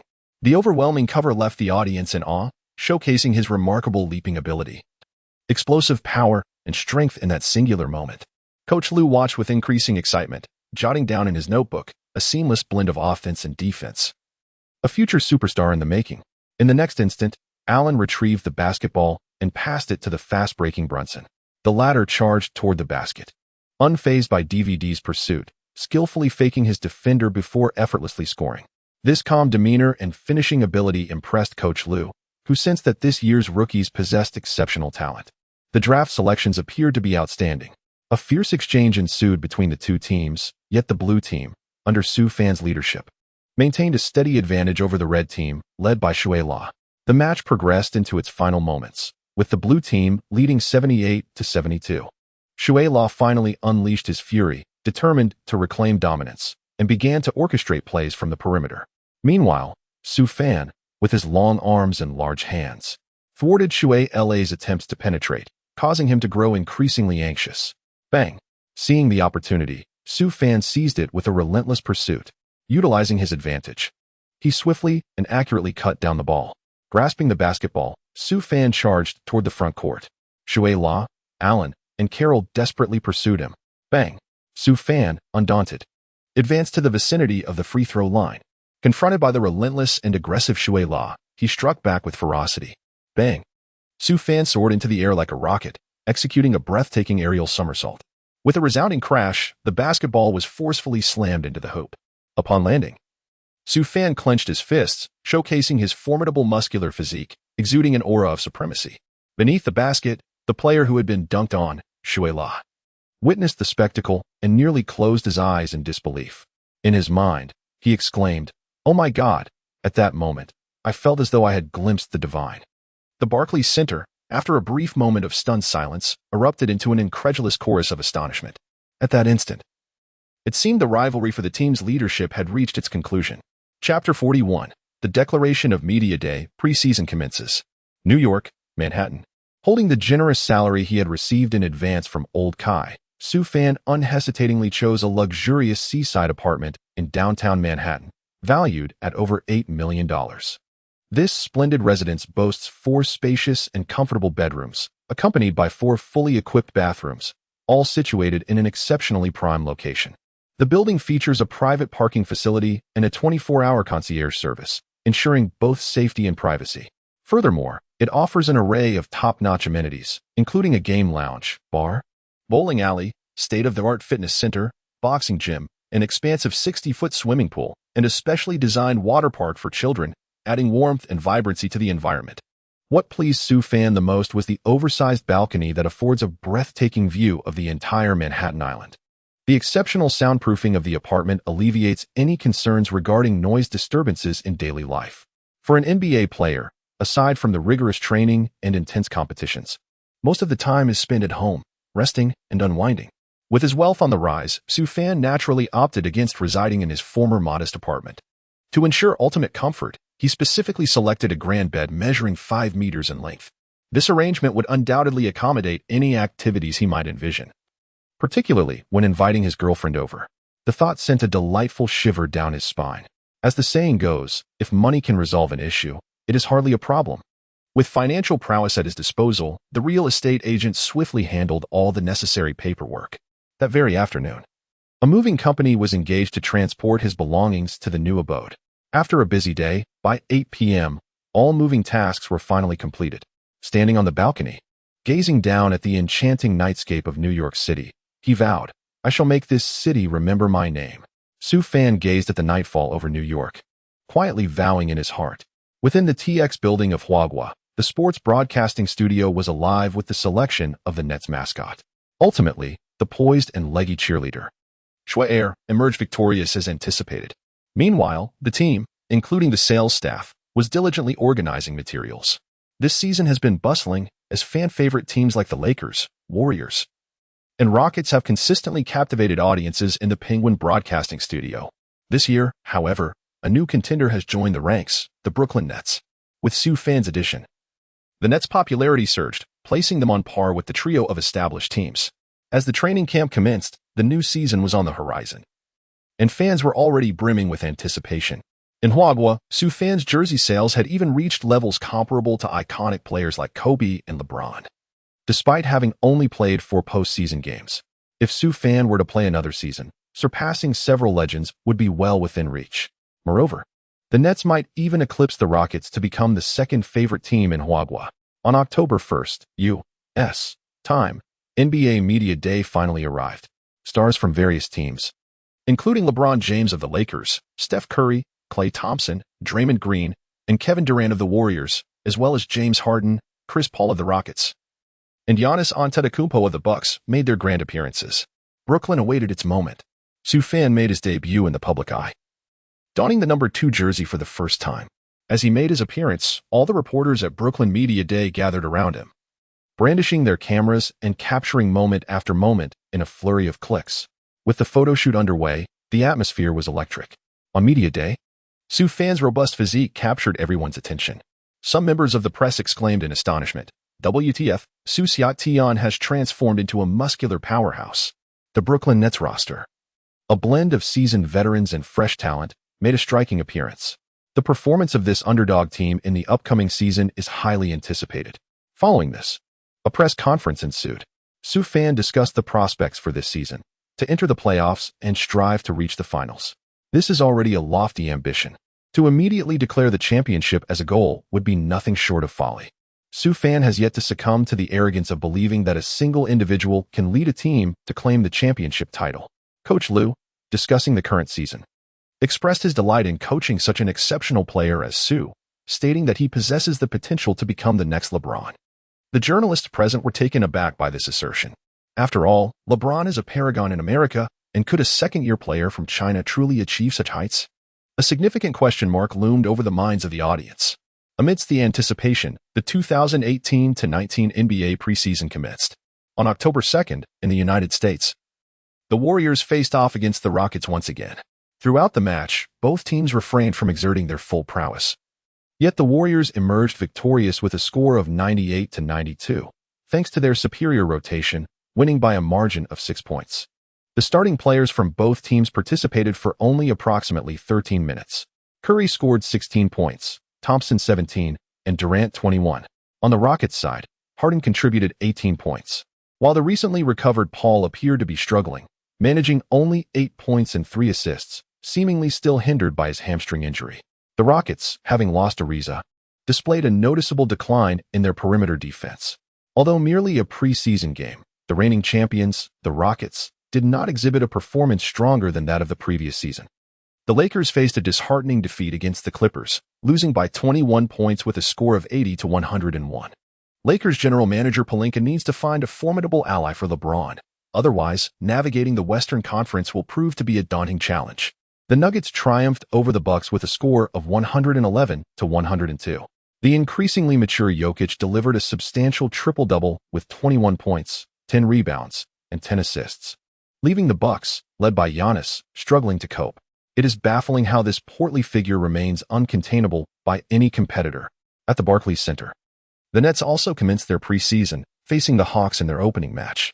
The Hawks, fresh from a summer trade that swapped Trae Young and Luka Doncic, represent a burgeoning team. The Nets, having been among the weaker teams last season, are equally in a state of reconstruction. What sparks will fly when these two teams collide? The anticipation is palpable. The starting lineups were as follows: Brooklyn Nets, D'Angelo Russell at point guard, Spencer Dinwiddie at shooting guard, Sue Fan at small forward, Jared Allen at power forward, and DeAndre Jordan at center. Atlanta Hawks, Trae Young at point guard, Kevin Huerter at shooting guard, Taurean Prince at small forward, John Collins at power forward, and Damian Jones at center. Chapter 42, locking down Trae Young, facing Kawhi with the referee's whistle signaling the commencement of the match. The game was officially underway. Both team starters gathered at the center court, poised to commence the jump ball. With a powerful leap, Dallo successfully tapped the basketball over Diamond's head. Shula dribbled past half court and took a jump shot. The ball clanged off the rim. It was evident that Russell had yet to shed his role as the primary player. The first shot did not reach Sue Fan's hands, prompting a frown from Tyronn Lue on the sidelines. If matters do not improve, it may be time to let him go. Aside from Sue Fan, this Nets team possessed no untouchables. Collins secured the rebound and casually flung the ball towards the front court, entirely disregarding Sue Fan. Suddenly, Sue Fan executed an aerial interception, grasping the ball with his hands, leaving spectators in awe. With the basketball in his possession, Sue Fan surged forward with unwavering determination, confronting Collins. The leaping man still stationed beneath the basket. Whoosh! Sue Fan soared into the air, executing a powerful hang-time maneuver before making a clean shot. Whoosh! The ball went in effortlessly. The Barclays Center erupted with excitement. It seemed this newcomer truly possessed remarkable talent. Well done, Sue. Keep it up. Coach Lue applauded enthusiastically. Trae Young, observing the impressive shot, felt a twinge of dissatisfaction. He had yet to steal the spotlight. As the play transitioned, Trae Young took possession, ready to take on his opponent, Water. Although Trae was a rookie, his ball-handling skills were exceptional. Facing Water, he stepped back and sank a three-pointer. 2-3. After scoring, Young swaggered, reveling in his own bravado as he glanced at the arrogant Trae. Sue Fan's gaze turned icy as he dribbled past half-court, signaling Shuey to set a screen. He specifically called out the mayor of New York. Wow, it seems Sue is about to show this opponent a thing or two. The commentators on site found the moment quite entertaining. Under the watchful eyes of the entire crowd, a resounding thud echoed.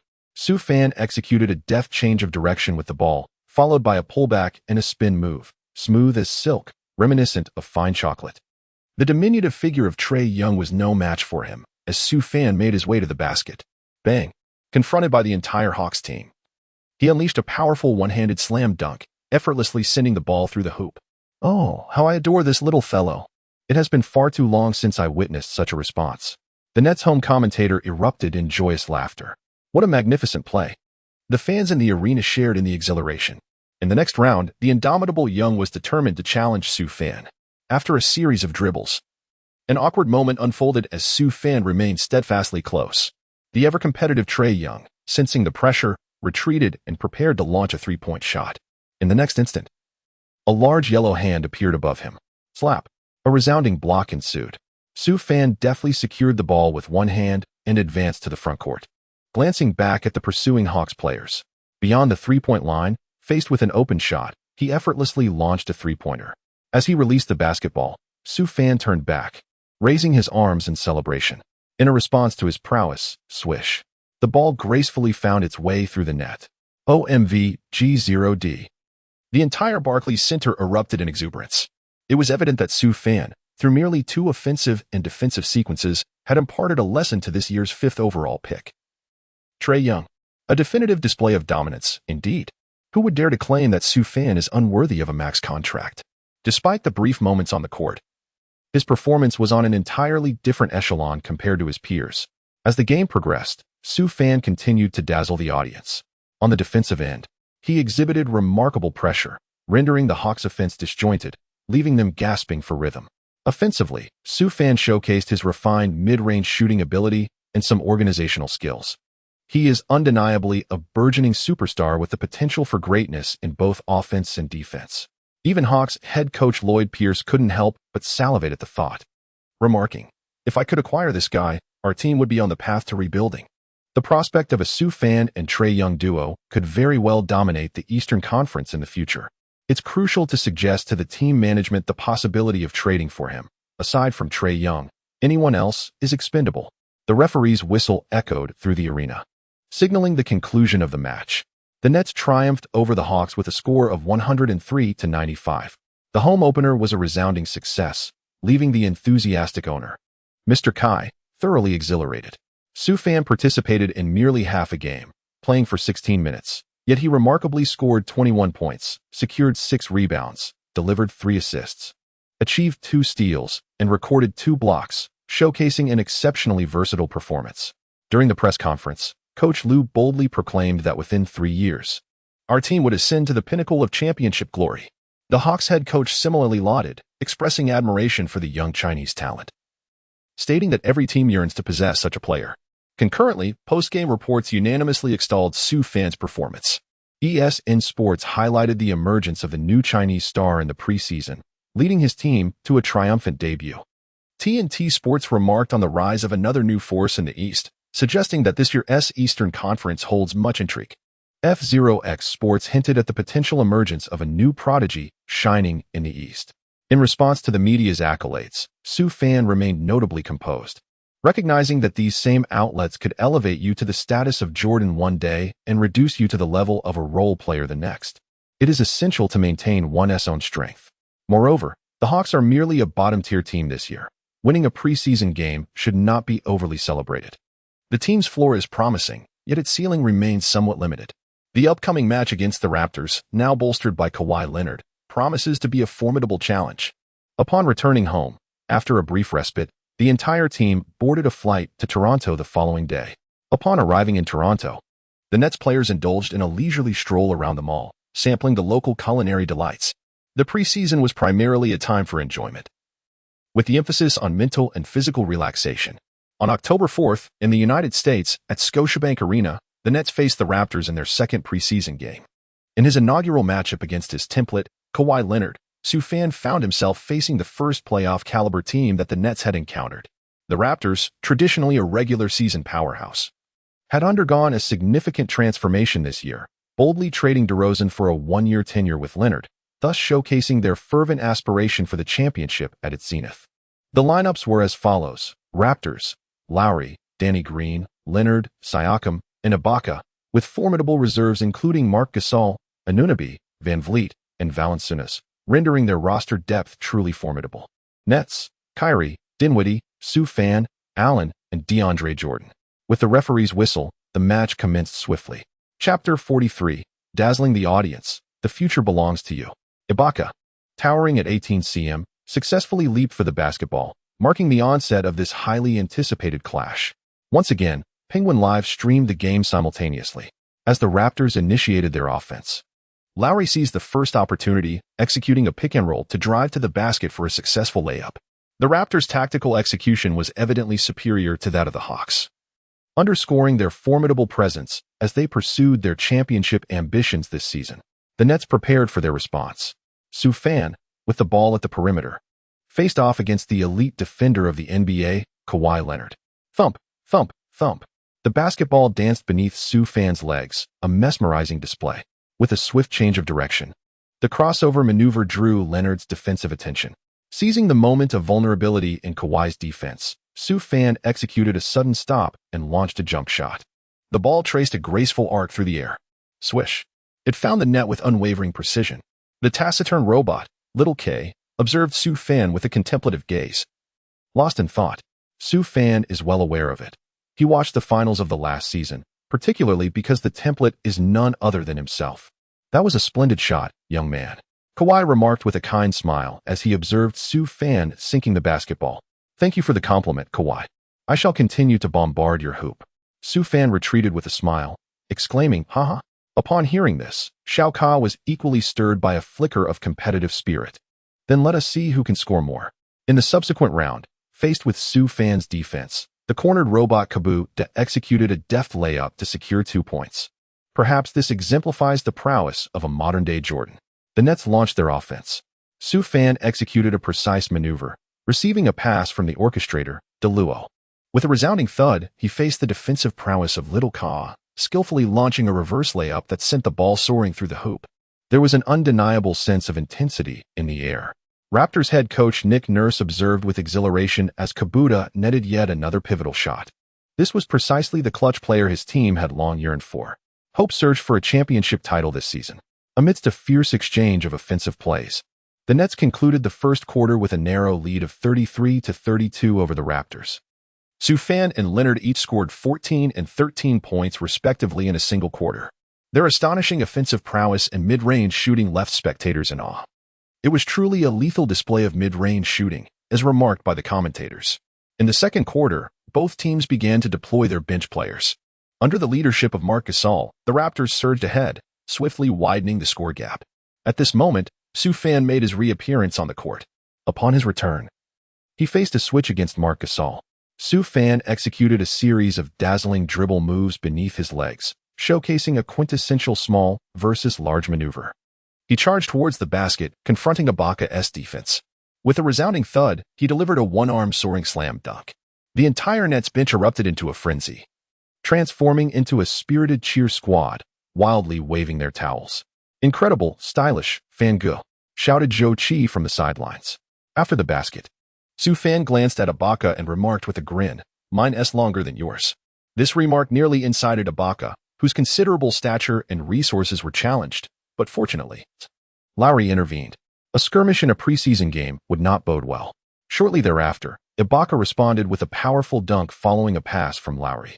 Yet, Su Fan countered with another crafty move along the baseline, once again outmaneuvering Ibaka. Leonard observed Su Fan's silhouette, feeling a wave of nostalgia, as if he were transported back to the days when he donned the number 2 jersey of the San Antonio Spurs. As the first half concluded, the scoreboard read Nets 55, Raptors 60. Despite Su Fan's impressive 23 points against Kawhi's relentless defense, the overall cohesion and depth of the team still fell slightly short. The rookies, including Brown, Allen, and Brunson, appeared somewhat apprehensive when facing playoff-caliber opponents. In summary, more practice is needed. With a beep, the referee at the Raptors' home court signaled the conclusion of the game. The final score, Nets 103, Raptors 119. A 16-point deficit marked the loss on the road, and Su Fan did not return to the court in the second half. The team's objective of developing their players had been achieved, and the Raptors refrained from further utilizing Leonard. As is well known, one must be judicious with the healthcare card. At the post-game press conference, Kawhi praised Su Fan during his interview with reporters, stating, "Watching Su play, I saw a reflection of my younger self. I believe that given time, he will undoubtedly become a player who astonishes both me and the world." Raptors head coach Nurse echoed similar sentiments of admiration. Su Fan's performances in the first 2 preseason games can be described as nothing short of exemplary. Of course, some experts and fans argue that preseason games hold little significance, as not everyone exerts their full effort. Nevertheless, Su Fan's individual display has brought considerable satisfaction to both the fans of Hwagwa and the management of the Nets. It appears that the foundation for the team has been established, awaiting the validation of the regular season.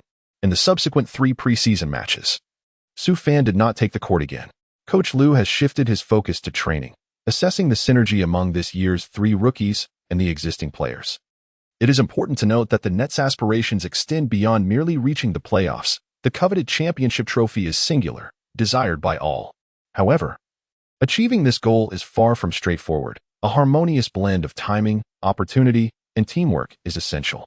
The only course of action is to continuously refine the team.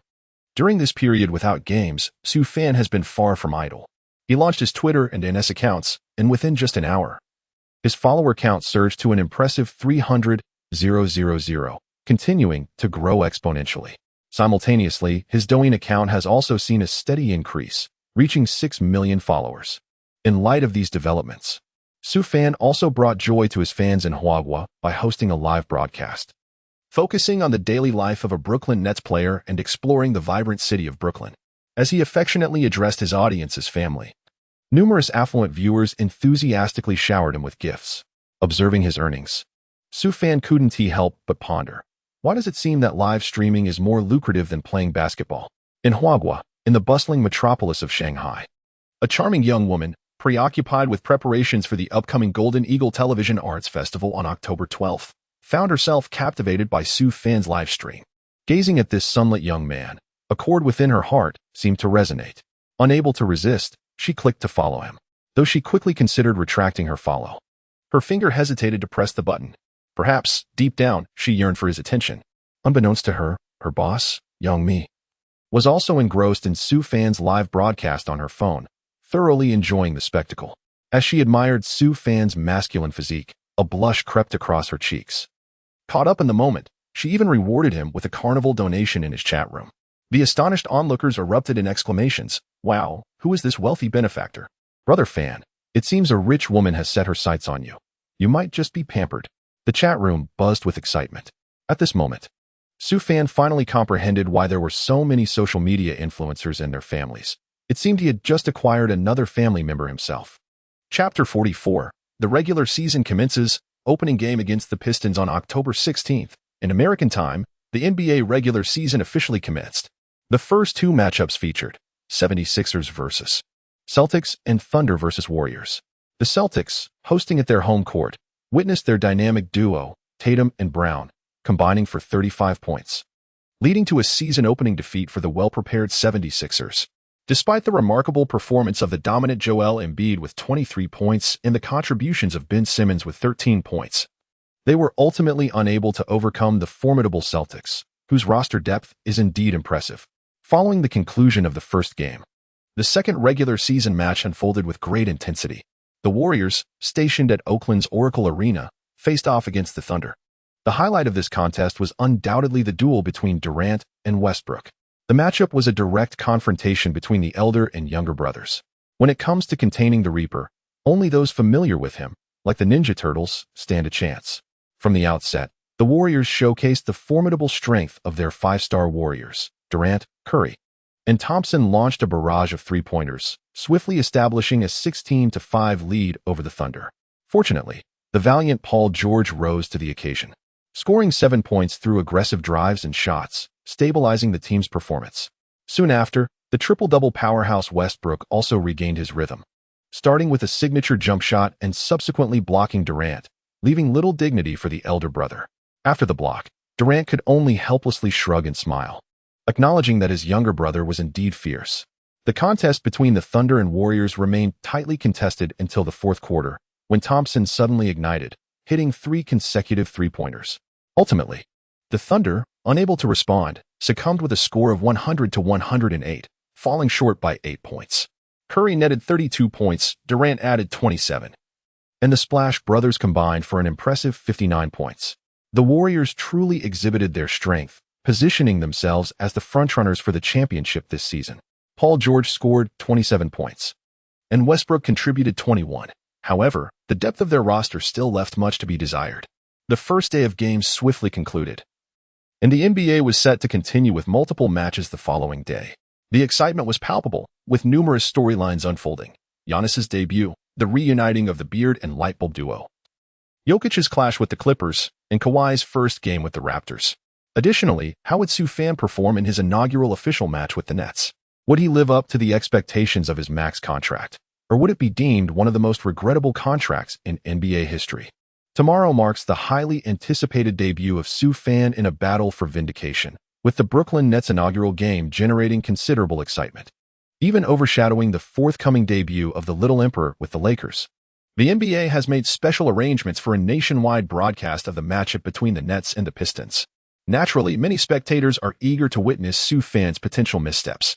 Following the departure of the illustrious James Harden, some assert that Sue Fan's significance has diminished considerably. This sentiment is echoed by various media outlets and analysts. Preseason games, you might argue, are merely child's play and should not be taken seriously. The Nets' adversaries, the Pistons, are similarly a team that has languished in mediocrity for years.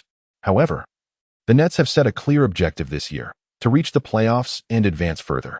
To shake off the label of being a perennial underachiever, they must continuously improve, break into the postseason, and validate their worth through a succession of victories. Sue Fan is set to don the illustrious number 2 jersey of the Brooklyn Nets for the very first time, with this match holding significant implications for his dignity. Should his performance falter, he may find himself the target of scorn from netizens. On October 17th, in the Motor City, at the famed Palace of Auburn Hills, a venue renowned for its historic duels and altercations, including the notorious Malice at the Palace, the Detroit Pistons are poised to face their opponents in the opening game of the regular season. This city, once basking in the glory of the 1990s with its legendary Bad Boys, has long yearned for a new star to lead the franchise back to prominence. The 2017-18 season saw the acquisition of Blake Griffin from the Clippers, yet the team narrowly missed the playoffs, finishing 9th in the Eastern Conference. This season, the Pistons are resolute and battle-ready, driven by aspirations of playoff contention. The formidable duo of Griffin and the enigmatic Andre Drummond aims to reignite the team's competitive spirit. With Dwayne Casey at the helm, following the dismissal of Stan Van Gundy, the stage is set for a renewed pursuit of success. As evening descends, the Palace of Auburn Hills radiates brilliance with its dazzling lights. A massive LED screen showcases highlights from the previous season, drawing countless devoted Pistons fans to rally in support of their team. Despite years of playoff drought, The acquisition of Griffin and the bold decision to replace Van Gundy with Casey signal a fresh commitment to reclaiming playoff glory. Fans are eager to witness whether the team has indeed undergone the transformation promised by the owner. Inside the arena, which accommodates 22,076 spectators, the atmosphere is electric. Pistons fans, invigorated and animated, exhibit a fervor reminiscent of a revival. Facing off against the Nets, who finished last season in 12th place, the Pistons appear to be in a favorable position. In the commentary booth, two ESPN announcers engage in spirited discussion prior to the game. This season, the Pistons have undergone a comprehensive overhaul, with a new coach, a restructured roster, and a redefined core. One commentator expresses confidence that the Pistons should secure a victory over the Nets with relative ease. The other commentator concurs, noting the Nets roster, which features a player with merely 4 playoff appearances and a plethora of rookies, alongside individuals who have yet to prove themselves in the regular season. Among the Nets lineup, only Water is of any notable reputation, while the rest are wandering players lacking impact, hardly a recipe for upheaval. As the game draws near, superstar James Harden reaches out to Sue Fan before the match. "Brother, when I left the Thunder for the Rockets, I faced my share of criticism, but as you know, I have since become a cornerstone of this league, one of its leading stars. I have faith that you can as well." Upon hearing this, Sue Fan was deeply moved. Having a brother like Big Beard was truly invaluable. "Big Beard, I must surpass your debut score of 37 points. Wow, I am indeed looking forward to it," laughed Harden in response. Coincidentally, that year marked Harden's own debut against the Pistons as well. History has a remarkable way of repeating itself. Before long, both teams completed their warm-ups, and the entrance ceremony officially commenced. Beneath the dazzling spotlight, the players made their way onto the court one after another. Blake Griffin, now the leader of the Pistons, was the last to make his entrance. "Blake, shatter that yellow-skinned kid on the opposing team. Show that little rascal some color. Teach them a lesson on the boards. Let them tremble." The home crowd of Pistons fans erupted in a chorus of cheers. Sue Fan stood at the opposite end of the arena, listening to the murmurs of the spectators, a smile curling at the corners of his lips. The large screen illuminated the starting lineup for the night. Brooklyn Nets: D'Angelo Russell, point guard; Karis LeVert, shooting guard; Sue Fan, small forward; DeMar Carroll, power forward; Jarrett Allen, center. Detroit Pistons: Reggie Jackson, point guard; Ish Smith, shooting guard; Luke Kennard, small forward; Blake Griffin, power forward; Andre Drummond, center. The Nets ultimately made adjustments to their starting lineup, optimizing the previous arrangement. Having both DeAndre and Allen on the court simultaneously occupied too much space, which was something Coach Lue wished to avoid. In the future, once DeAndre develops his three-point shooting, Allen might find himself relegated to the bench at any moment. The referee blew the whistle, signaling the commencement of the game. The starting players from both teams gathered at the center court, preparing for the jump ball. Chapter 45, the King of Brooklyn arrives in Detroit with a resounding clap. Drummond, the trickster, secured the jump ball over Allen. Reggie brought the ball past half court, orchestrating the play from the arc. The eager and ambitious Sue Fan was more than ready to showcase his skills. From the top of the arc, he delivered a precise pass directly to Drummond beneath the basket. In this position, Drummond was truly in his element. With a thunderous slam dunk, he emphatically drove the ball through the hoop. 0-2. What a spectacular dunk. Well done, Andre. The Pistons' home crowd erupted in excitement, seemingly witnessing a performance more fluid than last season. The Nets initiated their offensive play. Ashwala brought the ball across half court. He obediently handed it over to Sue Fan, who now faced Kennard. Sue Fan merely cast a fleeting glance, for taking on Kennard was but a matter of moments. Let us observe the performance of this summer's top-paid rookie. One wonders if he has already been intimidated to tears by Luke Kennard. The Pistons commentator jested. Bang, bang, bang. As he watched Kennard's defense, Sue Fan began to maneuver with finesse. Intentionally feigning a weakness, Kennard fell for the ruse, pressing in. The very next instant, whoosh, Sue Fan swiftly pivoted, deftly maneuvering past Kennard with a single step, only to confront the formidable duo of Griffin and Drummond guarding the rim. Bang. Sue Fan launched into the air on one foot, soaring like a rocket, executing a single-arm dunk with unparalleled finesse.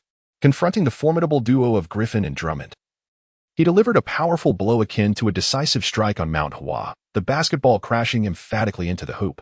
The two were left sprawled on the floor, utterly bewildered. In that moment, the palace of Auburn Hills fell into a hushed silence, as all present were captivated by Sue Fan's thunderous dunk. Are you kidding me? exclaimed the commentators and audience in unison, their astonishment palpable. The Nets bench erupted in fervent celebration, with Shochi leading the charge, vigorously waving a towel. This breathtaking slam dunk unmistakably showcased Sue Fan's elite talent, affirming that his lucrative contract is certainly well-deserved, dispelling any notions of him being a bust. The score stood at 2-2. As the tide turned, the spotlight-seeking Griffin could not tolerate anyone overshadowing him on his home turf. Despite just having suffered a dunk, Griffin was unfazed. In an instant, he executed a fast break, receiving an alley-oop from Reggie Jackson. With a resounding thud, he delivered a powerful dunk, adding another 2 points to the scoreboard.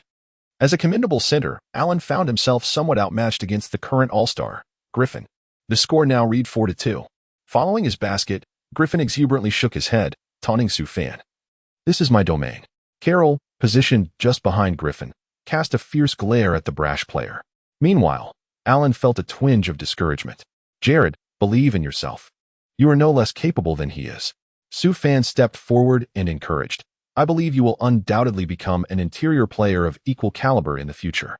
Coach Lou gazed at this scene with satisfaction, sensing the emergence of a leader.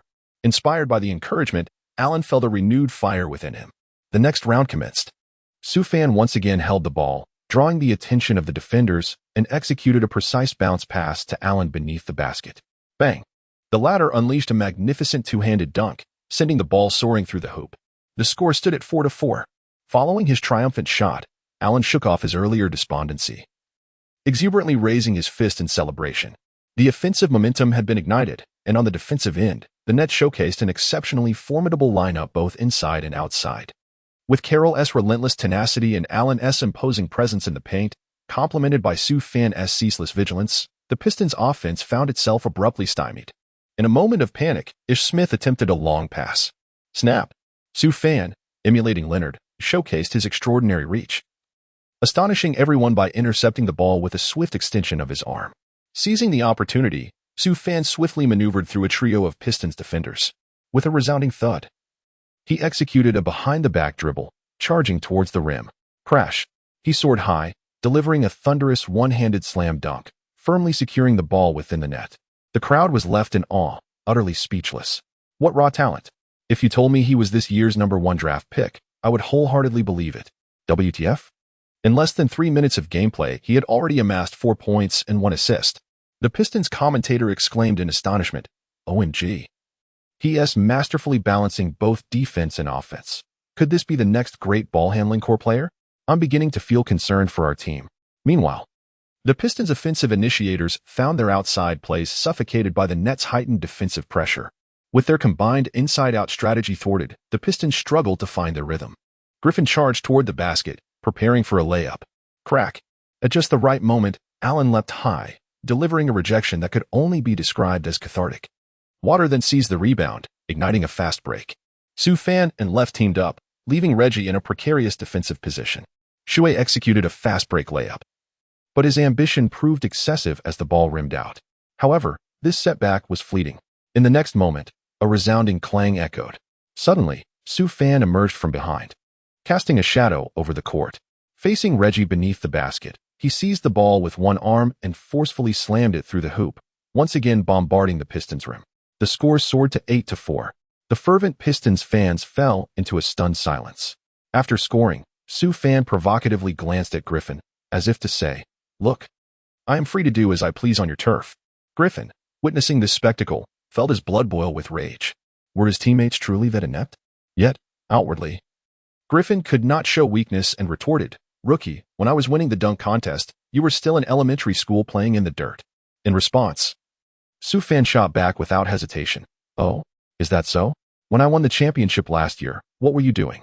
Fishing? When the time comes for me to receive my championship ring back at the Rockets' home, which hand should I wear it on?" Oh, how it pierced Griffin's heart.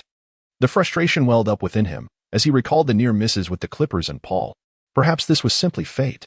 With only half of the first quarter gone, Sue Fan had already scored 6 points. This was a resounding rebuttal to the pre-game predictions that he would manage only 6 points total. The Pistons were utterly unable to contain him. Tonight might very well be a record-breaking evening. Who dared to claim that Brother Fan could only score 6 points? He had already achieved that, and this game would surely see him reach at least 20. It was astonishing, Sioux fans seemed to soar through the air, defying belief that an individual of Asian descent could possess such athletic prowess. The excitement was palpable. The forums and live streams in Huagua erupted in fervor. A new NBA-level superstar was poised to emerge, moving fans to tears with joy.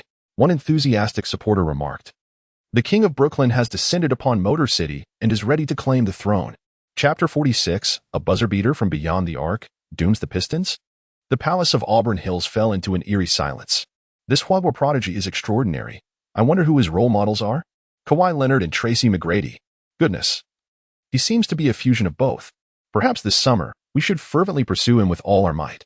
The commentators marveled in awe. Griffin, the enigma, and Sioux fan. Is this not the quintessential trio? On the court, the Pistons players have finally regained their composure. While they are no strangers to superstars, facing a second-year rookie dominating the game is a novel experience. Blake Griffin, seasoned and astute, swiftly stabilized the situation in the ensuing offensive and defensive exchange. With a deft pass, he assisted Reggie on the perimeter, who then executed a long-range shot, securing the score. In the next play, Sioux fan attempted a mid-range shot, but alas, it clanked off the rim. On the sidelines, Pistons head coach Casey exhaled in relief. The defense transitioned into a counterattack, culminating in Griffin's emphatic two-handed dunk, bringing the score to 8-8. The Pistons lineup is not to be underestimated, especially considering the Nets roster is newly assembled and still in need of cohesion. Thus, the contest has been a balanced exchange of prowess. Sioux fans' fiery touch was truly dazzling. The first quarter of the game concluded swiftly, with the Nets scoring a remarkable 27 points, leading the Pistons by 3, with a score of 27-24 as they entered the second quarter. During this initial period, Sioux fan alone amassed an impressive tally of 12 points, alongside 4 rebounds, 4 assists, 1 steal, and 1 block, showcasing his all-around prowess. In the first quarter, Sioux fan's performance was nothing short of perfection, showcasing his scoring, defense, and assists with remarkable finesse, even against the formidable Pistons, featuring the all-star duo of Drummond and Griffin. It was a challenge for them to impede Sioux fans' incursions into the paint. Most striking was the effortless manner in which he accumulated points, appearing as though he had yet to exert his full prowess. Such a display left no room for criticism. It was an impeccable quarter. The official ESN website even took the liberty to tweet about Sioux fan's debut quarter. During the intermission, Shochi and Sioux fan engaged in a jovial discussion about the game. "Fangu, you were spectacular in the first quarter. You've made a fan out of me," Shochi exclaimed. "You flatter me. Your praise grows ever louder." Sioux fan replied with a grin. Flattery, after all, is an art in itself. As the second quarter commenced, both teams swiftly substituted their rosters. The Nets boasted a more opulent lineup compared to the Pistons, featuring Brunson, Dinwiddie, Bruce Brown, Joe Harris, and Brook Lopez, orchestrating a strategy of 1 big and 4 small players, effectively embodying the principles of the modern game. The Pistons, in contrast, relied on Reggie Jackson alongside Zaza Pachulia, Langston Galloway, and Glenn Robinson III to counter. In terms of reputation and overall potential, the Nets bench clearly surpassed that of the Pistons. The match unfolded as anticipated, with DVD scoring a hook shot in the paint, Bruce Brown executing a thunderous dunk along the baseline, and Lopez sinking a mid-range jumper. The Pistons struggled offensively, relying solely on Reggie's scoring prowess. With 6 minutes and 48 seconds remaining, the Nets seized an opportunity to unleash a 13-5 scoring surge, elevating the score to 40-29. In a mere half-quarter, the Pistons had transitioned from a 3-point deficit to an 11-point shortfall. Pistons head coach Dwayne Casey, observing the turmoil from the sidelines, resembled an ant on a hot skillet and promptly called for a timeout. This was the season opener, and a loss would be somewhat embarrassing.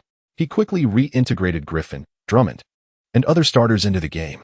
The Nets mirrored this strategy, reintroducing their starting lineup. Blake Griffin, still a force to be reckoned with, executed a step-through layup to score, narrowing the gap to 40-31. The difference was once again reduced to 9 points, as Griffin, despite having not fully committed to a career-defining play, remained impactful. The momentum shifted as the game progressed.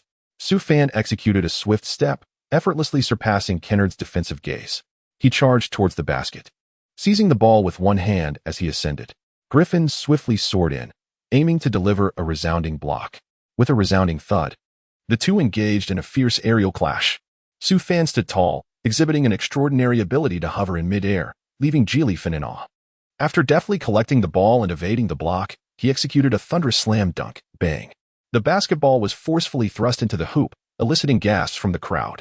Who could stand up to such a fierce display against Geely Fun? Throughout the entirety of the second quarter, Su Fan commenced his onslaught upon entering the game, seamlessly continuing the fervent momentum established in the first quarter. Not only did he score, but he also facilitated his teammates, demonstrating impeccable teamwork.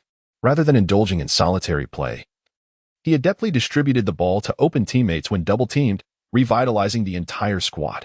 Everyone played with remarkable ease.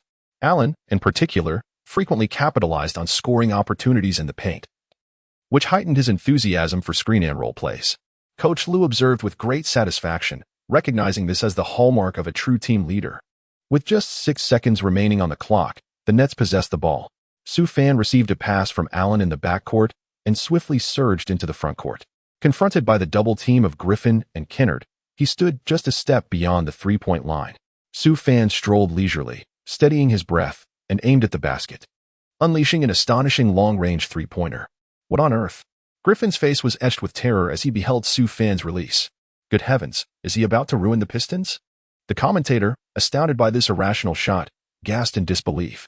In the next moment, the basketball traced a beautiful arc through the air, swishing through the net with a flourish. 56-44. The Pistons, having painstakingly narrowed the deficit to single digits, found it once again stretched to double figures. Oh my God! Who can possibly defend against this guy? After making the three-pointer, Su Fan nonchalantly sprinted back to the team locker room, leaving the Pistons fans in a state of stunned silence. The first half concluded. Su Fan has already amassed 21 points, along with 6 rebounds, 5 assists, 2 steals, and 2 blocks. Such a comprehensive performance is typically witnessed only among well-established superstars. Some Nets fans watching in Brooklyn felt as though the skies above had brightened. New York fans exclaimed in frustration, "Why did we not secure Su?" Fans from China were exhilarated. These statistics are simply astonishing. A new basketball titan has emerged from China, showcasing a more explosive and visually captivating style of play as a super forward. Su Fan's playing style evokes memories of the renowned number 1 from Houston. His elegant movements on the court resemble poetry, reminiscent of the spirited youth adorned in splendid attire. During halftime, the atmosphere in the Pistons' locker room was palpably tense, trailing by 12 points at home, especially after being outperformed by a second-year rookie, was utterly intolerable for a team aspiring to reach the playoffs. Key players, including Griffin, Drummond, and Reggie, remained silent. Chapter 47. Debut ignites the NBA with 53 points. Halftime statistics. Nets 56, Pistons 44. Within the Pistons locker room, Coach Casey fervently examined the tactical board, meticulously strategizing to contain the opposing number 2, Su Fan, emphasizing the necessity of double-teaming him if required, ensuring he could not score again. When faced with uncertainty, the application of a double team is one of the classic strategies in the NBA. Halftime swiftly passed, and the second half of the game commenced. The Nets took the initiative to attack first. Su Fan advanced past the half-court, with Shuai La and Lefter initiating their movements. At that moment, Reggie quickly rushed over to double-team Su Fan alongside Kennard.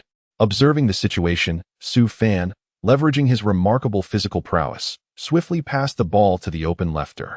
The latter, confronted with a clear shot, decisively launched a three-pointer. Unfortunately, the basketball did not find its mark, just as the Pistons players prepared to seize the rebound. A streak of black lightning suddenly appeared in the sky. With a thunderous crash, Su Fan executed a spectacular one-handed dunk, sending the ball straight into the hoop. Rebound. What are you all dawdling for? Coach Casey, on the sidelines, was exasperated. They had defended well, only to lose the rebound. It was utterly unacceptable. At that moment, Drummond and Griffin found themselves engaged in a minor dispute, each believing the other had failed to secure their position. What a mess. Coach Casey sighed deeply at this scene, reflecting on how a single Nets player had managed to snatch the rebound from 5 Pistons players beneath the basket. As the possession changed, fortune favored Griffin tonight, as he effortlessly sunk a mid-range shot from beyond the arc. After scoring, Griffin resumed his banter with Su Fan. "Hey, kid, did you see that? This is my prowess.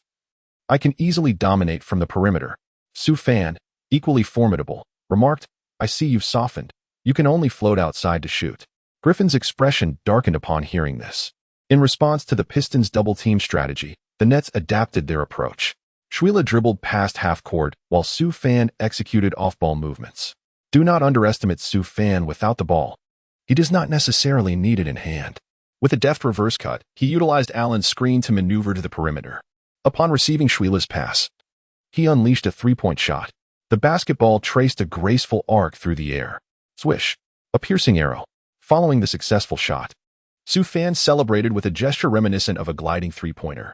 My three-point blade is forged from the flames of hell. Subsequently, the Pistons' offense became stagnant. Griffin, witnessing Su Fan's three-pointer, grew anxious as he missed his own attempt from beyond the arc. Meanwhile, for the Nets, Su Fan continued to showcase his prowess with a thunderous dunk, mid-range shots, three-pointers, and layups. In the brief span of 7 minutes, Su Fan achieved an impressive 7 out of 10 shooting, including 2 of 4 from three-point range and a perfect free throw, amassing a staggering 17 points. He spearheaded the Nets in a striking offensive surge of 21-12. OMG God, I concede that tonight we were bested by that little fellow, exclaimed the Pistons announcer in disbelief. With 17 points already in a single quarter and still more time to play, he had tallied 38 points. Such a debut performance was nothing short of magnificent. In the Pistons stands, some alluring women gazed at Su Fan with a hint of infatuation in their eyes. Su Fan stood in stark contrast to those around him, exuding a radiant charm with his sun-kissed, handsome visage complemented by well-defined muscles. Engaging in a physical endeavor with him would undoubtedly be exhilarating. A few eager affluent ladies couldn't help but moisten their lips, feeling a twinge of desire. Meanwhile, the Pistons swiftly recalibrated their strategy. In the paint, DeAndre Jordan meticulously shadowed Allen, executing a graceful hook shot. The Pistons players had yet to catch their breath. Su Fan has already received the ball and is racing towards the Pistons' half. With a single stride, he effortlessly distances himself from Kennard, pressing the accelerator to the floor. What on earth? Such speed. Kennard is once again left astonished this evening. Su Fan arrived at the free throw line, launching himself into the air. Bang! A soaring dunk from the free throw line. He glided through the air, elegantly slamming the ball into the hoop. Oh my goodness! A free throw line dunk executed with such ease. My heavens, I feel as though I've witnessed Michael stepping back onto the court. The Pistons commentator is utterly speechless. Su Fan was utterly consumed by a fervent passion, while the Pistons found themselves in a relentless retreat, relying solely on a few star players to scrape together points. The third quarter concluded swiftly, with a score of 88-72. Su Fan scored an impressive 23 points in a single quarter, contributing significantly to the team's total of 32 points. To date, he has amassed 44 points. Thanks to Su Fan's remarkable performance, the Nets have established a commanding 16-point lead as they enter the fourth quarter. Is this still a game? Pistons head coach Casey seems at a loss for words. Meanwhile, Coach Lue has shown his thoughtful support for his star player, Su Fan, saying, "If you're feeling fatigued, just let me know, and I'll call a couple of timeouts to give you a breather." Su Fan nearly choked at the familiarity of the phrase. The fourth quarter commenced swiftly, and Reggie from the Pistons suddenly found his rhythm, leading the team to an astonishing offensive surge, narrowing the gap to 101-95. The Pistons trailed by a mere 6 points. Just when the Pistons fans began to feel victory was within reach, Su Fan was called to the court. Coach Lue promptly reinstated Su Fan into the game. Upon his return, Su Fan faced Griffin and executed a decisive three-point play. He then proceeded to score 9 consecutive points through a combination of drives and shots, utterly extinguishing the Pistons' hopes of a comeback. The arena, the Palace of Auburn Hills, fell silent. Disheartened fans began to leave prematurely. Ultimately, thanks to Su Fan's steady performance that calmed the team's nerves, the Nets triumphed over the Detroit Pistons with a score of 114-101, achieving their first victory of the 2018-2019 season. Su Fan played for a total of 40 minutes, achieving an impressive record of 20 successful shots out of 28 attempts, including 7 out of 10 from beyond the arc, and converting 6 out of 8 free throws. He amassed a staggering 53 points, along with 8 rebounds, 7 assists, 3 steals, and 3 blocks in his ferocious debut. This remarkable performance shattered the NBA historical record set by James Harden, who scored 37 points in his debut with the Rockets after leaving the Thunder in 2012. Su Fan emerges as the foremost, with Harden following closely in second. The battle has commenced, heralding their renown. A staggering performance of 53 points, 8 rebounds, 7 assists, 3 steals, and 3 blocks. Such statistics are truly unparalleled within the realm of the NBA. This is the remarkable achievement of a sophomore rookie who was underestimated prior to the game. In his debut, Su Fan dispelled the anxieties of Nets fans. Countless supporters tuned in via television to witness their new king ascend the throne with the Pistons. Meanwhile, their rivals across the city, the New York fans, have already begun to chant, in the next game, this could better put on a show in Brooklyn. The obstinate New York fans remained defiantly vocal. As the referee's whistle signaled the end of the match, the commentators, Su Kun and Wang Ming, in the Penguin live stream room, were fervently applauding. Absolutely phenomenal. This is, without a doubt, the emergence of a superstar following Yao Ming. It has been years since we have seen a player of such caliber since his retirement. I believe that as long as Su Fan is here, dominating Asia is not merely a dream. We shall reclaim our status as the Asian powerhouse. Having Su Fan is a blessing for Chinese basketball, while the praises continued to flow. Little did they know that Su Fan had yet to earn a place on the bench or even receive a fruit basket. In fact, Coach Min of the Beijing Shugong boldly declared, "We do not need players who take unreasonable shots like Su Fan." Everyone performed admirably. Coach Liu was elated to secure a triumphant debut, celebrating joyfully with each teammate. Griffin approached to embrace Su Fan, exclaiming, "You are incredible. It is rare for me to be impressed, but today you have certainly earned my respect." Respect is not simply given. It is earned through one's own merits. Su Fan embraced and responded, "Blake, you are formidable too. 25 points and 11 rebounds. We simply could not contain you." With a chuckle, he added, "If only I possessed half your prowess." A moment of mutual flattery ensued. Following a brief exchange of pleasantries among teammates, they retreated to the locker room. At the post-game press conference, a reporter inquired, "Coach Dwayne Casey, what are your thoughts on the loss at home in this match?" Casey shook his head, expressing his disappointment. "It was a regrettable game. We had the opportunity to win, yet we faltered." The reporter continued, "Do you have anything to say about your opponent?" Casey suddenly recalled Su Fan's radiant yet intimidating smile and waved his hand dismissively, stating, "That number 2 over there, that rascal Su Fan, is quite the scoundrel. He ruthlessly exploited our basket, executing a myriad of shots." Meanwhile, in a private box on the second floor of Barclays Center, Nets owner Kai Chongxin and general manager Marks watched the entire match intently. "Boss, our summer signing has proven to be invaluable," Marks exclaimed, filled with relief after witnessing the game. "Signing Su Fan is undoubtedly the greatest acquisition I have seen in my career. The New York Knicks must be regretting their decisions, having signed those who were far less astute." Marks was in high spirits, as this summer's signing and draft positioned him as a strong contender for the title of Best General Manager this year. Kai glanced at the large screen, smiling. "This young man has truly exceeded my expectations. Now, ahead of the All-Star trade deadline, continue to bolster our lineup, even at the cost of luxury tax. I must secure an All-Star to support Su." "Understood, boss," Marks replied, equally motivated. "We must bring in a power forward to enhance our team's spacing." At that moment, the mood was far less jubilant in the West. Initially, the atmosphere at Toyota Center was celebratory as championship rings were presented. However, from the outset of the game, the star-studded lineup featuring Paul, Harden, and Anthony was overwhelmed by the Pelicans led by the formidable Anthony Davis. By halftime, the score was 54-71, leaving them trailing by a staggering 17 points. The absence of Ariza and Su Fan seemed to have dismantled the team's perimeter defense. Anthony, historically known for his offensive prowess but defensive frailties, now struggled even more as age took its toll. By halftime, James Harden was already yearning for the presence of the owner of that number 2 jersey. Chris Paul's return from injury was marked by inefficiency, rendering the hefty $40 million contract he had recently signed akin to a cruel jest. Ultimately, the Rockets succumbed to the Pelicans with a score of 112-131, suffering a disheartening 19-point defeat. Davis delivered an astonishing performance, amassing 32 points, 16 rebounds, 8 assists, 3 steals, and 3 blocks, leading to a disheartening defeat for the Rockets. Both Harden and Paul managed to score merely 18 points each, proving insufficient to turn the tide. The collapse of the perimeter defense has had a profound impact on this championship-caliber team. Furthermore, letting go of Su Fan and Ariza, the Rockets have yet to grasp the severity of their predicament. Paul, refusing to accept a pay cut, has left the team's salary cap at its limit, effectively sealing off any opportunities for reinforcement. The Rockets' owner, Fertitta, is seething with rage and has even entertained thoughts of dismissing Morey.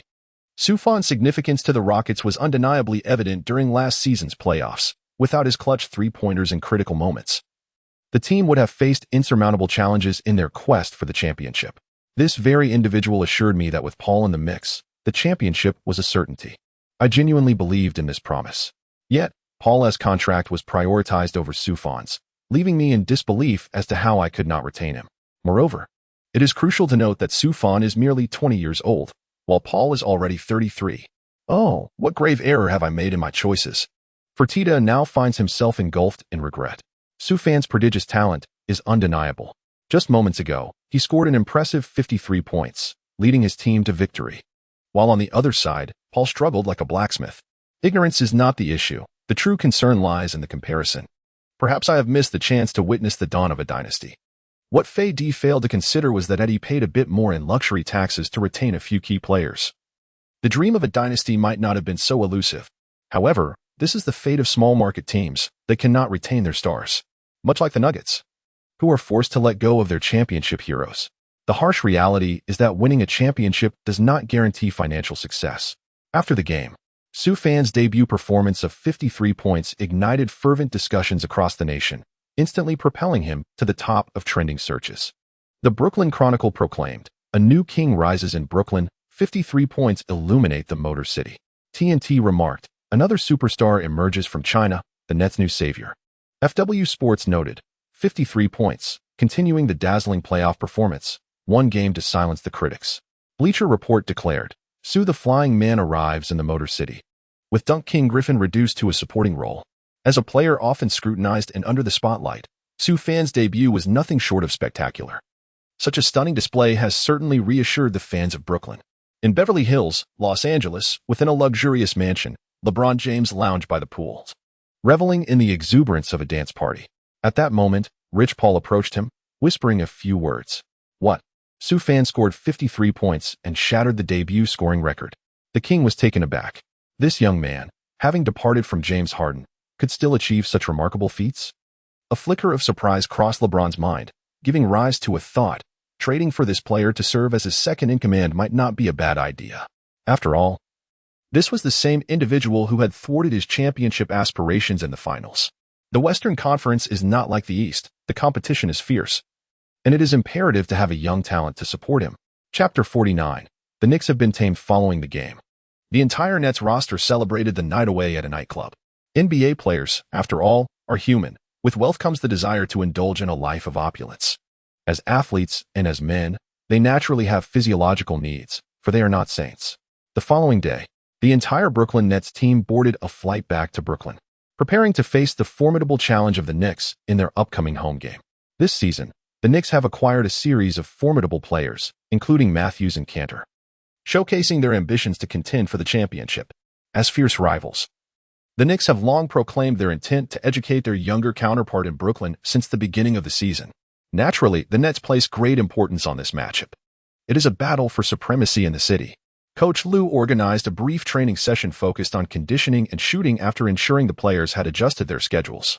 Following this, they reviewed video footage of the Knicks, concluding the day as practice, essentially granting the players a respite. After training, Sufan drove his newly purchased Lamborghini back to his luxurious apartment. Lying on his expansive bed, he felt sheer bliss as he gazed out at the night scenery. A bit fatigued, it wasn't too long before Sufan drifted into a deep slumber. At this moment, in the City of Angels, the opulent Los Angeles. At the Staples Center, the young Emperor LeBron James stared blankly at the scoreboard. Los Angeles Lakers 119, Portland Trail Blazers 128. His cousin, Lillard, scored 28 points, once again reminding the young Emperor of his place. The Los Angeles fans, along with Lakers owner Jeannie Buss and general manager Pelinka, were equally bewildered. Was it not said that whoever possessed LeBron would conquer the world? What had gone awry? On October 19th, at Barclays Center, which accommodates nearly 18,000 spectators, the arena was filled to capacity. Tonight's game attracted not only Nets fans but also a significant number of Knicks supporters. Among them was the devoted Knicks fan and renowned director Spike Lee, who came to support his team. In an unnoticed corner, the blonde beauty Emma Roberts, donning large sunglasses, also attended the game. The distribution of fans at the venue revealed a substantial presence of Knicks supporters, highlighting the Nets' disadvantage, a lack of a wealthy legacy and a relatively thin fan base.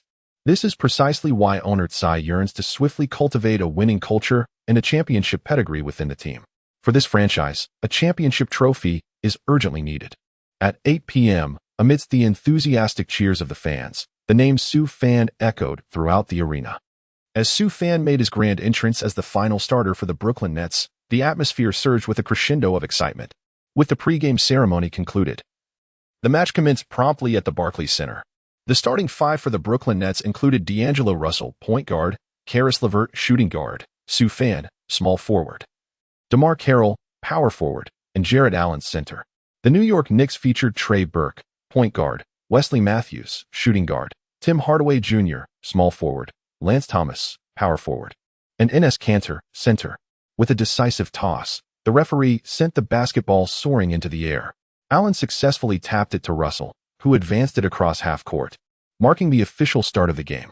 As the match unfolded, Sue Fan immediately showcased his prowess with a swift acceleration, deftly maneuvering past Hardaway Jr. He surged into the paint and executed a breathtaking one-handed dunk. Bang! The ball thundered through the hoop, giving the Nets an early lead of 2-0. The Barclays Center erupted in jubilation, ignited by the spectacular dunk. Owner Tsai was seen excitedly pumping his fists in the stands. As the play transitioned to defense, Sue Fan maintained his composure after scoring. The Knicks initiated their offense, with Matthews eager to demonstrate his capabilities after a lucrative summer acquisition. He barreled towards the basket. But in a flash, Sue Fan executed a deft steal, snatching the ball from Matthews' grasp. With remarkable speed, he raced ahead, leaving Matthews, Burke, and Hardaway Jr. scrambling in pursuit. Despite their desperate efforts, they could only glimpse the taillights of Sue Fan's blazing speed. The commentators gasped in astonishment, exclaiming, "Oh my God, Sue is simply too fast." In a matter of moments, Sue Fan soared into the air for an acrobatic reverse dunk, forcefully slamming the ball into the hoop. "Sue is absolutely incredible." The fans erupted in euphoric cheers. Knicks head coach David Fizdali buried his face in his hand, realizing they were facing an insurmountable challenge. The Knicks supporters, witnessing the spectacle, were left disheartened, with some already expressing their frustration loudly. This summer presented an opportunity to acquire Sue Fan, yet it was squandered due to that old man, resulting in the loss of this promising newcomer. Under Sue Fan's guidance, the Nets achieved a remarkable first quarter score of 34-18 against the Knicks, establishing a commanding lead of 16 points. Although the Nets lineup still has ample room for enhancement, securing a victory against a lackluster Knicks team remains a certainty. Sue Fan exploded with an impressive 13 points in a single quarter, while also delivering 2 assists, 3 rebounds, and 2 steals. This is nothing short of statistical brilliance. No, I misspoke. It is the epitome of statistical mastery. Meanwhile, the Knicks management, gathered in their office to observe the game, fell into a profound silence. The team they had invested heavily in over the summer turned out to be nothing more than a paper tiger. Particularly concerning was the performance of Matthews, who was utterly dismantled by Sue Fan. As the second quarter unfolded, the Nets continued to assert their dominance, while the Knicks retreated further into despair. The halftime score stood at 58-40, with the Nets maintaining a substantial double-digit lead. The intermission swiftly concluded, and the second half of the game commenced. Sue Fan has completely unleashed his fury. In the first round, he confronts Matthews' defense. Sue Fan executed a signature crossover dribble, while McGrady confidently sank his signature, soul-stirring pull-up jumper. The second round commenced. Sue Fan once again confronted Matthews, retreating to launch a three-pointer. Swish. A heart-piercing arrow. In the third round, a scene of ruthless elimination unfolded. Bang. Sue Fan executed a crossover followed by a prayer, leaving Matthews completely off balance and sprawled on the ground. A wave of astonishment swept through the crowd of spectators. In the next moment, bang. Sue Fan surged into the paint, confronting Kanter. With a powerful axe-like dunk, the basketball was forcefully driven into the hoop. In that moment, no one could stand in his way. The Barclays Center resonated with the cheers of MVP. MVP. MVP. In the third quarter, Sue Fan unleashed his prowess, seamlessly transitioning between driving and shooting, entering his own Z0 inning. He scored an impressive 21 points in that quarter, propelling the Nets to a staggering 25-5 surge, leaving the Knicks utterly bewildered. As the third quarter concluded, the referee blew the final whistle, marking the end of the game. The Nets triumphed over the Knicks with a resounding 115-92 victory, a margin of 23 points. Knicks fans hastily removed their outer jerseys to reveal Nets jerseys beneath, abandoning pretense and confessing, we are, in truth, fans of the Nets. Chapter 50, the arrival of a brutal 3-game road trip against the Pacers. At the moment the game concluded, The ESN reporter on site quickly approached with a camera in hand. Soo Fan played for 29 minutes, once again delivering a staggering performance with 43 points, along with 6 rebounds, 5 assists, 2 steals, and 1 block.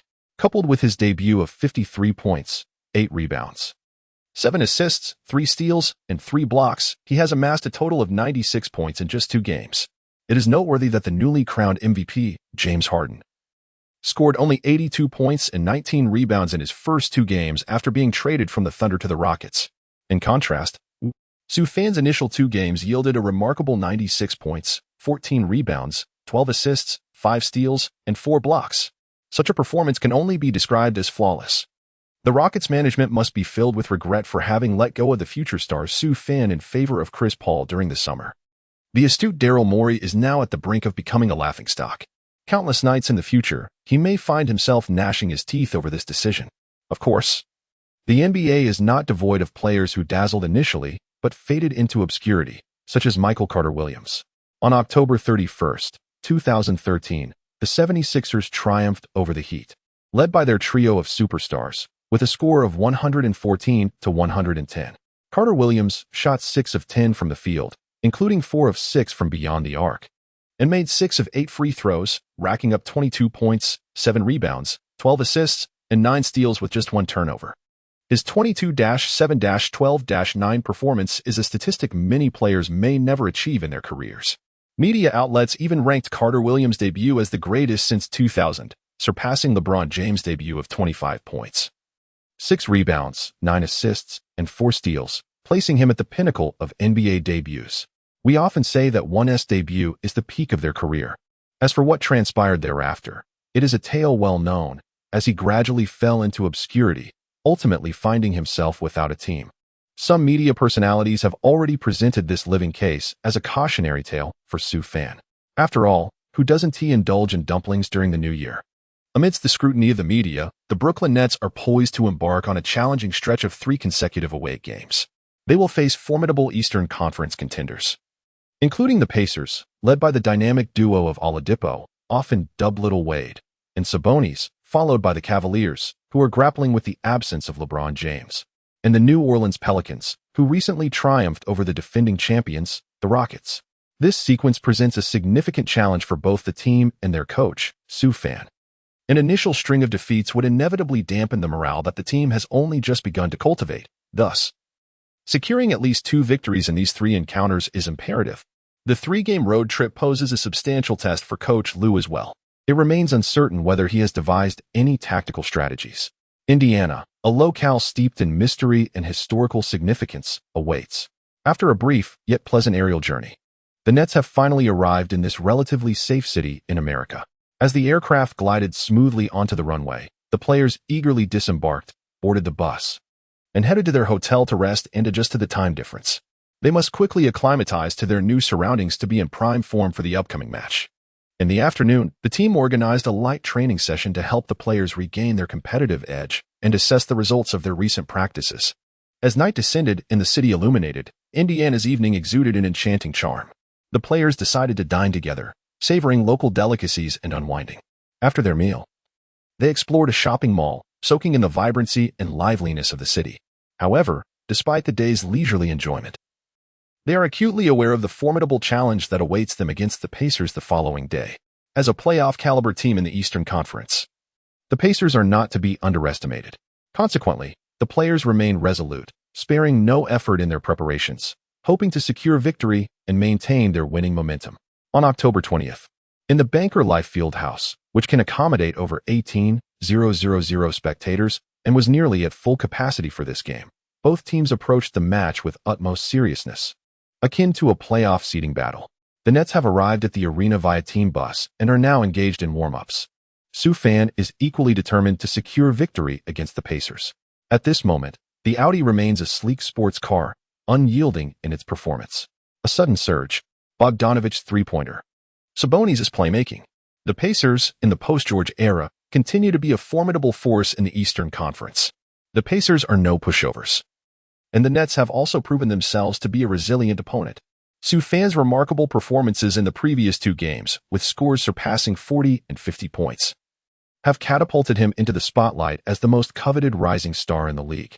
His recent exploits have overshadowed even the illustrious names of established superstars like LeBron James, Kevin Durant, James Harden, and Giannis Antetokounmpo.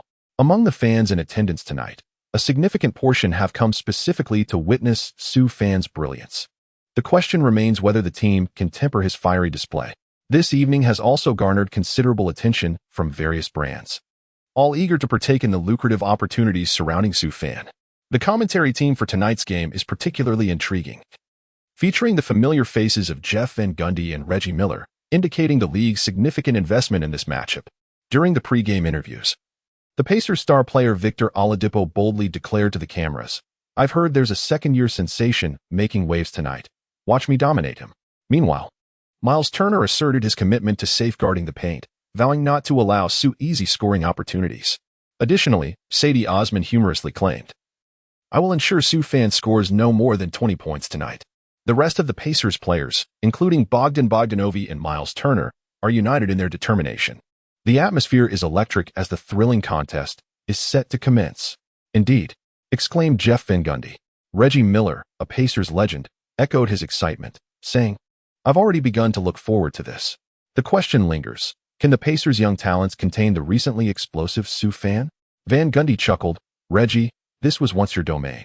Had you still been on the court, I believe you would have shown him a thing or two about defense." Miller smiled modestly, acknowledging, "You know, I am now retired. If Sue Fan had played during my era, those formidable opponents would have certainly introduced him to the true essence of defense." At this moment, both teams have completed their warm-ups and are ready to tip off. As Sue Fan gazed into the eyes of his opponent, he realized that the Pacers were genuinely serious about this game. No one was permitted to overshadow their previous achievements once again. It seemed that they were determined to put an end to their high scoring tonight. Chapter 51, A1. One replica of an aerial layup starting lineups. Brooklyn Nets. D'Angelo Russell, point guard. Caris LeVert, shooting guard. Sue Fan, small forward. DeMar Carroll, power forward. Jarrett Allen, center. Indiana Pacers. Darren Collison, point guard. Victor Oladipo, shooting guard. Bojan Bogdanovic, small forward. Thaddeus Young, power forward. Domantas Sabonis, center. The Pacers lineup was quite reasonable, featuring both strong interior and exterior players. Allen tapped the rebound over Sabonis.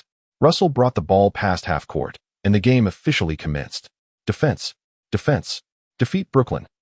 The home fans of the Pacers were energized from the outset, rallying for their team while exerting pressure on the visiting squad. The Nets were no longer the underdogs they once were.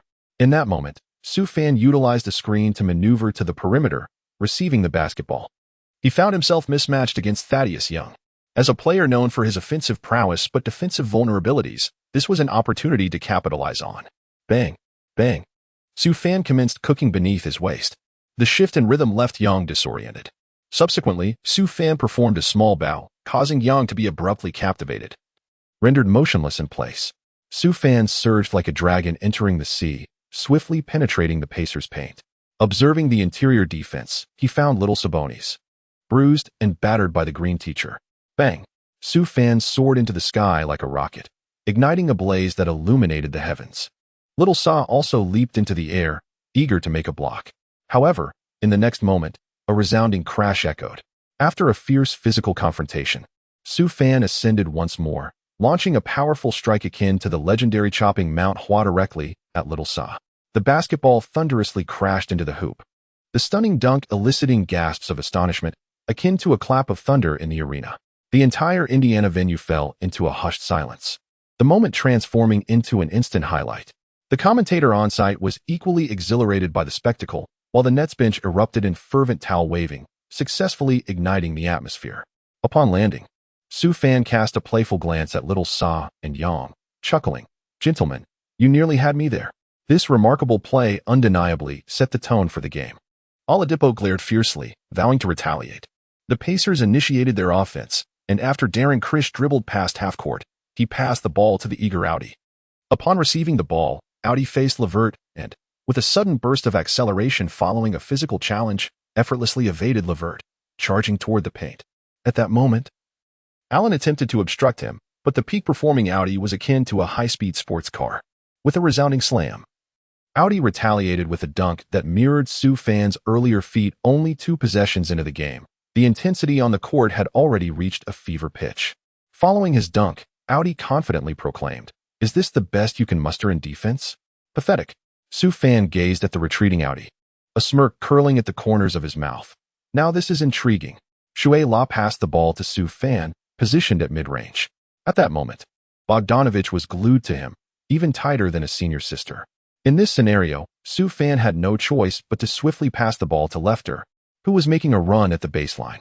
Lefter received the ball and charged towards the basket, but unfortunately, his layup veered off course. Just as Xiao Sa was about to secure the rebound, a shadow suddenly emerged from the sky. Sioux fan soared upwards, snatching the ball right above Xiao Sa's head, followed by a powerful two-handed slam. Boom! The basketball thundered down into the hoop with tremendous force, leaving the entire arena in stunned silence. Audi was so astonished that his jaw nearly hit the floor. What on earth? From the commentary booth, Pacers legend Reggie Miller gasped in disbelief. "Reggie? This little guy seems to possess some talent," exclaimed Van Gundy with a grin as he observed the scene. Reggie Miller could only manage an awkward smile. The big man in the paint is too soft. If it were Olajuwon or Ewing, the kid would be left dumbfounded.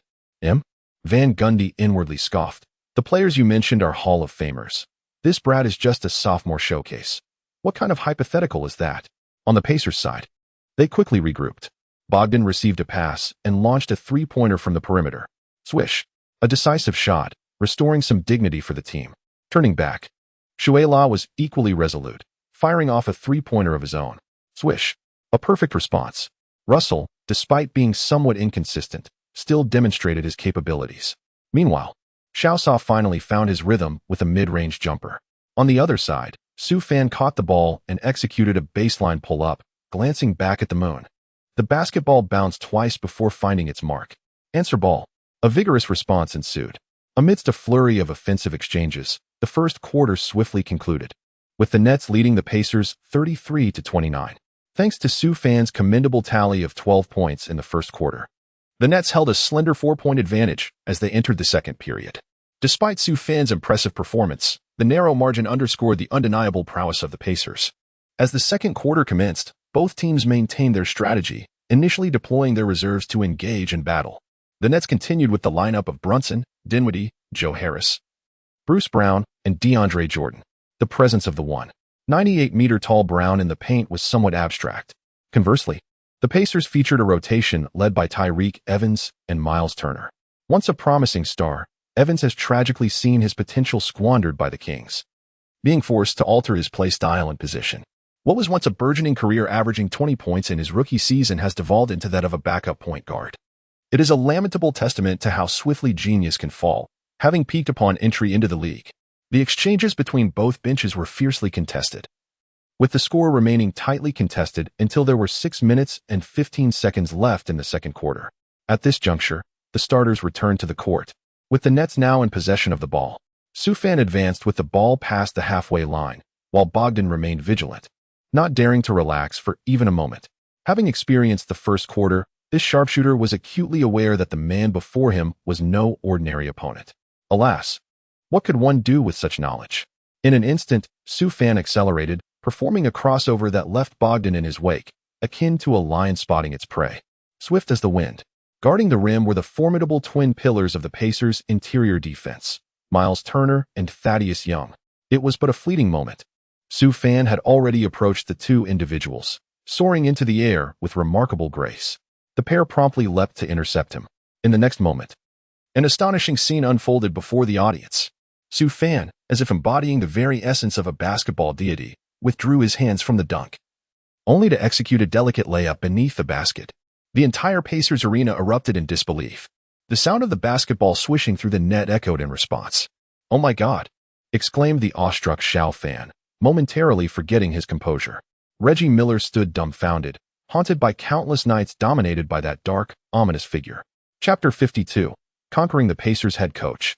Seizing another victory, this remarkable basket propelled the Nets' momentum to new heights. By halftime, the score stood at 67-54, with the Nets consistently outpacing the Pacers, amassing another 22 points in the second quarter. Sadie Osman was rendered speechless. His pregame bravado felt like a stinging slap to his face. Who was it that claimed they would keep Sioux fans' score under 20 points? The lengthy halftime break soon passed, and the second half commenced. As the third quarter began, the Pacers suddenly found their rhythm, launching a barrage of three-point shots.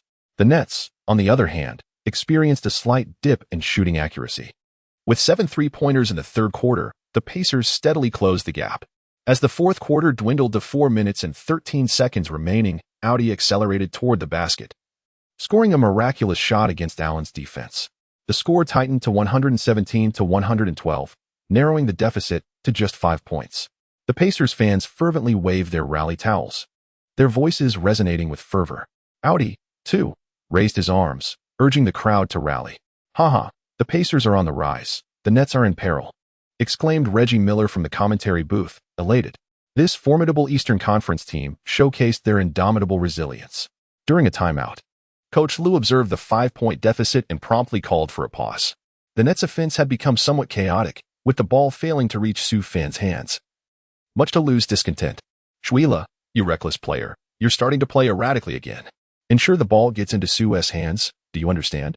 Lue emphasized, gesturing with his tactical board. "Understood." The Nets players chorused in unison. Shwila appeared slightly displeased. This fellow was certainly not one to be underestimated. Soufan gazed at Russell before him, contemplating the significance of the moment.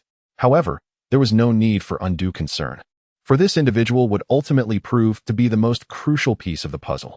As the timeout concluded, the game resumed. The Nets had possession of the ball. LeVert initiated the play, swiftly passing the ball to Soufan stationed at the perimeter. At that moment, Soufan held the ball, with Bogdan of the Pacers serving as his primary defender, while other Pacers players lurked nearby, poised to launch a double team. Bang, bang, bang. Soufan commenced a mesmerizing display of dribbling, executing a series of dazzling crossovers that left Bogdan momentarily disoriented. The anxious Pacers fans fixated intently on the ball, aware that should it miss, a counterattack from the Pacers would ensue. At that moment, the Pacers would rise to full force. With a deft shift of his center of gravity, Soufan accelerated and pulled back. It was the signature crossover reminiscent of Iverson. With a thud, Bogdan was ultimately left sprawled on the ground, having been thoroughly faked out. Upon witnessing this, Soufan retreated beyond the three-point line. "No way." Audi swiftly rushed in to provide defensive support. Soufan disregarded everything else, effortlessly launching a shot from beyond the arc. The basketball traced a beautiful arc through the air, swishing through the net with precision. 120-112. What a magnificent basket. The commentary team, particularly Xiao Fan, marveled, stating, "Though I am a defensive coach, this offensive play is simply impeccable." Reggie Miller could not help but concede, "This three-pointer is reminiscent of my own style." Back on the court, Oladipo, feeling a mix of embarrassment and anger, gazed at the three-pointer. After rallying his team to within 5 points, poised for a comeback, Soufan's shot had extinguished their momentum. With a haughty determination, Oladipo dribbled past half-court, vowing to reclaim his pride. Suddenly, he executed a swift change of direction, accelerating with remarkable speed. Shui La found himself unable to keep pace, and in this moment of frustration towards Soufan, Oladipo resolved to deliver a thunderous dunk as retribution for the earlier three-pointer. Soufan had long been attentive to the situation, fully aware that Oladipo would undoubtedly take the shot himself. Upon witnessing the opponent's dunk, he couldn't help but smile. In no time at all, Soufan retreated to the paint and then leaped into the air. With a resounding smack, his long arms extended. Soufan's hand pressed firmly against the basketball, and with a swift motion, he snatched the ball from Audi midair. Seizing the opportunity, Soufan launched forward. Midway, he encountered the interception attempt by CD's Young, but with a deft behind-the-back dribble, he effortlessly evaded the defense, charging into the Pacers' half-court. With a soaring glide from the free-throw line, he executed a thunderous dunk bang. The basketball was forcefully slammed into the hoop. In that moment, the arena fell into a profound silence, save for the exuberant cheers from the Nets bench. Next up, Soufan celebrated towards the fans present after completing the dunk. The score stood at 122-112. In a crucial moment, Soufan scored 5 consecutive points and delivered a pivotal block, widening the gap to 10 points once more. Oladipo, observing Soufan's remarkable play, felt a tinge of helplessness. Having strived to reach this point since his debut, he never anticipated that a sophomore sensation would surpass him in skill. You get what you pay for. The Pacers head coach, Nate McMillan, shook his head. Although Oladipo's performance was commendable, it paled in comparison to Sioux fans' prowess. This perhaps illustrates the chasm between a superstar and an ordinary star. The impact on the court is simply incomparable. In this transformative game, Sioux fans' performance was notably more fluid than in the previous two matches. Contemplating this, McMillan felt a surge of apprehension. Has the East, having lost its little emperor, now welcomed a new prodigy? Ultimately, the Nets triumphed over the Pacers with a score of 132-119, securing a three-game winning streak with a 13-point lead on the road.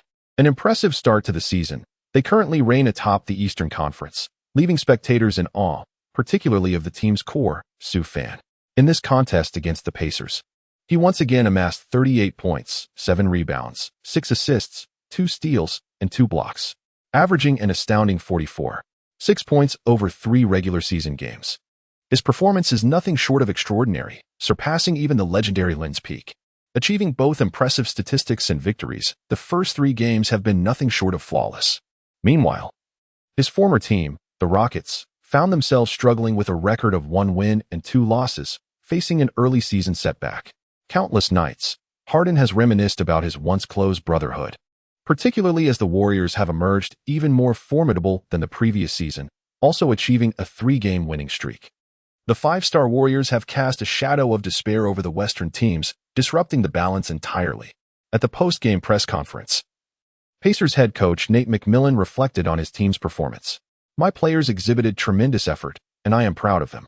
We trailed by double digits at one point, yet we fought back to within 5 points. As you all witnessed, that guy on the other side stepped up with a 3-pointer, followed by a fast break after a block. He once again scored 38 points tonight, and it is widely acknowledged that he is one of the most prominent players of the moment, demonstrating unparalleled prowess on the court, both offensively and defensively. Sioux's talent is a rarity in history. The last small forward of such comprehensive skill is a name you all know well. Journalists simultaneously recalled a singular name, LeBron James. Chapter 53, the best defensive family in the NBA. At another press conference, Coach Lue proudly praised Sioux fan, stating, "He is the most gifted player I have ever encountered. When I learned of my dismissal from the Cavaliers last summer, I feared I would be unemployed. Little did I know that I would find new employment so swiftly and meet Sioux." A journalist inquired, "What about LeBron?" Coach Lue quickly glanced at Sioux fan, noting his calm demeanor, and smiled. "I am now the head coach of the Nets. I am not particularly concerned with other matters." Afterward, Coach Lue silently added in his mind, "LeBron? Let us not make contact. I fear Sioux might misunderstand." Post-game, major news outlets fervently reported on this match. F0X Sports, the strongest new star, nets 38 points again. The sky is the limit for Sioux fan. ABC Radio, a ferocious newcomer emerges, averaging 44.6 points per game, leading his team to a perfect 3-0 record. The title of Player of the Week is all but secured. Brooklyn Chronicle, apologies, dear New Yorkers, we can no longer pretend. We have laid our cards on the table. Houston Chronicle, the Rockets made the summer's gravest error. Letting Sioux fan go means they will no longer be contenders for the championship. 3 games have significantly elevated Sioux fans' popularity, attracting the attention of numerous brands. His distinctly elegant image, in stark contrast to that of the young king, has left high-end luxury brands in a state of ecstatic delight. Sioux fans' ferocious performance left even the legendary Michael Jordan, known as his airness, utterly astonished. At that moment, Jordan was enjoying a round of golf with Kobe Bryant at an upscale golf club. After executing a flawless swing, he reclined in a lounge chair, gazing at the highlights of Sioux fans' various feats, including a stunning layup with a behind-the-back dribble, presented to him by his beautiful assistant. The old master felt a surge of excitement. How could I have overlooked this talented young man during the summer? Kobe, sipping his drink and observing Jordan's expression, chuckled. Watching his style of play reminds me of a dear friend of mine. That friend, of course, was Tracy McGrady. Kobe continued. However, Sioux fans' physical prowess far surpasses his. He has grown even stronger since the last finals. Jordan, captivated by Sioux fans' display, felt an insatiable desire, pondering how to bring this burgeoning superstar into his sneaker brand. Kobe, meanwhile, remained silent, bitterly amused, recalling how he had also recommended Sioux fan to the management during the summer. Yet, LeBron's fame was simply too immense. At that juncture, LeBron undeniably held greater commercial value and influence, being the reigning king of basketball, while Sioux fan was merely a rookie who had played only 4 playoff games. It was a choice that even a fool could discern. Kobe contemplated the potential ramifications of the Lakers' decision, wondering if it would come back to haunt them. Meanwhile, it wasn't just Jordan who had taken notice of Sue Fan. The renowned defensive maestro and perennial contender for the NBA's all-defensive team, the Kardashian family, had also turned their attention to this extraordinary newcomer. It is noteworthy that the Kardashian family resides in New York, a mere river's breadth from Brooklyn. As a young man, Sue Fan has captured attention, particularly following his explosive performances in the first 3 games of the regular season, making his rise to superstardom seem inevitable. Notably, Sue Fan possesses a commendable image among his peers in the NBA, which naturally drew the interest of the Kardashian family. In a renowned NBA podcast, retired stars Tracy McGrady, Allen Iverson, and Rockets legend Clyde Drexler participated in this episode. Who is currently the hottest topic in the NBA? Undoubtedly, it is Sue Fan. Discussions surrounding him have surged in popularity, and it is a trend that cannot be overlooked. The conversation began with Sue Fan's remarkable statistics from the first 3 games of the regular season. Drexler praised, "I've watched this kid play. He is truly exceptional. The most entertaining young player I have ever seen. I have great faith in his ability to lead his team back into the playoffs. I believe that the Rockets' decision to overlook him this summer will be a source of regret in the future." It is no surprise that Drexler admires Sue Fan, as watching him dunk evokes memories of his own youthful prowess, the glide in full flight. McGrady interjected, saying, "To be honest, I hold a bit of a grudge against this kid. He overshadowed my pride of entering the Hall of Fame. His 14 points in 29.5 seconds during the Western Conference Finals broke my record of 13 points in 35 seconds. That was something I cherished and could boast about for a lifetime. Just like that, it's gone," leaving McGrady feeling somewhat disgruntled. Iverson chuckled, "Truth be told, I quite like him. This kid's rebellious spirit reminds me of myself in my younger days." To which McGrady playfully retorted, "Come on, can you still drive like you used to?" Iverson defiantly replied, "Who says I can't? I've been training. Believe me, if I make a comeback, you'll see." McGrady quipped, "If you do return, I'll eat a pound of Oreos."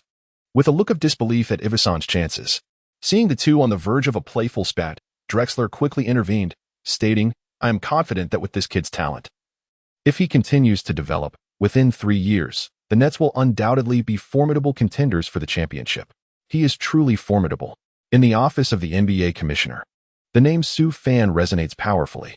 Adam Silver watched the various offensive and defensive highlights of Sue Fan on television. His first encounter with the young man was marked by a series of frustrations caused by him. Initially, he found the young athlete rather displeasing. However, it seems he has recently surged in popularity, with viewership ratings soaring alongside his rise. The young rascal now enjoys considerable fame. Perhaps it is time to reconsider his attitude towards this impudent youth. After all, one must also consider their own livelihood. It is only natural to support those who possess greater commercial value. There are no eternal enemies, only perpetual interests. Money reigns supreme. Chapter 54. A swift victory over the Cavaliers, capturing the weekly award. Cleveland, October 24th, in the year of our Lord. Rocket Mortgage Fieldhouse. Time has changed. Sue Fan once again graced the arena, now a member of the Brooklyn Nets, while the Little Emperor had already embarked on his journey to the West. At times, one cannot help but marvel. Time passes like a fleeting horse, and in the blink of an eye, circumstances change, and people become estranged. HEV, Sue. Kevin Love approached, cradling a basketball, to greet Sue Fan. Since the conclusion of the finals, the two had maintained their connection, embodying the epitome of attractiveness within the NBA, naturally fostering a deep mutual admiration. "Hello, Kevin." Sue Fan smiled in return, inquiring about recent developments. Don't mention it." Kevin Love replied with a wry smile.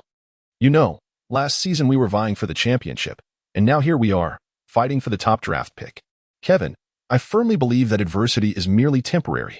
Sue Fan reassured him. "Let us not dwell on that. At least we secured the championship in the past. Now it's simply a matter of coasting," Kevin said, attempting to console himself. "Indeed," Sue Fan responded with a chuckle. "If worst comes to worst, you could join my team. I am confident you still have some fuel left in the tank."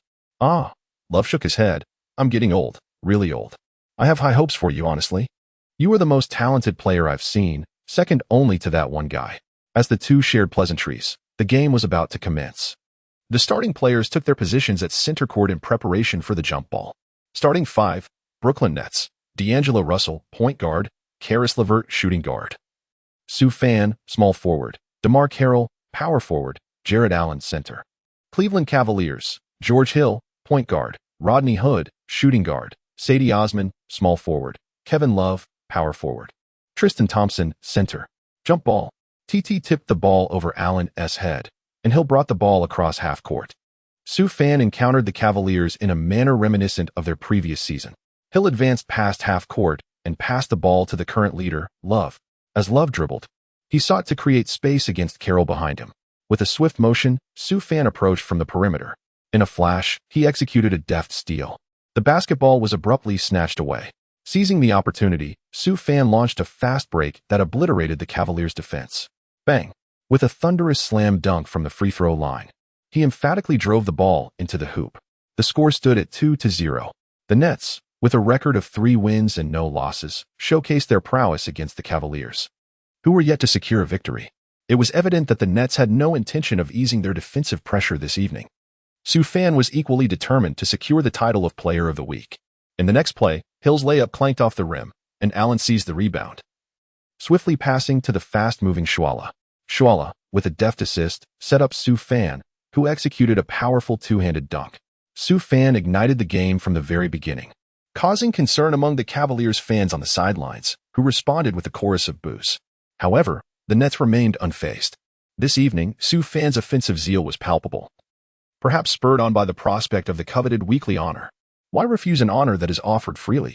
In no time, the score soared to 15-3.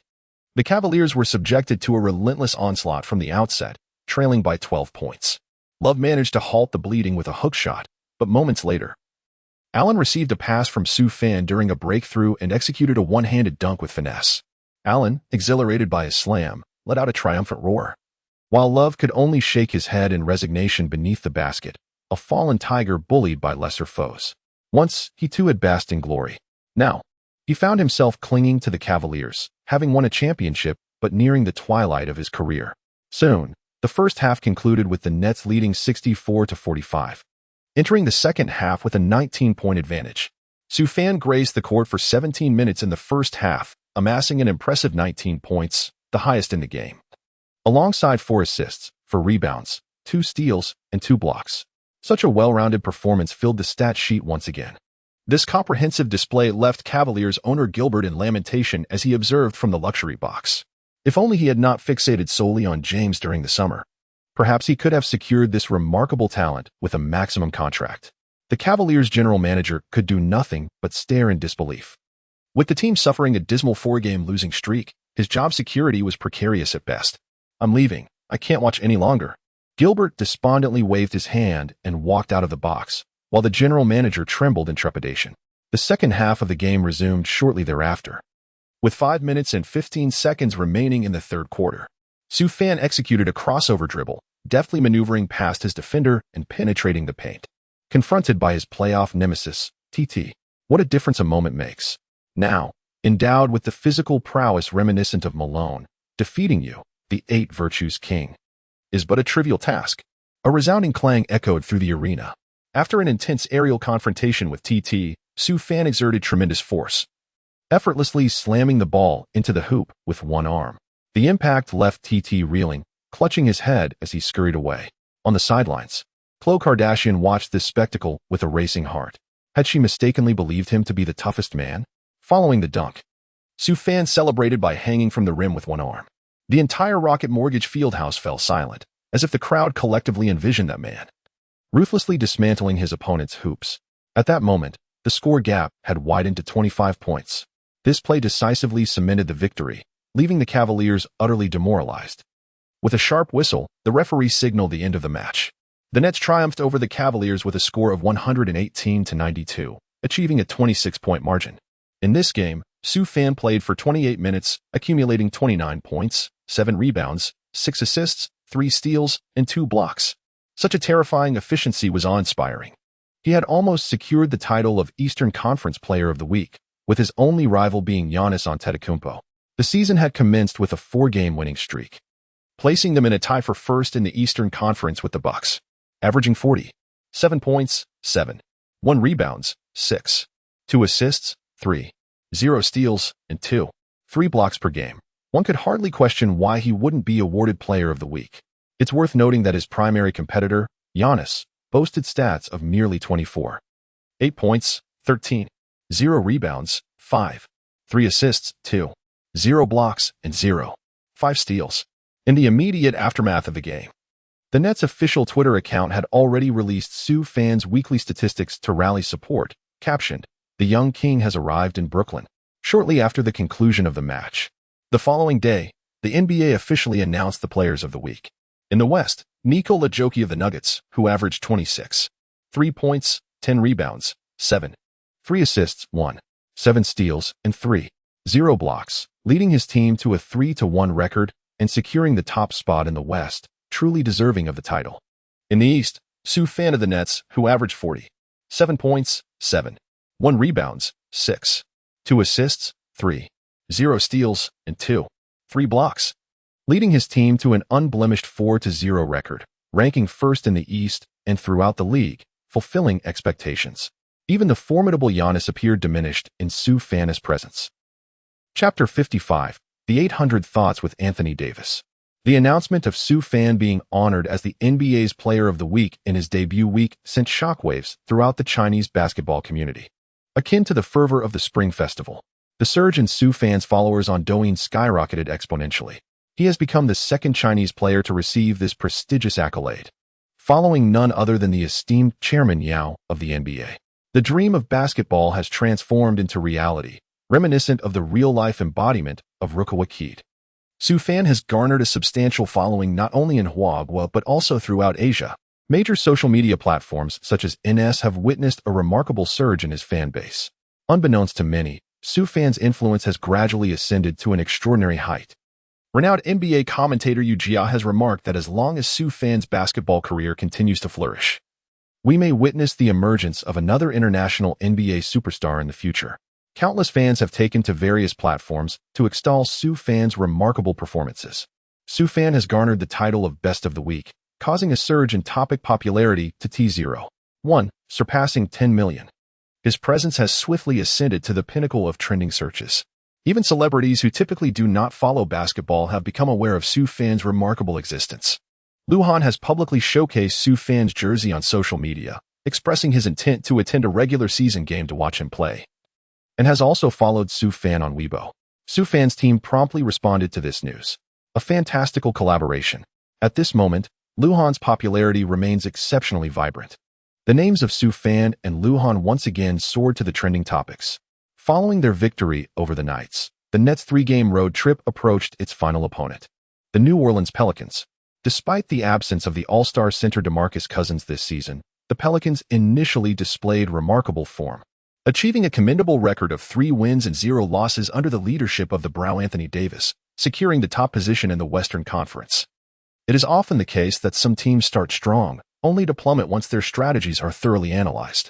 On the eve of the game, in a renowned 5-star hotel in New Orleans, the team organized a unique celebration to honor Sioux Fan for receiving his inaugural NBA Player of the Week award.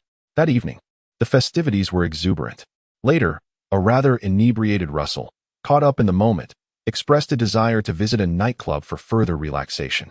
Observing the troublesome antics of Russell, Sioux Fan promptly arranged for him to be subdued and escorted back to his hotel room. After all, the next day they were to face the formidable Pelicans, who had shown great prowess at the season's outset. Indulging in nightlife at this juncture could leave him unprepared for the game ahead. The construction of a future championship core team, it seemed, could not afford the distraction of Russell's antics. If the players' spirits do not align, success would inevitably elude them. Although Sioux Fan had already claimed a championship ring, it was not earned as the leading figure. Sometimes, it is the personal achievements that truly belong to oneself. On October 26th, U.S. time, at the Smoothie King Center, home of the Pelicans, the arena, which accommodates over 18,000 spectators, was filled to capacity.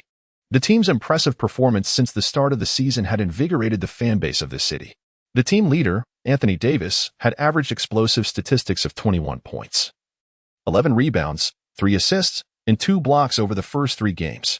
The Pelicans boasted other formidable players, such as Drew Holiday, Nikola Mirotic, and the Bull Julius Randle, all of whom are elite talents.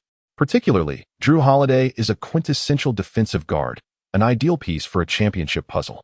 With such a roster, qualifying for the playoffs should, in theory, be a straightforward endeavor. Perhaps the team's lackluster culture contributes to their underwhelming performance. The tumultuous management and various other factors have perpetually left this team in mediocrity. As the pre-game warm-up phase commenced, Su Fan meticulously engaged in his shooting practice, stretching his muscles. As he stepped beyond the three-point line, he once again executed a flawless shot, sinking another three-pointer. Suddenly, a deep and resonant voice echoed, "Hev, Su." At the sound, Su Fan turned to see the American prodigy, Anthony Davis, approaching him. "Hello, Anthony." Su Fan responded with a smile, embodying the adage that one should not strike a smiling face. The amiable Anthony Davis, with his thick brows, radiated warmth, and thus Su Fan felt no animosity. "Su, you have been quite sensational lately. I watched your basketball highlights, and they were absolutely thrilling. Would you be interested in collaborating with me?" Davis stated his intentions directly, sparing no time for pleasantries. New Orleans?" Su Fan jested in return. "Anthony, the basketball atmosphere here is rather lackluster. Why not come to Brooklyn? That's a true metropolis." Davis laughed heartily at this, realizing he had turned the tables on his original recruitment attempt. However, he remained unfazed and replied, "Our current record is impressive. I am prepared to spend my career with the Pelicans." Upon hearing this, Su Fan chuckled. "Anthony, I shall hold you to that statement. I expect to see your jersey hanging in the arena in the future." Davis felt a twinge of embarrassment, for deep down, he indeed harbored thoughts of moving to a larger city. The team's decision to let go of DeMarcus Cousins, an all-star center, during the summer had left him disheartened.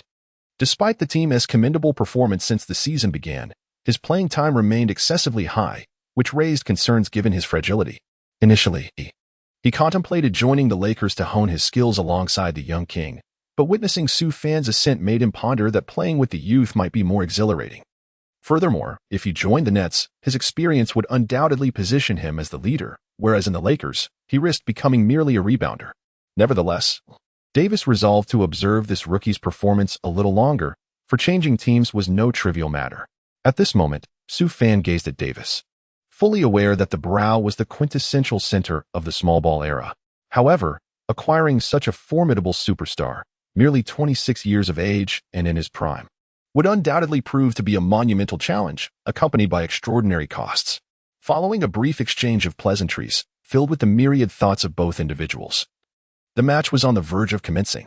The starting players from both teams gathered at the center court, poised for the jump ball. Team lineups: Brooklyn Nets, D'Angelo Russell, point guard; Karis LeVert, shooting guard; Su Fan, small forward; DeMar Carroll, power forward; Jared Allen, center. New Orleans Pelicans, Drew Holiday, point guard; Elfrid Payton, shooting guard; Etwan Moore, small forward; Nikola Mirotic, power forward; Anthony Davis, center. The referee tossed the basketball into the air. With a resounding thud, Davis leaped to seize the ball. Holiday dribbled across half court, and the game officially began. Davis set a screen and then rolled to the basket. With a thunderous crash, he slammed the ball directly into the hoop. The prowess of Davis on the court was terrifying. Allen stood no chance against the seasoned veteran. He was simply too inexperienced. The score stood at 0-2, with the Pelicans drawing first blood on their home turf. Chapter 56. The crown leader of empty stats as the play transitioned. Russell brought the ball past half court and passed it to Su Fan on the perimeter, fulfilling the directive from above. Positioned beyond the three-point line, Su Fan faced the diminutive defender, Drew Holiday. At this juncture, relying solely on speed to overcome Holiday was evidently not an optimal strategy. Su Fan was not foolish enough to challenge Holiday directly, especially at this distance beyond the three-point line. Allen seized the moment to set a screen. Utilizing the pick, Su Fan swiftly broke to the right, evading his defender. Davis hurriedly moved in to disrupt the play. It was evident that the Pelicans had devised a specific strategy to stifle Su Fan's scoring tonight. With the double team, there would inevitably be an open man. Su Fan tossed the ball towards the hoop, and with a resounding clang, Allen descended like a celestial being, executing an aerial dunk. The score is now 2-2. Following his triumphant shot, Allen roared in celebration and approached Su Fan to exchange a celebratory high five, his face beaming with joy. "Fan, go. Pass me the ball more. I simply adore scoring," he exclaimed with laughter. "Haha, sure thing, Shallowan." Su Fan replied with a smile as he retreated on defense. Meanwhile, Alvin Gentry, the head coach of the Pelicans, shook his head in disbelief. noting the young man's remarkable passing ability. It seems like another prodigy is about to emerge in this league.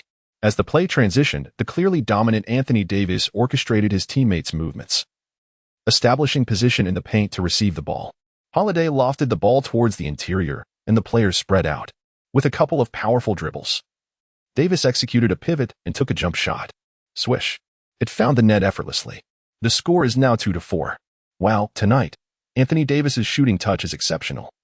It seems a 4-game winning streak is on the horizon, the excited commentator exclaimed. However, the New Orleanians had little time to bask in their joy before turning their attention back to the game. Sue Fan received the basketball near the free throw line. At this moment, Holiday found himself in a rather challenging position, hindered by the natural height disparity. Sue Fan executed a 3-threat hesitation step and then launched a shot with precision. Holiday could only strive to defend against it. However, all efforts proved futile. For this position was a sweet spot. The basketball traced a beautiful arc through the air. Swish. It went through the net seamlessly. Unbelievable accuracy. Holiday muttered, "Coach, let me guard this guy. It's infuriating." Upon witnessing this, Davis affectionately patted his teammate's head, offering some comfort. Amidst the ebb and flow of both teams' offense and defense, the first quarter swiftly concluded with a score of 30-32, leaving the Nets trailing by 2 points as they entered the second quarter. The Pelicans, fierce on their home court, matched the Nets, who relied on Sue Fan's impressive 11 points in that quarter to keep pace. As the second quarter commenced, the Pelicans' Randle began to wreak havoc in the paint. Coupled with the home court advantage, the Nets' interior defense found itself in dire straits. Seizing the opportunity, the Pelicans surged ahead with a 12-3 run. The camera then focused on Sue Fan, who sat on the bench, resting his chin on his hand, seemingly in a daze. No wonder LeBron sought to ally with the stars. Anyone would struggle to cope with a widening score gap upon sitting out. Davis, on the other hand, wore a broad grin, clearly delighted. Swish. Pelican small forward Clark hit another three-pointer from beyond the arc, 33-47. A timeout. Coach Lue could no longer bear it and furiously called for a timeout. "Sue, it's your time to shine." Coach Lue approached Sue Fan, giving his shoulder an encouraging pat. Then, with a swift change in demeanor, he turned to Spencer Dinwiddie and shouted in anger, "Spencer, come sit and cool off. Stop with the nonsense." Sue Fan gazed in astonishment. It would be a pity not to invite Coach Lue to perform the enchanting art of Sichuan opera face-changing. As the intermission concluded, the game resumed with the Nets initiating their offense. Sue Fan, with the ball beyond the arc, confronts Solomon Hill of the Pelicans. If he doesn't take the shot, what is he waiting for? Retirement? Whoosh. Seeing this, Sue Fan accelerated instantaneously after a physical confrontation, swiftly bypassing Hill and penetrating the Pelicans' interior. Without Anthony Davis, the lane was unimpeded. "You think you can stop me?" Sue Fan declared, determined to dunk. With a resounding thud, he and Randle collided midair. Although Randle was robust, Sue Fan was far from feeble. Had the iron elbow of the mailman not been witnessed? Sue Fan, with a powerful elbow, forcefully sent the audacious Randle flying. A one-armed gliding dunk. Bang! The basketball was emphatically slammed into the hoop. 35-47. The referee's whistle pierced the air, a blocking foul on Randle. And the basket counted, with an additional free throw to follow. And 1-1-1-1-1-1-1-1-1. Oh my goodness, how brutal. The Nets bench erupted in astonished expressions. Coach Lue was taken aback as well. This was nothing less than the youthful version of the man he had admired for so long. Great achievements awaited. The Pelicans' home crowd was momentarily stunned. This young man with yellow skin could truly dunk. Such explosive athleticism. He hardly resembled an Asian player. A drug test. A drug test must be conducted. Some excited fans began shouting. Meanwhile, Randle, sprawled beneath the hoop, felt as if he had just been struck by a tank. His vision swirling with stars. A brief pause enveloped the arena. With Sue Fan's remarkable play, the Nets regained their offensive rhythm. Before the first half concluded, they successfully equalized the score. 57-57. The teams entered halftime tied. The lengthy intermission soon passed, and the second half commenced. Both teams continued to engage in a fierce battle, with Sue Fan and Davis, the leaders of their respective squads, showcasing their prowess. One outside, one inside.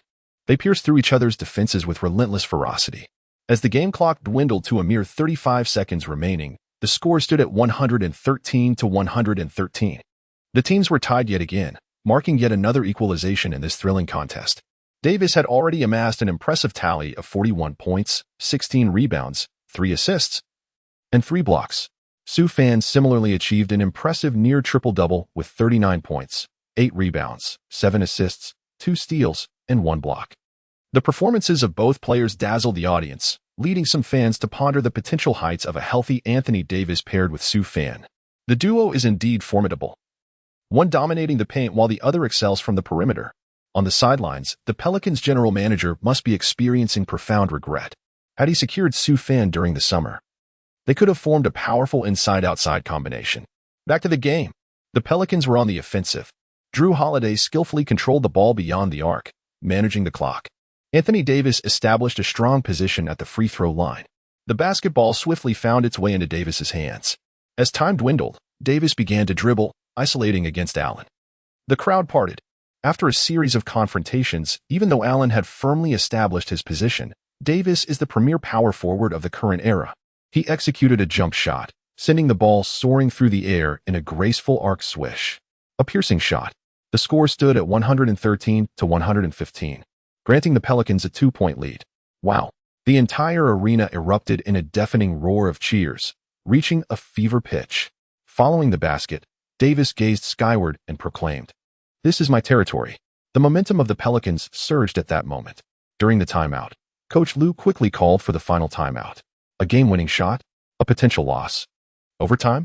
At this moment, the hearts of everyone watching on television were suspended in anticipation. Only 18 seconds remained. There was ample time to orchestrate an effective offense. It all hinged on whether the Nets could seize the opportunity. The large screen at the venue continuously replayed Davis's stunning jump shot. Pelicans fans in attendance had already begun waving goodbye to the Nets bench, provoking the temperamental Carroll, who felt the urge to retaliate but was fortunately restrained by Lopez. "Provide me with a screen and pass the ball to Sioux Fan." Coach Lue continued to diagram a strategy that was well known to all. The camera focused on Sioux Fan, wiping sweat from his jersey. The final possession was clearly defined. Beep. The timeout swiftly concluded, and the game resumed. At this juncture, Coach Lue deployed a lineup capable of shooting 3-pointers. Joe Harris prepared for an outside inbounds pass. With the intricate cover provided by Dallow and Lefter, Sioux Fan skillfully evaded Holiday's defense.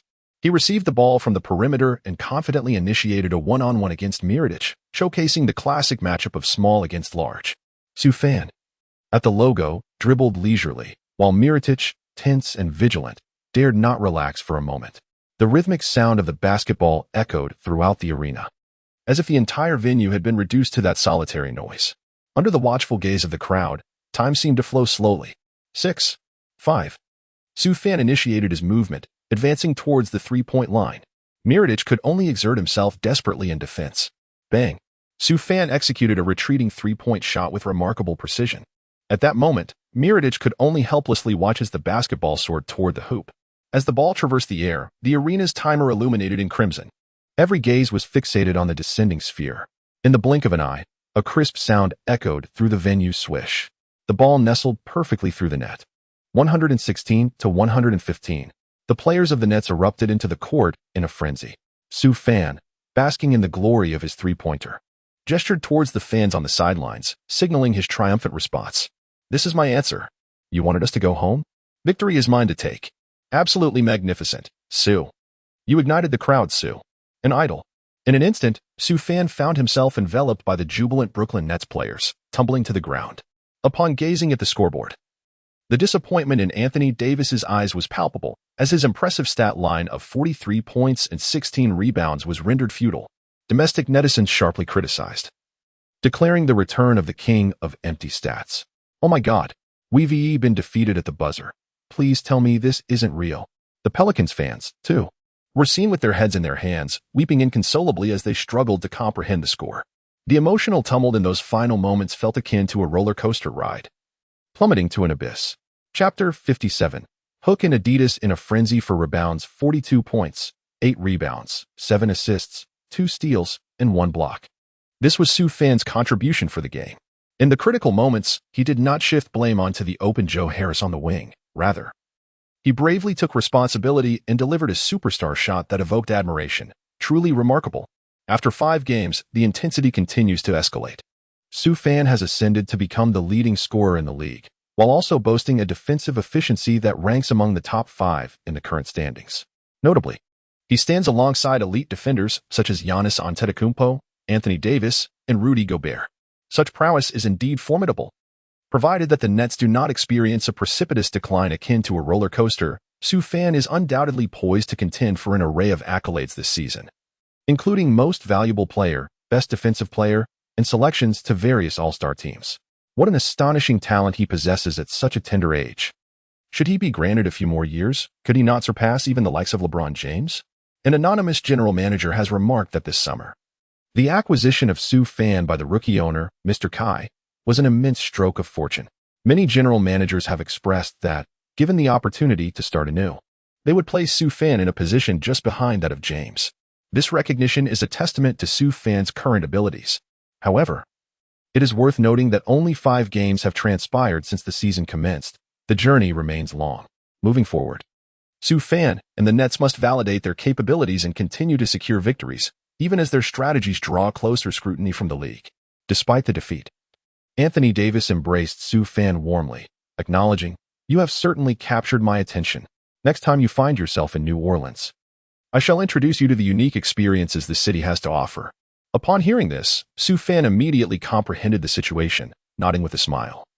Pondering to himself, these little beauties appear quite innocent, yet they play with genuine flair. After a friendly exchange between the two, Sue Fan and the Pelicans players exchanged greetings one by one before returning to the locker room through the player tunnel. This is not a time for complacency. The upcoming match against the Nets will feature the first true super team of this season, the overwhelming favorites for the championship. The Golden State Warriors boast an exceptionally deep roster. Currently, the Warriors and Nets are the only 2 teams in the league that remain undefeated.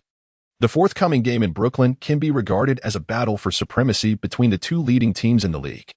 Sue Fan was acutely aware of the formidable prowess of his teammates Curry, Durant, Thompson, and Iguodala, each of whom was a celebrated all-star. He felt a profound sense of solitude in his struggles. At this moment, he found himself reminiscing about LeBron, who was far away in Los Angeles, grappling with a challenging record of 2 wins and 3 losses, and feeling isolated. Rumors had begun to circulate that LeBron had publicly expressed discontent with the team's depth, hinting at the need for the management to expedite a trade for a rookie to bolster his support. In truth, if LeBron were willing to forego a maximum salary and accept a buyout to join, signing a mid-level contract could also be a viable option. Meanwhile, in Portland, at the Nike headquarters, Mark Parker, the chairman, president, and CEO of Nike, could no longer contain his anticipation after watching Sue Fan's first 5 games. Recently, Adidas had also begun to stir, and Parker was well aware of the close friendship between Sue Fan and Harden. If Harden were to sway Sue Fan towards Adidas, it would indeed represent a significant loss for Nike. The athlete's commendable image, coupled with the expansive market of China, his flamboyant playing style, and his prowess as an outside shooter, aligned perfectly with Nike's brand ethos. If even a player like Irving could amass a fortune, then acquiring another equally dazzling talent like Sue Fan would surely propel Nike's stock and sneaker sales to new heights. As these thoughts crossed his mind, Parker could not help but wipe away the drool at the corner of his mouth. Just then, Abe Bear, the head of Nike North America, entered the room.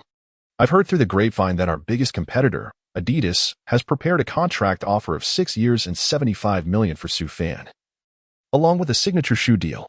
Upon hearing this, Parker nodded thoughtfully, contemplating the implications. 6 years and $75 million? Interesting, they have indeed raised their offer.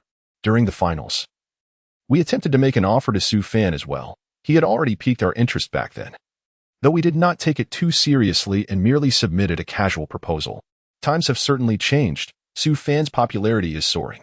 People are drawn to fresh faces, and his style of play is a distinctive breath of fresh air in this era dominated by 3-point shooting. Some media outlets even suggest that Sue Fan's popularity is destined to reach unprecedented heights. With these reflections, Parker's mind was made up. Signing star athletes often resembles a high-stakes gamble. A win might lead to glamorous rewards, while a loss could have one scrambling for alternatives. The young man Sue Fan has certainly caught Nike's eye. However, Parker understands that this lad does not seem as easily swayed as some players. He appears to possess a strong confidence in his future. Truly, he is a remarkably mature young rascal. Parker lit a cigar, and the office was instantly enveloped in a haze of smoke.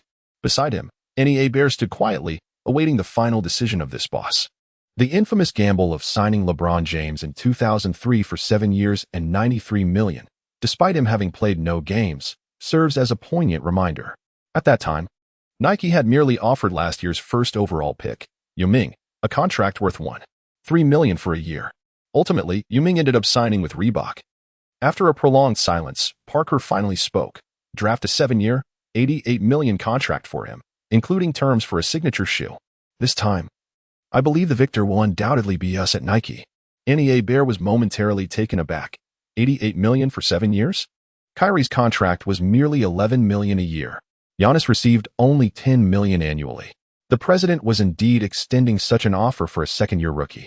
In contemplating this, NEA Bear even questioned, has Sue Fan perhaps saved this old man's life? However, what astonished Annie even more was that Sue Fan's team fell silent upon receiving the contract offer, leaving no trace of communication. Everything seemed to convey the message. What you have offered is insufficient. You must increase the sum. Chapter 58. A delightful time. The Warriors approach New York, the affluent district of Manhattan. Within a luxurious high-end apartment, Sue Fan leaned against the observation deck of the balcony, gazing down at the enchanting nightscape of Manhattan. Inside the room, Liu Ying meticulously organized Sue Fan's endorsement contracts. The recent accolades, including Player of the Week, a 5-game winning streak, and leading the league, have drawn the attention and eagerness for collaboration from numerous prestigious brands. Among them are some of the most luxurious endorsements, such as Bulgari, Gucci, Chanel, and Porsche. The brand's choice of endorsers invariably hinges on attributes such as charm, stature, strength, and an exemplary public image.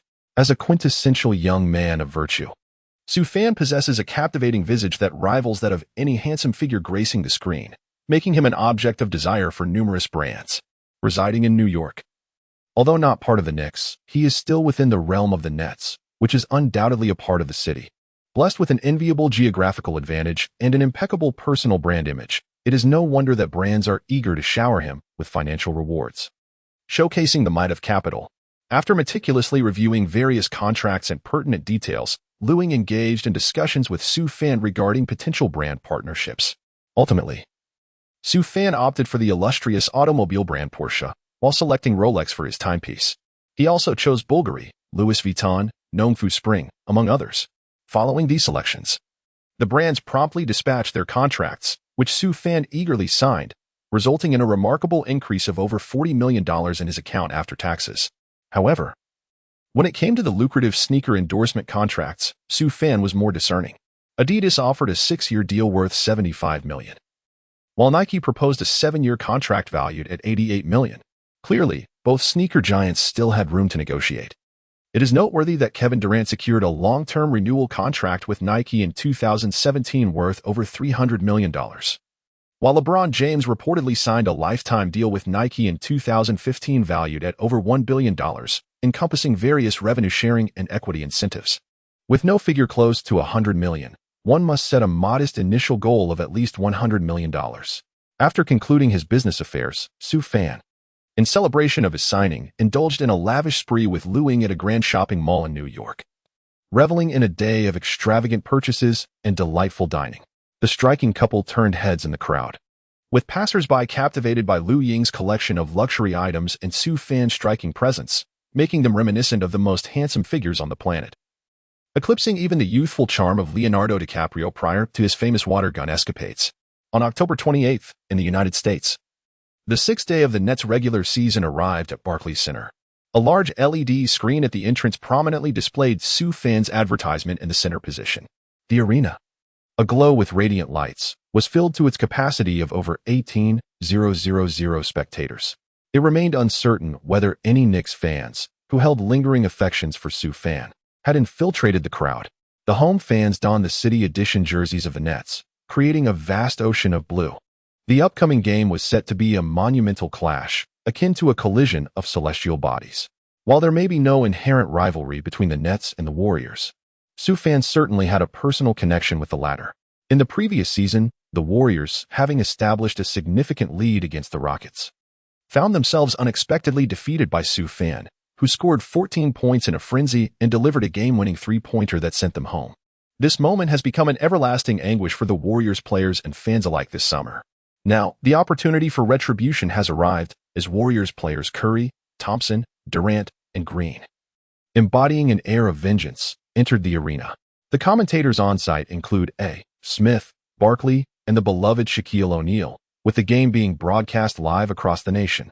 The lineup of male celebrities at the sidelines features Leonardo DiCaprio, David Beckham, Captain America Evans, Vin Diesel, and Tom Cruise, among others. The female stars present include Scarlett Johansson, Taylor Swift, Khan, Scarlett Witch Elizabeth Olsen, and Megan Fox, to name a few. The NBA Defensive Player of the Year, the Kardashian family's Jenna, is also in attendance. Tonight's match transcends the essence of an ordinary regular season game. It carries the grandeur of a Christmas showdown. The enthusiasm from the audience rises to a crescendo as the game is on the verge of commencing. Both teams' players have gradually completed their entrance. The DJ pauses, and the arena lights coalesce into a singular focus. Ladies and gentlemen, please, with the loudest cheers of your lives, welcome our MVP, the supernova from Huagua, number 2, Sue Fan. Oh, the entire atmosphere at Barclays Center reaches its zenith in this moment. Sue Fan, clad in the Brooklyn Nets training attire, jogged into the arena, waving to the crowd. My goodness, he looks so dashing. I find myself wanting to discuss biology with him. I wonder how proficient he is in that field. The beautiful women in attendance instantly perked up at the sight of Sue Fan entering. Across the court, Du Xiaoshui cast a melancholic glance at Sue Fan before shifting his gaze to the audience, where Scarlett was fixated on Sue Fan without blinking. Curry, gritting his teeth, was intently observing the figure that had been his summer torment. Green seethed with barely contained rage, while Thompson harbored a pent-up frustration. The match was about to commence, and the commentary team of A. Smith, Barkley, and O'Neal were already embroiled in a heated debate. The premier clash of the league. Who will emerge as the stepping stone for the other tonight? I firmly believe the Warriors will claim victory. Nonsense, with Sue Fan in the mix. The Warriors will struggle to make waves. He is their nemesis. What good is a nemesis when the Warriors' roster and offensive system are historically top tier? The three continued their animated argument, their faces flushed, until the referee's whistle signaled the start of the game. The starting lineups were as follows. Brooklyn Nets, D'Angelo Russell, point guard, Karis LeVert, shooting guard, Sue Fan, small forward, DeMar Carroll, power forward, Jared Allen, center. Golden State Warriors, Stephen Curry, point guard, Klay Thompson, shooting guard, Kevin Durant, small forward, Draymond Green, power forward, DeMarcus Cousins, center. The Nets maintained their previous lineup, while the Warriors did not hold back, deploying their star-studded roster, truly showcasing 5 all-stars on the court. The bench also featured players like Looney and Iguodala. I wonder if Coach Lou's tactical manual for tonight includes a plan for Sue Fan to play the full 48 minutes. Chapter 59. A classic move to baffle Durant. The starters took to the center of the court, preparing for the jump ball. Allen and Cousins were both eager to begin. As the referee signaled for both sides to take their positions and toss the ball into the air, Allen, with his superior leaping ability, tapped the ball over the injured Cousins. The emphasis was on youth and agility. Russell dribbled the ball slowly across half-court amidst the cheers of the fans, marking the official commencement of this highly anticipated showdown. The audience was captivated, their eyes fixed on the court. How would the Nets approach their first possession against the formidable Warriors? After crossing the halfway line, Russell passed the ball to Sue Fan. Guarding Sue Fan on the perimeter was the Warriors' formidable weapon, Kevin Durant, with his long arms tightly enveloping Sue Fan. The latter sought to rely on his innate static talent against Durant, yet found himself at a distinct disadvantage. Sue Fan called for a pick-and-roll, summoning Green to join him. At this juncture, the situation became rather straightforward. An encounter of the small against the large, a military training for Teacher Green. You little rascal, just watch as I bring you down. Green, with his fiery temperament, flailed his arms vigorously. Observing Green, Sue Fan's lips curled into a faint smile as he remarked, "Pay attention, I shall demonstrate only once." Bang, bang. With 2 swift feints, Sue Fan executed a sudden acceleration, gliding past Green with remarkable ease, leaving only the silhouette of his back in the wake. Possessing a first step as rapid as that of the legendary Tracy McGrady, if he could not surpass Green, it would indeed be time for him to retire on the spot.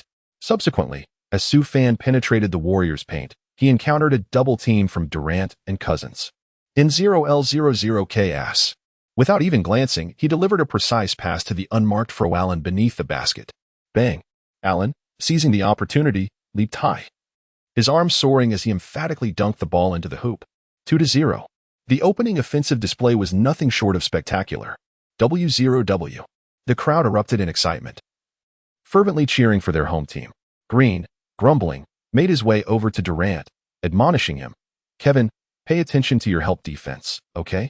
Meanwhile, the beleaguered Durant could only silently curse his own misfortune, thinking, "You're the one who got beaten, and now I'm being blamed for covering." Curry, who had defended Durant over the summer, chose to remain silent. He typically refrained from reprimanding his loyal subordinate, Green. Thompson, observing with a detached demeanor, recognized that within this team, the trio of Curry, Thompson, and Green were the original founding brothers. As an outsider, Green could hardly expect to earn Thompson's genuine respect. In essence, he was viewed merely as a mercenary. As the play transitioned, the Warriors initiated their offense. The disgruntled Durant was relegated to waiting outside the three-point line for an opportunity. Curry dribbled across half-court, orchestrating the play from the top of the arc. Green approached, jovially setting a moving screen, effectively blocking Carroll behind him. It was evident that a significant portion of the Warriors' defensive intensity relied on their physicality. Utilizing the screen with finesse, Curry found himself in a prime position. With an audacious long-range shot, he released the ball. Swish. The three-pointer found its mark with unwavering precision. 2-3. As the basketball left Curry's hands, it was as if it were imbued with the accuracy of a guided missile. Following the basket, Curry exuberantly retreated to defense.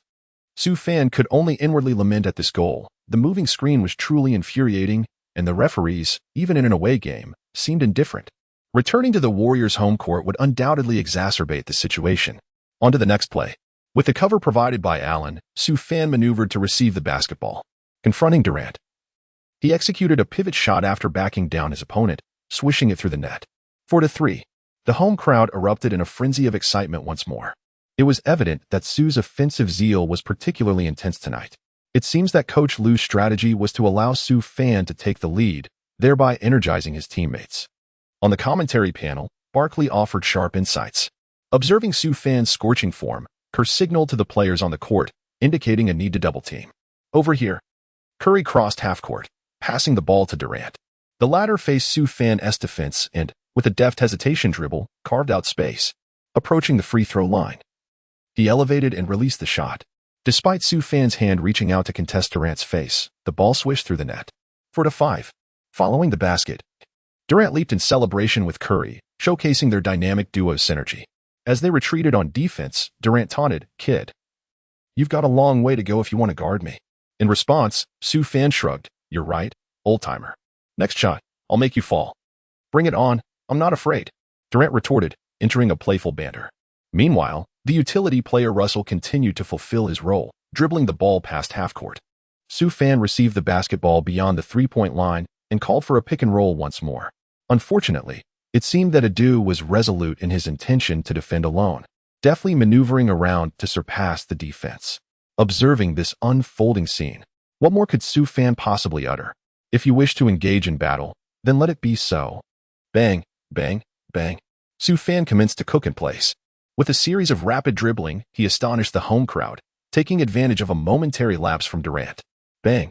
Sue Fan swiftly initiated his move, executing a crossover to change direction. He transformed into an ankle breaker. Durant could only grit his teeth and cling on desperately. In that very moment, a resounding thud echoed.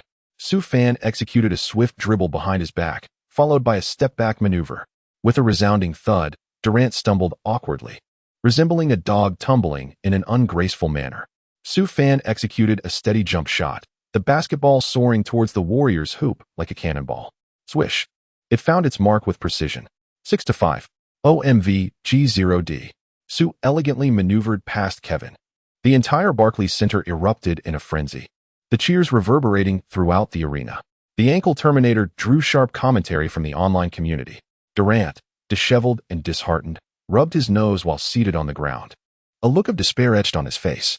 He lamented internally about the embarrassment he had caused in front of the goddess Scarlet tonight, fearing he might not even be able to drink the footbath water. After his impressive basket, Sue raised his hands in a casual shrug, laughing. "Is that all?" The previous exchange was truly exhilarating, showcasing an intense duel between two prodigious talents. In the commentary booth, the typically playful Shaquille O'Neal wore an unusually serious expression as he offered insights. Barkley concurred, stating, "I must admit, This little rascal from Hogwarts really possesses remarkable skills. A devoted Knicks fan, A. Smith, wore a face full of envy. WTF? Tell me, what kind of disastrous decisions did our team manager make this summer? Signing a Mavericks cast-off, Matthews, and now that guy has already donned a suit to watch the game from the bench. Such words echoed through the arena, where some Knicks fans, having infiltrated the venue, were cursing silently, feeling utterly frustrated. They resolved to return and vandalize an advertisement in tribute to Dolan. Chapter 60, a death-defying dunk on the prodigy. As the Knicks fans grappled with their inner turmoil, Thompson of the Warriors received a pass from Green beyond the arc. From the corner, he unleashed a three-pointer. Swish. It was a decisive strike. 6-8.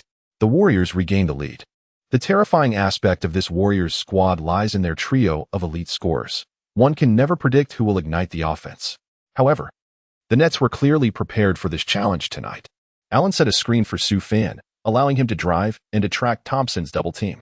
LeVert found himself wide open. Sue Fan deftly passed the ball.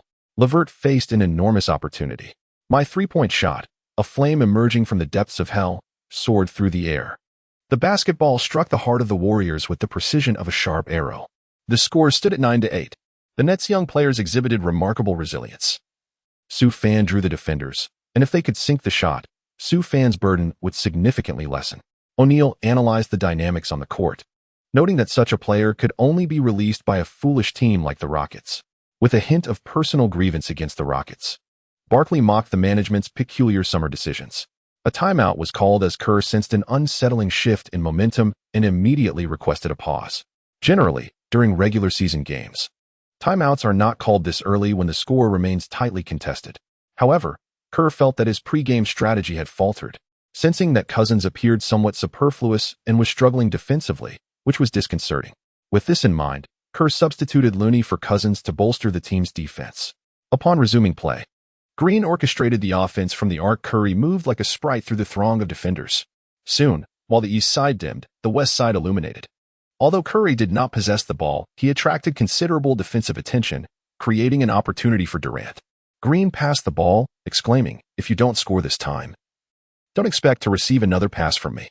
Durant responded valiantly, launching a long two-pointer directly at Sue Fan. Swish, nothing but net. Being a reliable offensive endpoint, Durant demonstrated his formidable prowess without resorting to isolation plays. Sue Fan had to concede that it was indeed impossible to guard against. The turn of events. Sue Fan gestured to his teammates to signal the strategy, then commenced his movement. At the arc, Allen momentarily transitioned the basketball, delivering it to the cutting Russell, who instantly drew the defensive attention. At that moment, Russell seized the opportunity to pass to the unguarded Carroll. The latter took a clear shot from beyond the arc. The strategy indeed unfolded as intended. However, alas, as the basketball ricocheted off the rim, Green and Looney positioned themselves to secure the rebound. Suddenly, Sue Fan burst forth from a throng of individuals clad in white Warriors jerseys. With a singular, powerful motion reminiscent of a soaring dragon, he unleashed a resounding strike. The echo of a tremendous crash reverberated through the air as he forcefully slammed the basketball into the hoop with one arm. Simultaneously, Green was unceremoniously knocked to the ground by a decisive elbow. Sue Fan's iron elbow has gained a modicum of notoriety within the league. From a distance, Durant observed Green sprawled on the floor, feeling an inexplicable sense of satisfaction, even allowing a slight curve to form at the corner of his mouth. He longed to laugh, but refrained, leaving him in discomfort. The photographer on the sidelines captured this amusing scene. Green remained motionless on the ground, hoping for a foul call. But alas, the referee ignored him. It was evident that the officiating crew was not inclined to favor the Warriors tonight. The game entered a brief pause. Ultimately, Green opted to take a seat on the bench for a respite, allowing Iguodala to enter the fray, with Durant shifting to the power forward position. This alteration led to a swifter offensive pace for the Warriors, leaving the Nets momentarily gasping for breath under the intensified pressure. Fortunately, Sue Fan maintained his efficient performance, seamlessly orchestrating the team's play, acting as both father and mother. Coach Lue dared not pull Sue Fan from the game, allowing him to play the entirety of the first quarter. The first quarter concluded with the score at 29-32 in favor of the Warriors. Despite the Warriors' relentless onslaught, the Nets, buoyed by Sue Fan's remarkable 16-point quarter, trailed by a mere 3 points, preserving the suspense of the contest. During the intermission, the entire Warriors squad wiped the sweat from their brows. Green cursed, SHD. Is it really this tough? That little brat will pay for it in the second quarter. I'll make him regret it. Coach Kerr smiled and replied, in the second quarter, we shall continue our efforts. As long as he's south off the court, we will widen the gap in the score, and victory will be ours. Curry, Thompson, Durant, and others nodded in agreement. Cousins tilted his head and remarked, Coach, just wait for my performance. The brief respite swiftly came to an end as the second quarter commenced. Coach Lue initially intended to keep Sue Fan on the court, but opted to grant him a minute's rest, considering it was merely the regular season. At that moment, Sue Fan, seated on the bench and sipping water, suddenly felt a chill run down his spine, as if he were being scrutinized by some unseen force. In the stands, Cohen bit her alluring lips, her gaze locked onto the drinking Sue Fan, exclaiming, so handsome, truly handsome. The Warriors began the quarter with the Durant-Cousins duo remaining on the court, attempting to exploit the absence of Sue Fan from the Nets. However, they gravely underestimated the depth of the Nets roster. The bench combination of Brunson, Dinwiddie, Joe Harris, Brown, and Lopez proved to be far from feeble. Although they could not overtake the score, they managed to hold their ground for a while. Durant sank a mid-range shot. Brown executed a crafty layup. Cousins delivered a thunderous dunk, and Lopez scored a long two-pointer. The teams exchanged blows, keeping the contest lively. With 7 minutes and 45 seconds remaining in the second quarter, Durant, tired of being tangled up by Brown, unleashed a fierce three-pointer. Swish. The score read 36-41. At long last, a gap has been established. Following his goal, Durant couldn't resist hurling taunts at Brown, saying, little man, come and block me if you can. During the timeout, Coach Lue swiftly called for a break. Preparing to deploy his ace, Sue Fan. Well played, gentlemen, he remarked, sharing laughter and high-fives with the substitutes, granting Sue Fan a precious 4-minute respite. Upon returning from the timeout, Sue Fan immediately faced Durant's defense, executing a deft layup with a pull-up move underneath the basket. The score tightened to 38-41. As Brown unleashed his relentless defense, Durant was fouled while dribbling past half-court. Coach Kerr quickly reinstated the trio of Curry, Thompson, and Green, allowing Durant some time to rest. A well-assembled lineup affords one the luxury of freedom. The Warriors executed a pick-and-roll strategy, with Green rolling down to receive the ball, poised to deliver a one-handed slam. In the next instant, a figure surged forth, casting a shadow that eclipsed everything. Bang! As Sue Fan faced Green's thunderous dunk, he executed a spectacular block, snatching the ball away with remarkable agility. Ignoring Green's irate protests as he sought to argue his case with the referee, Sue Fan pressed on with unwavering determination. With the pedal to the metal, he surged forth with explosive speed, racing into the heart of the Warriors' territory, leaving observers in awe of his rapid advance. Curry, steadfast and resolute, positioned himself outside the restricted area, bracing for an offensive foul as he protected his vulnerable region. Yet, with an arrow drawn and no option but to release, Sue Fan's gaze was fixed on the hoop, undeterred by the imminent clash. Suddenly, a sharp sound echoed as his sneakers scraped against the court, perhaps indicating a lack of sufficient traction. In the blink of an eye, bang! Curry felt a sudden chill wash over him. Sue Fan leaped with remarkable grace, showcasing his extraordinary hang time and jumping prowess as he soared over the head of the cute deity. A resounding crash followed as he emphatically slammed the ball into the hoop with one arm. The crowd was left in a state of shock, reminiscent of the iconic UFO death dunk. Oh my goodness! Are you serious? The entire arena stood in stunned silence. Chapter 61. The egg of kicking Green finally cracks. What a magnificent dunk, Sue Fan. Absolutely sensational, a contender for Dunk of the Year. This slam is destined to be etched in the annals of history. Let's vanquish the Warriors. We are determined to secure our 6th consecutive victory. Sue Fan's awe-inspiring slam dunk ignited the atmosphere of the arena. Barclays Center erupted in an explosion of excitement. Sue Fan hung on the rim for a full 5 seconds before descending. The Nets players on the bench erupted with joy, celebrating the dunk. The Warriors bench, on the other hand, sat in stunned silence. Curry, standing beneath the basket, remained bewildered for a staggering 6 seconds, internally exclaiming, WTF? Did I just get dunked on? Meanwhile, George, who was far away in Oklahoma, felt a tightening in his pants, silently exclaiming, that was close. This time, it's not me. This dunk ignited the Nets' momentum completely. In an instant, outside shooters Joe Harris, D'Angelo Russell, and LeVert began sinking three-pointers consecutively, quickly erasing the point deficit. However, The Warriors were no pushovers, even in such circumstances. They could erupt unexpectedly.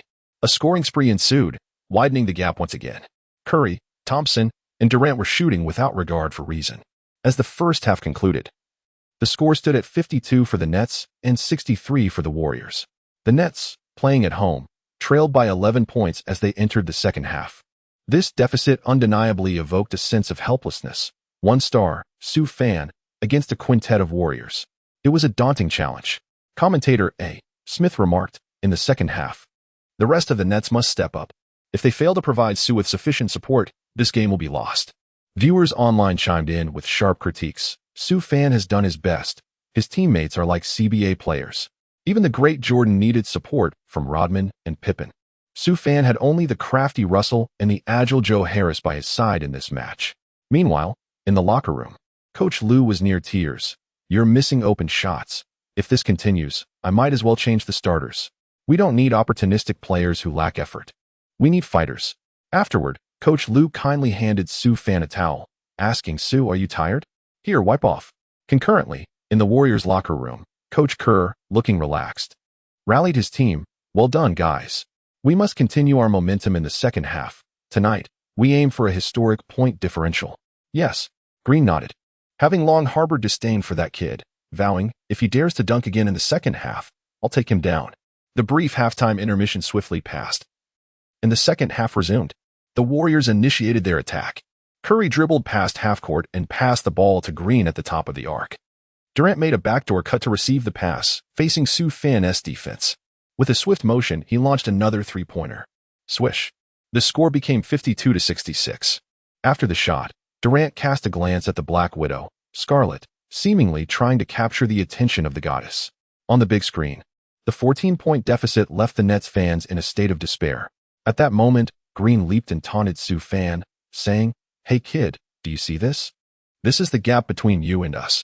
No matter who arrives tonight, it will be of no consequence. Your defeat is inevitable, and we shall vanquish you decisively. Upon hearing this, Sue Fan could not help but let out a soft chuckle, remarking, Forget it, with your pig-like appearance. You would struggle to find a partner back in our place. She found it beneath her to engage in conversation with that filthy creature, Green. Swiftly, Sue Fan accelerated and darted out from the right side of Adu with remarkable speed, so much so that Adu could barely keep pace. Bang! As Sue Fan surged forward at high speed, another crossover ensued. Caught off guard, Durant stood frozen in place, only able to utter, What the? Sue Fan would not linger for Du Xiaoxue. He soared from the free throw line, executing a propeller-like assault on the rim. With a resounding thud, he faced Green beneath the basket and delivered a thunderous dunk. The score stood at 54-66. Oh my God, he has once again performed an extraordinary dunk. Has anyone informed me just how formidable he truly is? Absolutely magnificent. The fans, who were previously engulfed in anxiety, instantly erupted into jubilant cheers. In the subsequent play, Curry made a backdoor cut, receiving the ball as he approached the basket for a shot. Suddenly, Sue Fan emerged with a powerful strike that sent his opponent flying. This remarkable feat was nothing short of astonishing. The volleyball was spiked with tremendous force, while the basketball landed deftly in Russell's hands, even in a fast break. This water-based strategy would surely yield results. With a swift defensive counterattack, they advanced rapidly to the front court. A quick pass was delivered to the already descending Sue Fan, who faced off against Green and Durant. Sue Fan executed a remarkable 360 layup with an empty Chevrolet Spark, the basketball gracefully bouncing twice upon the rim before finding its mark. The score now stands at 56-66. How exhilarating. This play was utterly sensational. Even Shaquille O'Neal at the commentary booth could hardly contain his excitement. The Nets' sudden surge of energy caught the Warriors off guard. Sue Fan capitalized on the Warriors' error, executing a steal and advancing to the front court, where he effortlessly sank an extraordinary long-range three-pointer. A remarkable surge of 7-3. Sue Fan single-handedly scored 7 points, narrowing the gap to a mere 7 points in the blink of an eye, prompting Warriors head coach Kerr to urgently call for a timeout. The score stands at 59-66. At this moment, Sue Fan's personal score has reached the remarkable milestone of 27 points. This is bound to be explosive. Regardless of the match's outcome, Sue Fan's unparalleled offensive display has certainly delighted his fans. With 27 points, he currently holds the highest score on the court, possessing the freedom to shoot at will. Su Fan has left Durant in a state of envy. Following a timeout, Green's pass was once again intercepted by Su Fan's large hands. The ball returned to the Nets. Scoring this next basket would reduce the deficit to single digits. A critical juncture. After crossing half court and finding no opportunities, Su Fan paused. He briefly passed the ball around the perimeter, but with no openings. It returned to Su Fan's hands once more, just beyond the three-point line. Su Fan grasped the ball with one hand, his gaze fixed upon the defender, Green. At that moment, Green appeared as though he were facing a formidable adversary, his entire demeanor tense. After all, he had been selected for the first team of the All-Defensive Team for 3 consecutive years and was the recipient of the D.O.V. award. What was there to fear? Green mentally bolstered his confidence. If it came to it, he could always resort to gouging his eyes or delivering a swift kick. As time dwindled, he thought, "You cannot thwart me." Su Fan's lips curled into a subtle arc. Following a triple threat position, he executed a lateral dribble, skillfully creating space. He then rose and unleashed a shot. With Su Fan's remarkable shooting height, Green could only gaze at the ball in awe. However, in a fit of frustration, the irate coach Green still sought to intervene. Su Fan, unfazed, caught sight of the unfolding scene and smiled. Seizing the moment, he executed a soaring kick. Whoosh! The basketball sailed through the net. 62-66. With the momentum carrying him forward, Su Fan inadvertently struck Green's sensitive area. An amusing spectacle ensued. Green doubled over in agony, clutching himself, while Su Fan stood innocently by, feigning ignorance. The referee, bewildered, was left questioning the absurdity of the situation. Why was one player clutching himself after merely attempting a shot? Ultimately, the villain who kicked the groin had indeed shattered his own reputation. On the sidelines, Coach Kerr, well aware of Green's tendencies, watched his protege fail at a maneuver only to be struck below the belt. Unable to contain his frustration, he unleashed a tirade at the referee. "Did you see that? That action is clearly outside the bounds of basketball. He must be penalized for a flagrant foul and ejected." The game was halted. The 3 referees convened, reviewing the footage repeatedly. Su Fan made his way to the sidelines, sipping on electrolyte water to replenish his energy. Zhou Qi stealthily approached Su Fan, grinning as he said, "Brother Fan, you were incredible just now. I've been irritated by that guy for quite some time." Upon hearing this, Su Fan chuckled, "Little cheesy. If I were to say it was unintentional, that he collided with me of his own accord, would you believe it?" Ha ha. At this, the members of the Nets burst into hearty laughter. Green's notorious antics are well known throughout the league. Chapter 62, scoring 38 points in a single quarter, Clay in tears. After an extended review of the footage, the referee finally understood upon seeing Green's unorthodox foot movement. It was akin to stepping on a landmine. In the past, referees might have hesitated to call a foul on Su Fan, but who is Su Fan now? The most celebrated player in the league. This is still the Nets' home court. If a foul were called, would they jeopardize their own livelihood? They are all astute individuals. Ultimately, the referee decided to refrain from intervening, signaling for the game to continue. A wave of applause erupted throughout the arena. Justice was served. Kerr could only shout in frustration at the referee's incompetence.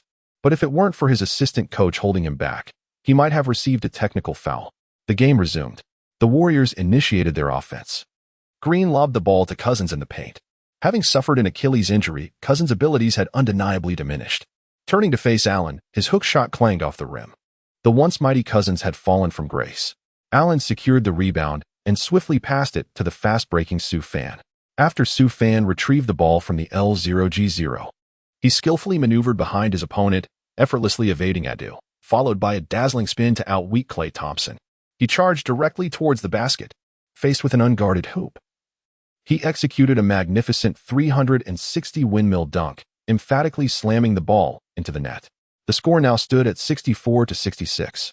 Following his spectacular feat, Su Fan mimicked the iconic motorcycle celebration of the legendary Vince Carter. The point differential had dwindled to a mere 2 points, and the Warriors found themselves ensnared in a scoring drought. The fervent crowd at Barclays Center erupted in wild cheers and ecstatic roars. Truly remarkable. I take back my earlier comments from the first half. Despite being outnumbered, Su alone is more than enough. As the game progresses, Su has already amassed 12 points in this single quarter. How little time has elapsed. The commentator, A. Smith, expressed his astonishment from the sidelines. Barkley also marveled, stating that thus far in the third quarter, Su has completely dominated both offensive and defensive plays.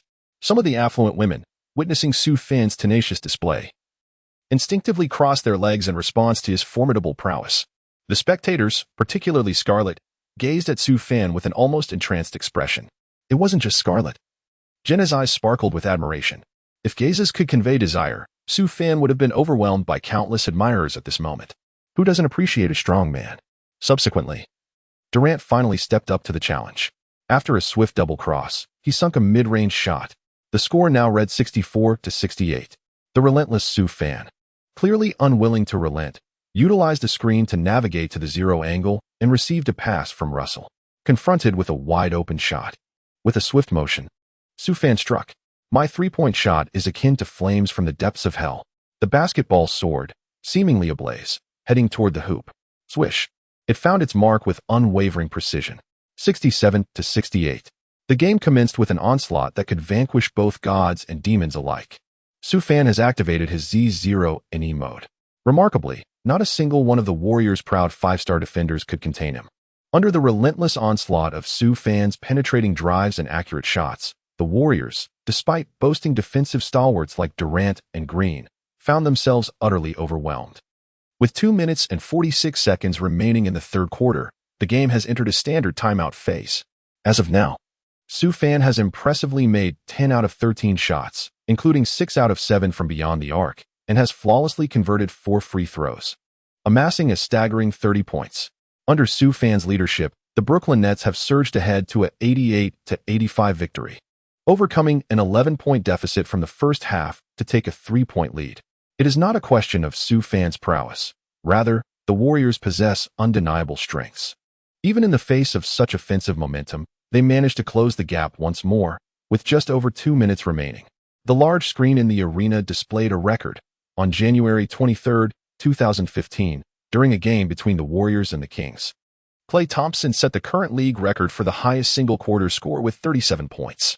At this moment, Su Fan is a mere 7 points away from this milestone, presenting him with a genuine opportunity to break this record. Playoff records are distinct from those of the regular season. And although Su Fan has already established a personal playoff record of 37 points in a single quarter against the Cavaliers, Klay remains the holder of the regular season record. However, Su Fan is now well positioned to surpass this benchmark. The excitement from the commentators is palpable. 37 points. 37 points.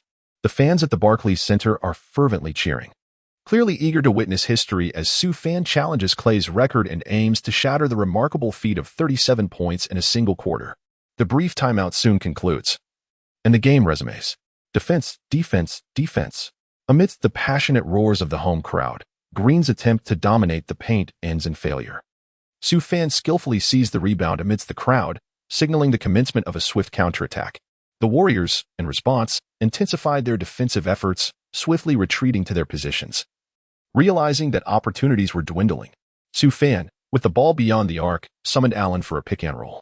The two, seemingly telepathic, executed a simple handoff, seizing the slightest opening. Su Fan launched a three-pointer. SHT. Durant, witnessing this unfolding drama, sensed impending doom and lunged forward, striking Su Fan's shooting hand. Swish. The ball went in. And it was an and one. 3-1. Following the basket, Su Fan celebrated with a triumphant fist pump.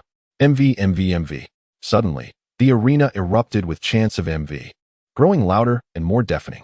The audience felt a surge of fervor within, an exhilarating sensation.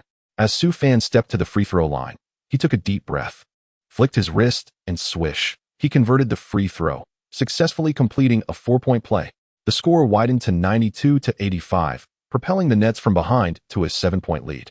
Simultaneously, Su Fan's personal tally soared to 34 points, just 3 shy of breaking Klay's record.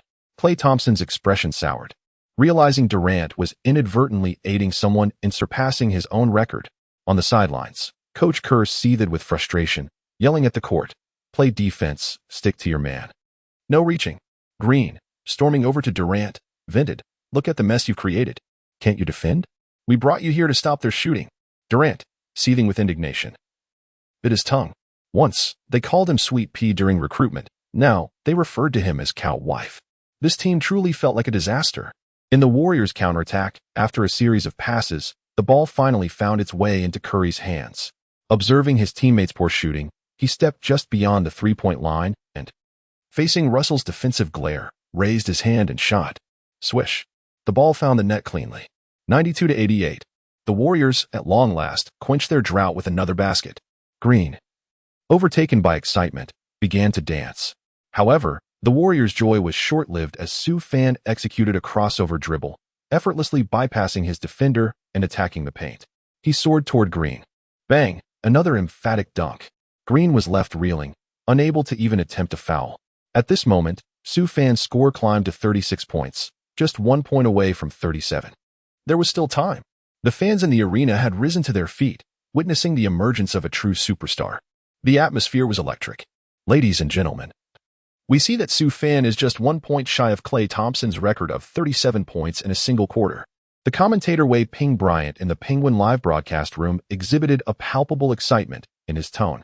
Beside him, Wang Ming echoed this fervor. Friends, if Sue Fan scores once more, a new record will soon be established. However, perhaps it is the case that the protagonists often make their appearances at the final moments. For the remainder of the game, Sue Fan found himself heavily guarded, leaving little room for opportunity. The spectators, filled with anticipation, urged him on with shouts of score again, right up until the last 8 seconds of the match. Sue Fan finally seized the opportunity to exploit a mismatch against Green. The crowd parted, and after executing a crossover dribble between his legs, he stepped back for a mid-range shot. Swish. A direct hit to the heart. The Nets lead 97-92 against the Warriors. 38 points. A new record has been established. After scoring, Sue Fan raised his hands in a gesture that questioned the defense, suggesting, "Is this all you've got? Even the girls on the street can defend better." The frustration was palpable, and Green was fuming. The camera captured Klay on the sidelines, his expression somewhat dimmed. As the new generation surged forward, it was evident that the era of champions must eventually give way to the young. Chapter 63, a near buzzer beater, the man of 71 points. Perhaps the Kings must inevitably grow old, while the newcomers take their place on this ground. At this moment, the reigning champion was once a dream-chasing youth. Only time remains. Thanks to Sue Fan's extraordinary performance of 38 points in a single quarter, the Nets successfully overturned an 11-point deficit in the third quarter. With a stellar display in the final moments, they entered the crucial fourth quarter with a 5-point lead at 97-92. As of now, Sue Fan has single-handedly amassed 58 points. It's worth noting that the opponent is no mere pushover, but rather the Warriors, a team renowned for their defensive efficiency, consistently ranking among the top 3 in the league, coupled with unparalleled offensive prowess. Against such a formidable team, Sue Fan has turned the game on its head. OMG. Sue Fan is incredible. I am growing fonder of this powerhouse. Jenna bit her lip, her body instinctively shifting on the bench. At this moment, one could imagine that a baseball bat might just break through their defenses. In the commentary booth, the third quarter showcased an astonishing performance by Sue Fan, leaving commentators A. Smith, Charles Barkley, and Shaquille O'Neal exchanging incredulous glances, their faces etched with surprise. Faced with the league's best defender, Draymond Green, and the renowned assassin Kevin Durant, Sue Fan sliced through the defense with an effortless grace reminiscent of a master chef chopping vegetables. Such prowess might even leave the basketball gods momentarily breathless. Wary of Green's potential to inflict harm, the trio realized it was time to re-evaluate last year's undrafted gem. The extraordinary, once submerged in obscurity, now rises to prominence like a dragon amidst stormy skies. The ever-vocal A. Smith commenced a tirade against the Knicks management after witnessing tonight's game. "I harbor no doubts about Sue Fan's boundless potential. I even perceive a superior shooting ability in him compared to a young LeBron. How could the Knicks management be so foolish as to overlook such a talent this summer?" Charles Barkley chimed in with laughter. I knew the Rockets management would remain as clueless as ever. They do not deserve Sue Fan." Shaquille O'Neal lamented, "I genuinely feel regret for my former Lakers. Pelinka is a fool. Just look at their current record, 2 wins and 3 losses. Had the Lakers secured the Sue Fan and LeBron combination this summer, they would have been formidable contenders for the championship for years to come. With a bold vision, they might even craft another dynasty." Amidst the commentators' praises, the fourth quarter commenced. The Warriors' advantage, bolstered by their all-stars, became glaringly evident with the triumvirate of Durant, Thompson, and Iguodala at the helm. On the Nets side, Coach Lue, feeling a twinge of conscience, decided to grant Sue Fan a brief respite on the bench. After all, he had played the entire third quarter. Continuing at such a pace might prompt a conversation with the general manager the next day. A regular season game should not exhaust Sue Fan. Better to reserve that for the playoffs. Seizing the opportunity during Sue Fan's absence, the Warriors launched a ferocious counterattack, outscoring the Nets 15-5. The score shifted to 102-107 in favor of the Warriors, granting them a 5-point lead. Following a timeout, Coach Lue turned to Sue Fan, exclaiming, "Sue, we need you." Sue Fan nodded, internally chuckling at the absurdity of being treated like a workhorse. Indeed, Coach Lue knows how to effectively utilize a superstar. Sue Fan, we need Sue Fan. The fans at the Barclays Center were already restless, fervently chanting Sue Fan's name. As of now, Sue Fan has scored an astounding 58 points, setting the record for the highest score in this NBA season, a record that is soon to be eclipsed. In the Penguin Live broadcast, the commentator, Wei Ping Bryant, proudly exclaimed, "NBNBNB. 666666666666666666666." The screen was flooded with NB and 666 in the comments. The timeout quickly came to an end, and the game resumed. Coach Kerr made some adjustments, allowing the tireless Durant a moment's respite. He arranged a lineup of Curry, Thompson, Iguodala, Green, and Looney. The Nets now have possession of the ball. One of the defensive specialists, Iguodala, clung closely to Sue Fan as if he were a relentless hound.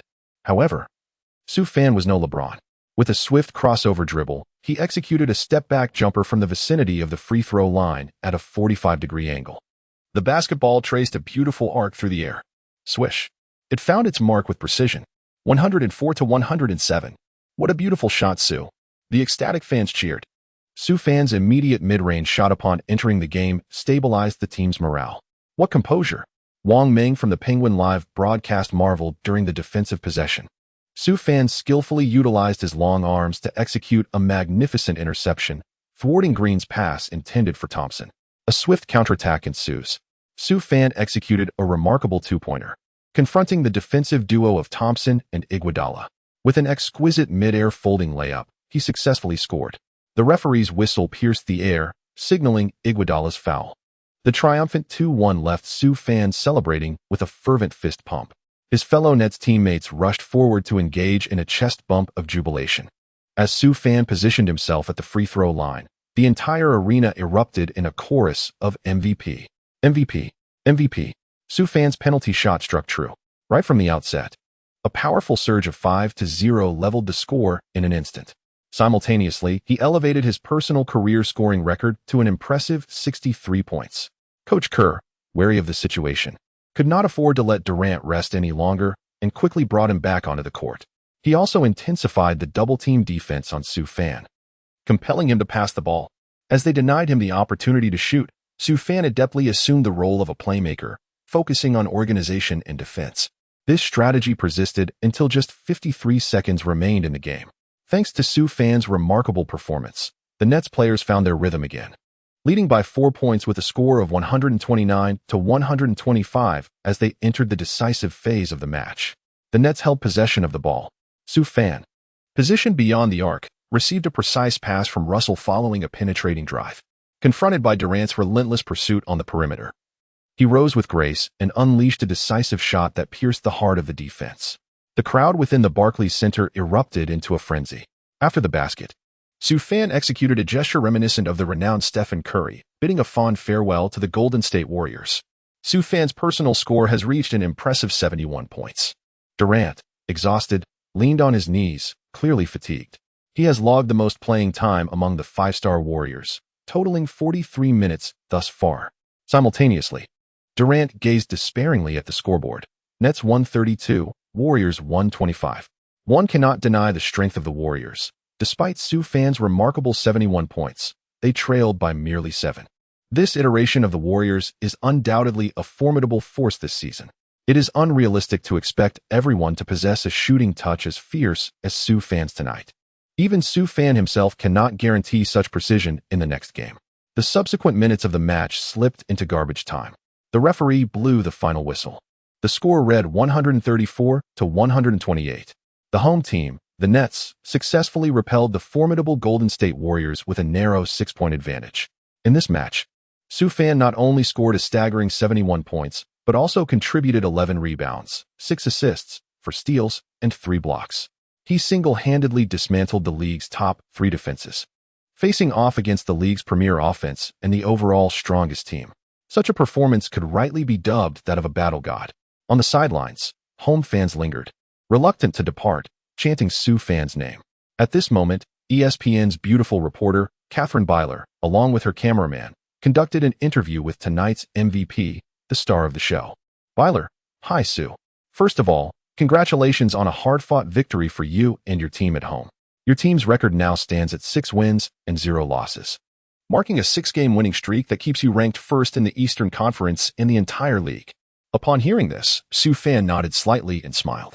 Subsequently, Bale posed his question: "Sue, could you share with the fans your feelings and the secrets behind achieving such an impressive score of 71 points tonight?" Upon hearing this, Sioux Fan nodded slightly, contemplating for a moment before speaking. "Indeed, achieving a score of 71 is an exhilarating accomplishment. My mood is simply splendid. As for the secret, it may be that Draymond Green, across the court, has been motivating me all night, persistently urging me to defend against him. Beyond that, I merely wish to challenge the Noi players and confront my own weaknesses." Subsequently, Baylor continued with a smile: "Sue, do you have any words for your lovely fans who support you?" Sioux Fan: "I extend my heartfelt gratitude to everyone for their unwavering support, especially the fans from my hometown who have stood by me throughout my journey.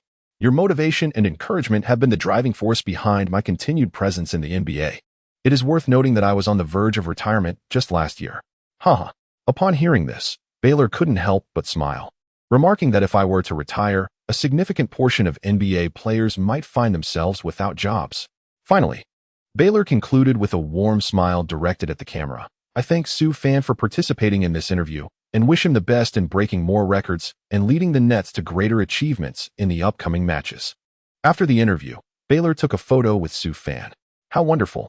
My dear friends absolutely adore you, Sue." Baylor chuckled as she shook her phone, saying they will surely envy me.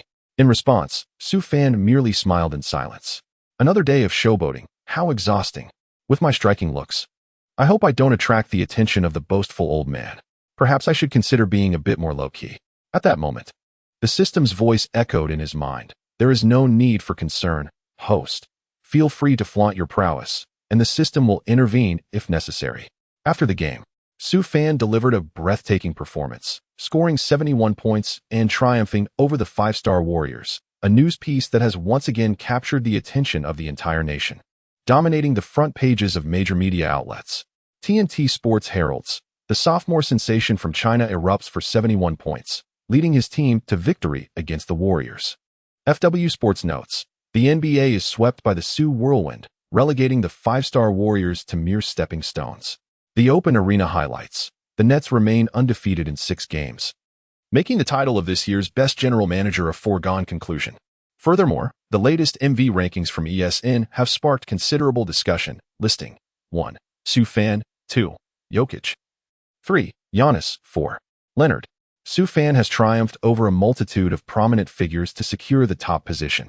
The Penguin Network, in a frenzy, convened an emergency meeting to decree that all future Brooklyn Nets games will be included in the V pay-per-view format.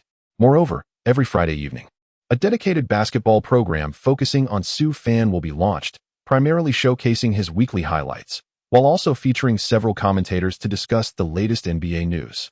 Simultaneously, Sioux Fan has been voted the NBA's best player of the day by fans. Several legends and current stars of the league have taken to social media to express their astonishment. Paul Pierce, the retired Celtics legend, exclaimed, "OMG, 71 points. What an astonishing night." Bill Walton, the Red Giant, remarked, "What a magical Eastern prodigy." Irvin Magic Johnson stated, "He is destined for greatness and will become one of the finest players in the NBA." Kobe Bryant chimed in, "Look, this is my favorite NBA player right now." The theme of personal heroism often resonates deeply with American audiences. While fans were lauding Sioux Fan, a balding man returned home and immediately opened his alternate account to engage in debates with fans across countless posts. Meanwhile, fans from the land of kimchi scoured family trees in search of any trace of Sioux Fan's ancestors having roots in Korea. In Manhattan, the newly concluded game saw Sioux Fan retreating to his cozy abode. Reclining on a vast sofa, he gazed out at the breathtaking night skyline of New York. His phone was live streaming on Douyin, capturing the beauty of life despite the absence of a game. As the stream commenced, tens of thousands of fans flooded into the virtual space. Su Fan's performance had ignited the entire basketball community, with China erupting in excitement. Naturally, there were also numerous dissenters, fans of Curry and Durant, voicing their discontent for their respective idols. Just entering the scene was Kawhi, a rookie who had been training for 2.5 years. As soon as he arrived, fans recognized him. Wow. Welcome to the trainee who has practiced for 2.5 years. Is Kawhi here to see Brother Fan? Su Fan was also delighted to receive such admiration from his junior. Kawhi politely greeted, Brother Fan, hello, with a laugh. As Su Fan gazed upon the arrival of Brother Kawhi, he promptly initiated a conversation. The two exchanged pleasantries, and in the end, Kawhi expressed his desire to visit Brooklyn again, hoping that Fan Ji would graciously provide him with a front-row ticket. Naturally, Su Fan assured him that, as the esteemed leader of the Nets, securing a few front-row tickets would pose no difficulty. At that moment, Luhan also emerged, exclaiming, Fan Ji, don't forget about me. I want one too. Su Fan, naturally, welcomed all with open arms, exclaiming, no problem. Thus, the popularity of Su Fan's livestream soared, catapulting it to the #1 spot of the evening. With millions of viewers tuning in, even Zhang Yiming, the CEO of Douyin, was taken aback and discreetly created a secondary account to observe Su Fan's broadcast. The liveliness of the live stream was palpable, serving as an indirect avenue for countless basketball enthusiasts to engage with their beloved basketball icons. As he watched Su Fan eloquently share insights, complimented by his humorous broadcasting style and excellent demeanor, a thought struck Zhang Yiming's mind. After an hour of streaming, Su Fan decided it was time to conclude the session. After all, live streaming was merely a side venture. Basketball remained his primary passion. Feeling a bit fatigued, he noticed an uptick in followers on his social media account, including Scarlett Johansson, Elizabeth Olsen, Kendall Jenner, Baiha, and Demimi. Chapter 65, Investment Strategies. Signing hooks the following day, Su Fan was still lost in a delightful dream, enjoying a rendezvous with the daughter of the god of dreams. Suddenly, the urgent sound of the doorbell rang incessantly, jolting him awake with a start. For a moment, he feared he was under attack in the free land of America. As the door swung open, Lu Ying rushed in, her demeanor fraught with urgency. Su Fan noticed that Su Fan involuntarily stood up. Senior, what brings you here in such haste? Could it be that you missed me? Su Fan jested. Who on earth would miss you? Lu Ying retorted playfully. The brands you signed with were astounded by your impressive score of 71 last night. They were so taken aback that they sent their products to you overnight. Is that truly the case? Upon hearing this, Su Fan couldn't help but smile. Indeed, one's performance on the competition stage serves as the finest endorsement. Yet, prior to that, here, 1,000 words are omitted. Until 3 p.m., the luxurious apartment was brimming with products from various prestigious brands. In the underground parking lot, 2 of the latest Porsche sports cars were parked, dressed in a tailored suit, surrounded by luxury vehicles and exquisite watches. Su Fan, as a spokesperson for numerous high-end brands, found these possessions to be entirely gratuitous. Simultaneously, he now possessed a considerable sum of money. At this moment, Su Fan pondered on how best to invest his wealth. Had it been a few years earlier, investing in figures like Xiaoma, Ma Yun, or Lu Qiangdong would have guaranteed returns. Regrettably, it was now 2018, and these enterprises had already established themselves. His modest funds would scarcely attract attention. Gazing at the cold 8 zeros on his bank card, Su Fan couldn't help but sigh. He contemplated how to enhance this wealth.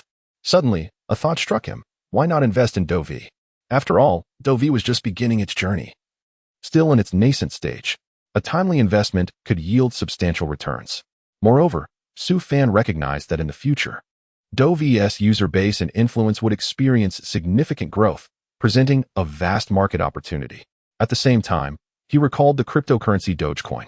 By April 2021, Elon Musk would launch Dogecoin into space aboard a SpaceX rocket, causing its price to soar to an unprecedented 67 cents. Additionally, there was the Miraculous SH coin, which had surged from 1,000 yuan to an astonishing 160 million. These represented exhilarating opportunities for profit. Time waits for no one. If not now, then when? Elon Musk. Consider this an investment from Su Fan.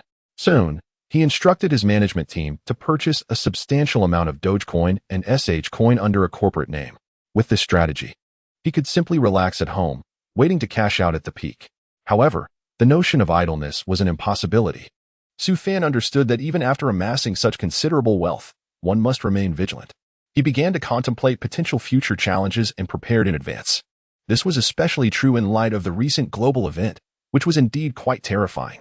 To this end, Su Fan specifically instructed his team to reach out to several domestic healthcare enterprises and registered a few mask manufacturing companies. After a flurry of activity, evenings soon descended.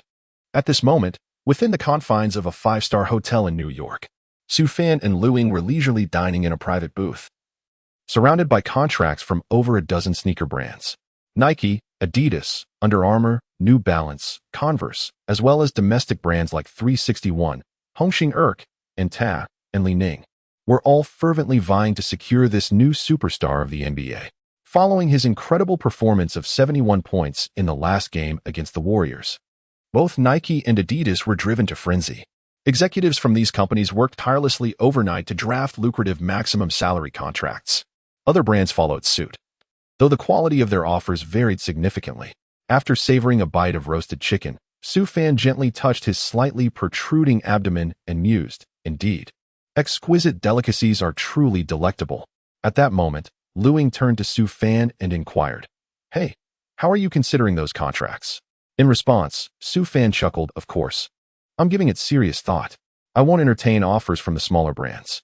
Brands like Converse and New Balance are more focused on casual footwear, so they can be disregarded. While Converse is an ancient brand, its concepts have unfortunately lagged behind." Su Fan also contemplated the current trends within the league. Joining a different brand might lead to severe repercussions, reminiscent of the path followed by the Rockets with James Harden. In January 2019, with Paul absent, the Rockets had a record of 20 wins and 17 losses, failing to make it into the top 8 in the Western Conference. However, once January arrived, Harden entered a ferocious mode, averaging 43, 6 points, 8, 7 rebounds, 7, 6 assists, 2, 1 steals, and 1, 2 blocks over 14 games, achieving triple-doubles with over 40 points in 2 games and surpassing 50 points in 3 others. Despite such an explosive performance, he lost the MVP title that year to Giannis Antetokounmpo, having only one MVP award in his career. It is evident that the league had, at the very least, deprived Harden of 3 MVP trophies. Although Su Fan possessed considerable talent, he saw no need to rush. The primary reason for his delay was to temper Nike's fervor and see how long the company could maintain its composure. Indeed, Nike could not withstand the pressure any longer. Witnessing their fiercest competitor, Adidas, offer an 8-year, $110 million contract, along with a plan to design a signature shoe for Su Fan, sent them into a frenzy. Nike immediately countered with a staggering 8-year, $130 million offer. It is worth noting that when LeBron James first entered the league, Nike only offered him a 7-year, $90 million contract. Clearly, this time Nike was willing to invest heavily. Additionally, the contract included a clause stating that if Su Fan made the All-NBA first team or the All-Star team this season, he would be granted a signature shoe. If he secured a championship, MVP, or Finals MVP, the rewards would be even greater. A sub-brand akin to that of the legendary Steve Jobs is set to be launched. It is noteworthy that even today, Michael Jordan continues to receive a perpetual dividend of 5 from the Air Jordan brand. This is no trivial amount. Last year, the total sales of Air Jordan reached an astonishing $6 billion, yielding Jordan a remarkable $330 million, a testament to the fact that he essentially earns money effortlessly from the comfort of his home. Gazing at the several offers before him, the answer became glaringly apparent. After a mere 3 seconds of contemplation, Su Fan opted to sign with Nike. To deliberate any longer would be a disservice to the value of wealth. With Su Fan's decision to proceed with the contract, and Hebert, the North American head of Nike, arrived at the hotel where Su Fan was staying, traveling in a luxury vehicle. The swiftness of her arrival led Su Fan to question whether the seasoned executive had been tracking him for days. "Welcome, Mr. Su Fan. You have made the most astute choice, and on behalf of Nike, I extend a warm welcome to you." Hebert commenced with an exuberant introduction. It was evident that Hebert was under considerable pressure, given that over 10 brands were vying for Su Fan's endorsement. Should Su Fan have made an erroneous decision and chosen not to sign with her, she would undoubtedly face severe reprimand from her superior. It is essential to recognize that Su Fan is currently hailed as the most anticipated rising star in the league since LeBron James, a clear indication of his immense value. Su Fan gazed at the woman before him, who was so overwhelmed with excitement that she seemed almost beside herself. A subtle smile graced his lips as he rose and extended his hand, saying, "Thank you." After their handshake, Hebert lavished praise upon Su Fan, declaring him one of the most promising basketball players he had ever encountered, further affirming that Nike would wholeheartedly support his development. Meanwhile, Liu meticulously scrutinized the contractual terms, ensuring that everything aligned with Su Fan's best interests. Once she was satisfied that all was in order, she handed the contract to Su Fan. Su Fan took the contract and scrutinized it earnestly. This agreement spanned 8 years, with a total value reaching an impressive $130 million, encompassing endorsement fees, bonuses, and various other benefits. Furthermore, Nike pledged to launch a signature shoe exclusively for him, along with a comprehensive array of marketing resources. After thoroughly reviewing the contract, Su Fan unhesitatingly inscribed his name upon it. With that, the signing was officially completed. Herbert's assistant swiftly seized a camera to capture this moment. Amidst the flashing lights, the smiles of Su Fan and Herbert were immortalized in the frame. Following the signing, Herbert did not linger. He hurriedly bid farewell to Su Fan and rushed back to the headquarters to report to the boss. As he departed, Herbert cheerfully remarked to Su Fan, "Mr. Su Fan, you have made the right choice in selecting us. I will ensure a cordial introduction to Mr. Adam, the current president of the NBA.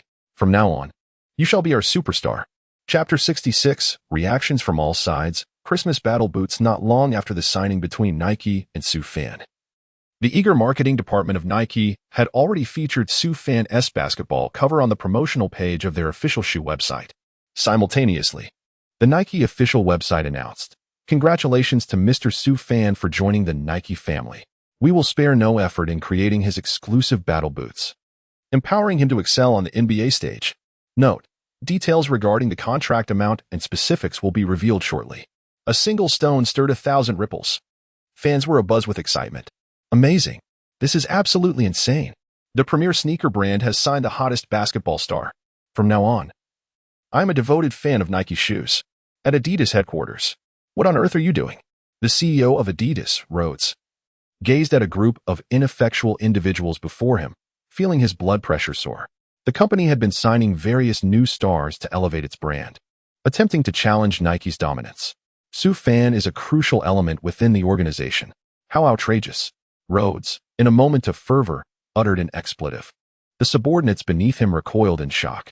"Boss, I've learned that Nike's offers always seem to be slightly higher than ours," murmured one of his aides. Upon hearing this, Rhodes's face contorted with fury. "Investigate thoroughly. We have already lost Su Fan, and what we must do now is to swiftly sign additional players. For instance, that Trae Young who joined the league this year. And what's his name? The one they call Spider-Man, Mitchell. Get them signed. I refuse to believe that 2 players cannot surpass 1. The diligent workers quickly set about their tasks, attempting to formulate some remedial actions. Once his subordinates had departed, Rhodes reclined in his chair, exhaling clouds of smoke while muttering to himself, "That old fool Parker really dares to offer such a deal. I thought I had already made a generous offer, yet he has the audacity to present this contract? If this rookie fades into obscurity, he will have much to lament." Clearly, signing a rookie is a gamble, and while Nike has gone all in, Adidas remains somewhat hesitant. With the official announcement of Su Fan's signing, prominent Nike endorsers such as Kobe, LeBron, Giannis, Durant, and Irving took to their social media platforms, as is customary, to extend their congratulations. The details of Nike's contract were soon revealed, an 8-year deal worth $130 million, accompanied by various clauses and incentives. Notably, the final incentive could even lead to the creation of a sub-brand for him. What does this imply? One must recognize that Jordan's Air Jordan line has generated immense wealth, and many players envy it. Durant, after publicly congratulating Su Fan, quickly registered several alternate accounts to comment on Nike's official Twitter. What the heck? Why isn't TKD getting a sub-brand? Damn it, Parker. Meanwhile, in Los Angeles, the little emperor gritted his teeth. Even though he had a lifetime contract, it was disheartening that a rookie was receiving better treatment than he did upon his arrival at Nike. Just wait until we face the Nets. I must teach this newcomer the rules of the league. In contrast to the rivalry among Nike's stars over at Adidas, Harden promptly called in the night to congratulate Su Fan. "Congratulations, Su." "Thank you, James Harden. now that you've signed a big contract. You must treat me when I come to New York next time. I've heard the club there has quite the reputation. Understood, understood. Su Fan also shook his head. The bearded man remained unchanged. After exchanging a few casual remarks, the two ended the call. As of today, both parties have maintained a commendable rapport, a testament to their profound camaraderie. At this moment, the Nike design department, having received Su Fan's foot measurement data, immediately embarked on the urgent task of crafting his bespoke battle shoes. The upcoming grand event, the Christmas Clash, looms on the horizon, and before that, Nike must create the latest, most dazzling custom footwear for Su Fan. Its debut must be nothing short of spectacular. CEO Parker has already begun to envision the moment when Su Fan, adorned in his new shoes, shatters records during the Christmas Clash, leading to an immediate doubling of the company's stock price and an explosion in sneaker sales. Chapter 67. The season's first defeat, the rookie wall. Following a series of investments and a flurry of brand signings, Su Fan once again redirected his focus to his primary vocation, basketball. After all, only by becoming the most formidable star on this planet can he attract greater investments and attention. His current success is inextricably linked to his achievements on the court. It is not yet the time to rest on his laurels. On October 29th, in the United States, the Brooklyn Nets faced their next challenger at Madison Square Garden, where the New York Knicks welcomed their city rivals. The exuberant Knicks fans flooded into the arena, their enthusiasm palpable. During the pre-game interviews, they fervently shouted, "Fakasu." Tonight prepare for a thorough thrashing. As the home crowd's fervent cheers filled the air, the much-anticipated city derby commenced. The starting lineups were as follows for the Brooklyn Nets: D'Angelo Russell, point guard; Karis LeVert, shooting guard; Su Fan, small forward; DeMar Carroll, power forward; and Jared Allen, center. For the New York Knicks, Trey Burke, point guard; Wesley Matthews, shooting guard; Tim Hardaway Jr., small forward; Lance Thomas, power forward; and Enes Kanter, center. With Kanter tipping the ball over Allen, the match officially began. Burke crossed half-court and passed to Hardaway Jr., who appeared to be in fine form tonight. After a deft crossover move against Su Fan's defense, he executed a jump shot swish. The ball found its mark, putting the Nets at 0 and the Knicks at 2. This moment ignited a wave of excitement among the home crowd, but their jubilation was short-lived. Su Fan, holding the ball beyond the arc, executed a step-back jumper in the face of Matthews' defense. Swish. A perfect shot. The score is now 2-2, achieved with remarkable ease. Turning back, Matthews answered with a three-pointer from the perimeter, also finding the net. The Knicks, playing valiantly on their home court, showcased their formidable prowess. And by the time only 6 minutes and 11 seconds remained in the third quarter, the score was tied at 67-67. At this moment, the Nets initiated their offensive play. Su Fan first sprinted to create an open space, receiving a pass from Russell and successfully sinking a three-pointer from beyond the arc. Subsequently, LeVert also made a three-pointer of his own. Not to be outdone, Shwila unleashed a cold-blooded three-point shot that found its mark. On the defensive end, the Nets suddenly intensified their defense, relentlessly applying pressure on the Knicks.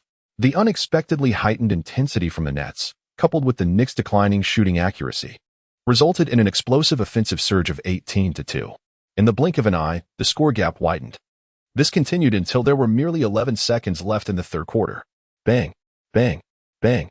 Su Fan faced Matthews beyond the arc, performing a mesmerizing series of between-the-legs dribbles. The dazzling display of ball handling left the young player momentarily astonished. As the clock ticked down, the tension mounted.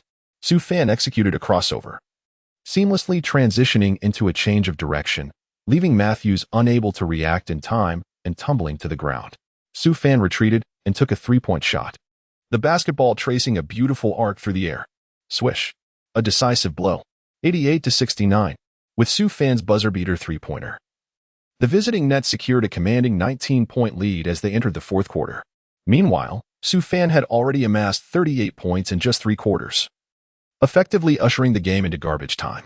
Witnessing this spectacle, the Knicks fans turned their allegiance with fervor. MVP. MVP. MVP. The crowd erupted in chants of MVP. The fickle Knicks supporters remained as predictable as ever. In the stands, team owner Dolan left the players' tunnel with a stern expression, clearly embarrassed. What a disgrace.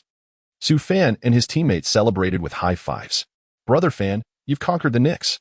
His teammates showered him with exuberant praise, lavishing him with compliments. Joe Chi, observing his teammates, thought to himself, Is this not my moment? Are they trying to usurp my place? I cannot tolerate this. He promptly approached Su Fan and exclaimed, "Brother Fan, you are incredible. You are the most dashing star I have ever seen." The referee blew the final whistle, marking the end of the match with the Nets triumphing over the Knicks 115-96. This victory secured a remarkable 7th consecutive win for the Nets while simultaneously condemning their rivals to a 4th straight defeat. The operations of the Knicks this summer have once again become perplexing. Having acquired Su Fan as a cornerstone player, they now seem poised to continue their downward spiral. Throughout the game, Su Fan showcased his prowess, recording 38 points, 6 rebounds, 5 assists, 2 steals, and 2 blocks in just 3 quarters, demonstrating an impressively comprehensive skill set. Such a performance has incited palpable envy among Knicks fans, who vandalized the large screen at their home arena overnight. Major news outlets have uniformly lauded his achievements, and it appears that Su Fan is once again destined to be named the Player of the Week. His previous match against the Warriors was particularly noteworthy, adding significant weight to his accolades. The day after the game, during working hours, the NBA officially announced this week as Player of the Week, Eastern Conference, Su Fan, Nets. Last week, Su Fan averaged an astounding 3 points, 3 rebounds, 0 assists, 7 blocks, and 0 steals, leading his team to a flawless record of 3 wins and 0 losses, including decisive victories over the top 2 teams in the West, the Warriors and the Pelicans, as well as a commanding win against their city rivals, the Knicks. His selection as Player of the Week is undoubtedly well-deserved. In the Western Conference, Stephen Curry, Warriors, led his team to a 3-1 record, boasting individual stats of 36, 0 points, 1 rebounds, 2 assists, and 0 steals. Apart from the defeat against Su Fan's Nets, his performance was nearly flawless. Winning the Player of the Week title consecutively has made Su Fan the first player from Asia to achieve such a feat, further amplifying his influence. The shameless fans from South Korea have begun a fervent quest to trace their roots back to him, while the equally audacious fans from Japan have likened Su Fan to a real-life Rukawa kid, with some calling for the Cherry Blossom Blue team to hastily sign him. Demonstrating an extreme lack of modesty, Zhang Yiming, the CEO of Douyin, could no longer contain his excitement upon witnessing Su Fan's remarkable performance, especially after learning that his competitor was preparing to offer a lucrative contract to recruit Su Fan as a brand ambassador. He promptly reached out to Su Fan to express his desire for collaboration. Su Fan expressed great optimism about the future prospects of Douyin, suggesting that as a spokesperson, he could forego monetary compensation. Zhang Yiming, taken aback by the notion of working for free, inquired, "Brother Fan, what does this mean? Surely, we are not engaging in charity." With a chuckle, he clarified, "Haha, Mr. Ming, you misunderstand. I merely seek a stake in Douyin. I can invest in you." He added, "Of course. You remain the boss. I shall simply be a minor shareholder." Upon hearing this, Zhang Yiming pondered seriously for a moment, weighing the advantages and disadvantages. Douyin had yet to reach the heights it would eventually attain, and enlisting an international basketball superstar like Su Fan would undoubtedly bolster the platform's development. With this thought, Zhang Yiming reached a decision. "Su Fan, we welcome your participation." Upon hearing these words, Su Fan exhaled deeply. This matter was indeed settled. "Mr. Ming, from now on, Douyin's affairs will be my responsibility."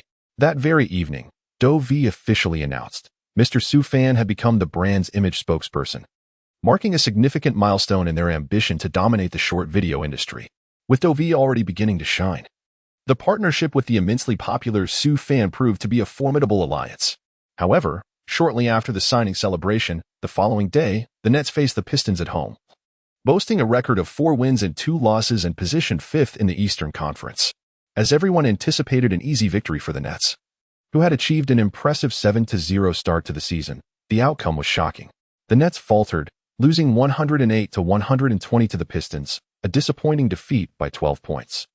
In this match, Su Fan transformed into an ice-cold sharpshooter, attempting 27 shots but only succeeding in 10, accumulating a total of 28 points, a homage to his casual demeanor.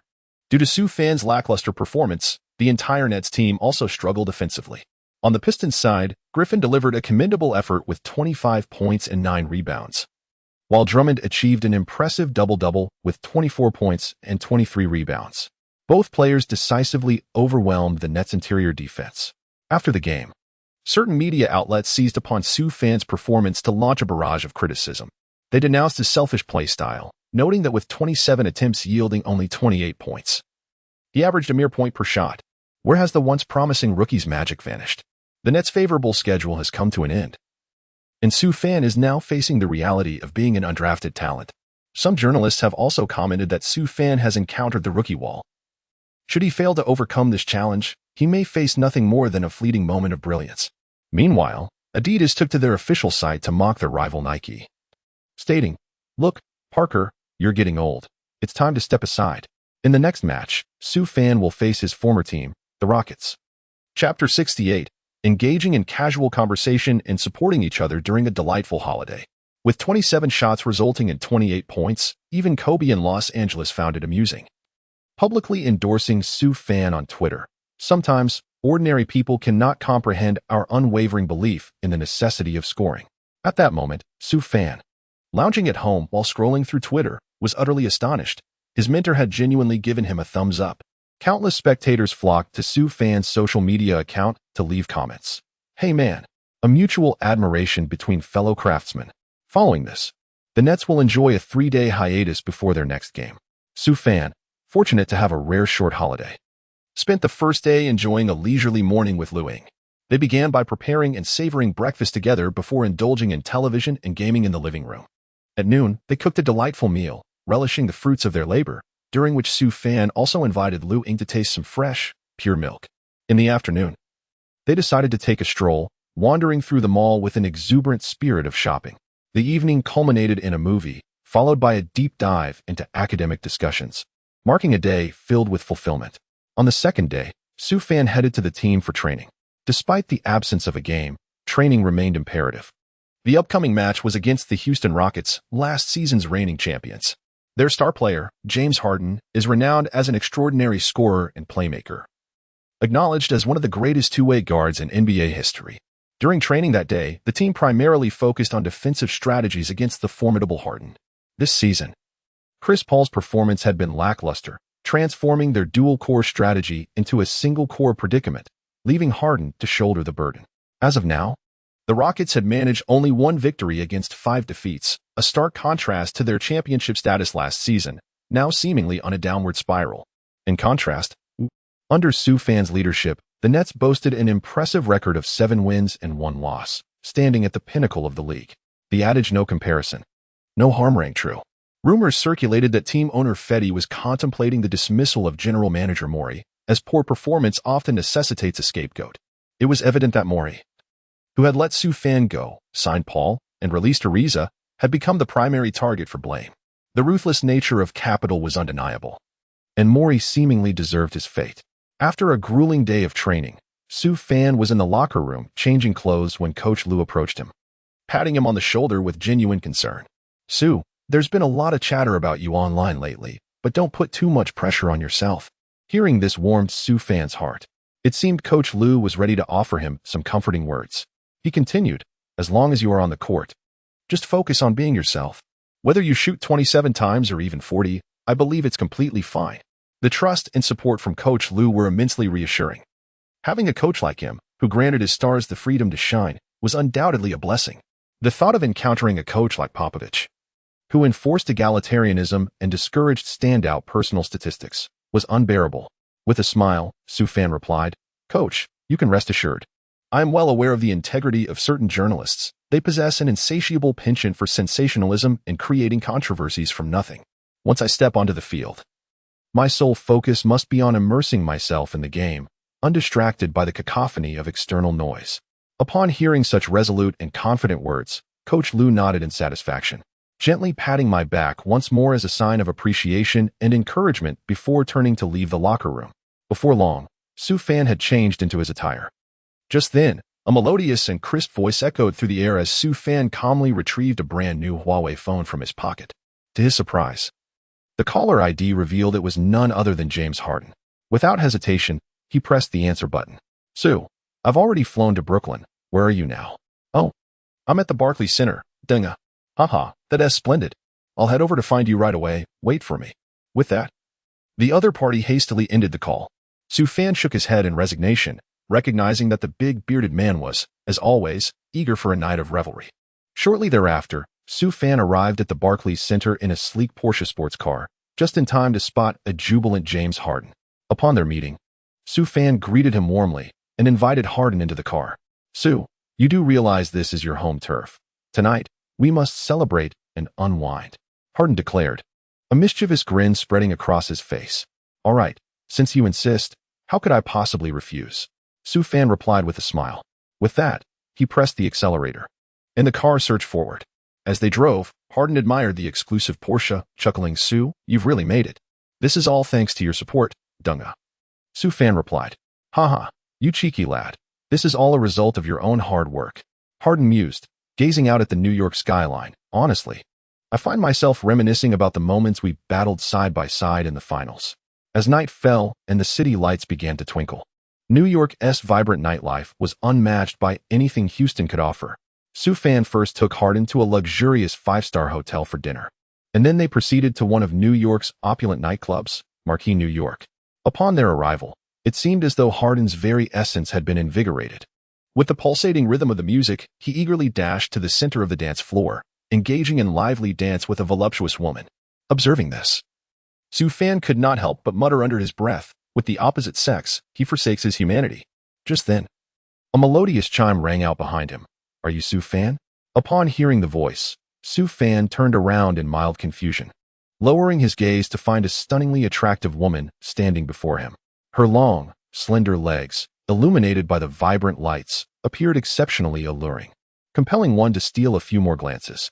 However, within a mere second, Su Fan swiftly averted his gaze, restoring his composure. This gesture stirred a subtle ripple within Park Chae-young, who pondered to herself, could it be that the man before her is a genuine gentleman? Or has her allure diminished? While some men would gaze at her unabashedly, almost as if to devour her with their eyes, this fellow merely glanced once before promptly shifting his attention. Though a myriad of thoughts raced through her mind, Park Chae-young maintained her poise, smiling as she introduced herself. "I am Park Chae-young, though everyone affectionately calls me Zero SE." Su Fan, exhibiting equal courtesy, nodded in acknowledgement and extended his broad hand. In response, Park Chae-young offered her delicate hand, and thus, their hands clasped firmly together. At this moment, Su Fan finally recalled Park Chae-young, the stunning beauty from the land of the morning calm, who had achieved legendary status that night at Coachella. "One drink, shall we?" Park Chae-young proactively invited, her voice laced with a hint of shyness and anticipation, her eyes sparkling with excitement. Su Fan lifted his gaze, casting a glance towards the distant figure of Harden. Amidst the crowd, the bearded Harden noticed the commotion and exchanged playful glances with Su Fan, his expression conveying a sense of camaraderie, as if to say that tonight, each of them would pursue their own pleasures. Observing Harden's preoccupation, Su Fan graciously accepted the invitation from the enchanting woman. With a gentle smile, he rose and followed Park Chae-young to a relatively secluded corner where they settled onto a sofa to converse. Park Chae-young, intrigued by Su Fan's remarkable experiences, incessantly inquired about basketball games, training, and various aspects of life. She expressed her admiration for Su Fan's South performance on the court, finding his narrative both thrilling and inspiring. In turn, Su Fan patiently answered her questions, sharing glimpses of his own personal journey. Su Fan encouraged Park Chae-young to have faith in her abilities and to diligently pursue her dreams, assuring her that with unwavering perseverance, she would surely achieve her goals. As time progressed, the rapport between the two grew increasingly harmonious. They transitioned from discussions about basketball to conversations about music, and from music to their shared interests and hobbies. Su Fan discovered that Park Chae-young was not only stunningly beautiful on the outside, but also brimming with passion and vitality within. Conversely, Park Chae-young found herself captivated by Su Fan's wit and humor, relishing the delightful conversations they shared. Before they realized it, a considerable amount of time had passed.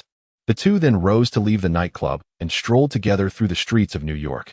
A gentle mist enveloped the nocturnal thoroughfare, with lights casting a hazy glow through the fog. As they walked, they indulged in various street snacks. Park Chae-young's laughter radiated brilliantly, her voice ringing like the clear chime of silver bells. The moonlight gradually elongated their shadows, casting them upon the pavement, resembling a pair of affectionate young lovers. As the night deepened, Su Fan, ever considerate, escorted Park Chae-young back to her home. Just before parting, she looked at him with a bright smile and exclaimed, "Su Fan, Tonight has been the most wonderful time of my life." With that, taking advantage of Su Fan's momentary distraction, she pecked him on the cheek and, blushing, dashed back into her house.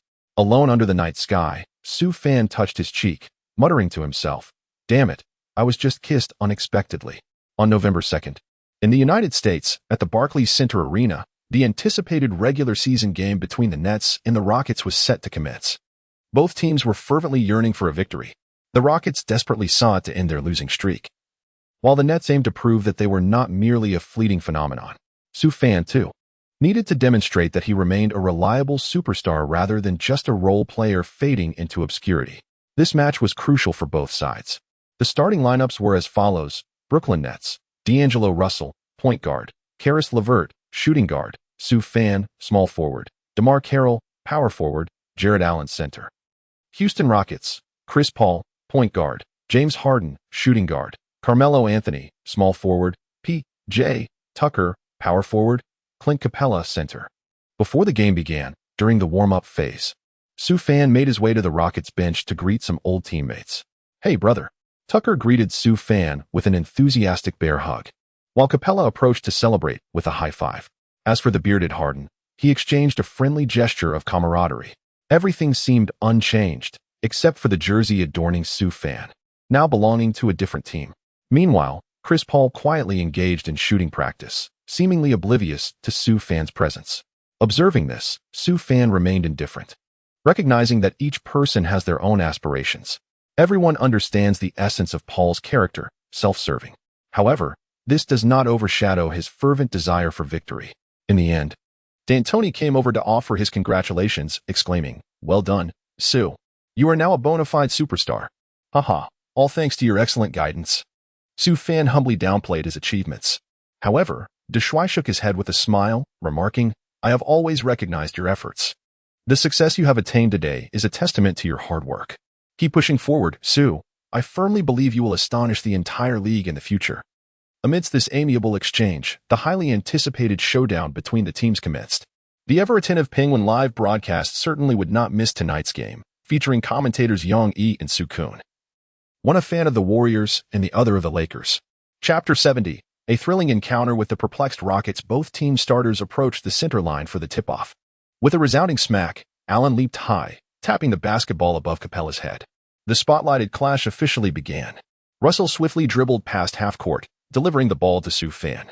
Faced with the offensive virtuoso and the defensive stalwart, Carmelo Anthony, Su Fan prepared for the challenge. Su Fan executed a deft change of direction, effortlessly maneuvering past Carmelo Anthony and arriving beneath the hoop as if in an uninhabited realm. The defensive prowess of King James swiftly approached. However, Su Fan merely performed a graceful Euro step, effortlessly releasing the ball. Swish. The basketball found its mark with unwavering precision. 2-0. Youth embodies vitality, youth signifies swiftness. Carmelo Anthony, observing Su Fan's successful shot, could not help but reflect on the rapid passage of time. He once basked in the glory of being Denver's prodigy, yet now found himself in a state of disarray. The game transitioned. Su Fan guarded Harden, his long arms making it exceedingly uncomfortable for the bench player. Yet, with a swift change of direction and acceleration, he drew the defense and sent the ball soaring towards the hoop. Bang! The Pancake King, Capella, leaped high, executing a two-handed slam with ease, swiftly retaliating. The score stood at 2-2. The Rockets, however, had barely savored their moment of joy before the counterattack commenced. Su Fan swiftly delivered a pass to Carroll, who, from the baseline, executed a reverse layup, scoring effortlessly. 4-2. Harden struggled under the oppressive defensive Su Fan, making his dribbling exceedingly uncomfortable, and eventually passed the ball to Paul. Perhaps still hindered by last season's hamstring injury, Paul made a careless mistake while handling the ball, allowing Russell to seize the opportunity for a steal. In an instant, the Nets launched a fast break. Russell hastened to the forefront, but upon encountering the rapidly retreating Rockets players, he found no chance to pass to Su Fan, who was positioned at the three-point line at a 45-degree angle, facing Anthony's defense. Bam! After executing a three-threat maneuver, Su Fan confidently retreated and launched a three-pointer. The basketball soared through the air, tracing a beautiful arc before swishing through the net. 7-2. Well, in less than 2 minutes into the game, Su Fan had already accumulated 5 points and 1 assist. Who claimed that Su Fan would falter? This evening, Su Fan seems to have shattered his rookie wall, and his pace of growth is astonishing. The commentators at the scene exclaimed with excitement. Teacher Su Kuan smiled with satisfaction, stating, Su Fan's shot was executed with remarkable decisiveness and confidence. This is the demeanor we expect from our Chinese basketball players. In a different arena, the Rockets faced a challenge. Observing that Paul was struggling, Harden took it upon himself to bear the burden. With a series of swift crossovers, he finally evaded Su Fan's defense, driving to the basket and drawing a foul from Allen. Amidst the boos from the crowd, the bearded Harden calmly sank both free throws. The score now stood at 7-4. Su Fan gazed at the bearded player who effortlessly sank both free throws, a smile of appreciation gracing his face. Truly, a man who studies NBA rules at 4 a.m. deserves admiration. One cannot help but respect his knack for drawing fouls. Perhaps he might share his insights one day, for who wouldn't he wish to penetrate the paint, drawing the referee's whistle for 2 free throws? On the other side, Allen received a pass from Su Fan and, exploiting a momentary lapse from Capella, successfully scored 2 points. It appeared that the entire Nets team was brimming with determination, evident from their resolute play in the first quarter. Meanwhile, Harden's passes were once again anticipated. Paul's subpar performance only intensified the pressure on the bearded one. The Nets frequently employed double teaming, compelling him to pass, while Su Fan's relentless defense was nothing short of formidable. And thus, the first quarter concluded with a score of 32-25. The Nets maintained a 7-point lead, entering the second quarter with exceptional momentum. The Nets fielded their substitutes, while the Rockets, led by Chris Paul, sought to regain their form. With a record of 1 win and 6 losses since the season's onset, it was clear that D'Antoni was quite displeased. Tonight, Su Fan scored 13 points in the first quarter, while Paul managed a mere 3. D'Antoni's decision to have Paul lead the team seemed aimed at encouraging him to unleash his full potential. But could he? Brunson effortlessly bypassed Paul, attacking the rim with ferocity. Turning back, Paul faced relentless pressure from Brunson, the rookie forcing him into a desperate 3-point attempt that barely grazed the rim. On the bench, Harden wiped the sweat from his brow, his gaze somewhat vacant. Was this truly the same player who had just signed a contract worth over $40 million? The Nets bench exuded energy. Brown snuck in for an easy basket, while Lopez launched a 3-pointer from the perimeter. Grayson Allen even managed to overpower Paul in the paint, his aggressive moves sending a chill down one's spine. This is precisely the kind of gritty player every championship team requires. In the second quarter, Su Fan didn't even need to step onto the court as the Nets unleashed a 14-5 scoring surge. The score stood at 46-30 in favor of the Nets. Had it not been for the formidable talents of the round-faced star, the Rockets might have ended the half without a single point. D'Antoni, dissatisfied, called for a timeout. Upon returning, he quickly summoned Harden back to the floor while the Nets reinstated their starters. As the Rockets initiated their offense, James Harden repeatedly danced beyond the arc, leaving LeVert bewildered with his footwork, before launching a step-back 3-pointer that swished through the net. Following the basket, Harden jubilantly celebrated with an exuberant display. Alas, the ensuing offensive play, Su Fan skillfully evaded double coverage, assisting LeVert on the perimeter, who promptly responded with a 3-pointer of his own. The Nets clearly displayed a commendable level of performance. As the game progressed, however, Harden's shooting touch began to falter, leading to the Rockets' evident decline. The first half concluded with a score of 67-46, marking a substantial 21-point lead for the Nets, rendering the contest nearly devoid of suspense. The entire Barclays Center was alive with jubilant fans, indulging in popcorn, singing, dancing, and showcasing a myriad of celebratory antics, all contributing to a relaxed atmosphere. During halftime, the Nets organized an engaging event where fans received apparel dispensed by a bubble machine. The brief intermission swiftly passed, and the second half commenced, perhaps spurred by the situation. Harden ignited a surge in the third quarter, leading his team on a remarkable 15-3 scoring run, quickly narrowing the deficit to single digits. Observing this, Coach Lue promptly called a timeout, reiterating the importance of centering their strategy around Su Fan. As the timeout concluded, the pivotal moments of the game resumed. Su Fan stepped forward, first mismatching Capella during military training, then executing a steady jump shot to stabilize the situation. Following that, he skillfully maneuvered past Paul, delivering a deft aerial layup under the basket. With 4 consecutive points, he instantly solidified their position. Despite the Beard's reluctance to surrender, the chasm created earlier proved too vast to overcome. The game continued until there were merely 3 minutes and 35 seconds remaining in the fourth quarter. Su Fan executed a series of two deceptive crossovers beyond the arc, followed by an acceleration, a pullback, and a sudden stop for a jump shot. Under the watchful gaze of the bearded defender, he delivered a steady shot. The score stood at 118-103, with the Nets extending their lead to 15 points. This decisive mid-range shot effectively sealed the game. Ultimately, the Nets triumphed at home with a score of 129-115, achieving a 14-point victory over the Rockets.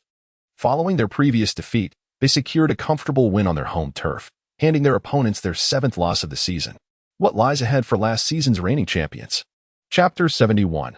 A perfect conclusion. The Western expedition begins after the game. The bearded James Harden promptly sought out Su Fan, and they embraced warmly in mutual recognition. Congratulations, Su. Haha, thank you. Look at you now, with a record of 1 win and 7 losses, while I'm at 8 wins and 1 loss. One might think we're vying for the top draft pick. Upon hearing this, Su Fan jested, brother dang. Next year we shall witness the emergence of a prodigious talent. The pride of Zion Williamson. Securing the first overall pick would indeed be a commendable choice. In response, the bearded gentleman shook his head, declaring, I have never faltered in my pursuit of the playoffs. Absolutely not. Haha.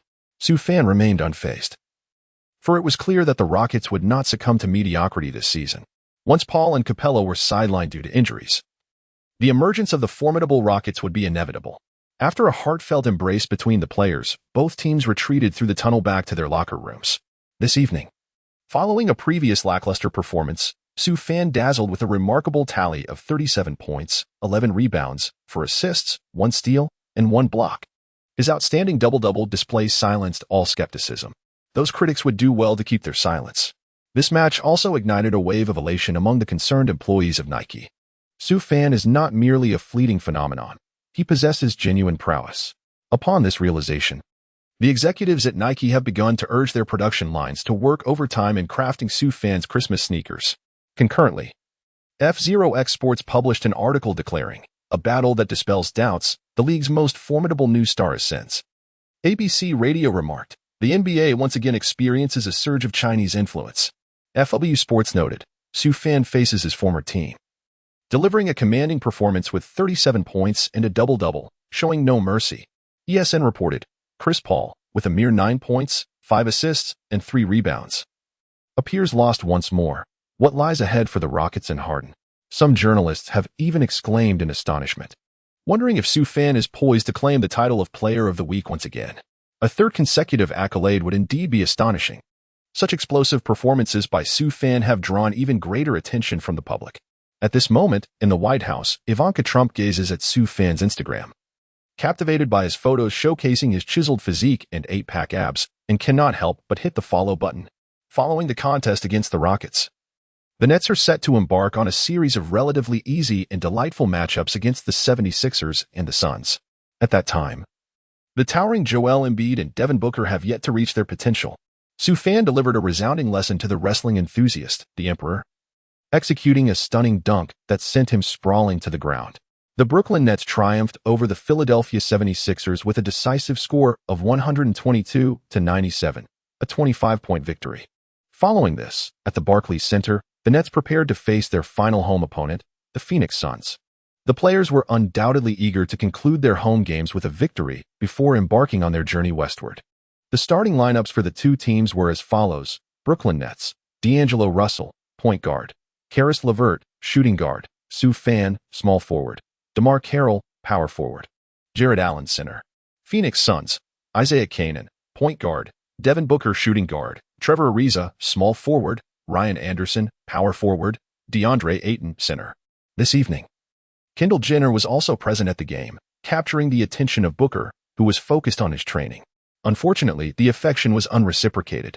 From the start of the training, Jenner's gaze was fixed on the Nets' number 2 player, inciting frustration in the young Booker, who vowed to confront Su Fan about this. Ariza exchanged brief pleasantries with Su Fan before the game commenced. With the cleanliness-obsessed Donbo and Allen at the center for the jump ball, Ayton leaped above Allen to tip the ball. Canaan pushed the ball past half-court, signaling the official start of the match. Ayton made a swift move towards the basket, and with a clear path, executed a delicate floater that swished through the net. The score was now 0-2, leaving Suns head coach Igor Kokoskov in awe. Indeed, He lived up to the reputation of being a naval admiral of high expectations, effortlessly converting an open layup. The game transitioned into a new phase. Su Fan, facing the defense of his seasoned adversary Ariza, initiated a probing physical confrontation. With a sudden burst of acceleration, he surged toward the interior. Ariza swiftly pursued. In the next moment, whoosh. Su Fan executed a swift stop-and-jump shot, scoring with precision. The score stood at 2-2. How impressive. On the sidelines, Jenna clapped her hands enthusiastically, cheering exuberantly at Su Fan's success. Observing this, Booker resolved to showcase his own skills. Faced with Su Fan's defense, he attempted a step-back three-pointer. Alas, he underestimated Su Fan's shot-blocking prowess. With a resounding clap, Su Fan swatted the ball from Booker's grasp, seizing it and initiating a fast break. Like a swift stallion, he charged forward, unleashing a thunderous axe dunk that reverberated through the arena. The score now read 4-2. Wow! The home crowd erupted in applause, rising to their feet in admiration. Following this emphatic dunk, the Nets intensified their defense against the Suns, who were still struggling without acquiring Paul and faltering in their performance. The Suns' offensive attempts faced continual obstruction, while the Nets flourished with a multifaceted attack. Allen delivered a powerful dunk, Carroll nailed a three-pointer, and Water executed a layup. The first quarter concluded with a score of 28-16, granting the home team a 12-point lead, a comfortable advantage. The second quarter commenced swiftly. DVD Dinwiddie was in fine form tonight, bolstering the Nets bench. First, he executed a quick pass to Brown, who finished with a resounding dunk. Then, he followed up with a successful three-pointer, thoroughly dismantling the Suns' reserves. As the first half drew to a close, the score was 62-42, with the Nets enjoying a 20-point lead as the game slipped into garbage time. Su Fan dominated both ends of the court against Booker, achieving an impressive 21 points, 5 rebounds, 3 assists, 2 steals, and 2 blocks. In stark contrast, Booker managed a mere 8 points, 1 rebound, and 1 assist, showcasing a significant disparity in performance. Fans who had just awakened to watch the Nets were exclaiming, "Is there even a need to watch the Nets play?" Waking up once more to witness yet another resounding victory. The referee's whistle signaled the conclusion of the match, with the Nets triumphing over the Suns with a commanding score of 104-82, securing a lead of 22 points. In a remarkable display, Su Fan played nearly 29 minutes across 3 quarters, amassing an impressive tally of 31 points, 7 rebounds, 5 assists, 2 blocks, and 3 steals. The Nets, boasting a record of 10 wins and 1 loss, continue to solidify their position at the pinnacle of the Eastern Conference. In stark contrast, the Suns languish at the bottom of the Western Conference with a dismal record of 2 wins and 8 losses, symbolizing a divergence as vast as the heavens and the earth. Glimpsing Su Fan from the sidelines, Jenna's gaze radiated an adoration so profound, one could sense her overwhelming desire to envelop him entirely. During a brief interlude in the locker room, Shochi stealthily approached Su Fan and remarked, "Brother Fan, it appears that the beauty seated over there has taken quite an interest in you. She seems eager to devour you with her eyes. I've noticed she has diverted her gaze all evening." In response, Su Fan turned to offer a polite smile and a nod as a greeting, before departing the player's tunnel without a backward glance. In that fleeting moment, Jenna's sense of euphoria surged to unprecedented heights. The unattainable always stirs an insatiable longing. With a flawless home game concluded, the team now faces a grueling schedule of 3 consecutive away games. They will first contend with the Warriors on their home turf, followed by a journey to the Denver Highlands to face the Nuggets led by the esteemed Jokic. Finally, they will confront the Timberwolves, bolstered by the formidable duo of Wiggins and the resilient Towns. The rivalry between the Warriors and Su Fan is palpable, promising a fierce confrontation ahead. Draymond has already proclaimed his intention to deliver an unforgettable welcome gift to Su Fan. Netizens have flooded the comments with messages, "Brother Fan, if it comes to it, just let it go. As long as it's not at the Warriors' home ground, we'll be fine." Thus concludes Chapter 72, where the sensational news spreads across the internet, proclaiming, "The future belongs to you." Su Fan clandestinely reveled with Jenna in a New York nightclub for an entire night, to ensure that the enchanting beauty remained untroubled. Su Fan graciously divided his attention equally. Naturally, their festivities continued into the early hours of the morning. Su Fan drove his luxurious car to escort Jenna back to her residence before returning to his own apartment. The notion of playful escapades was tempting, yet he pondered the implications. However, he was captured by the lurking paparazzi stationed at the roadside. The following day, the headlines of various newspapers erupted with sensational news. Breaking. NBA superstar and Kardashian sister Jenna embark on a sweet romance? Have they become a couple? Speculations arose about whether Sue Fan would be hindered by Jenna's defenses, given that the Kardashian family's protective aura is renowned throughout the league. Could this signal the fall of a rising star? The consensus was clear. The women of the Kardashian clan are off limits, and Sue Fan still has much to learn in his youth. This scandalous tidbit ignited a frenzy in the NBA the next day, overshadowing the day's games. In response to the media's wild conjectures, Sue Fan merely stated on social media, "It's just playful fun among friends." This revelation sent shivers down the spines of numerous admirers who had been discreetly following Sue Fan. Thank goodness, there is still a chance. We want to disturb Sue Fan and his girlfriend. In truth, had Sue Fan been aware of the situation, he might have remarked, "No, your timing is impeccable." Booker, harboring a secret affection for Jenna, was incensed upon waking to the news and took to his secondary account to comment on Sue Fan's social media. "Kid, you better not harbor any inappropriate intentions towards Kendall, or I will ensure you regret it." Numerous netizens swiftly retaliated. "My brother is so outstanding. Does he need to chase anyone? Just make sure Kendall doesn't try to entice him." Undoubtedly, Sue Fan had amassed a substantial following of female admirers, representing a formidable fan economy. The purchasing power of these fervent fans is undeniably potent. Currently, some of Sue Fan's jerseys and merchandise are sold out. A flight from New York to Golden State aboard the Nets' luxurious private jet. "Sue, is your relationship with Kendall genuine?" The Nets players transformed into curious onlookers. Leaning back in a lounge chair with headphones on, Sue Fan removed them and chuckled. "Of course it's not true.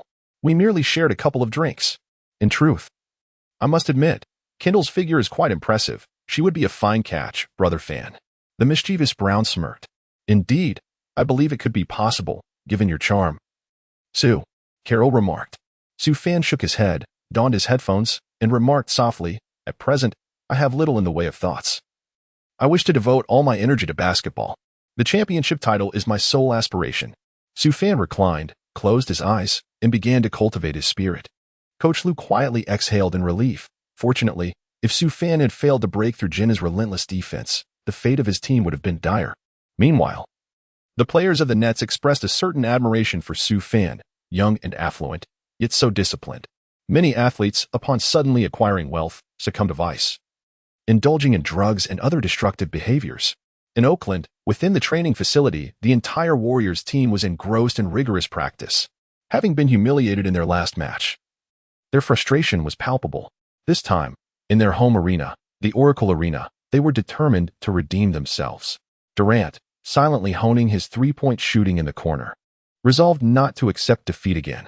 On November 9th, in the United States, the Oracle Arena transformed into a shimmering sea of gold as Sue Fan emerged from the player tunnel to commence his warm-up. The chorus of boos, "Boo, Sue Fan," resounded without cease. For the Warriors fans, Sue Fan's final shot of the last season remains an indelible pain in their hearts. The starting five for both teams are as follows: Brooklyn Nets, D'Angelo Russell, point guard; Karis LeVert, shooting guard; Sue Fan, small forward; DeMar Carroll, power forward; and Jared Allen, center. Golden State Warriors, Stephen Curry, point guard; Klay Thompson, shooting guard; Kevin Durant, small forward; Draymond Green, power forward; and Kevin Looney, center. DeMarcus Cousins is absent due to injury. The game officially commences as Allen taps the ball over Looney. Right from the start, Sue Fan, undeterred by Durant's defense, executes a crossover, penetrating the lane to confront Looney. With a powerful clash, he deftly releases a floater into the basket. The moment Sue Fan scores, the boos from the Warriors' home crowd intensify. The Warriors retaliate. Kevin Durant sinks a three-pointer despite Sue Fan's formidable interference. Nets 2, Warriors 3.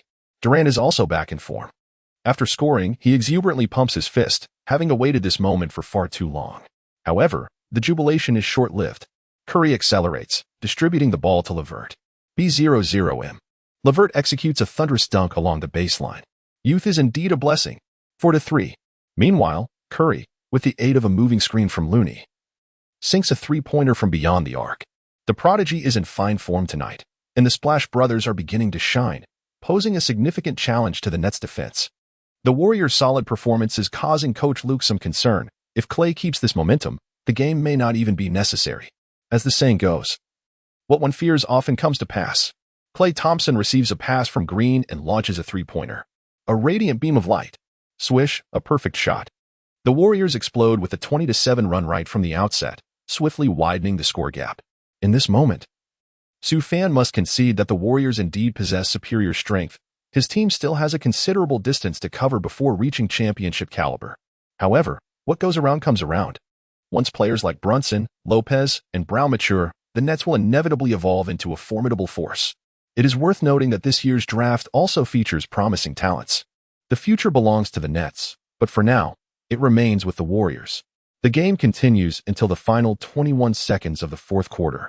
Sue Fan swiftly maneuvered past Adu with a deft culinary flourish, confronting the formidable presence of Looney and Green beneath the basket. Sue Fan, with the strength of a titan, cleaved through the Himalayas. With a resounding thud, he slammed the ball into the hoop. 109-116. The basket was accompanied by a foul on the Warriors, resulting in an and-one opportunity. Following the momentous shot, Sue Fan let out a triumphant roar as he stepped to the free throw line and successfully converted the extra point. Durant, gazing at Sue Fan, experienced a fleeting moment of bewilderment as he was reminded of the relentless fighter he once was in Oklahoma City. The Warriors resumed play, with Green passing to Durant, forcing the Nets into a foul. Swish, swish. Under immense pressure, Durant sank both free throws. Ultimately, the game lost all suspense, with the final score standing at 110-118 in favor of the Warriors. The visiting Nets suffered their second defeat of the season by a narrow margin of 8 points. Throughout the match, Sue Fan delivered a remarkable performance against the Warriors' staunch defense, amassing an impressive tally of 44 points, 10 rebounds, 7 assists, 2 steals, and 2 blocks. His relentless scoring left the Warriors fans in awe, whispering amongst themselves about the prowess of this young player in jersey number 2. Alas, even the mightiest fists are no match for a multitude of hands, and victory slipped away. On the Warriors' side, Durant racked up 37 points, 7 rebounds, 3 assists, 1 steal, and 2 blocks, while Curry contributed 29 points and Thompson added 25 points, with all three surpassing the 20-point mark and other teammates also delivering stellar performances. Sue Fan gazed at the final score displayed on the big screen. Although the defeat was disheartening, one must endure failure to achieve success. Perhaps this is the price of growth. Green, Curry, Durant, and others approached Sue Fan, embracing him warmly. Sue Fan has earned the respect of all through sheer strength. Adieu. Embracing Sue Fan, remarked, "Sue, you truly astonish me. You are even stronger than my younger self. I believe that one day, the future will undoubtedly belong to you." Upon hearing these words, Sue Fan involuntarily shuddered, for such sentiments were not to be taken lightly. This brought to mind a certain bald acquaintance from the past. Although the match ended in defeat, Sue Fan could still walk out of the arena with his head held high. A solitary journey of 1,000 miles. Scoring 44 points could not save the day. After the game, major news outlets unanimously praised Sue Fan's individual prowess, despite the loss. Their record of 10 wins and 2 losses since the season's onset is undeniably impressive.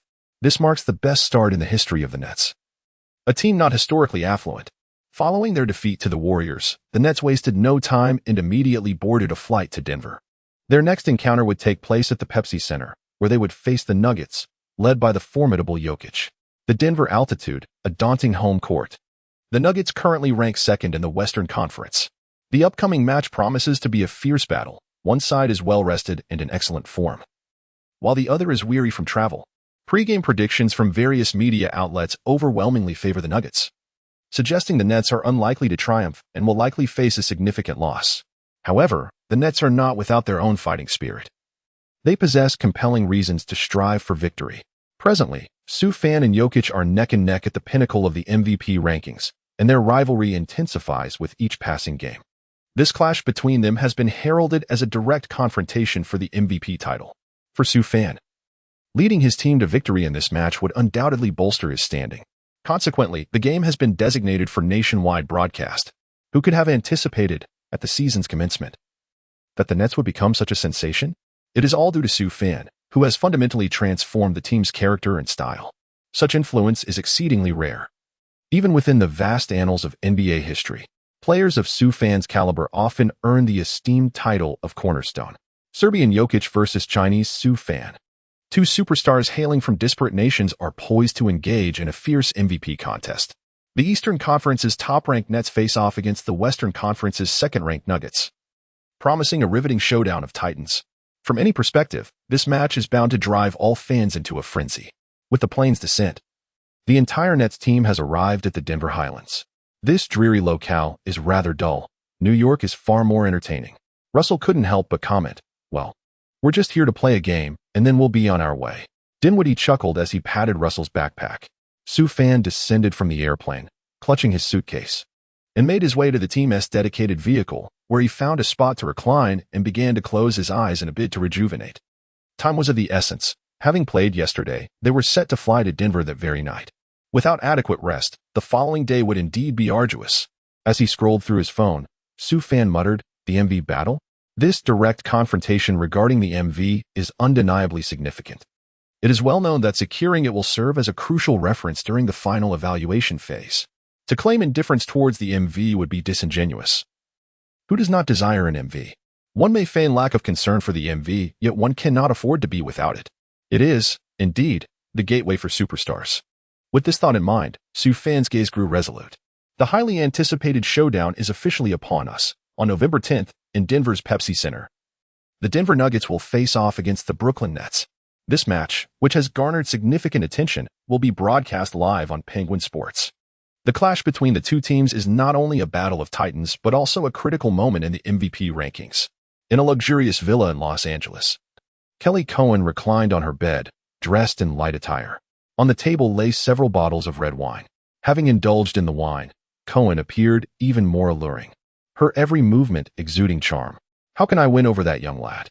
she mused, gazing at her own enticing figure, feeling perplexed at her inability to captivate such a spirited youth. Recently, she had stumbled upon some gossip about Sue Fan. It seemed she would need to take a more proactive approach. When Kendall makes a move, even the most timid young man would likely falter. Meanwhile, in the Penguin Live broadcast studio, Ko Fan and Wang Zixin were co-hosting the live stream, with CBA veteran Botter joining them for tonight's match. The presence of all three on the broadcast underscored Penguin's commitment to the event. Within moments of the stream starting, viewership soared into the millions. "The attention on tonight's game is astounding," Ko Fan remarked, hoping to see Sue Fan deliver an impressive performance against his counterpart, the esteemed Coach Yao. Wang Zixin chimed in with a grin. "Sue Fan's popularity in the country is soaring. I even encounter numerous fans of his while playing basketball in the park." At that moment, Ko Fan turned to Botter and said, "Master Botter, we know you have played in the NBA and even earned a championship ring. What do you predict for Sue Fan's performance in this match?" After a moment of contemplation, Botter replied, "We all know that Sue Fan has recently showcased the prowess expected of a Chinese player in the NBA. To be honest, I was merely a bench warmer who rode the coattails of the Spurs to a championship. However, Sue Fan is different. I have watched him play and analyzed his footage. His skills are exceptionally refined, and his talent astonishes me. I can confidently assert that even on that championship-winning Spurs team, Sue Fan would be a starting small forward." Finally, Botter offered his prediction, 30 points. The camera then shifted to the bustling atmosphere at the Pepsi Center. Sue Fan was engaged in a warm-up shooting practice, and it was evident that his shooting touch was quite commendable tonight. Each shot he took found its way into the basket with remarkable consistency. Observing from across the court, Jokic felt a twinge of eagerness. Could this be the sensation that has taken the internet by storm this year? Playing on home turf tonight, he could not afford to falter. Victory was imperative. The large screen displayed the starting lineups for both teams. Brooklyn Nets, D'Angelo Russell, point guard, Karis LeVert, shooting guard. Sue Fan, small forward, DeMar Carroll, power forward, Jared Allen, center. Denver Nuggets, Jamal Murray, point guard, Gary Harris, shooting guard, Torrey Craig, small forward, Paul Millsap, power forward. Nikola Jokic, center. Both teams maintained their customary starting lineups. The commentary team consisted of the renowned NBA announcers Mike Breen and Ian Eagle. "Ladies and gentlemen, welcome to tonight's MV Showdown." Ian Eagle began, setting the stage. Mike Breen added with a smile, "As we all know, tonight's matchup is highly anticipated. The Nuggets and the Nets are both formidable teams in their respective divisions, and they will face off at the Pepsi Center tonight. Who will emerge victorious? Let us await the outcome." As the two commentators introduced the game, Jokic and Allen prepared for the tip-off at center court. The MV contest officially commenced. In the opening play, the portly Jokic, known affectionately as Pudgy Pork Belly, leaped gracefully, astonishing Allen as he deftly tapped the basketball. The Nuggets guard Jamal Murray dribbled past half-court and delivered the ball to Jokic at the arc, a tactic frequently employed by Nuggets coach Malone. Faced with the imposing figure of Jokic, Allen found himself at a loss for effective countermeasures. Murray maneuvered into an open position, receiving Jokic's pass. With a swift motion, he launched the shot from beyond the arc. Swish. The ball found nothing but net. The score stood at net 0, Nuggets 3. It must be said, Jokic displayed considerable prowess, executing a seamless pass that was indeed impressive, reminiscent of Embiid's attempts to imitate others. The Nets now took possession for their offensive play. Sufjan skillfully seized the ball with one hand from the perimeter, engaging in a one-on-one duel against the Nuggets small forward, Craig. Confronted by Craig's relentless and close defensive pressure, as Sufjan surveyed the defensive setup of the Nuggets on the court, he discerned that the team had opted not to employ a double-team strategy at the outset. Instead, they seemed prepared to allow the 198-meter Craig to guard him one-on-one, while Jokic would collapse into the paint. This was undoubtedly a clear exhibition of a zone defense strategy. The simplest way to dismantle such a defense? The three-point shot. It appeared that Malone intended to test his scoring prowess.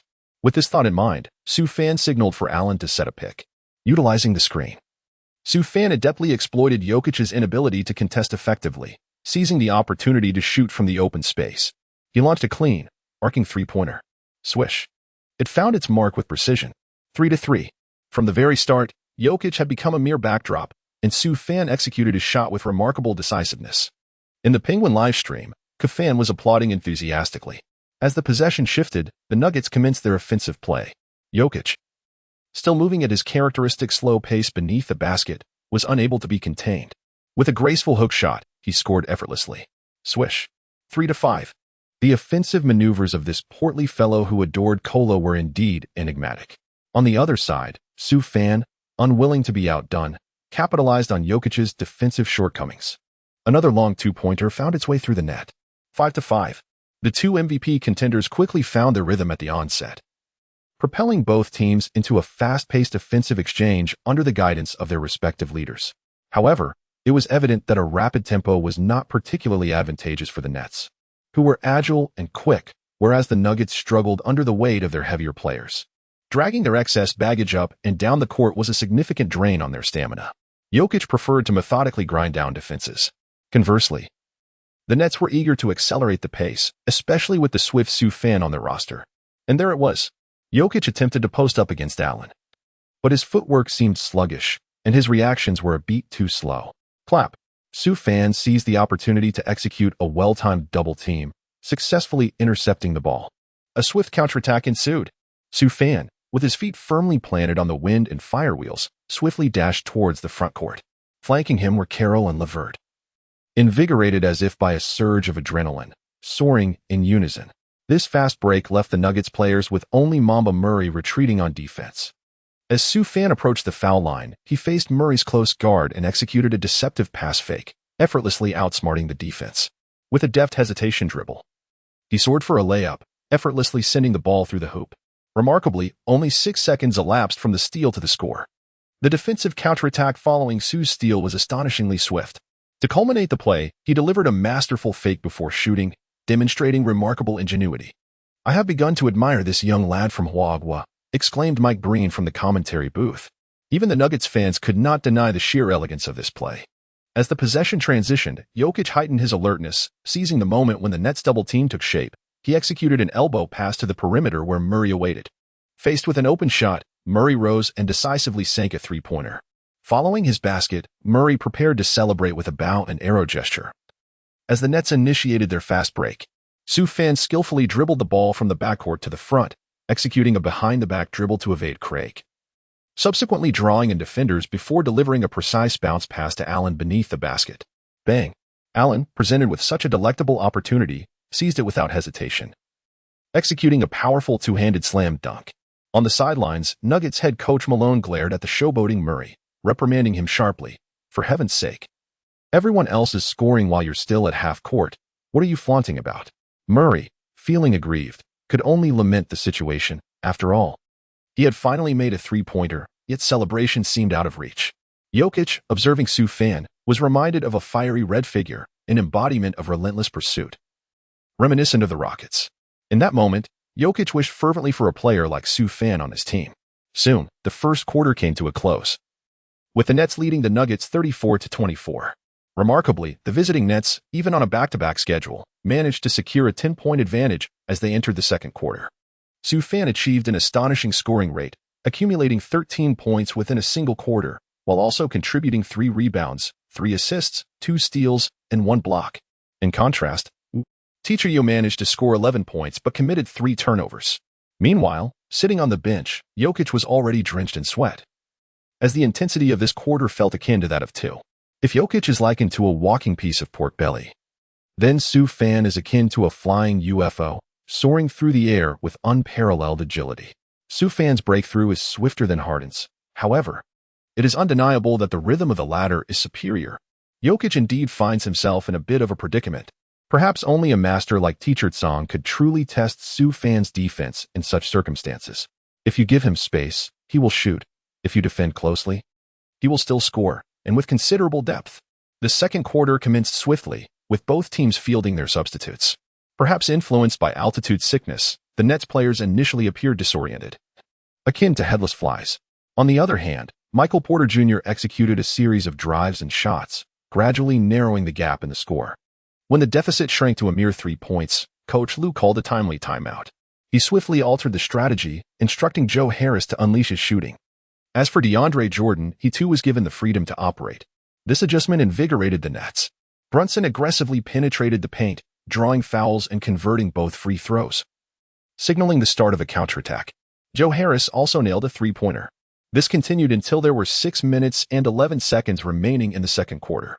Following a foul by Brown, Su Fan and several key players returned to the court. Chapter 75, Striving for Legend? Coach Malone must use his head. Upon seeing Su Fan on the opposing side, Nuggets head coach Malone immediately signaled for Jokic to await his turn at the scorer's table. Taking advantage of the moment while Jokic was absent, Su Fan executed a swift change of direction, effortlessly breaking through Murray's defense and penetrating the paint as if it were unguarded. With a resounding bang, he slammed the ball into the hoop over the defending Porter of the Nuggets. His remarkable ability to hang in the air, combined with a breathtaking dunk amidst aerial confrontation, left spectators in awe. Malone could only marvel at the madness of it all. The transformation of a second-round pick in his own team to such a formidable player was already astonishing, yet across the court, an undrafted player was proving to be even more exceptional, a bona fide superstar. As he absorbed the scene before him, Malone pondered, has the success rate of undrafted players and second-round picks risen to such heights? Perhaps he ought to scout for more hidden gems in the future. On the court, both teams continued their relentless struggle for possession as the game neared its conclusion. In an instant, Su Fan executed a masterful steal from Porter, whose flashy dribbling was no match for his defensive prowess. The basketball soared toward the front court. Realizing the situation, Porter hurriedly pursued. But Su Fan leapt with the agility of a carp, diving to seize the ball from the ground, much to the astonishment of Jokic. At this moment, Porter and Murray rushed to double-team him, attempting to create a jump ball situation. Alas, who was Su Fan? Out of the corner of his eye, he spotted LeVert already sprinting down the court in transition. Before the duo could fully encircle him, he tossed the ball forward. With a thunderous sound, LeVert executed a one-handed dunk, finishing with a buzzer beater as the halftime whistle blew. Looking at the end of the first half, Jokic exhaled in relief. The physical exertion tonight had surpassed that of the previous 2 nights combined. He had sprinted across the court and endured Su Fan's relentless training. Inwardly, he lamented that if the game continued, he might find himself collapsing on the court. At halftime, the score stood at 57-47 in favor of the Nets, maintaining a double-digit lead as they entered the second half. Achieving such an advantage despite the back-to-back and the challenging home court atmosphere was largely due to Su Fan's exceptional performance, with an impressive tally of 21 points. Alongside 6 rebounds, 6 assists, 3 steals, and 2 blocks, he was on track to finish with over 30 points. It is noteworthy that Su Fan currently holds the title of the league's leading scorer, averaging a staggering 48 points per game. His formidable offensive prowess is truly intimidating. He far surpasses the second-place James Harden. What a delightful and unexpected talent he is, Mike Breen exclaimed. I have not witnessed a player like this in quite some time. Ian Eagle concurred, noting that prior to this match, the young prodigy had been averaging 48 points, 1 rebounds, 8 assists, 2 steals, and 8 blocks per game. Tonight, he is likely to score at least 30 points once again. If this remarkable young man can sustain such form, he may very well approach the single-season scoring records of Michael Jordan or Wilt Chamberlain. Truly, it is awe-inspiring. As of now, the foremost achievement belongs to Wilt Chamberlain, who, during the 1961-62 season, averaged an astonishing 54 points per game, reigning supreme in the league. Following him are the illustrious Zhang, with averages of 44, 8, and 38 for points respectively. In fourth place, we find the legendary Michael Jordan, averaging 37, 1 points per game. Presently, Su Fan stands on the precipice of this remarkable record. Yet, with the season still unfolding, many media outlets harbor skepticism regarding Su Fan's ability to sustain such an electrifying level of performance until the conclusion of the season. After all, fluctuations in form are natural. The 82-game regular season can be quite protracted, akin to a marathon. One must be wary of expending too much energy too soon, as it may hinder performance in the latter stages. All will be revealed in due time, as the commentators provided their analysis of the first half. The second half of the match commenced swiftly. The Nets initiated their offense, while the Nuggets evidently adjusted their defensive strategy against Su Fan, applying relentless pressure. Craig continued to shadow him, with Paul Millsap, Murray, and others poised to double-team, assist, or provide support. In essence, they were determined to prevent him from shooting with such ease any longer. Coach Malone of the Nuggets has learned that allowing Su Fan to shoot freely could lead to disastrous consequences. As Su Fan received the ball from beyond the arc, at least two defenders swiftly converged upon him. Observing this, Su Fan promptly passed the ball to the open Levitt, who took a shot from three-point range. However, the basketball clanged off the rim. On the sidelines, Ma Long excitedly waved his fist and shouted, "Just like that, defend hard, team." Yet before he could finish his sentence, a figure clad in a white jersey, number 2, emerged suddenly from the throng beneath the basket. Boom! Su Fan leapt high into the air, seizing the ball with one arm, and, from beyond the towering Jokic, forcefully slammed it through the hoop. The breathtaking one-handed dunk captivated the entire arena. His astounding speed and leaping ability were on full display. It took a moment for the esteemed Jokic to regain his composure. As the play transitioned, Paul Millsap, facing the defense of Carroll, executed solid footwork and successfully made a jump shot in response. On to the next possession. Su Fan advanced with the ball past the half-court line, signaling his teammates to spread out. He was determined to take on Craig single-handedly. The poor small forward for the Nuggets found himself questioning his very existence this evening. After a deft dribble between his legs, Su Fan abruptly lifted his shoulder and took a step back. Observing this, Craig rushed forward, fully aware of Su Fan's impeccable shooting accuracy in the first half. However, within the next heartbeat, Craig realized he had been outmaneuvered. Su Fan executed a feigned shot before surging towards the basket in an instant. The area beneath the Nuggets' hoop resembled a lush garden ripe for the picking. Bang! A resounding thunderclap echoed as Su Fan soared from the free-throw line, unleashing a one-armed slam that sent the ball crashing through the net. This spectacular play undoubtedly secured a spot in the evening's top 5 highlights. Wow, Su Fan! That was an exquisite dunk. In the Penguin livestream, Bartle erupted with excitement. The players on the Nets bench stood in awe, their expressions a blend of astonishment. As a result, Malone had no choice but to call for another timeout. Su Fan has activated the Battlefield Dominion mode. The Nuggets' defense is utterly incapable of containing him. Malone racked his brain, unable to conceive of anyone who could possibly restrain Su Fan. Those who are swifter lack his height, and those who are taller cannot match his speed. This is simply absurd. A hexagonal warrior, devoid of flaws. His presence on the court is undeniably potent, scoring, orchestrating plays, and defending all in one. Is this not the very essence of a true superstar? As long as Su Fan is present, he invigorates the other facets of the Nets game, rendering them utterly helpless against him. If we consider Harden to possess a strength in offense, but a weakness in defense, then Su Fan embodies the archetype of last-century stars, seamlessly integrating both offense and defense. With this thought, Mike Malone felt a growing itch in his head, as if he were on the verge of enlightenment. The pressure is mounting, yet the game must continue. With 4 minutes and 13 seconds remaining in the third quarter, the contest persists. Su Fan deftly maneuvered to draw the defensive attention, deftly passing the ball to Allen beneath the basket. With a resounding thud, Allen executed a one-handed dunk, effortlessly capitalizing on the opportunity.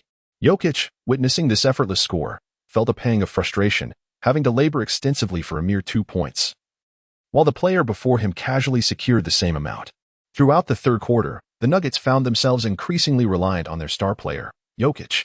In contrast, the Nets flourished under Sue fans' orchestrations, blossoming with contributions from multiple players. Unbeknownst to many, Sue fans' assists had accumulated to an impressive 9. The game was shaping up to be a potential milestone for his first triple-double. At this moment, the announcer also took note of the score as the third quarter concluded. Nets 85, Nuggets 71. Sue Fan has achieved a near triple-double with 29 points, 9 rebounds, and 9 assists. He only needs one more rebound and one more assist to secure the coveted triple-double.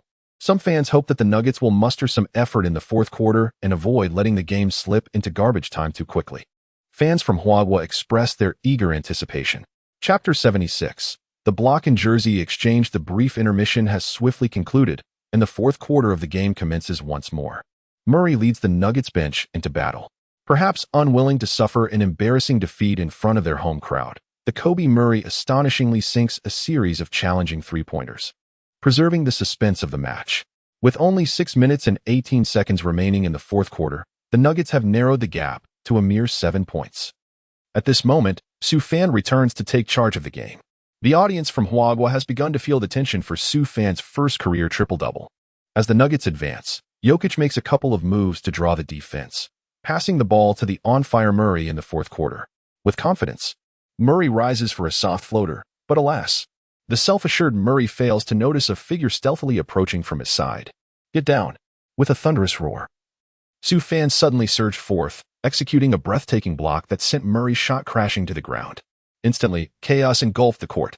In the midst of the turmoil, Millsap seized the basketball and swiftly passed it to Jokic.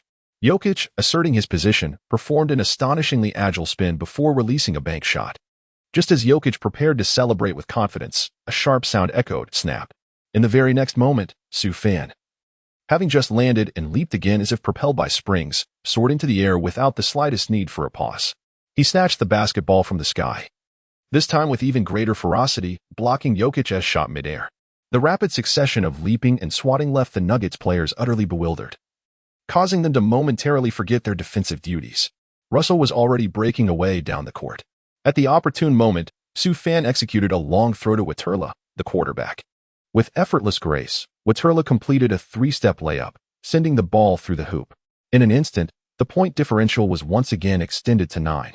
As soon as Sue Fan took to the court, he executed 2 remarkable blocks and delivered a long pass, instilling confidence in his team. Oh my goodness! I would deem this the best block of the year. It was absolutely brutal. Mike Breen and Ian Eagle were left dumbfounded. He blocked Jokic and also made a brilliant assist. The two commentators struggled to find the words to praise Sue Fan. At that moment, Ian Eagle glanced at the statistics and chuckled. Mike, guess what? Mike Breen replied, Ian Eagle continued. The latest stats indicate that Sue Fan has achieved a triple-double, the first of his career. Oh my, this young man has limitless potential. Mike Breen was astonished once more, exclaiming, to achieve such statistics in a crucial game is truly impressive. Meanwhile, on the court, the Nuggets, following their recent blunder, seemed to have lost the momentum they had just built. The Nets, in contrast, were gaining their stride once again. Sue Fan exhibited no mercy. Since you could not penetrate, I shall conclude the match. First, he faced Jokic beneath the basket, executing an and one. Then, he astutely capitalized on Jokic's defensive vulnerabilities, securing a decisive mid-range shot. This effectively sealed the game. The referee ultimately signaled the end of the match. The Nets triumphed over the Nuggets with a score of 117-108, comfortably defeating their opponents by a margin of 9 points on the road, leaving everyone astonished. In the direct dialogue of the music video, Sue Fan astonishingly achieved a remarkable triple-double, amassing 38 points, 11 rebounds, 12 assists, 4 steals, and 4 blocks, an unprecedented feat in his career. Basketball has always been a team sport, yet some individuals possess the extraordinary ability to dismantle the opposing defense single-handedly. At this moment, Teacher Yao gazed at the score, clearly bewildered. Despite his own impressive tally of 37 points and 21 rebounds, his team still faced a 9-point deficit. Are you joking? However, unlike certain individuals who revel in victory with exuberant greetings to every teammate and depart in silence upon defeat, Teacher Yao approached Sue Fan. Sue, congratulations on securing tonight's victory. Sue Fan, Upon recognizing Teacher Yu, smiled in return and said, "Thank you, Nikola. How about we exchange jerseys? You achieved a remarkable triple-double tonight. This jersey must hold significant collectible value. I shall place it in my collection room at home. When guests visit, I will proudly proclaim that this is the jersey from your inaugural triple-double." "All right, that sounds perfect." Su Fan, unreservedly, removed his jersey, revealing a physique adorned with muscles. The female fans of the Nuggets in attendance gasped in astonishment, as Jokic gazed at Su Fan's chiseled 8-pack abs and then glanced down at his own belly. He couldn't help but feel he had come to this encounter for a bit of self-flagellation. Thus, two future superstars shared the same frame. Subsequently, Su Fan participated in an exclusive interview with an ESN reporter on site. When discussing his inaugural triple-double performance of the evening, Su Fan simply smiled and remarked, "I merely made the shots I was supposed to, secured the rebounds I should have, and passed the ball to my open teammates. Nothing more. In truth, I was unaware that I had achieved a triple-double. I am not a player who fixates on statistics." Upon hearing this, the ESN reporter muttered in frustration, "Damn it. Once again, you've outsmarted us." During the post-game press conference, Nuggets head coach Michael Malone expressed a hint of exasperation. "My God. I feel Su Fan is undeniably one of the most gifted players in this league. In the future, he will undoubtedly reshape the dynamics of the league. He is a rising star. One must wonder, whose team wouldn't he desire a player like Su Fan?" In his mind, Malone added, "If only I had Su Fan, I could win too." Jokic later expressed his regret over the loss and praised Su Fan, stating that they had become friends. Meanwhile, a handsome young man in Los Angeles, upon hearing this, hastily dialed his agent, Rich Paul, urging him to exert pressure on the management. "I need a partner quickly. The Western Conference is chaotic, and we're stuck." Since the season commenced, the Lakers have been languishing in 12th place in the West. Chapter 77, the NBA's major rankings released, Stealing the Dream. The MV dialogue between the Nets and the Nuggets has created a tremendous impact across the United States and in China. The live viewership on Penguin's streaming platform soared to over 40 million. Countless fans and students tuned in to watch the broadcast, not to mention a few casual viewers. This staggering popularity rivals that of the Spring Festival Gala. With Su Fan's meteoric rise, several school basketball teams organized viewings of the game. While they may not replicate Su Fan's innate talent, the basketball IQ and positioning he displayed are unparalleled. Of course, his unique one-on-one skills have become moves that many young fans eagerly seek to imitate. Su Fan's meteoric rise transcends not only the realm of basketball but also permeates the entertainment industry and various other sports circles, achieving an unparalleled level of recognition. It is truly said that he has become a household name, known far and wide. After all, in 50 years, there has been but one Yao Ming. In a century, one Yi Jianlian, and in a millennium, one Su Fan. Who knows when we will see a player of such caliber again? According to the Huahua Sports News, a super triple-double shakes the world. A Chinese superstar shines in the NBA. TX News reports, with a 30 triple-double leading his team to victory, Su Fan moves Jokic to tears. You see, shocking. Su Fan achieves this against Jokic in back-to-back games. MOP, 38, 11, 12, 4, 4, a legendary performance in back-to-back games. In Sacramento, the daughter of the Kings owner, Angie Ali, watched Su Fan's highlights on television. Unable to suppress a smile. "How handsome. If only he were my boyfriend." Just then, a deep voice resonated. "Who do you want to be your boyfriend, my dear daughter?" It was Vivek Ranadive, the King's owner, who had come in at the sound. Upon realizing her secret was out, Angie Ali's cheeks flushed. Ranadive glanced at the television. And upon witnessing Su Fan's stunning windmill dunk, he immediately understood. "Ah, so it is him. Haha." Angie Ali, hearing her father's laughter, pouted. "No laughing, Dad." Ranadive, with a knowing smile, replied, "I've heard this young man has quite a few admirers. You'd better step up your game, daughter. If you can get him to play for the Kings, I would gladly accept him as my son-in-law." At these words, Angie Ali let out a soft huff and, gazing at the television, contemplated her father's remarks, solidifying her resolve. She would move to New York and become Su Fan's neighbor, ensuring she would attend his games. Meanwhile, the NBA regular season rages on, with teams striving valiantly to secure advantageous positions for the playoffs. During this period, the NBA officials continue to release a series of rankings reflecting the season's progress. In the power rankings, the Warriors remain firmly at the top of the league, while the Nets have surprisingly ascended to the top 5, just behind the Raptors led by Leonard and the Bucks led by Giannis. It is worth noting that at the season's outset, the Nets were merely projected to finish 15th. Now, after nearly a month of competition, the Nets have soared to new heights. In this week's MV rankings, Sue Fan takes the lead, with Jokic, recently defeated by Sue Fan, dropping to third place, while Giannis rises to second. Sue Fan, with his remarkable efficiency and perimeter defense, has outperformed Rudy Gobert to claim the top position. Simultaneously, he leads the league in scoring with an impressive average of 47 points per game, making him the current scoring champion of the season. His average of 2 for steals per game ranks first in the league, surpassing Oklahoma's Paul George, who averages 2.0 steals. George, surprised to see me here.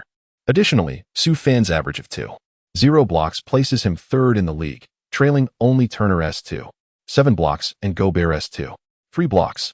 Such stunning performances have indeed left many analysts astounded.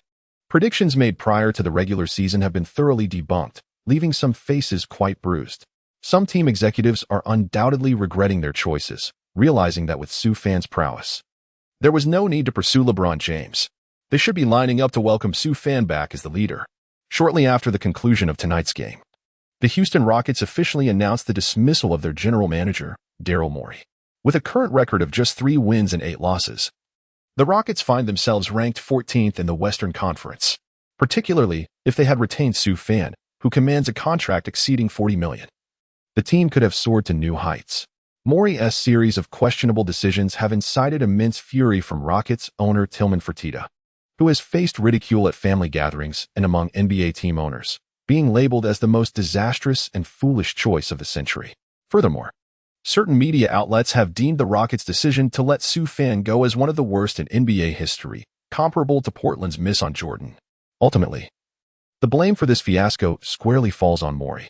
It appears he will not receive the redemption he sought through James Harden's anticipated 40-point average, but rather a notice of termination instead.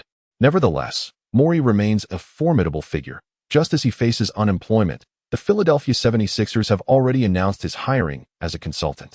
Sue Fan could not help but silently commend the owner of the 76ers. Soon, the team would dwindle to 75 members and even change their name to the Mosaic Team. At that moment, Sue Fan, having already flown to Minnesota and dining at his hotel, inadvertently liked a tweet from the Rockets' official account. After enduring a series of fierce battles at the season's outset, the Nets found themselves facing predominantly mid to lower-tier teams in the subsequent half of November. This presented Sue Fan with a significant opportunity to contend for the honor of Player of the Month. Naturally, Coach Lue hoped for his disciple to seize this accolade and expressed during a media interview following an open training session, "I will continue to grant Sue Fan unlimited freedom on the court. I shall not impose any restrictions on his decisions. My support will remain unwavering. My sole task is to deliver the ball to Sue Fan." The reporters, upon hearing this, were expressions of understanding, internally scoffing at the notion. "How many strategies do you think we are unaware of?" Sue Fan spoke of the upcoming opponent, the Minnesota Timberwolves, highlighting the remarkable talents of Karl-Anthony Towns and Andrew Wiggins, both of whom are exceptional young players. Veteran players such as Jeff Teague, Derrick Rose, and Taj Gibson also contribute significantly to the team. With such a formidable lineup, Sue Fan and his team remain vigilant and committed to giving their utmost effort. After concluding the interview, the entire Nets squad returned to their hotel to rest. Some engaged in video games, while others discreetly enjoyed the company of lovely attendants. Meanwhile, Sue Fan did not forget his role as an entertainer and diligently initiated a half-hour live stream. With some leisure time at hand, he entertained viewers by playing a few rounds of Arena of Valor. Just when the audience anticipated Sue Fan to be merely an entertainment streamer, he astonished them with impressive maneuvers, executing a 5-kill play with Lee Bai and an extraordinary backdoor play with Han Xine, showcasing a multitude of iconic moments. At that moment, Dream Tears, a retired legend from AG Club, was taken aback as he witnessed his own crystal being stealthily captured by a hero he knew all too well. Viewers in Dream Tears' stream quickly recognized Sue Fan's ID, which had been honed over 2.5 years of practice. They instantly recalled a name, and upon entering Sue Fan's stream, it was nothing short of a dream collaboration. As fans flooded the chat with enthusiastic messages, Dream Tears realized he had just been outplayed by the immensely popular international superstar, Sue Fan. Initially, Sue Fan intended to stream for only half an hour, but the overwhelming enthusiasm from his fans compelled him to continue, as they showered him with gifts as if they were at a carnival. Sue Fan, with tears in his eyes, made an exception and live-streamed for half an hour once more. Chapter 78, continuous teasing of the top scorer, Wade, 9 points. On November 12th, U.S. time at the Target Center. The arena, which accommodates over 20,000 spectators, was filled with excitement. The Brooklyn Nets, boasting a record of 11 wins and 2 losses, challenged the Minnesota Timberwolves, currently ranked 11th in the Western Conference with a record of 4 wins and 9 losses. The starting 5 for the Brooklyn Nets were D'Angelo Russell, point guard, Karis LeVert, shooting guard, Sue Fan, small forward, DeMar Carroll, power forward, and Jarrett Allen, center. The Minnesota Timberwolves featured Derrick Rose, point guard, Jeff Teague, shooting guard, Andrew Wiggins, small forward, Taj Gibson, power forward, and Karl-Anthony Towns, center. Logically, this team is overflowing with talent, having 3 former first overall picks among its ranks. Their head coach is Tom Thibodeau, who perhaps has yet to discover his own distinctive style of play. Go Minnesota! As the game approached, the Timberwolves gathered in a circle, rallying each other with encouragement. In front of their home fans, the players resolved to secure a resounding victory to uplift their spirits and reinvigorate their ambitions. The warm-up phase commenced. After completing a series of warm-up exercises and shooting drills, Sue Fan sat on the bench, observing the players of the Timberwolves. More specifically, he was watching the one known as the Windy City Rose, Derrick Rose. If the spring breeze harbors a tender affection for the flowers, might it grant me another youth? Reflecting on Rose's journey from an MVP to his current role as a supporting figure for 2 top draft picks, Sue Fan felt a wave of emotions wash over him. Would there come a day when he too would find himself silently aiding newcomers in their ascent? At that moment, the system's voice echoed in Sue Fan's mind. Host, why burden yourself with such melancholy? Every entity possesses its own laws and destinies. Simply stay true to your heart. The future is rife with uncertainties. Yet what we can seize is the present. Coach Lou approached Sue Fan, who was lost in thought, and gently patted his shoulder, smiling as he asked, "What are you pondering, Sue?" This touch roused Sue Fan from his reverie. "Oh, it's nothing, Coach," he replied. Sue Fan rose once more, striding purposefully toward the basketball court. Regardless of what the future may hold, he was determined to ascend to greatness. Meanwhile, across the court, Rose cast a perceptive glance at the figure clad in the number 2 jersey. Youth is indeed a treasure. As the warm-up concluded, both teams completed their entrance, and the game was on the verge of commencing. The referee held the basketball high. Let the game begin. The tip-off featured Towns and Allen, both fixated on the ball. With a sharp crack, the basketball soared into the air. Allen leapt gracefully over Towns to tap the ball. Russell dribbled past the halfway line, signifying the commencement of this remarkable showdown among 3 former top draft picks against an overlooked talent. As the game progressed into the second half, Russell embraced his role as a facilitator, passing the ball to the agile Sue Fan. The matchup of Wiggins versus Sue Fan promised an exhibition of sheer talent. Confronted by Wiggins, Sue Fan received a pass from Water, swiftly initiating a drive toward the basket. With a sudden burst of agility, he unleashed his signature moves, exposing the frailty of the Timberwolves' defense. A resounding thud echoed as Sue Fan charged toward the rim, securing the ball one-handed against Towns. With the finesse of a master archer drawing a bow, he soared through the air, forcefully slamming the ball into the hoop. The rim quivered in response, eliciting a wave of astonishment from the crowd at the Target Center. The game commenced with an emphatic slam dunk that left the Timberwolves players momentarily breathless. Towns, having been posterized beneath the basket, fully embodied his fragility, silently exclaiming, "This is overwhelmingly intense." Sue Fan's emphatic dunk at the outset signified the Brooklyn Nets' resolute attitude this evening. As the play transitioned, the Minnesota Timberwolves launched their offense. Confronted by the Nets' formidable and pressuring defense, even the illustrious MVP Derrick Rose found himself somewhat challenged. Certainly, he was not the peak version of himself, for otherwise, he would have breezed past his defender effortlessly. Rose distributed the ball to Karl-Anthony Towns, who, faced with Jarrett Allen's defense, opted for a long 2-pointer. Perhaps it was a testament to his confidence in his shooting touch. Yet, in the next moment, as the basketball ricocheted off the rim, the center had ventured beyond the arc, leaving no one to secure the rebound. Sue Fan seized the rebound amidst the crowd, propelling a swift counterattack. The Nets players exhibited remarkable speed. As Sue Fan seized the opportunity, he crossed half-court and executed a flawless no-look pass to Shue La, who effortlessly converted it into a layup with an elegant reverse motion. The score stood at 4-0. From the outset, the Nets showcased their formidable offensive and defensive prowess. Following several exchanges, initially, Sue Fan skillfully maneuvered past his defender, showcasing a subtle yet effective move before sinking a mid-range jumper.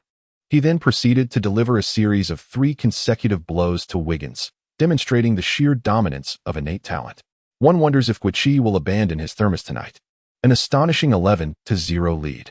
Within less than 4 minutes of the game, the Nets have overwhelmed the Timberwolves with an 11-0 score, inciting fury in Thibodeau on the sidelines. A timeout was inevitably called. Upon resuming, Thibodeau unleashed a torrent of criticism toward his players. Shortly thereafter, the game resumed, and Rose, drawing upon his wealth of experience, executed a deft crossover to finish with a layup. This moment evoked memories of the once magnificent Rose. What a spectacular play, Derrick Rose. The Timberwolves fans in attendance erupted with excitement. The possession transitioned. Sue Fan just made a logo shot, sinking a long-range three-pointer right after halftime. It seems that Sue Fan has entered a remarkable state quite early this evening, prompting Thibodeau on the sidelines to sense the impending danger. He urgently shouted to the players on the court, "Tighten up, apply pressure, and double team." Wiggins, witnessing Sue Fan's shooting prowess, felt somewhat bewildered. It was clear he needed to take the situation more seriously.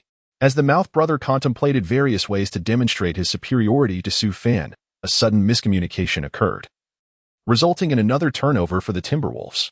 The ball was intercepted by Carroll, who swiftly passed it to Sue Fan, who was already on the fast break. With 3 strides converted into 2, Sue Fan seized the ball and charged forward with an unstoppable momentum, facing Wiggins in pursuit. He took off from the free throw line, soaring through the air like a UFO above the Timberwolves.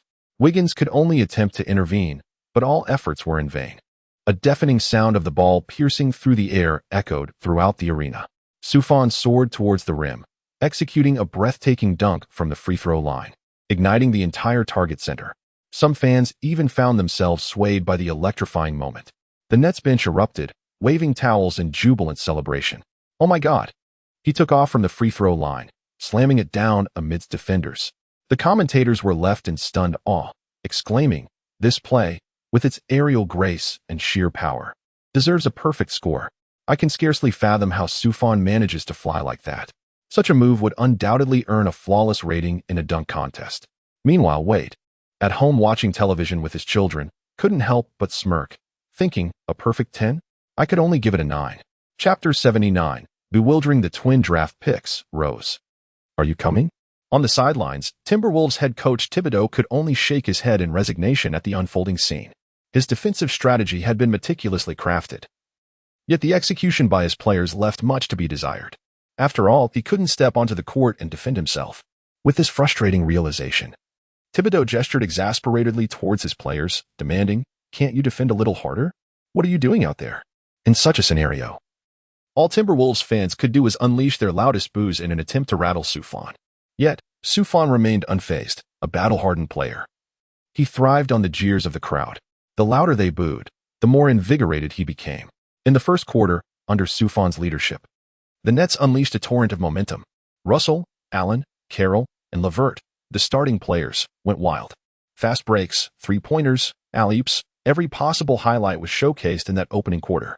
As the saying goes, everyone, be they human or ghost, is showing off, while only the Timberwolves are taking a beating.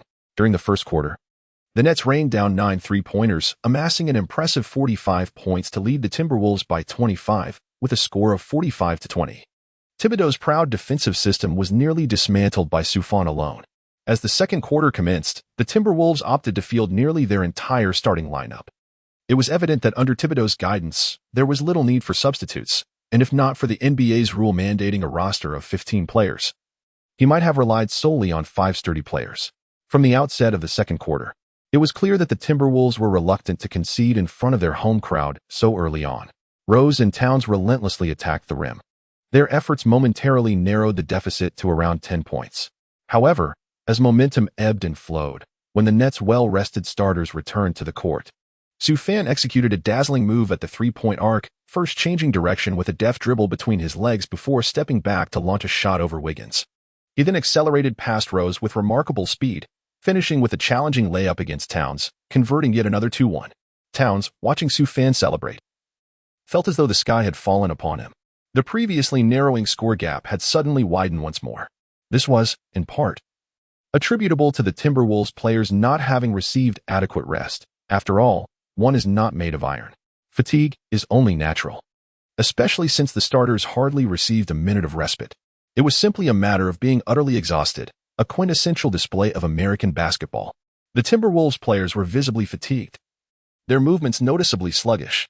In matches of such caliber, any sign of weakness invites a fierce onslaught from the opposing team.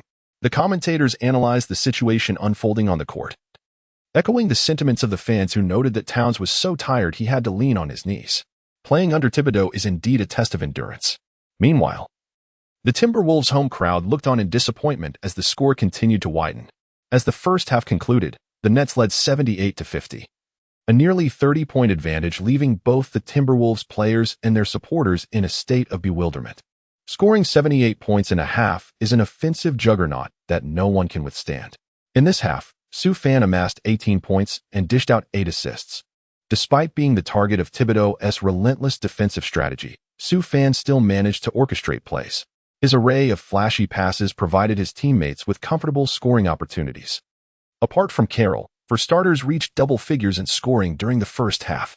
The lengthy halftime quickly passed, and the second half commenced. The Nets' frenzied shooting from the first half saw a decline, as D'Angelo Russell began to take ill-advised shots. The Timberwolves seized the opportunity for a fast break, narrowing the gap to 19 points. Observing this, Coach Lue erupted on the sidelines, exclaiming, "D'Angelo, pass the ball to Sue." Upon hearing this, Russell displayed a hint of displeasure but had no choice but to comply. After all, the head coach wields absolute authority. As Sue Fan received the ball, Wiggins, assigned to defend him, exhibited signs of unease. Bang, bang, bang. Sue Fan dribbled the ball with an under-the-leg crossover beyond the three-point line, keenly observing the Timberwolves' defense. Wiggins fixed his gaze intently on Sue Fan's movements, silently vowing to himself, "I must defend the shot." Whoosh. In an instant, Sue Fan executed a butterfly maneuver, seamlessly transitioning into a dribble after spinning. Wiggins stood bewildered in place. As he penetrated the paint, he relied on Gibson's defense. With a resounding thud, he engaged in physical contact before launching the ball just before hitting the floor. The basketball struck the rim, ricocheted, and gracefully descended into the net. Simultaneously, the referee's whistle pierced the air, and it was an and one. How splendid! The Nets bench erupted in jubilant celebration. Coach Lue, witnessing this remarkable score, excitedly raised his fist, affirming Sue's reliability. In stark contrast, the Wolves, who had just begun to gain momentum at home, were swiftly quelled once more. The arena fell into a profound silence. In the next offensive sequence, Mouth Brother Wiggins seized the opportunity, cutting through the lane to prepare for a one-handed dunk. He exerted all his strength, determined to shatter the rim.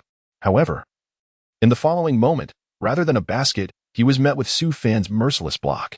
Wiggins was left bewildered, unaware of how Sue Fan had materialized behind him, only to find that this rejection had thoroughly disoriented him.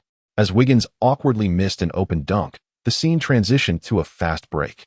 Sue Fan swiftly passed the ball to LeVert, who executed a deft layup, scoring against the retreating Rose. This sequence of offense, defense, and assist nearly extinguished any remaining suspense. By the conclusion of the third quarter, the Nets led 102-70 over the Timberwolves. A 30-point gap rendered the fourth quarter devoid of intrigue, ushering in a period of garbage time. As the final quarter commenced, chaos reigned among the substitute players on the court.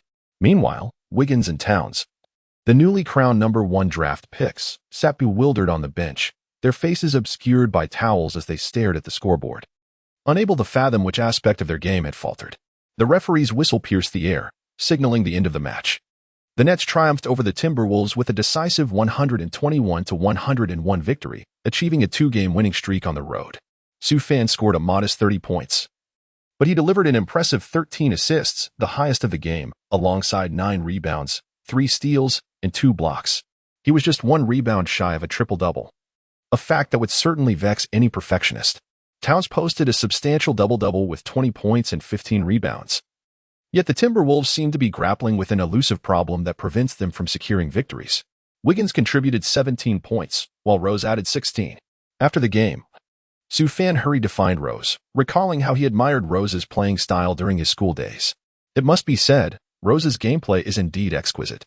"Derek, may we exchange jerseys? I have always enjoyed watching you play," Sue Fan remarked with a smile after their embrace. "Really, Sue?" Rose responded.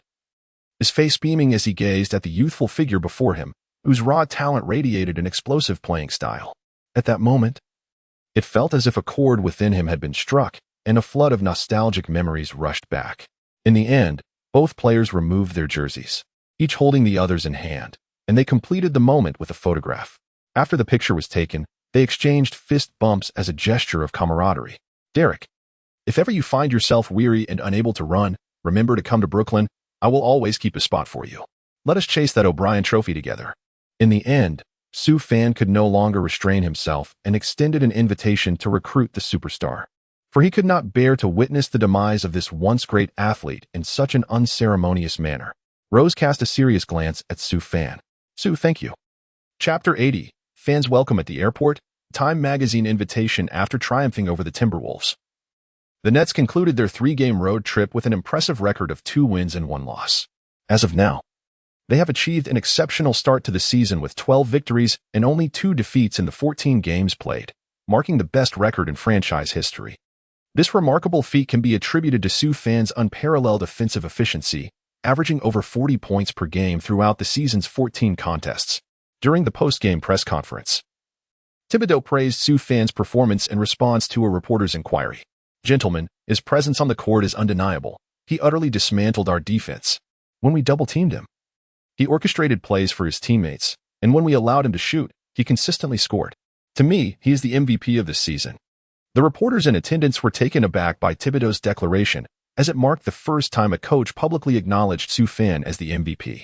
However, with Thibodeau's candid endorsement, it was evident that Sue Fan's performance was gradually earning the respect of the coaching community. Observing the astonished journalists, Thibodeau remained unfazed, contemplating the possibility of joining the Nets as an assistant coach, with aspirations of becoming the head coach should Tyronn Lue face dismissal. His 5-man strategy necessitated a talent like Sue Fan. New York, Kennedy Airport. With the thunderous sound of a landing aircraft, the cabin doors slowly opened. Players from the Nets, including LeVert, Brown, Harris, Brunson, and Lopez, emerged with their luggage in hand, ready to disembark. Welcome back, our hero. A fan's voice rang out. The Nets fans and Sue Fan supporters erupted in a chorus of cheers.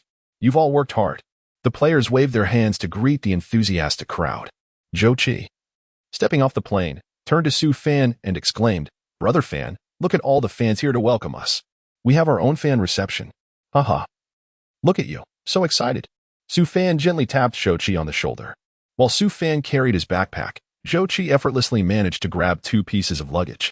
A chorus of cheers erupted from the crowd, synchronized and spirited, exclaiming MV. Some fervent female fans even professed their affection fervently, going so far as to remove their bras. The atmosphere at the venue reached a euphoric climax. At this moment, Coach Lue hastily pushed past Sue Fan and dashed away, a smile spreading across his face. This fellow's popularity was truly astonishing. Ultimately, it was only through the organization of the security personnel that Sue Fan managed to escape the scene. Nearly overwhelmed by the enthusiastic fans, a passing New York fan observed the spectacle with a tinge of envy, lamenting, Sue Fan is indeed remarkable. A Nets fan who walked by extended an international gesture, chuckling. Indeed, having Sue Fan is something extraordinary. He can do as he pleases. I admit I am envious. The man ultimately shed tears of frustration. Year after year, facing adversity, one wonders where the path leads. Returning home to his luxurious apartment in downtown Manhattan, Sue Fan reclined on his large bed, gazing at the breathtaking night view of the city. Finally home, he thought, reveling in the comfort. The rigors of traveling for away games were exhausting, constantly rushing to catch flights. How delightful it would be to play all the matches at home. As a diligent worker, Sue Fan felt a bit fatigued and found himself missing his family. Being away from home, especially during festive seasons, intensified his longing. Reflecting on this, he made a deposit into his family's account and called an elder relative. Soon after, he drifted into a deep slumber. In the midst of his dreams, he suddenly felt something soft brush against him. Meanwhile, the Nets were set to enjoy 3 days of respite, with their next game against the Heat scheduled to take place at the Barclays Center. This meant that he could indulge in a few restful sleeps over the next 3 days. However, Lewing soon delivered news that shattered Sue Fan's dreams of leisurely sleeping in. Ed Foster, the CEO of Time magazine, one of the 3 major weeklies in America and renowned for its influential reporting, personally invited Sue Fan to participate in a photo shoot for the upcoming issue. Time magazine remains quite popular in the U.S., publishing bi-weekly and totaling 24 issues per year. Typically, only eminent figures grace its cover. Notable Chinese personalities such as Andy Lau, Jet Li, and the God of Gamblers have made appearances, according to the shoot's director. There would also be a beautiful guest star featured this time. The identity remains temporarily confidential, as it is said that a grand surprise awaits Sue Fan. This has piqued Sue Fan's curiosity. Who could this enchanting woman be? At the TME Times weekly photo shoot location, Sue Fan arrived in his limited edition Porsche, finding the stage meticulously prepared for the event. At long last, Sue Fan encountered the enigmatic and celebrated guest, the illustrious Taylor Swift. "Hey, Sue, you've arrived," greeted the enthusiastic staff on site. This super basketball star, currently basking in fame across the United States, certainly drew considerable attention. The photographer present, noticing Sue Fan's warm approach, extended a handshake. Naturally, Taylor also took note of Sue Fan, whose height allowed him to stand out prominently amidst the crowd. After a discreet appraisal, she couldn't help but concede that Sue Fan's strikingly handsome visage rivaled that of any heartthrob in the entertainment industry, compelling even the most dashing young stars to take a step back. Once everyone had gathered, the director promptly commenced the photo shoot for the magazine cover. Time, as they say, is of the essence. Chapter 81. The Shooting Turbulence. The Child of the Wind comes to watch the game action. With the director's command, the filming began.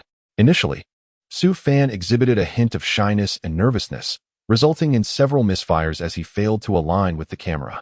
However, it must be said that the director displayed remarkable patience, continually guiding Sue Fan's movements.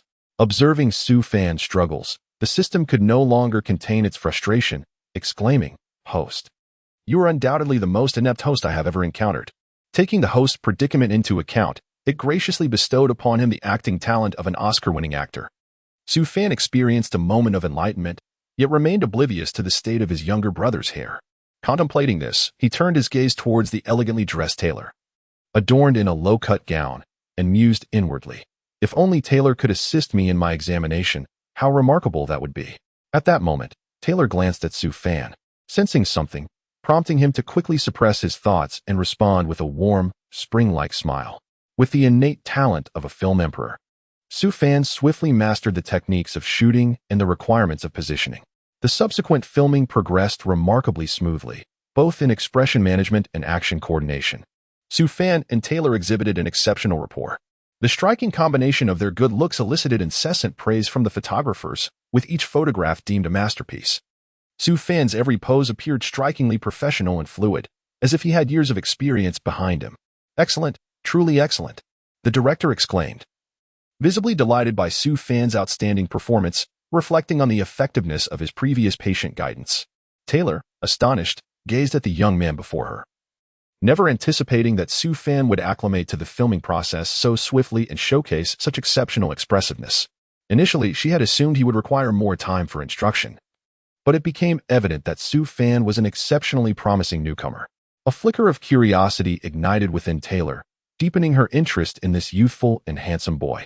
As the filming approached its conclusion, the entire crew gathered at a lavish five-star hotel in the heart of New York City for a grand celebratory feast, commemorating their successful shoot. During the meal, it was unequivocal that Sue Fan became the center of attention at the table. Various topics revolved around him, with everyone brimming with curiosity about the overnight sensation. He seemed to exude an aura of mystery. Taylor even jested, "Sue, you must have a cameo in my next music video." Observing Sue Fan's profile and his well-defined physique, she felt a twinge of desire. Ultimately, the meal concluded.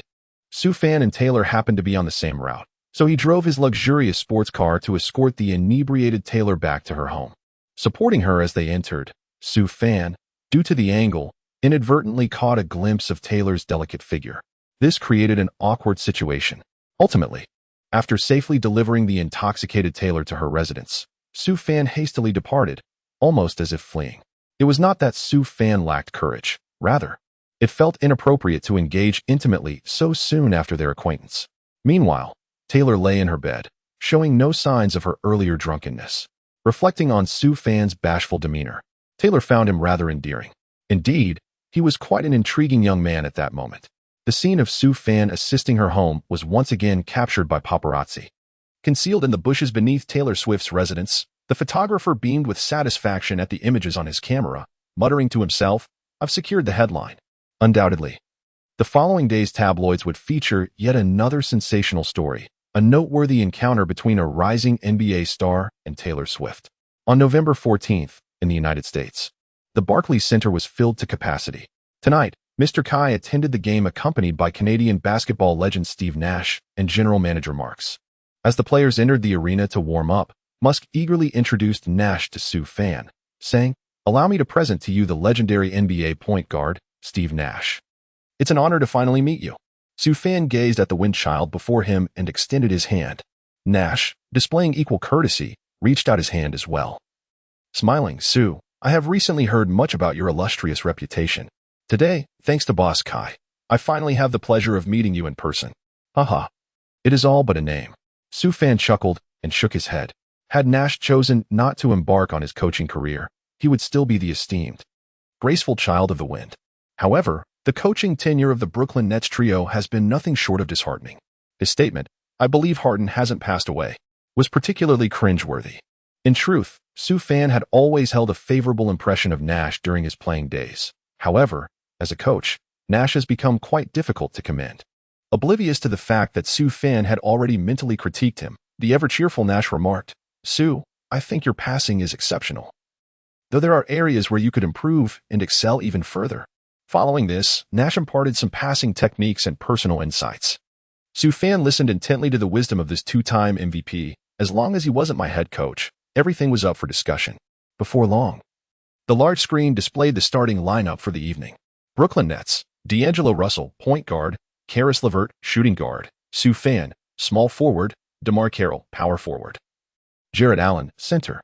Miami Heat, Goran Dragic, point guard, Rodney McGruder, shooting guard, Josh Richardson, small forward, Justice Winslow, power forward, Hassan Whiteside, center. This season, the Heat have managed a mere 5 wins against 8 losses. Despite having Coach SPO at the helm, one cannot create a feast with empty bowls, clearly. This lineup is fraught with issues. The team's leader, Whiteside, seems to block shots merely for the sake of blocking. If the leader is struggling, the performance of the supporting players is hardly surprising. The game officially commenced with a jump ball at center court. Allen tipped the ball over Whiteside, and the match began in earnest. Sue Fan, poised beyond the arc, confronted the Heat's unconventional lineup of 1 towering player and 4 diminutive ones. The defender assigned to him, Josh Richardson, was woefully inadequate, as the two were not even in the same league. With a sudden movement, Sue Fan seized the ball with one hand, executed a triple threat stance, and accelerated past his defender with ease. As he approached the basket, met by the imposing presence of Whiteside, he performed an aerial pirouette. A veritable waltz in midair. Swish. He effortlessly converted the layup. His abdominal strength and body extension were on full display as he soared through the air. Wow. What a spectacle. The commentator was visibly thrilled. Owner Kai was equally pleased. This investment was indeed worthwhile. Musk continued to flatter, proclaiming, "Boss, signing Sue is the greatest acquisition I have ever witnessed." Haha. Kai Zhongshin was amused, charmed by the lad's eloquence. On the court, the Heat's offensive passes were thwarted by the Nets' staunch defense, leading to a swift counterattack.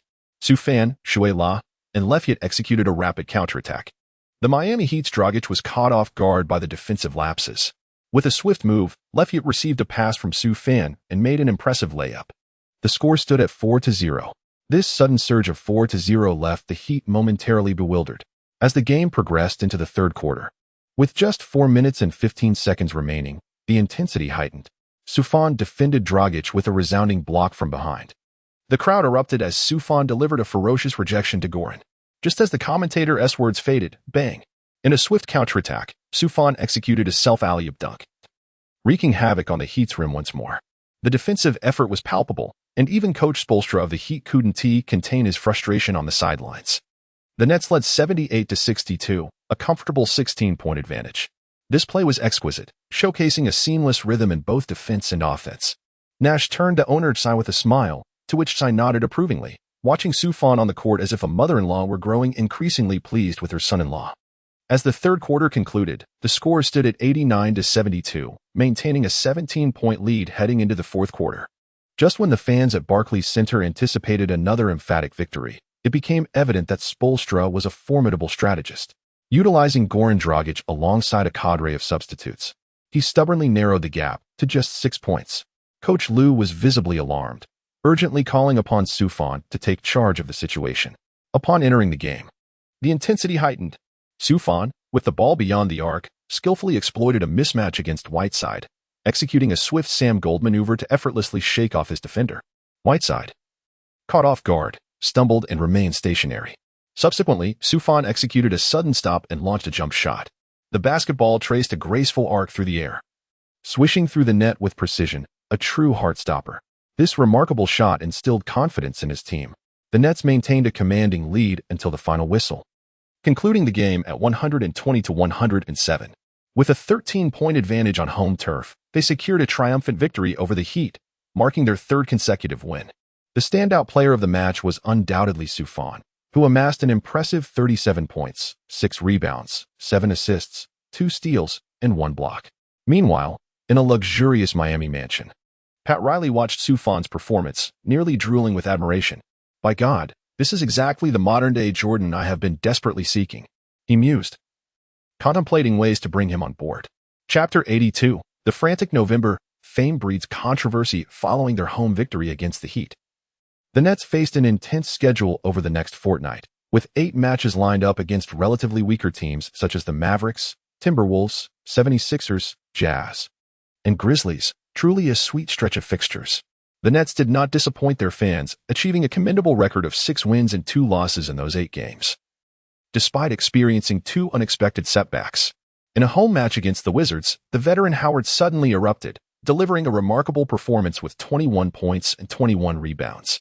This led to a dramatic turnaround as the Nets, who had been leading by 16 points at halftime, succumbed to a significant defeat in the second half. Although Howard's team emerged victorious, they languished at 10th in the Eastern Conference, while the Nets soared to the top. This left Howard regretting his summer decision to join the Wizards instead of heeding Soufan and the team's pleas to stay.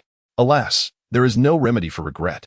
The other loss came against the Clippers, who had proven to be formidable this season, currently ranked 6th in the Western Conference. In the third quarter, Gallinari and Tobias Harris suddenly found their rhythm, leading the Nets to a staggering 25-5 run, causing them to collapse once more. Sometimes, a lone star can falter in the clutch. Nevertheless, none of this overshadowed the Nets' splendid performance throughout November. Over 15 games, including a loss to the Warriors, they achieved an impressive record of 12 wins and 3 losses, boasting an 80-win rate, an extraordinary feat that crowned them the top team for November, rivaled only by the Warriors' 10 wins and 5 losses. In the NBA, there are no weak teams, and one must also consider the lengthy season, injuries, the challenges of away games, and the myriad psychological and physiological factors affecting players. Maintaining a win rate above 70 is indicative of an elite team, and the Nets' 80 success rate is nothing short of perfection. As of December 1st, 2023, Eastern Standard Time, the Brooklyn Nets have achieved an impressive record of 19 wins and 4 losses in the regular season, securing the top position in the league. In contrast, the second-place Golden State Warriors have managed only 15 wins and 8 losses, a situation undoubtedly influenced by their ongoing struggle with a significant wave of injuries. No one desires to confront a fully healthy 5-star Warriors team. On this same date, TME Time magazine has duly released its latest issue, capitalizing on the recent momentum generated by Soufan's outstanding performances. The combination of Soufan and Taylor Swift, a stunning duo, features a supernova in the realm of basketball alongside an illustrious superstar of the American music scene. The sparks ignited by their cross-disciplinary collaboration have instantly set ablaze the purchasing enthusiasm of the entire nation. This edition of the weekly magazine has become an absolute sensation. It has skyrocketed. The entries for Soufan and Taylor Swift rapidly ascended to the top of the trending searches in the United States, dominating the headlines of the day with unparalleled prominence. Soufan's meteoric rise to fame has inevitably attracted a plethora of controversies and some disparaging rumors. The tale of Soufan and Taylor Swift is one that cannot be overlooked. The intricate web of grievances and entanglements between the Kardashian family and Soufan unfolds. There are murmurs that Soufan is neglecting his true calling, failing to concentrate on basketball, and that his downfall is inevitable. Soufan is a crispy chicken. Given the intensity of the competition, it is uncertain whether Soufan can endure the entire 82-game regular season. Su Fan lacks the responsibility of a leader and often exhibits a frivolous demeanor. Su Fan is merely a player of the regular season when the playoffs arrive. He will undoubtedly be rendered powerless by the Greek freak. The fervor of the Nets has come to an end, and the once formidable Su Fan, drained by the pressures of life, is destined to plummet. Various disparaging remarks have been employed to the utmost by his detractors. As he prepares to face the Wizards in the upcoming away game, Su Fan, resting in the luxurious confines of a five-star hotel in Washington, has naturally encountered these scathing comments. Su Fan turned over with a light chuckle and remarked, "A bunch of fools," upholding the principle of not provoking others unless provoked. "Since you have dared to offend me, I shall not let this matter rest lightly." Contemplating this, Su Fan, without a moment's hesitation, swiftly registered several alternate accounts and immediately immersed himself in battle, engaging in a fervent war of words with his detractors throughout the night. Far away in Houston, Harden, along with Rose in Minnesota and numerous other friends and mentors, sent encouraging messages to Su Fan. "Rose, Su, keep pushing. As long as you give it your all, you will surely silence them." Harden, "Su, don't let them get to you. The key is to focus on playing well. They can only talk the talk without taking any real action. Just like how they always bring up my love for nightlife, yet my skills leave them speechless." Yao Ming, "Su Fan, just be yourself. Brother Yo will always support you." In response to the concern from his friends, Su Fan took the time to reply to each one, expressing his gratitude. "What a joke. I am currently formidable beyond measure. Nevertheless, the thought of having such a multitude of friends warmed his heart as he lay in bed, clutching his phone, tablet, and computer, using all means to engage with online opponents. Simultaneously, Su Fan's fans rallied, vehemently criticizing the disparaging remarks directed at him across various threads. Unbeknownst to him, he was no longer alone. Chapter 83, Dunking on the Beast. Kobe also did it on December 2nd, in the United States, at the Wizards' home arena, Capital One Arena. The entire Brooklyn Nets team arrived early, taking a charter bus to begin their warm-ups.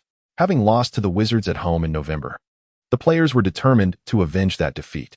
In the locker room before the game, players such as Carroll, Grayson Allen, and Allen were filled with fighting spirit, their eyes gleaming with a fierce intent to tear apart their opponents. The starting lineup was soon announced. Brooklyn Nets, D'Angelo Russell, point guard, Spencer Dinwiddie, shooting guard, Su Fan, small forward, DeMar Carroll, power forward, Jared Allen, center. Washington Wizards, John Wall, point guard, Bradley Beal, shooting guard, Otto Porter, small forward, Markieff Morris, power forward, Dwight Howard, center. Due to a leg injury, the Nets starting shooting guard, LeVert, was absent for this match. The Wizards fielded a full-strength lineup, and on paper, their roster appeared formidable, albeit lacking in team chemistry. Interestingly, the 2013 third overall pick, Otto Porter, bore a striking resemblance to the illustrious Zhang Dashui, a fact that Su Fan had observed for quite some time. As the warm-ups concluded, both starting lineups took to the court for the jump ball. The referee tossed the basketball into the air. Bang! In an electrifying moment, Howard deftly tapped the basketball over Allen's head. Wall, commanding the ball, traversed past the half-court line, marking the official commencement of the match. This man, hailed as the premier point guard of the East, undeniably possesses remarkable skills. Swiftly accelerating to elude Russell, he surged into the paint and executed a delicate layup that found its mark. The score stood at 0-2 in favor of the Wizards. As the possession shifted, it was evident that the Nets had arrived with a fervent desire for vengeance tonight. Su Fan, with the ball at the perimeter, faced Otto Porter. After a probing step, he executed a graceful pivot, evading his defender and penetrating the paint. "Damn it," Howard exclaimed, noticing Porter out of position, and hurriedly rushed out to provide help defense. In the next moment, snap, Su Fan executed a seamless pass to Allen, who soared high and delivered a thunderous dunk. The defense would undoubtedly pay the price for their oversight. It is evident that Su Fan possesses remarkable court vision, aided by his large hands, which allow him to effortlessly deliver the ball to his teammates. However, it is also apparent that the Wizards head coach, Scott Brooks, has devised a strategic plan specifically targeting the Nets and Su Fan. Many teams in the league have recognized that to thwart the Nets, they must focus on neutralizing Su Fan. The drawback of a single-core team is that the focal player is often susceptible to being double-teamed. Seizing the opportunity while Su Fan struggled to handle the ball, the Wizards launched an impressive offensive surge, outscoring their opponents 11-3. Nevertheless, Coach Lue swiftly devised a counter-strategy, encouraging players to move continuously to create opportunities for Su Fan. Su Fan has transitioned from a ball-handling role to an off-ball one, effectively completing plays. Whenever he encounters a double team while in possession, he adeptly distributes the ball to his teammates, then utilizes his off-ball movement, positioning, and acceleration to evade defenders, either cutting to the basket or maneuvering around screens to score. Given his exceptional physical attributes and speed, opposing players find it exceedingly difficult to keep pace with him. Consequently, Su Fan spearheads a fast break for the Nets, swiftly overturning the score. The double team? Merely a tool for containment. In this moment, Su Fan is increasingly mastering the nuances of game management as the match progresses. Growth is an inherent part of life. As the first quarter concludes, the Nets lead the Wizards 26-20, entering the second quarter with a 6-point advantage. The second quarter commences, and with Dinwiddie elevated to the starting lineup, the ball naturally gravitates towards Brunson. As the Wizards players brace themselves to witness how the 185-meter rookie would fare against the veteran Beal from the bench, Brunson surprisingly matches Beal's prowess, leveraging his physicality while scoring with floaters and hooks. He also facilitates scoring opportunities for teammates like Allen and Joa. This performance catches Coach Lu's attention, prompting him to exclaim internally, "Brunson, with the ball, is quite effective." With Brunson's contributions, the lead expands further, compelling the Wizards coach to call a timeout. The Nets rookie seems to be quite useful at this year-end stretch. The commentators also recognize Brunson's burgeoning potential. Upon returning to the bench, Brunson is thrilled with his recent performance. Spotting Su Fan approaching, he exclaims, "Su, you told me to believe that one day I would secure a lucrative contract. I genuinely feel that I can achieve that now." Su Fan has always been supportive of this 29th pick rookie during training sessions. Brunson's achievements are a result of his own diligence. Within the Nets, Su Fan is a paragon for rookies, consistently completing training with utmost seriousness, never arriving late or leaving early, and frequently engaging in extra practice. While the media may criticize Su Fan, only Brunson truly understands the effort he exerts, noting how he deserves to enjoy the fruits of his labor. Meanwhile, the Wizards coach promptly substitutes in Wall, attempting to alter the course of the game. However, Coach Lu responds by reintroducing Su Fan, countering each strategy. As the first half concludes, the Nets lead 50-38 against the Wizards. The halftime break swiftly passes, and the second half begins. Howard starts to unleash his prowess, wreaking havoc on the Nets rim. One must admit that Master Hua possesses considerable skill. It merely depends on his willingness to engage in arduous tasks. As the gap in score narrowed, the possession inevitably fell to Su Fan. The significance of the team leader became glaringly evident at that moment. When called upon to respond, one is not merely expected to evade responsibility. From beyond the three-point line, utilizing a change in rhythm and a physical advantage, Su Fan executed a crossover, leaving Wall in his wake. He then surged into the paint, confronting the rim guarded by Master Hua. With fierce determination, Su Fan shouted a rallying call, his feet seemingly equipped with springs. He took off at lightning speed. Ascending toward Howard, he executed a one-armed dunk over him, a breathtaking display of athleticism. The basketball thundered down into the hoop. Su Fan's dunk over Dwight was a classic moment resurrected, a spectacle to behold. The commentator was left utterly astonished. The Nets bench swung their towels vigorously, celebrating with unrestrained enthusiasm, while the entire Wizards home crowd fell into stunned silence. The Wizards players were left dumbfounded. Howard, caught beneath Su Fan's legs, wore a bewildered expression. What grievance was this? Why had he been dunked upon again, jeopardizing his reputation in his twilight years? Following this exhilarating dunk, the Nets players experienced a collective revival, while the Wizards seemed to lose all spirit. Ultimately, the Nets triumphed over the Wizards with a score of 102-88, avenging their previous home loss by a margin of 14 points. Su Fan delivered an impressive performance, amassing 33 points, 7 rebounds, 6 assists, 2 steals, and 2 blocks, showcasing his all-around abilities. Jalen Brunson also shone brightly, achieving his first career game with over 20 points. On the Wizards side, John Wall contributed 30 points, 5 rebounds, and 9 assists, while Bradley Beal added over 20 points. However, the Nets players outperformed them, ultimately leading to the Wizards' defeat. The pivotal moment of the game was marked by Su Fan's spectacular dunk. During the post-game press conference, Wizards head coach Scott Brooks enthusiastically praised Su Fan's dunk, exclaiming "amazing" 3 times, declaring it the most extraordinary dunk he had ever witnessed. When it was time for the Nets press conference and Su Fan was interviewed, surrounded by numerous journalists, One asked, Sue, could you share your thoughts on that dunk during the game? Sue Fan, glancing at the reporters, waved his hand and humbly remarked, I can only say it was a rather ordinary dunk, something Kobe has done as well. Chapter 84, Exhausting Travels, Battling the Cavaliers. After concluding their game against the Wizards, the Nets swiftly returned to Brooklyn. With another back-to-back game looming, the team refrained from celebrating and opted to head home early to rest. After a refreshing night's sleep, Sue Fan arrived at the training facility just before noon the following day. Good morning, Fangirl, greeted Jalen Brunson, who had arrived early for practice. Good morning, Jalen, replied Sue Fan. Sue Fan responded with a smile. Subsequently, the players who trained later, including Left, Brown, and Allen, all greeted Sue Fan one by one. The aura of leadership was indeed present. Internally, everyone had already acknowledged Sue Fan's status as the leader of the team. A position is never bestowed by others. It is earned through one's own efforts. Hey, everyone, gather around. Today we will engage in some simple shooting drills and then watch some game footage. Coach Lue announced as he saw that everyone had assembled in the center of the court. We will not be conducting any scrimmages today, as we have a back-to-back game tonight, and engaging in physical training would be unwise. During the subsequent hour, when there was no training, Sue Fan, Russell, and Dinwiddie engaged in a brief gaming session in the esports room. After dinner, they began to prepare for the evening's back-to-back showdown. At 8 p.m., the Barclays Center Arena was set to witness the clash between the Cavaliers and the Nets. This home game for the Nets marked the commencement of an eagerly anticipated contest. The starting lineups were as follows. Brooklyn Nets, D'Angelo Russell, point guard, Spencer Dinwiddie, shooting guard, Sue Fan, small forward, DeMar Carroll, power forward, Jared Allen, center. Cleveland Cavaliers, George Hill, point guard, Rodney Hood, shooting guard, Sadie Osman, small forward, Kevin Love, power forward, Tristan Thompson, center. Kevin Love remained sidelined due to injury. The center jump ball commenced, and Tristan Thompson successfully gained possession for the Cavaliers. Love received a pass from Hill beyond the arc and sank a three-pointer. The score stood at Nets 0, Cavaliers 3.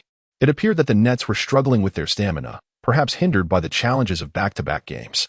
The commentators analyzed this initial score as the game progressed. Sue Fan, with the ball beyond the arc, launched a powerful drive against Osman. The basketball ricocheted off the rim. Turning back, TT secured the rebound and swiftly passed it to the fast-breaking Hill. The latter, relying on the defense of Russell behind him, executed a layup with precision. The score stood at 0-5. The Cavaliers unleashed their full offensive prowess from the very beginning, displaying remarkable vitality after a two-day respite. In stark contrast, the Nets struggled to find their rhythm, trailing significantly at 0-18. After Sue Fan executed a three-point shot, he surged into the paint. His powerful drive against TT earned him 2 free throws, finally allowing the Nets to break the deadlock. By the time the first half concluded, the Eastern Conference leaders, the Nets, found themselves trailing by 16 points, with a score of 40-56 against the Cavaliers, who were positioned second to last in the East. This unexpected turn of events left the spectators in astonishment. In the first half, Sue Fan struggled significantly, managing only 3 successful shots out of 15 attempts, including a mere 1 out of 6 from beyond the arc, and converting 3 out of 4 free throws, totaling 10 points, 3 rebounds, 2 assists, and 1 steal. Observing Sue Fan's performance, some critics became notably vocal. What did I tell you? Spending too much time among women has made him soft, they remarked. Is he really going to pay tribute to the old guard tonight? Sue Fan is simply inadequate. The frenzy has passed. Countless doubts began to surface. In the locker room, Coach Lue continuously encouraged the players not to give up. Guys, let us reclaim this game in the second half. After delivering this message, Coach Lue kindly consoled Sue Fan. You must be tired, Sue. Do not feel pressured. Maintain your own rhythm in the second half. Hearing these words, Sue Fan wiped the sweat from his brow and nodded. He recognized that he was somewhat off his game tonight. The relentless battles had indeed taken a toll on his stamina. Nevertheless, he was confident he could readjust in the second half. Soon, the halftime break concluded, and the second half commenced. With the Nets regaining possession, Sue Fan received a pass from Russell outside the three-point line. Faced with Osman's advancing defense, he executed a feint, leaving his opponent momentarily off balance. He then took aim and released a precise three-point shot. Swish. The ball found the net effortlessly. The Cavaliers coach frowned from the sidelines. In the following moment, Sue Fan executed a remarkable steal, intercepting Hill's pass. Transitioning to a fast break, he assisted Dinwiddie, who skillfully finished with a challenging layup. A swift 5-0 run quickly narrowed the score. Realizing the urgency, Cavaliers coach Larry Drew called a timeout less than a minute into the third quarter, exclaiming, "This is going to explode." After regaining his shooting touch, the Nets soon found themselves caught up in the score. However, the Cavaliers were undeniably sharp tonight, with Thompson even managing to sink a three-pointer. The game progressed to the final 41 seconds of the fourth quarter, tied at 97-97. Love made a strong move against Allen in the paint, executing a turnaround hook shot, just as Love prepared to celebrate what he presumed to be a successful basket. An astonished gasp erupted from the crowd. After 39 minutes on the court, Sioux fans suddenly appeared, delivering a resounding block that sent the rising basketball crashing down. Carroll seized the rebound amidst the chaos, with the Nets regaining possession. Sioux fan advanced past the half-court, facing his longtime adversary, TT, with a series of feints. He broke through to the vicinity of the free-throw line, executing a smooth turnaround pullback. With remarkable difficulty, he launched a lean-back jumper that arced gracefully through the air. Swish. It found the net with precision. The score stood at 99-97. In a near-clutch moment, Sioux fan gestured to TT, celebrating his triumphant shot. The cheers of the Barclays Center reverberated to the heavens. NB Sioux fan utterly cool. The Pungwa live stream was ablaze with accolades. Shortly after, the Cavaliers' Kevin Love released a three-point shot from the perimeter. Ultimately, the Nets secured a thrilling 99-97 victory over the Cavaliers at home. This match reaffirmed the adage that in the NBA, there are no weak teams. Sioux fan scored only 28 points, accompanied by 8 rebounds, 3 assists, 3 steals, and 3 blocks throughout the game.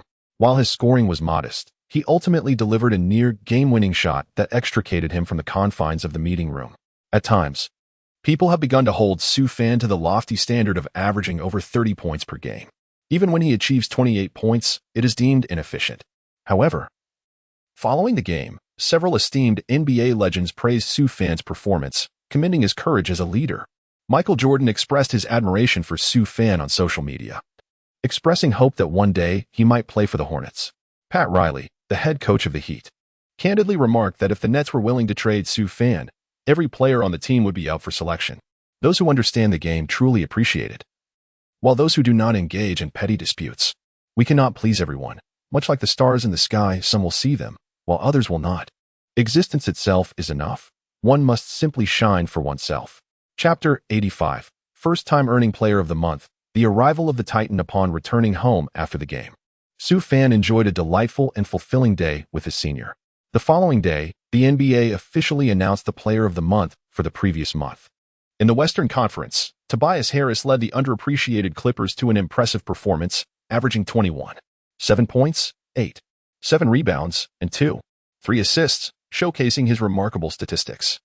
Under ordinary circumstances, one might argue that Stephen Curry had a chance as well. However, a glance at their respective shoe endorsements reveals the truth. Harris with Nike and Curry with Under Armour. In the Eastern Conference, in the entirety of November, Sioux fan led the Nets to an impressive record of 12 wins and 3 losses.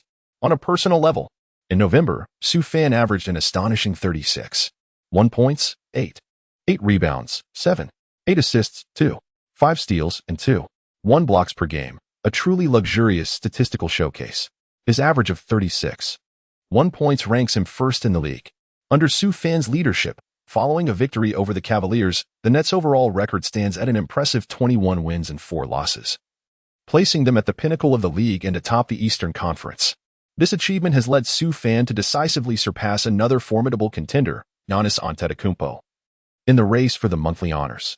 Last month, Antetokounmpo delivered epic statistics of 27, 3 points, 12, 9 rebounds, 6, 0 assists, 5 steals, and 3 blocks. It raises a curious question. Had Sioux fan not signed with Nike, would the Shameless League have awarded the Player of the Month title to Giannis?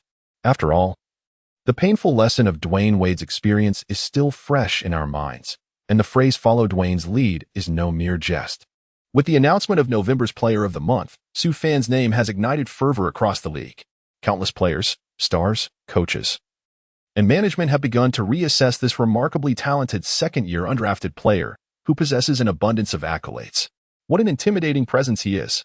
Looking back at the 2017 draft, the first overall pick, Markelle Fultz, the second pick, Lonzo Ball, and the third pick, Jason Tatum, alongside other remarkable players such as Donovan Mitchell and OG Anunoby. None shine as brightly as this undrafted gem. Particularly notable is Fultz, who played only 6 games in his rookie year before succumbing to injuries, and upon his return this year, has shown only modest performance, still striving for a starting position. Now consider Soo Fan. While injuries undeniably hindered the first overall pick, it must be acknowledged that his current performance speaks volumes. Contrast this with the second overall pick, Lonzo Ball, who has shown progress in his first season and is gradually evolving into an exceptional 3D player, yet he has yet to establish himself as a true superstar. Among them, the most promising remains the rising star, Jason Tatum, but he cannot be compared to Soo Fan's current prowess. The media has posed a soul-searching question. What is Markelle Fultz doing now? Soo Fan has firmly established himself as a starting player, evolving into a veritable superstar. Were the 2017 draft to be redone, he would undoubtedly be the #1 pick of that year. Meanwhile, Jason Tatum, at home with his wife, finds himself in a bittersweet predicament. He merely wishes to focus on his game, yet inexplicably faces harsh criticism. Contemplating this, he retreats to the basement to hone his basketball skills, feeling an urgent need to channel his frustrations. It is undeniable that he is a worthy disciple of Kobe, showcasing remarkable ball-handling skills with captivating finesse. On December 5th, in the Barclays Center, the arena is filled to capacity. The Kardashian family is present, alongside various film stars and the esteemed director Spike Lee. In the front row, the daughter of the Kings, Anjali, is captivated by Soo Fan during warm-ups, her gaze lingering on him with intrigue. The vibrant atmosphere of New York is palpable, with its plethora of celebrities. Tonight, the Brooklyn Nets face a formidable opponent in the Oklahoma City Thunder, a team possessing impressive talent on paper. Thus far in the season, they have achieved a commendable record of 15 wins and 7 losses, currently standing third in the Western Conference. The roster boasts powerhouse Russell Westbrook, alongside all-star guard Paul George, and the formidable Steven Adams, known for his rebounding prowess, as well as the skilled forward Jeremy Grant. The arrival of such a robust team has prompted the Nets to prepare meticulously, particularly as the showdown between Westbrook and the current MVP, Soo Fan, stirs great anticipation. How vast is the chasm between Soo Fan and MV? Will he endure a harsh lesson at the hands of the formidable Russell Westbrook? And what kind of performance will he deliver against one of the league's premier forwards, Paul George? This has become a topic of fervent discussion among the spectators. The large screen illuminated the starting 5 for the evening. Brooklyn Nets, D'Angelo Russell, point guard, Spencer Dinwiddie, shooting guard, Soo Fan, small forward, DeMar Carroll, power forward, Jarrett Allen, center. Oklahoma City Thunder, Russell Westbrook, point guard, Terrence Ferguson, shooting guard, Paul George, small forward, Jeremy Grant, power forward, Steven Adams, center. Just before the game commenced, the Barclays Center hosted the ceremony for the Player of the Month award for November. MV Soo, MV Soo, MV Soo. After much anticipation, he finally made his appearance. Amidst the thunderous cheers from Nets fans, Soo Fan donned his training attire and stepped into the spotlight at center court. The arena's spotlight shone brightly upon him as Brooklyn's general manager, Sean Marks, impeccably dressed in a tailored suit, personally presented Soo Fan with the first Player of the Month trophy of his life. Let us now offer the most fervent cheers and applause of your lives for our Player of the Month. With the host's enthusiastic call, the crowd erupted. Soo Fan triumphantly raised the trophy for the Player of the Month above his head. The atmosphere in the arena reached its zenith at that moment. Indeed, this was a historic occasion, as Soo Fan would become the second Asian player from China in NBA history to receive the Player of the Month award, with the first being the illustrious Yao Ming, who had earned this honor twice during his career. Let us extend our heartfelt congratulations to Soo Fan. In the CTV5 broadcast studio, Zhang Heli and Yu Jia expressed their exhilaration with exuberant shouts. Meanwhile, Russell Westbrook, seated on the Thunder's bench, dribbled the ball and gazed at Soo Fan in the center of the court, murmuring to himself, "Is this the Soo Fan who won the championship alongside my brother Harden? I must meet him today and leave a profound impression on this young talent." Simultaneously, as Soo Fan returned to the bench, trophy in hand, a voice from the system resonated. Congratulations to the host for being named Player of the Month for November.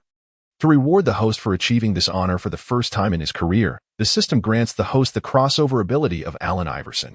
With the system's announcement, the prospect of mastering such a skill was indeed a remarkable gift. In the world of martial arts, speed is the ultimate key to victory. Soo Fan felt as if he had consumed something invigorating, and instantly, a series of remarkable techniques flashed through his mind. Gazing at George opposite him, a subtle smile graced his lips. "Tonight, I'll make you my target." On the other side of the court, George, who was removing his training gear, suddenly felt a chill. How strange, he mused. Hadn't he just warmed up? Why did he suddenly feel a bit cold? Chapter 86, A Tactical Duel. George becomes the background player. The jump ball between Allen and Adams commenced at the center circle. The referee tossed the basketball into the air. With a thud, Allen honorably lost the jump. The formidable trio of Westbrook, Adams, and others advanced past half-court, orchestrating the play. The game officially began. For the first shot, Westbrook opted for Adams to set a screen. Adams, with his imposing physique, blocked Allen effectively. At that moment, the Turtle, still unscathed by any opponent, executed a signature jump shot. Swish. The ball found its mark. The score was Nets 0, Thunder 2. Westbrook showcased his MVP prowess right from the start. The Nets initiated their offense. Russell crossed half-court and passed the ball to Sue Fan, who had maneuvered out to receive it. Paul George shadowed Sue Fan closely. "You little rascal, you may have scored smoothly before, but you haven't encountered me yet. Watch as I lock you down." The formidable George, eyeing Sue Fan, began to assert his dominance.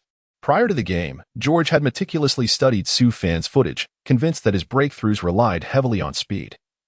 His defensive prowess would surely contain him, but would reality align with George's expectations? With a decisive move, Sue Fan wasted no time, executing a crossover and effortlessly bypassing George, who seemed to be guarding thin air. He surged into the paint, just as the formidable Adams approached to impede his advance. At this moment, Sue Fan executed a penetrating pass to the interior, reaching Allen. Allen seized the ball and leapt swiftly. With a thunderous slam dunk, he propelled the ball through the hoop. The scores were now level. Following the basket, Sue Fan glanced back at George, casually remarking, "Are you defending the air? Getting past you is as effortless as crossing a road at dawn." George, taken aback, felt perplexed, as the recent breakthrough seemed markedly different from previous encounters. The deception was undeniably potent. As the play transitioned, Westbrook held the ball at the arc, drawing defensive attention, and deftly lobbed it to George, who was cutting through. The general aimed to execute a decisive move. However, in the next instant, Sue Fan erupted from behind, delivering a resounding block that sent the basketball flying from George's grasp. Fortunately, the formidable Adams was there to recover the ball beneath the basket, maneuvering adeptly to score. The tally stood at 2-4. This moment left George utterly humiliated. "Haha, we see Paul George reduced to a mere backdrop by Sue Fan's block." The commentator chuckled heartily. On to the next round. Sue Fan, while in possession of the ball, drew the attention of two Thunder defenders. At that moment, he passed the ball to the open Spencer Dinwiddie on the perimeter. Dinwiddie, upon receiving the pass, took a shot from beyond the arc swish. The ball found nothing but net. The score was now 5-4. Both teams exchanged blows right from the outset, neither yielding an inch. The score continued to ascend. Shortly after, Thunder head coach Billy Donovan shouted from the sidelines. The Thunder suddenly intensified their defense, guarding each player with remarkable ferocity, relentlessly pressuring the Nets players and preventing Sue Fan from easily receiving the ball. The sudden surge from the Thunder forced the Nets into a series of mistakes. They seized the opportunity to unleash a devastating 15-5 run, widening the gap to a 10-point lead. Had it not been for Sue Fan's 5 points, the game might have already slipped into garbage time. The sudden increase in intensity left the Nets players somewhat disoriented. Timeout. Coach Tyronn Lue finally called for a timeout. During the break, he made personnel changes, substituting Joe Harris for Dinwiddie to bolster the team's three-point shooting ability. He also replaced Carroll with Grayson Allen, as Carroll was not performing well tonight. Subsequently, he moved Russell to the shooting guard position, allowing Sue Fan to take on the role of point guard. Tyronn Lue, observing the opposing Coach Donovan, thought to himself, "Since you refuse to let my most formidable player receive the ball, I will have him bring it up the court himself. Let us see if you dare to double team." At that moment, the lineup on the court featured shooters, with the exception of Allen, all capable of hitting three-pointers. A true case of a star surrounded by sharpshooters. The timeout concluded swiftly. The Nets regained possession of the ball. Sue Fan, positioned at the apex, controlled the ball as Allen set a pick for him, effectively screening George, who was defending Sue Fan, behind him. As Sue Fan seized the moment, he capitalized on a fleeting opportunity. He launched a three-point shot from beyond the arc. The basketball traced a graceful arc through the air, swishing seamlessly through the net and creating a flurry of white. On the sidelines, Donovan watched Sue Fan's successful shot, sensing an ominous premonition rising within him. The Nets lineup was proving to be a formidable challenge. With 4 three-point threats on the perimeter, any choice would be precarious. Turning back to the game, Westbrook of the Thunder attempted a jump shot, only to see it clang off the rim. Su Fan secured the rebound and initiated a fast break. Confronted by the retreating Westbrook, Su Fan executed a subtle feint, momentarily bewildering him. Seizing this fleeting opportunity, he swiftly maneuvered past the towering defender and surged into the paint. At this moment, George rushed over, cursing as he attempted to provide support. A resounding thud echoed through the arena. As Su Fan leapt into the air, he engaged in a fierce physical confrontation with George before delivering a thunderous slam, forcefully driving the ball into the hoop. Upon landing, Su Fan let out a triumphant roar. The entire Barclays Center erupted in exuberant cheers. What a magnificent dunk by Su Fan. That was how it ought to be done. It was entirely reasonable to entrust the ball to Su Fan. The previous tactics employed by the Nets had been chaotic. Coach Zhang, seated in the broadcast booth, began to offer his strategic insights. A tempest brewed on the court. The Thunder were momentarily bewildered by the newly organized Nets. And as the first quarter drew to a close, a whirlwind of Su Fan's prowess took over. By the end of the first quarter, the Nets led 26-24, securing a 2-point advantage. Chapter 87, 47 points, the enigmatic Eastern sorcery. The second quarter commenced swiftly, following a chaotic exchange among the substitutes. The starters returned to the court. At this moment, the score remained intensely contested. Upon Su Fan's return, he executed a mesmerizing crossover to evade George. "Oh, Su, your change of direction tonight was simply exquisite, reminiscent of a cherished acquaintance." The commentators were left in awe. Is it merely my imagination, or has Su become even stronger? After bypassing George, Su Fan surged into the paint. Facing Grant, he unleashed a spectacular shot, akin to an archer on horseback. Wow! The fans at Barclays Center erupted in applause. Such a stunning crossover deserves but one word: magnificent.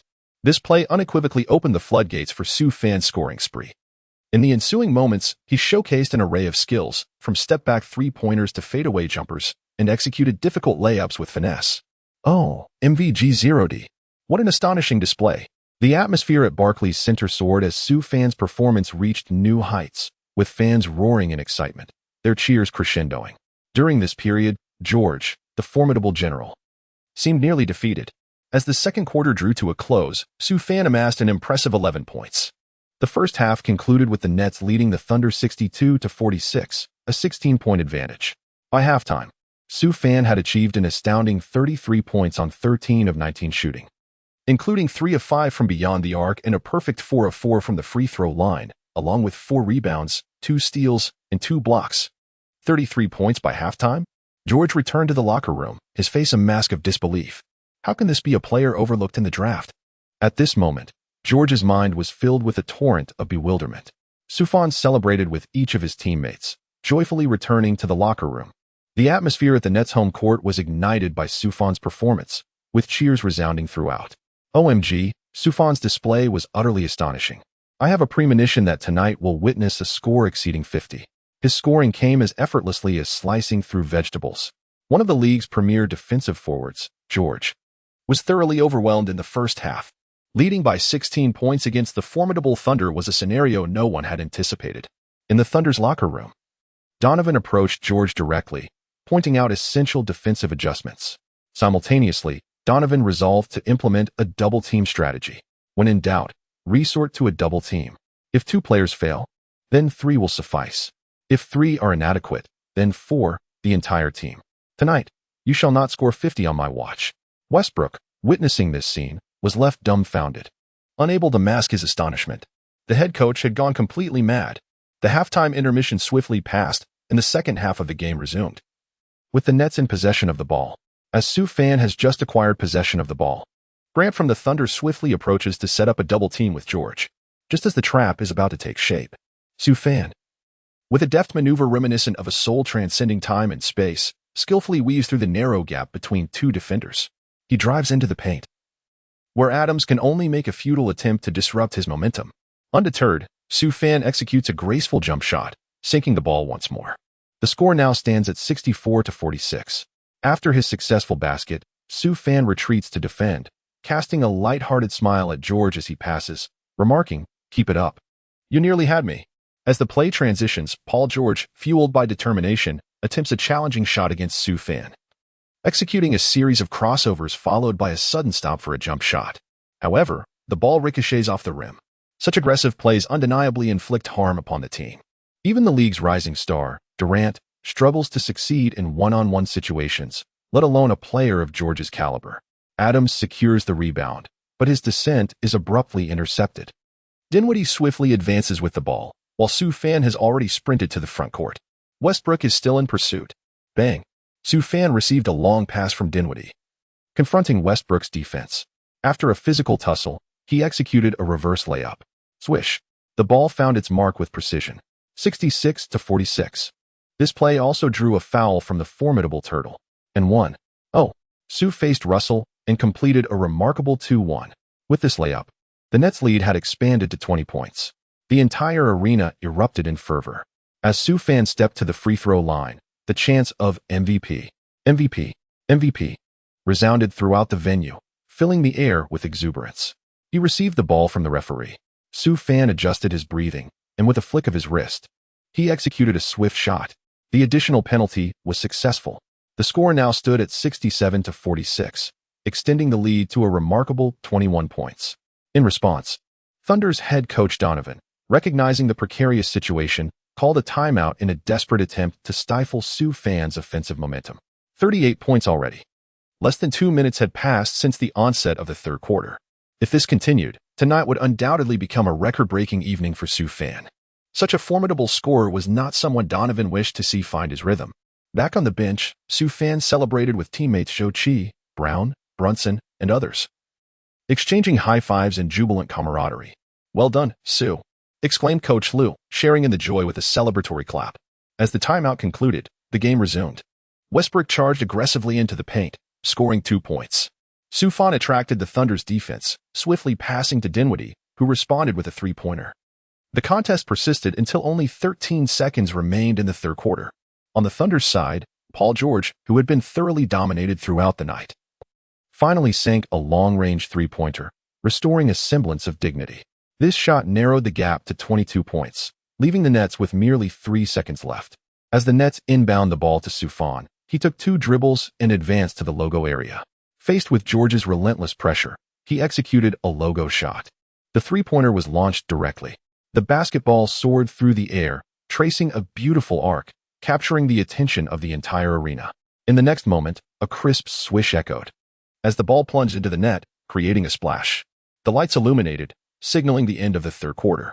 The score stood at Nets 92, Thunder 68. The Thunder, with a record of 15 wins and 7 losses, found themselves thoroughly subdued. Sue Fan has already scored an astounding 47 points. Following his basket, Sue Fan celebrated exuberantly with a rhythmic shake of his shoulders, his face radiating an unmistakable aura of dominance. The crowd erupted with joy, rising to their feet in enthusiastic applause as the atmosphere became electric.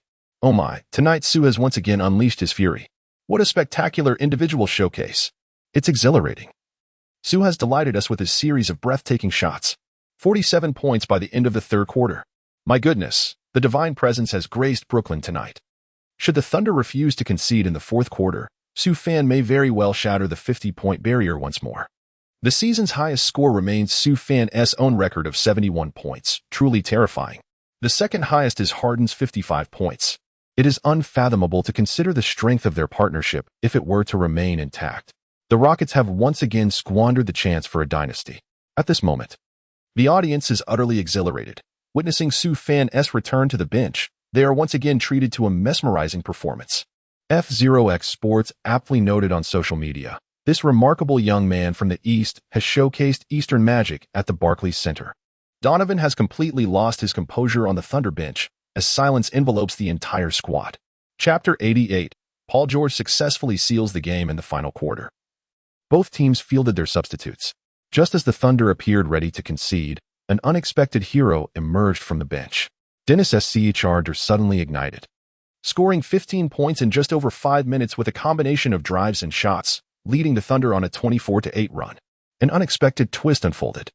The score stood at 100-92, with the deficit narrowed to just 8 points. Observing this, Coach Lue was taken aback and quickly called a timeout, hastily reintroducing Sue Fan to the game. Sue Fan, who had already prepared to conclude his night, found himself donning his gear once more. Having contemplated what late-night snack to indulge in post-game, With a spirited exclamation, Su Fan returned to the court.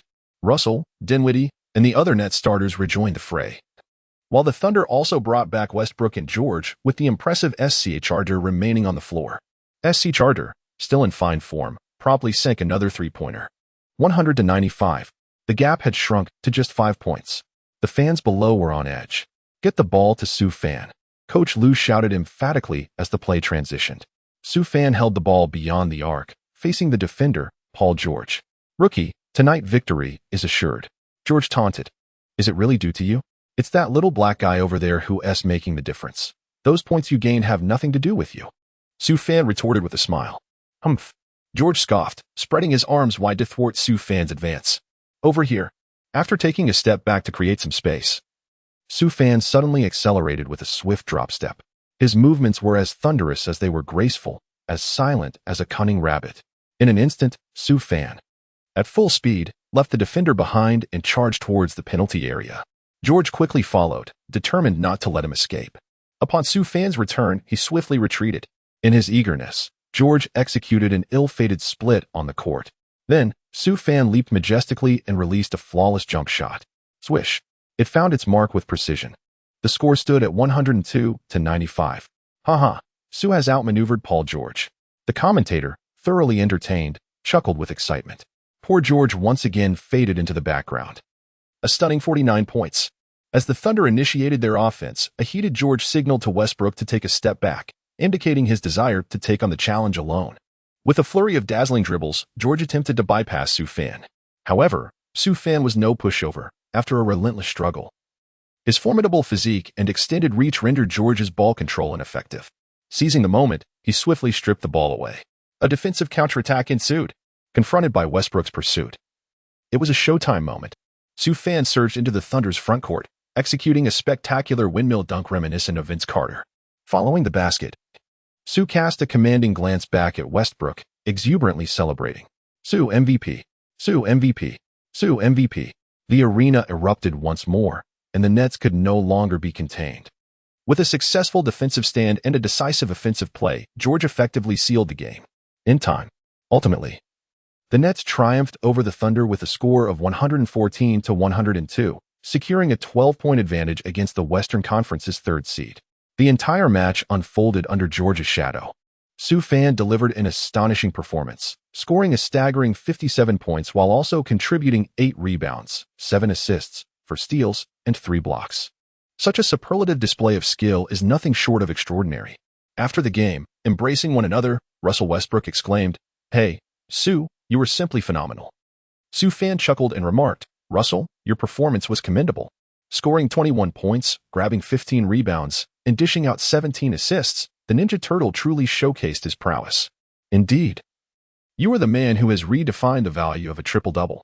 With a hearty laugh, he added, "Thank you." Westbrook smiled and nodded in agreement, exclaiming, "Su, after witnessing your display, I am tempted to join you on the court. Together, we would undoubtedly dominate the entire league." He continued, "If the opportunity arises, I shall challenge my own weaknesses." Su Fan is well aware of Westbrook's remarkable ability to inspire his teammates' potential.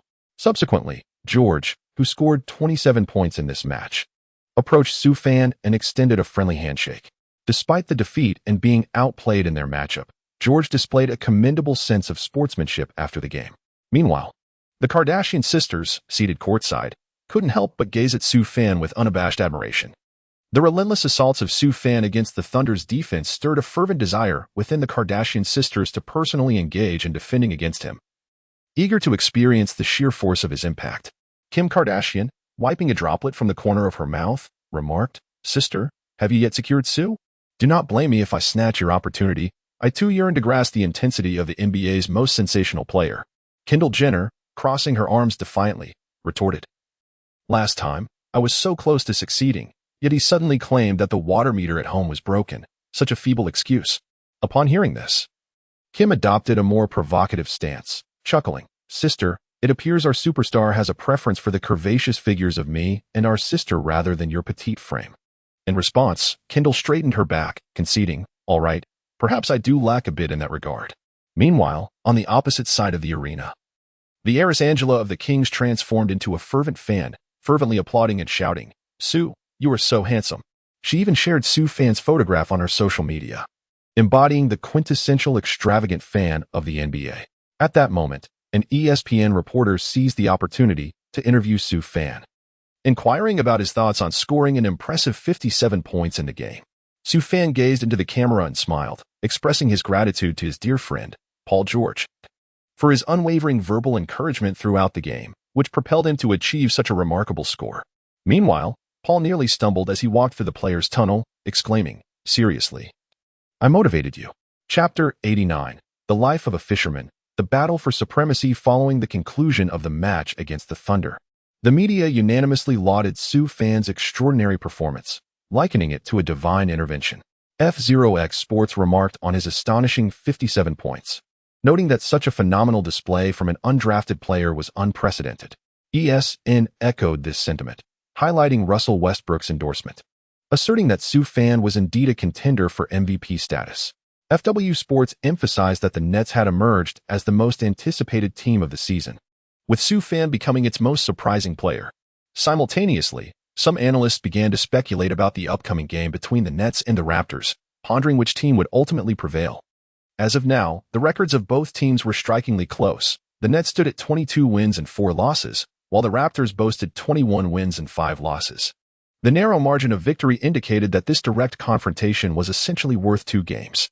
One team held the top position in the Eastern Conference, while the other claimed second place, framing this clash as a battle for supremacy in the East.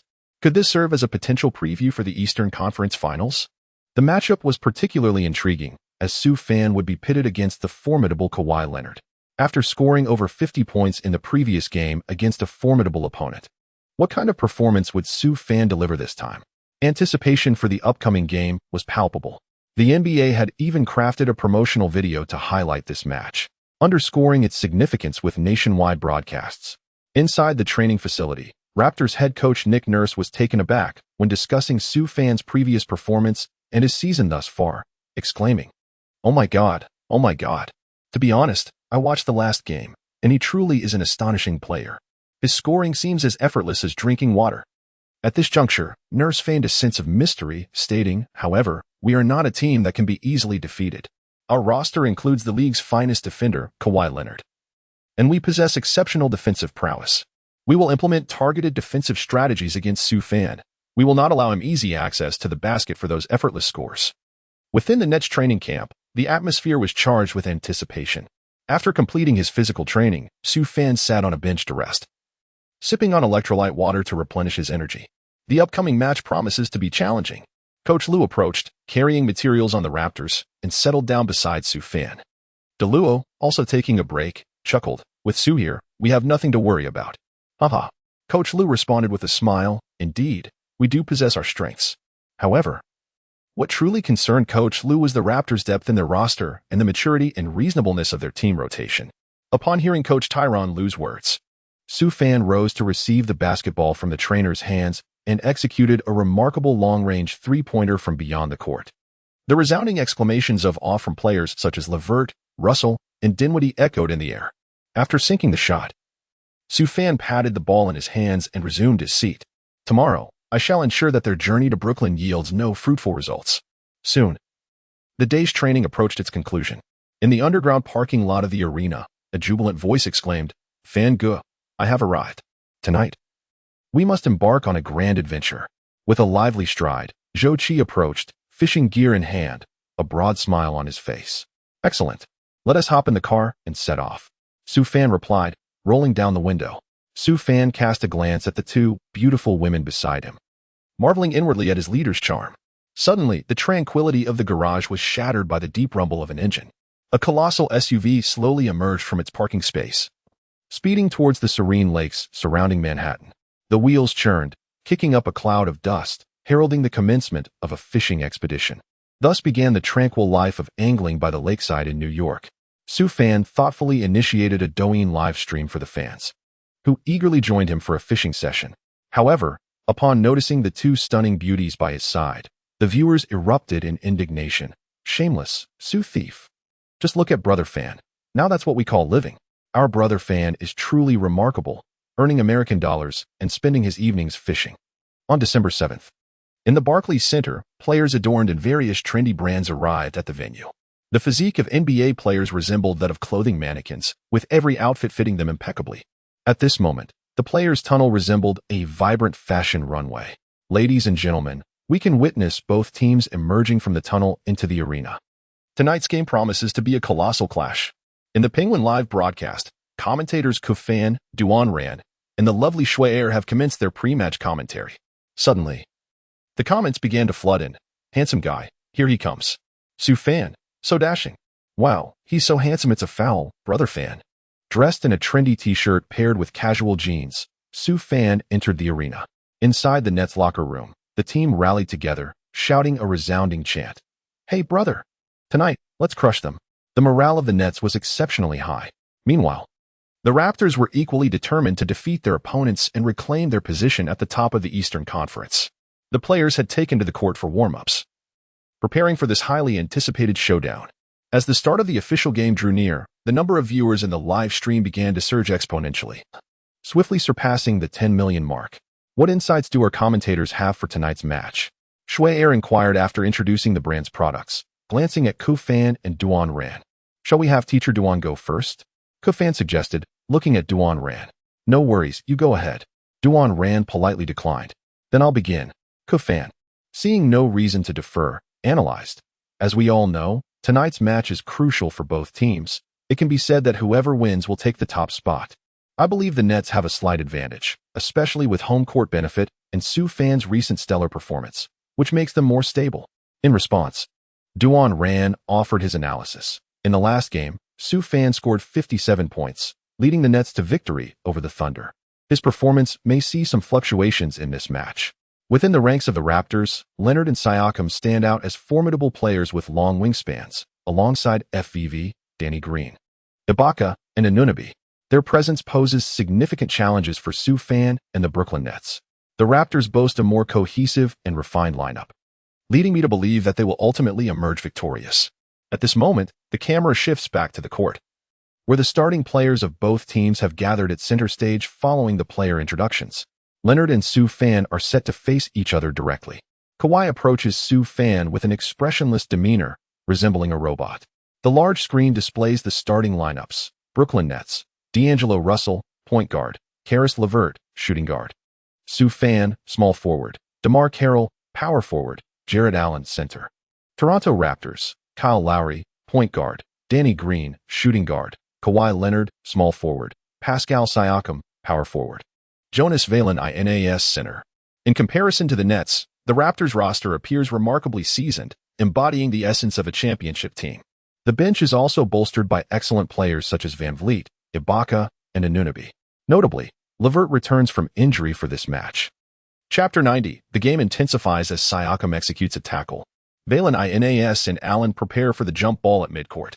The referee elevates the basketball high into the air. With a resounding thud, Allen successfully tips the ball. Russell advances the ball past half court, signaling the official commencement of this pivotal Eastern Conference showdown. Shortly after, Sue fan receives a pass beyond the arc, confronted by the robot Kawhi Leonard. Sue fan took a step back, creating space. The crowd parted. Bang! In a fleeting moment, Sue fan executed a crossover that left Shao Kahn momentarily bewildered. Kabuta's face displayed a hint of astonishment. Was it really that swift? The very next second, Sue fan has surpassed Leonard, driving into the paint. Faced with Siakam's assistance defense, with a deft flick of the wrist, he releases a jumper that swishes through the net. The Nets lead 2-0 against the Raptors. From the outset, Sue fan deftly maneuvered past Leonard's defense, securing the first points. Recently, his ability to penetrate the defense appears to have intensified compared to earlier in the season, as noted by the guest commentator, Van Gundy. As the play transitions, the Raptors possess numerous viable offensive options. Lowry and Valanciunas executed a well-timed pick and roll. Valanciunas rolled to the basket, receiving the pass and finishing with a layup. The score is now tied at 2-2. It is a relentless offensive display, perhaps a testament to the championship pedigree of the team. With the recent experience in mind, Leonard has sharpened his focus on defending Sue fan. He incessantly employs his long arms to disrupt Sue fan, making it exceedingly challenging for him to receive the ball. Each catch occurring in uncomfortable positions.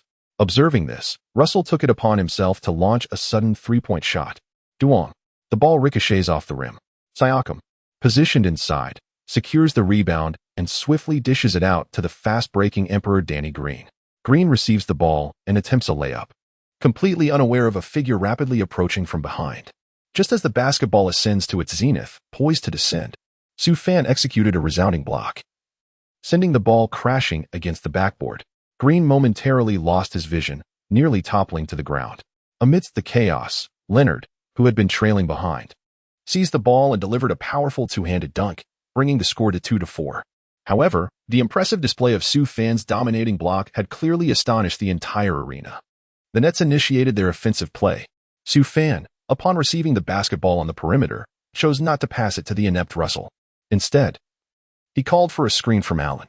Utilizing the pick, Su Fan executed a right-side drive, drawing the attention of Valanciunas' defense. No look, indeed. Su Fan passed the ball to the swiftly advancing Allen. With a resounding thud, Allen executed a powerful two-handed dunk, sending the ball through the hoop. The score was tied at 4-4 once again. From the outset, both teams exhibited exceptional offensive and defensive prowess, resulting in an intensely competitive atmosphere right from the first quarter. Over here, Leonard capitalized on his pivot to score a basket beneath the rim. Turning back, Su Fan deftly maneuvered beyond the three-point line, teasing Siakam, who was attempting to switch defense. Then, confronted by Leonard's help defense, he executed a behind-the-back fake before making a layup, successfully adding another 2 points. Wow! This spectacular basket ignited a wave of excitement among the spectators. On the sidelines, Raptors head coach Nurse observed the unstoppable Su Fan with a bittersweet smile, reminiscent of those days dominated by LeBron. The game continued with just 35 seconds left in the first quarter, the Nets leading 22-20 over the Raptors. The intensity of both teams' offense and defense had drained their stamina quickly, resulting in a lower shooting percentage and a minimal number of turnovers, hence the modest score. In an era where three-pointers reign, this match seemed to evoke the defensive prowess of the 1990s.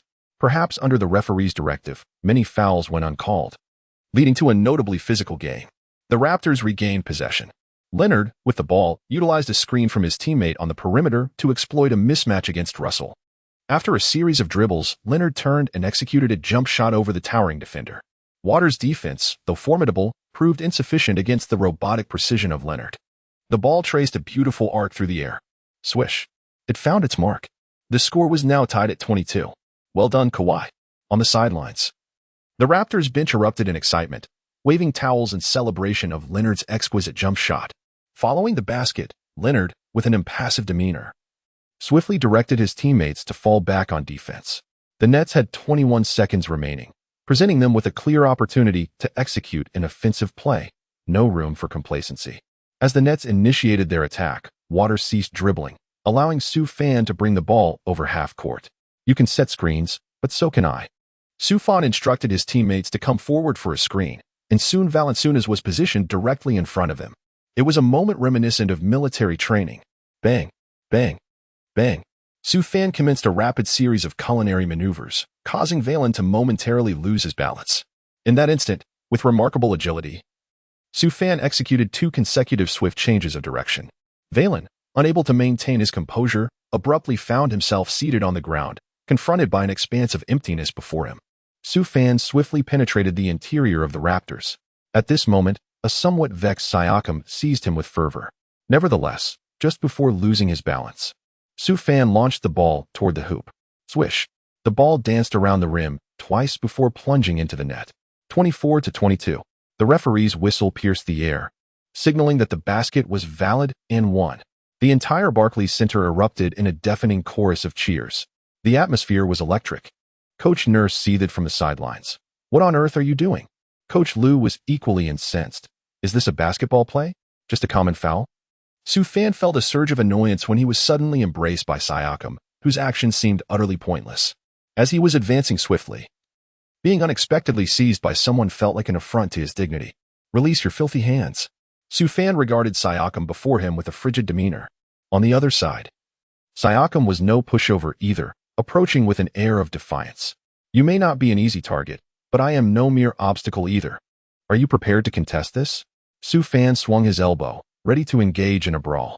Just as a conflict seemed imminent, the referee rushed in, blowing his whistle to separate the two. It appeared that Su Fan and Siakam were in a heated confrontation, as noted by Kuf Fan in the Penguin Live broadcast. Clearly, Siakam's recent actions had provoked Su Fan, and such behavior was indeed unwarranted, as analyzed by Duan Ran. The barrage of comments was filled with disdain. How dirty. This move was clearly intended to injure. In Chapter 91, Iron Elbow clears the path. Dunking above your head, Su Fan sat on the bench. Wiping the sweat from his brow, Coach Liu approached to offer a few words of comfort to Su Fan. The three referees reviewed the footage repeatedly, ultimately deciding against any additional penalties. The home crowd erupted in boos, clearly dissatisfied with the ruling, leaving one to wonder whose home court it truly was. Siakam, casting a glance at the referees, remained silent, but couldn't resist a smirk towards Su Fan, as if to say, "Look, even the referees dare not penalize me." Observing Siakam's arrogance, the not-so-gentle Carroll could no longer contain himself and leaned towards Su Fan, whispering, "Boss, shall I teach him a lesson?" To this, Su Fan scoffed, his gaze fixed on Siakam, retorting with a cold smile, "I will personally show him that some things are beyond his reach." At this, Carroll silently mourned for Siakam, recalling the time Su Fan single-handedly took on 5 troublemakers at a nightclub, stunning everyone as he dispatched them with a single blow each. With that thought lingering, Su Fan stepped up to the free throw line and confidently sank his shot. The score was now 25-22, extending the lead to 3 points. Only 3.1 seconds remained for the Raptors. Under the relentless defense of the Nets, the Raptors' final attempt went awry. The game proceeded to a break, with the Nets leading 25-22 over the Raptors. The first quarter had been fiercely contested. As the second quarter commenced, both teams' bench players began to clash. The Raptors' reserves, featuring FVV, Anunoby, and Ibaka, proved formidable. Meanwhile, the Nets' second unit, comprising Brunson, Dinwiddie, Joe Harris, Grayson Allen, and DeAndre Jordan, lacked experience. After a chaotic exchange, the Raptors momentarily held a 7-point lead thanks to their experience. However, Dinwiddie of the Nets swiftly answered with a three-pointer, igniting a counterattack that brought the score back within reach. Throughout this quarter, both teams demonstrated their prowess. A highlight of the game occurred at the 2:45 mark of the second quarter. In a fierce collision, Su Fan forcefully stripped the ball from Siakam after his spin layup. The Nets seized possession and initiated a defensive counterattack. At this moment, Su Fan surged ahead with remarkable haste, closely followed by Siakam. Chua delivered a pass to the cutting Su Fan, who, confronting Siakam, defied gravity as he unleashed a powerful dunk. With a resounding crash, the basketball was forcefully slammed into the hoop. Simultaneously, Siakam suffered a fractured brow and was left stunned, bloodied and dazed. Post-dunk, Su Fan cast a menacing gaze at Siakam, taunting him with a barrage of trash talk. "Taking you down is as effortless as squashing an ant." His dominance was palpable as he thunderously asserted, "Can you withstand such an overwhelming dunk?" The crowd erupted in cheers, ignited by this breathtaking display. It was amusing to witness Siakam, who had employed underhanded tactics against Su Fan throughout the first half, left bewildered by the dunk. The commentators shared in the amusement, remarking on Siakam's dirty play. This unexpected turn of events led to a timeout, as Raptors head coach Nick Nurse protested, claiming a foul. However, after reviewing the footage, the officials deemed it a natural consequence of the dunk's momentum. Frustrated, Nurse continued to voice his displeasure, prompting the referee to consider a technical foul. With the whistle poised at the ready, an assistant coach swiftly intervened to pull Nurse away. Meanwhile, Siakam exited to tend to his wound, while both teams exchanged points yet again. As the first half concluded, the Nets held a slender lead of 55-53 over the Raptors. Both teams showcased commendable performances, preserving the suspense for the second half. This match truly epitomized the Eastern Conference rivalry, with each team demonstrating formidable competitive spirit.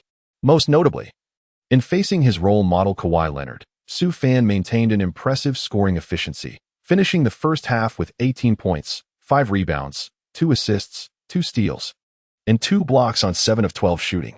Such a comprehensive performance drew praise from renowned commentator Fraser, who remarked on Su's astonishing display against the formidable defenses of the Raptors. His partner, Van Gundy, noted, at such a young age, Su's excellence evokes memories of a certain legend, Yao, who hails from the same land. Fraser further commended, while Su may not yet match the heights of Yao's debut, the potential achievements he may attain in the future could be even more extraordinary. As the dialogue between the two commentators unfolds, the halftime break swiftly concludes, and the second half of the match commences. The Raptors regain possession.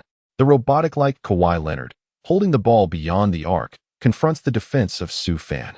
With remarkable agility, he penetrates the interior. Executing a reverse layup, he deftly scores. 55-55. This pivotal basket by Kawhi has successfully enabled the Raptors to equalize the score once more. As Sue Fan scored and retreated defensively, one could scarcely perceive a hint of emotion on his face. This individual is truly akin to a robot. Had it not been for that unfortunate incident with the Warriors, which resulted in a mechanical failure, he would undoubtedly be a superstar. As the game transitioned, Sue Fan, once again, found himself beyond the three-point line, receiving the ball and facing Leonard in isolation. This time, Nurse refrained from employing a double team against Sue Fan. Perhaps sensing that Sue Fan was not exhibiting the same fervor as in the previous match, he allowed Leonard to guard him one-on-one. This decision illustrates Nurse's confidence in Kawhi's capabilities on both ends of the court. Sue Fan, with a singular hand, masterfully emulates the ball-catching technique of Tracy McGrady, executing a dazzling display of skill. With a resounding thud, he employs the triple threat stance, then dramatically shifts direction. Like a butterfly weaving through flowers, he toys with Leonard's defense. One cannot help but acknowledge the efficacy of the crossover. Even a two-time Defensive Player of the Year like the robotic Kawhi Leonard finds it challenging. It is worth noting that even Jordan once asserted that he might struggle to score against Leonard. Yet, this defensive titan proves utterly powerless against the current prowess of Sue Fan. Having bypassed Leonard, Sue Fan finds himself nearly within the 3-second zone, confronting his longtime rival, the recently stitched-up Siakam. Bang! Another thunderous dunk, a powerful display of dominance. The sound reverberates as Siakam falls. 57-55. OMG G0D. The crowd, along with the Nets bench players, erupts in wild cheers. This is an absolute annihilation. It is brutal. If I were in their shoes, I would promptly apologize to Sue. For provoking him is certainly unwise. On the sidelines, Van Gundy appears utterly stunned. His partner, Frazier, nods in agreement. Yielding is not such a difficult task. One must know when to retreat. At this moment, Siakam, sprawled on the ground, feels as though he is seeing stars, momentarily glimpsing his ancestors. This is followed by yet another ferocious dunk from Sue Fan. Less than a minute into the second half, the game must pause once more. Chapter 92, The Logo Shot. The conclusion of suspense. The team physician swiftly approaches to assist Siakam off the court. It seems he will not return to this match. The Raptors players gaze anxiously at Siakam, whose recently stitched brow appears to have reopened. The figure across from them, seemingly innocuous, is indeed a tyrant on the court. Leonard feels a pang of regret. Is this truly the individual I must continue to defend? Though Leonard is devoid of emotion, it is difficult to withstand such a beating. The timeout concludes, and the game resumes. The Raptors' offense seems momentarily daunted by Sue Fan's momentum. Lowry drives into the paint, but upon seeing Sue Fan's impending defense, hesitates to take the open shot, opting instead to pass to Leonard at the baseline. Kawhi releases a mid-range shot, and the ball finds its mark. Sue Fan sees the ball once more, causing Leonard a moment of bewilderment. Suddenly, a sharp whoosh pierced the air. After a sudden change in rhythm, Sue Fan accelerated and left Kawhi Leonard behind. Anunoby, just substituted for Siakam, instinctively made way for Sue Fan as he entered the court. On the sidelines, Nurse was left dumbfounded. What on earth? Are you joking? Witnessing the Raptors retreating so courteously was amusing to Sue Fan. With a graceful one-handed slam dunk, the ball thundered into the hoop. The elegance of this dunk in midair was incomparable to that of any similar player. A soaring dunk from the free throw line. What a spectacular display from Sue Fan. The commentator erupted in cheers.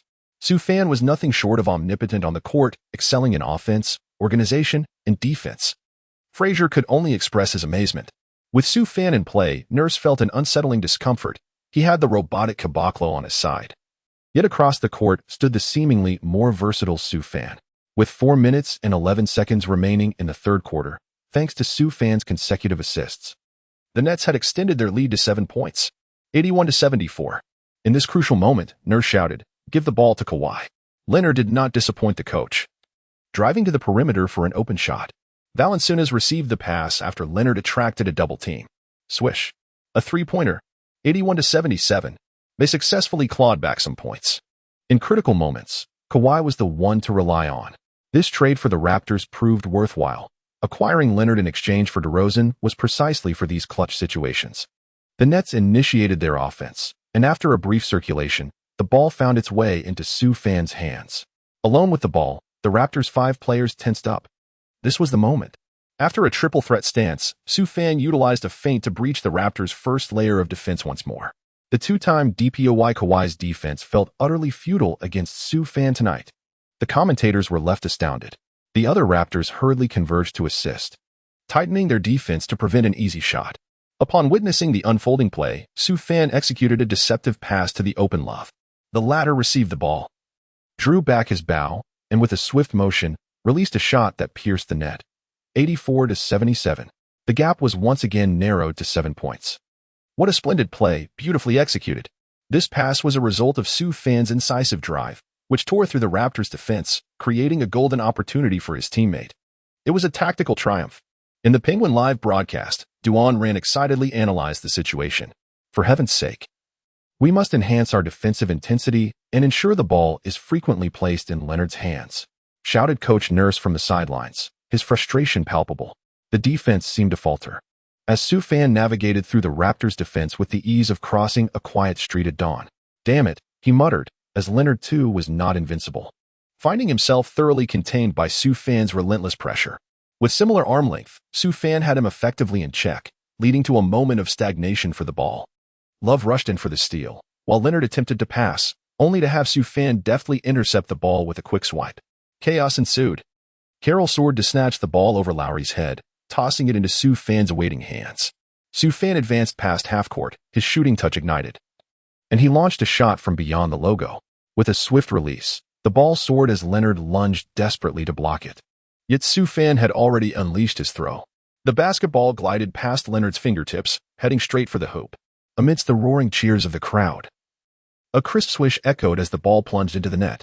The score stood at 87-77 in favor of the Nets. Oh, Sioux. What an extraordinary long-range three-pointer from him. The entire Barclays Center erupted once more. Following his remarkable shot, Sioux Fan gestured a three-point sign, bouncing joyously in celebration. At that moment, the home crowd was in a frenzy. During the timeout, Nurse, witnessing the Nets' renewed surge of momentum, had no choice but to call another pause in an attempt to halt their scoring spree. Yet, all was in vain. The beauty of youth lies in their ability to unleash a torrent of extraordinary plays once they find their rhythm. The substitutes, including Brunson, Allen, and DeAndre Jordan, each sank three-pointers with ease. At this instant, the Raptors' defensive structure crumbled entirely. Sioux Fan remained on the court, guiding his teammates with unwavering determination, continuously extending the lead.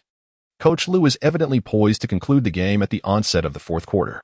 Whenever the Raptors attempted to mount a comeback, Sioux Fan would rise to the occasion, sinking that elusive mid-range shot.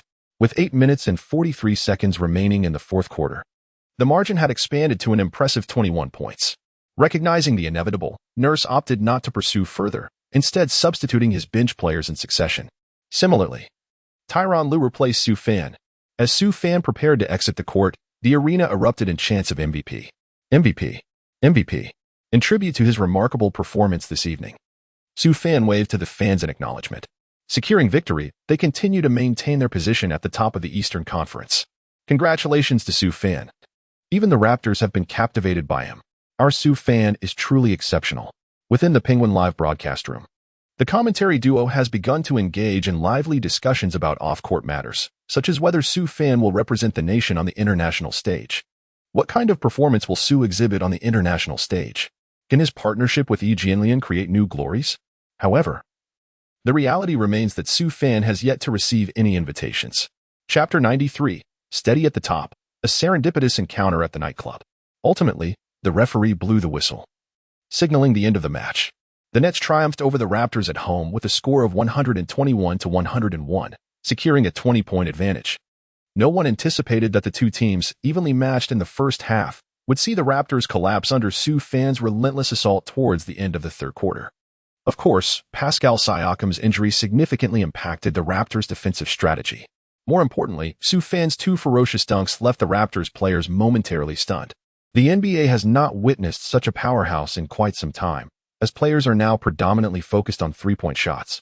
The ability to send opponents off the court with a dunk is a rarity indeed. In this match, facing the Raptors led by Kawhi Leonard, Sioux Fan scored an impressive 33 points, alongside 8 rebounds, 4 assists, 3 steals, and 4 blocks. Kawhi Leonard contributed 32 points, 3 rebounds, 4 assists, 4 steals, and 1 block, while Jonas Valanciunas added 23 points. On the Nets side, D'Angelo Russell also tallied 27 points, and Jarrett Allen recorded 12 points and 10 rebounds. Basketball is a team sport, and it was evident that the Nets performed better this evening, with 7 players scoring in double figures. The two teams will face off again in Toronto, and the outcome remains uncertain. However, it is clear that Siakam has been intimidated by Sioux fans' prowess. After the game, Siakam, with his head wrapped in a towel, humbly addressed reporters. Sioux is a formidable player. In fact, I relish the opportunity to compete against such athletes. I admit I spoke too boldly earlier, and to that, I simply wish to say, Sioux, if you have the chance to come to Cameroon, I will gladly show you around. This matchup has undeniably ignited excitement within the NBA. The two teams are currently the best in the league. Before the game commenced, no one expected Sioux fan to lead the Nets to such heights.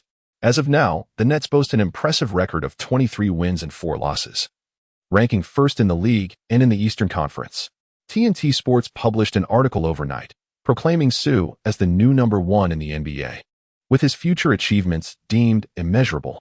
The Open Air Tribune similarly noted that after today's match, Sioux fan has demonstrated through his actions that he possesses the capability to contend with the top 5 superstars in the NBA.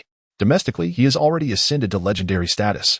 Mop Sports declared, the #1 in the NBA, Sioux fan, has officially claimed his throne. Penguin Sports remarked, the #1 in the NBA, Sioux fan, smiled subtly, scoring 33 points to lead his team to the pinnacle and earn the trust of his coach. In the vibrant and bustling city of New York, as night descends, the streets become adorned with brilliant lights. Particularly in the lively nightclubs, the atmosphere is rife with exuberance and energy, echoing with the sounds of animated conversations and laughter. At this moment, the Nebula NBC nightclub is enveloped in an electrifying ambience. The Brooklyn Nets have just triumphed over the formidable Raptors, successfully securing their position at the pinnacle of the Eastern Conference, prompting the entire team to gather here for a celebratory revelry. Upon entering this establishment, one is greeted by dazzling lights that flicker rhythmically, while pulsating music reverberates throughout the space. The air is infused with a distinctive blend of alcohol and perfume, transporting patrons into a dreamlike realm. The players of the Nets are thoroughly immersed in the sea of joy, their faces radiating excitement and elation as they liberate the pent-up energy within them. At the heart of the dance floor, the athletes move with unrestrained abandon, swaying their bodies to the rhythm of the music. Their movements may lack finesse, yet they are brimming with fervor and vitality. Even those who typically exhibit a more reserved demeanor are now fully unleashed, embracing the jubilant atmosphere. At this juncture, Sioux fan is fully engaged with his teammates, swaying to the music while playfully jesting with those around him, filling the air with laughter and merriment. As fatigue begins to set in from the revelry, he makes his way to the bar, casually taking a seat on a high stool. He orders a glass of amber whiskey from the bartender, preparing to take a moment of respite. As he gently swirls the glass, allowing the rich liquid to collide with the ice, a melodious voice, as sweet as a nightingale, reaches his ears. "Hello, Sioux, it's wonderful to see you again." The unexpected greeting momentarily startles Sioux fan, prompting him to instinctively turn his head. The first sight that captures his attention is the flawless, snow-white skin of a woman, accentuated by her voluptuous figure. His gaze then travels downward, where he beholds her long, elegantly sculpted legs, evoking the impression that they were crafted by a master artist, radiating an irresistible allure. Sioux fan steadied himself and began to scrutinize the enchanting woman before him. Her exquisite features were sharply delineated, with a cascade of golden hair flowing like a waterfall, soft and lustrous. Her brows arched like distant mountains, and her eyes shimmered like autumn waters, with long lashes fluttering delicately like butterfly wings. Beneath her high-bridged nose, her lips, blushing like ripe cherries, appeared irresistibly alluring. Coupled with her curvaceous figure and an air of refined nobility, she was nothing short of perfection. After silently bestowing a score of 9 upon this captivating woman in his mind, Sioux fan couldn't help but marvel at her beauty. However, at that moment, Kelly Cohen, noticing Sioux fan's prolonged silence, felt a twinge of disappointment within her. She couldn't help but wonder if he had already forgotten her, considering it had been quite some time since their last encounter. Yet, just as Kelly's thoughts wandered, Sioux fan's face broke into a gentlemanly smile, and he elegantly extended his right hand, gesturing for her to take a seat, exclaiming, "Beautiful Miss Kelly, it is a pleasure to see you again." Simultaneously, he called to the waiter beside him, Could you please bring a glass of whiskey for this lovely lady? Upon hearing Sue Fan's words, Kelly Cohen's previously dim eyes ignited with brilliance, sparkling with newfound light. A charming smile blossomed on her breathtaking visage as she softly replied, "Thank you." In that moment, she radiated an indescribable allure, and even the surrounding air seemed to sweeten in her presence. For an instant, Sue Fan felt as though the entire sky shimmered, as if all light converged upon Kelly Cohen. "What are you looking at?" After being gazed at for so long by Sue Fan, a delicate blush crept onto Cohen's cheeks. As Sue Fan listened to Cohen's words, he snapped back to reality and chuckled. "Haha, it's just that the stunning beauty beside me is simply too captivating, and I've fallen right into it. How annoying." Cohen, upon hearing this, felt a wave of shyness wash over her. In the presence of someone she admired, Cohen resembled a little girl. The two savored their drinks while conversing about the delightful aspects of life. At that moment, Brown, exhausted from the festivities and taking a break, caught a glimpse of the breathtaking beauty beside Sue Fan, seemingly transcending the earthly realm, and let out an exclamation of awe. "Boss, you are truly incredible. Just a casual night out at a club, and you've managed to charm such a stunning beauty," Brown remarked, his face brimming with envy. "Absolutely, boss. We can't help but envy you," Brinston chimed in, adding to the playful banter. "Could it be that this enchanting lady is secretly your girlfriend? You certainly have a hidden gem." Alan, refusing to be outdone, quickly approached to echo, "Yes, boss, do share the story with us." Meanwhile, Cohen, who had been quietly listening to their conversation, felt an unexpected sweetness swell in her heart upon hearing their words. "You guys." Sue Fan looked at this lively group with a sense of helplessness, shaking his head with a smile. To prevent any further misunderstandings, he hastily clarified, "Please, don't jump to conclusions. This lovely lady is Miss Kelly Cohen, a renowned actress in Hollywood. Our relationship is entirely innocent. Nothing has transpired between us," Sue Fan emphasized earnestly. However, after hearing his explanation, incredulous expressions appeared on everyone's faces, as if to say, "Do you think we would believe that?" This bunch. Realizing that they did not take his words seriously, Sue Fan could not help but let out a wry smile, contemplating that further explanations would be futile. He decided to cease his attempts at clarification and let them indulge in their wild speculations. Sue Fan firmly clasped Kelly's soft and warm little hand, striding resolutely towards the entrance of the nightclub. "I shall take my leave now. You all continue to revel in your merriment. This evening's expenses are on me," Sue Fan proclaimed loudly, his voice imbued with a sense of generosity. "Well, our leader is truly magnificent." His companions cheered in unison, the atmosphere electrified in an instant. "Boss, I have some fabulous hats here for you to try on," one enthusiastic teammate exclaimed. In the face of his friend's excitement and enthusiasm, Sue Fan merely offered a slight smile, unfazed, as he continued to pull Cohen's hand and exited the raucous nightclub. Chapter 94. Bridging Distances. The NBA gala approaches as soon as they stepped outside. A refreshing night breeze greeted them, enveloping them in an exquisite sense of comfort. Sue Fan and Kelly Cohen strolled side by side along the shores of a lake in New York, where the moonlight shimmered upon the water, creating a spectacle reminiscent of a vast silver mirror. "I sincerely apologize, Miss Cohen, for putting you in such an inconvenient situation." Sue Fan turned to her, gently gazing into her eyes, his face adorned with an expression of regret. "No, Sue." Cohen gently shook her head, her face radiating a sweet smile as she responded softly, seemingly unfazed. "In truth, I genuinely wish that what they just said was true." As she spoke the last words, her voice grew softer, hinting at a touch of shyness. Sue Fan paused, evidently unable to catch the latter part of her statement. "Oh, it's nothing." Cohen, noticing his confusion, felt a flush rise to her cheeks and quickly retracted her previous words, lowering her head like a startled fawn. In that very moment, they resembled a pair of celestial beings, leisurely wandering through the bustling streets of New York. Under the night's embrace, their elongated and enchanting silhouettes cast a spell, as if the entire world had transformed into a backdrop for their love. At that juncture, a charming little child bounded towards them, her large, sparkling eyes brimming with curiosity and delight. Mistaking them for an affectionate couple, she excitedly tugged at their sleeves and, in a sweet voice, implored, "Big brother, big sister, may I take a picture with you? We are making a fun show." Faced with such innocent and untainted enthusiasm, the two exchanged a knowing smile and readily agreed. As the shutter clicked, a warm glow encapsulated the beautiful moment. During the photo session, they unconsciously drew closer to one another, the initial awkward distance gradually diminishing, as an indescribable intimacy began to envelop them.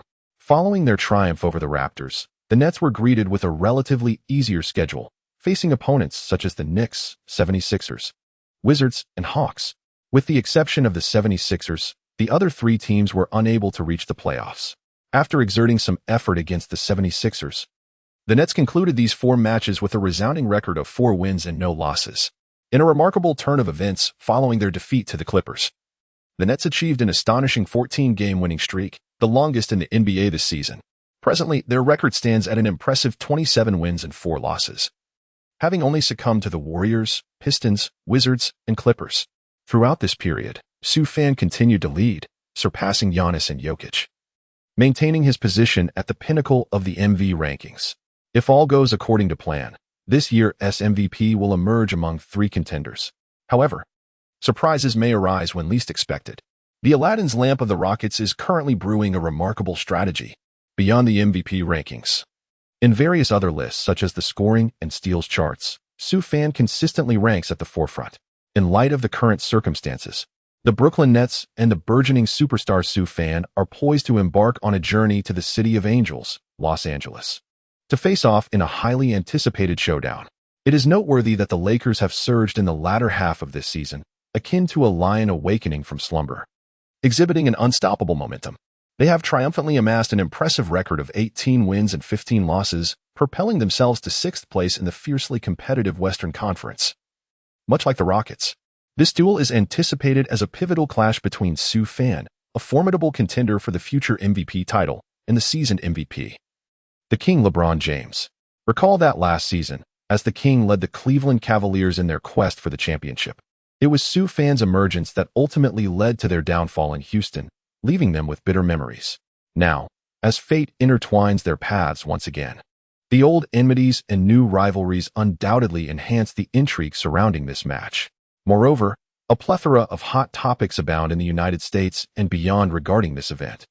For instance, it is being held in Los Angeles, the 2nd largest city in America, which garners global attention. Additionally, the Lakers and James enjoy immense popularity in China, while Fan's Nets are the most favored team domestically.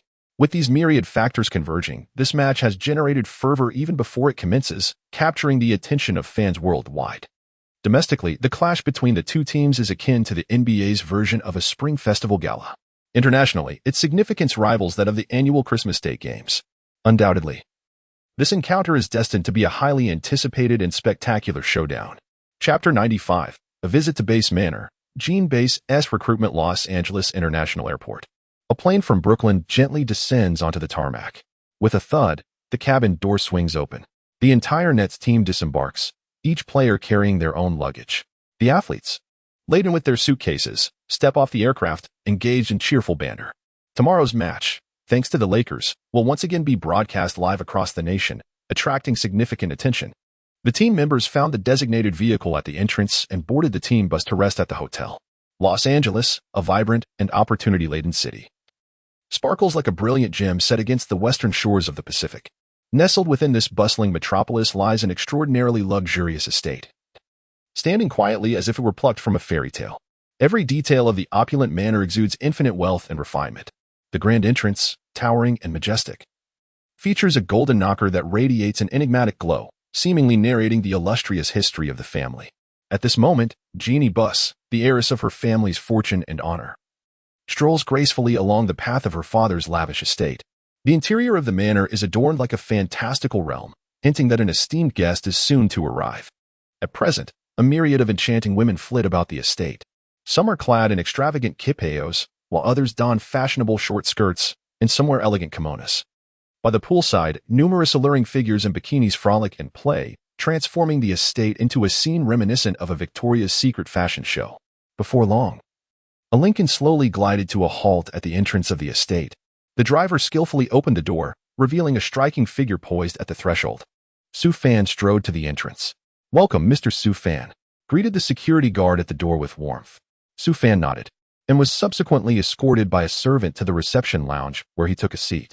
Reclining on the opulent sofa, Fan couldn't help but marvel at the disparity. This luxurious seating was in an entirely different league compared to that of his own home. Perhaps upon returning, he ought to procure a similar one, as it was simply delightful. "Sue, you've arrived." At that moment, Jenny Bass, adorned in a flowing gown, entered the room. Jenny Bass, the current owner of the Lakers. "Sister Jenny, what a pleasant surprise to receive an invitation to spend time here." Upon the arrival of her master, Sue Fan naturally lifted a glass of cocktail to her lips. No longer the naive newcomer she once was, she had grown accustomed to the grandeur of her surroundings. Observing this, Aunt Jenny waved her hand to dismiss the others. "Little Sue, are you still comfortable here?" Aunt Jenny inquired as she settled into the main seat. "Indeed." After savoring a bite, Sue Fan chuckled. "The ambience here is delightful. I absolutely adore it, to the point of being utterly captivated. As long as little Sue is pleased." Jenny Bass, upon hearing this, felt immensely satisfied, nodding her head as she envisioned Sue Fan joining the Lakers. Sue Fan observed Aunt Jenny seemingly immersed in a moment of contemplation, choosing not to intrude. The two engaged in an animated conversation for quite some time. Subsequently, Jenny Bass considered having a lovely attendant serve Sue Fan, yet he graciously declined each offer. Nonetheless, a genuine admiration quietly blossomed within Jenny Bass. "This young man is indeed remarkable. After the conclusion of this contract, I must find a way to bring him to our Lakers. He must become a true member of the Lakers." In comparison to the rewarding experience with Odom, Sue Fan truly excels. As time gradually passed, the moment for dinner finally arrived. Jenny Bass and Sue Fan sat together at the dining table, relishing an extraordinarily sumptuous meal. Each exquisite dish emanated an enticing aroma, as if narrating the tale of culinary delight. In this warm ambience, Sue Fan savored the delectable cuisine while engaging in conversation with Aunt Jenny, a gentle smile perpetually gracing his face. Once he finished the sumptuous dinner, Sue Fan rose to take his leave, expressing gratitude for Aunt Jenny's hospitality. This place was far from ideal. He prided himself on being a disciplined individual. Meanwhile, at the five-star hotel where the Nets were staying, the players, still immersed in their billiards game downstairs, were taken aback to see Sue Fan had already returned. Bruce Brown, in particular, exaggeratedly covered his mouth, eyes wide with disbelief, and exclaimed, "Boss, you're done so soon. I have that blue thing. I'll get you some next time." Sue Fan. Chapter 96. The Great Battle approaches. He holds 3 trophies. In the United States, on December 18th, the Staples Center is filled to capacity, accommodating nearly 20,000 spectators. The LED screens outside the arena showcase grand posters of the young Emperor, K&G, and LeBron James. Inside the venue, countless fans clad in purple and gold jerseys wave placards in support of James. The young Emperor has been averaging an impressive 33.1 points per game, leading the Lakers from the depths of the Western Conference to a remarkable 6-game winning streak, positioning them 6th in the standings and igniting hopes for a playoff appearance. This resurgence has brought a sense of dawn to Lakers fans. After years of absence from the postseason, the recruitment of James has seemingly sealed their fate for this season. The anticipation for this match in Los Angeles is unprecedented, with ticket prices doubling yet still in high demand. Fans from around the globe are eager to witness the clash between the young Emperor and Sue Fan, the notorious rivals, once again in the regular season. Such a monumental showdown is being broadcast live across the nation. As the game time approaches, both teams' players have retreated to their respective locker rooms to don their gear in preparation for the match. Inside the arena, as Sue Fan emerges in his Nets training attire from the player tunnel to commence his warm-up, a collective chorus of boos erupts from the Lakers fans at Staples Center. This disdain is reserved for few, underscoring Sue Fan's current popularity. In response to the enthusiastic reception from the Lakers fans, Sue Fan smiles and waves back at the crowd. Sue Fan silently mused, "Tonight, you shall bear the consequences." The player's entrance was relatively subdued, until the moment the little Emperor graced the court, at which point Staples Center erupted into a cacophony of thunderous applause. The chant of LeBron resonated, nearly lifting the arena's roof off. Among the audience, a plethora of Hollywood luminaries, influential figures from various sectors, athletic stars, and business magnates filled the stands. Notable personalities included Spike Lee, Jack Nicholson, rapper Ice Cube, Flea, and Anthony Kiedis from the Red Hot Chili Peppers, Leonardo DiCaprio, Denzel Washington, Justin Bieber, and the Stallone family, among many others. Gorgeous ladies, including Black Widow Scarlett Johansson, The Hunger Games star Jennifer Lawrence, Jessica Alba, and Dakota Johnson, graced the event as well. Additionally, a myriad of NBA legends from the Lakers' storied history were present, including the Black Mamba Kobe Bryant, Magic Johnson, Skyhook Kareem Abdul-Jabbar, James Worthy, and Shaquille O'Neal. Kobe was accompanied by his wife Vanessa, whose presence raised eyebrows, along with several of their darling daughters. World-renowned sports icons like David Beckham and Muhammad Ali also made an appearance, and Ginny was seen courtside, alongside Lakers general manager Rob Pelinka. The entire arena radiated the splendor of a red carpet gala, with every frame showcasing a star. This spectacle prompted the fans to exclaim, "This ticket is worth every penny." Meanwhile, the players began their warm-ups, diligently preparing for the evening's showdown. The electronic scoreboard displayed the starting lineups for both teams. Brooklyn Nets, D'Angelo Russell, point guard. Karis LeVert, shooting guard. Sue Fan, small forward. DeMar Carroll, power forward. Jared Allen, center. Los Angeles Lakers, Lonzo Ball, point guard. Brandon Ingram, shooting guard. LeBron James, small forward. Kyle Kuzma, power forward. Tyson Chandler, center. The starting lineups remained largely unchanged, with the Nets consistently deploying this regular roster since the season began. Interestingly, the two teams share a significant history, as the Lakers' JaVale McGee and Brook Lopez were both recruited by the Nets at Sue Fan's behest, resulting in the Lakers facing considerable challenges in their interior game since the season's onset, at times forcing James to play in the paint. Genius coach Walton, indeed. The coaches of the two teams, Luke Walton of the Lakers and Tyronn Lue of the Nets, are engaging in a battle of wits that captivates attention. This evening's commentators include Charles Barkley, A. Smith, and special guest Dwayne Wade, who is making a one-game cameo due to suspension. I can hardly contain my excitement for the imminent commencement of this match. The cheers from the crowd are nearly overwhelming my eardrums. The airborne pig, Barkley, wears a look of sheer enjoyment amid the cheers.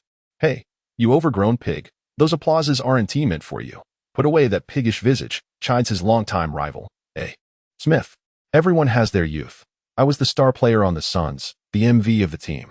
Barkley retorts, "Heroes don't dwell on past glories. This isn't your era anymore, and you still lack a championship." A. Smith ruthlessly strikes at Barkley's vulnerable spot.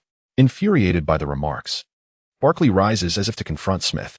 At that moment, Wade, positioned on the far right, interjects, "Championships are not the sole measure of a player's greatness. I also hold great admiration for Charles's accomplishments." Upon hearing this, Barkley revels in the support. Yet, A. Smith seizes the opportunity to add, "But he has championships, 3 of them." Barkley, Wade. The scene spirals into delightful chaos, with comical exchanges that leave the audience in fits of laughter. Meanwhile, on the court, Sufjan, along with his teammates, enthusiastically initiated a celebration of slam dunks. Sue Fan executed a breathtaking 360 dunk that elicited gasps of astonishment from the audience. Brown playfully mimicked a telescope gesture. Across the court, LeBron approached the scorer's table, dusted his hands with magnesium powder, and tossed it skyward with a regal air that conveyed dominance. Wow! The spectators in the front row erupted in excitement at this spectacle, shouting in exhilaration. "Here we go again," they exclaimed,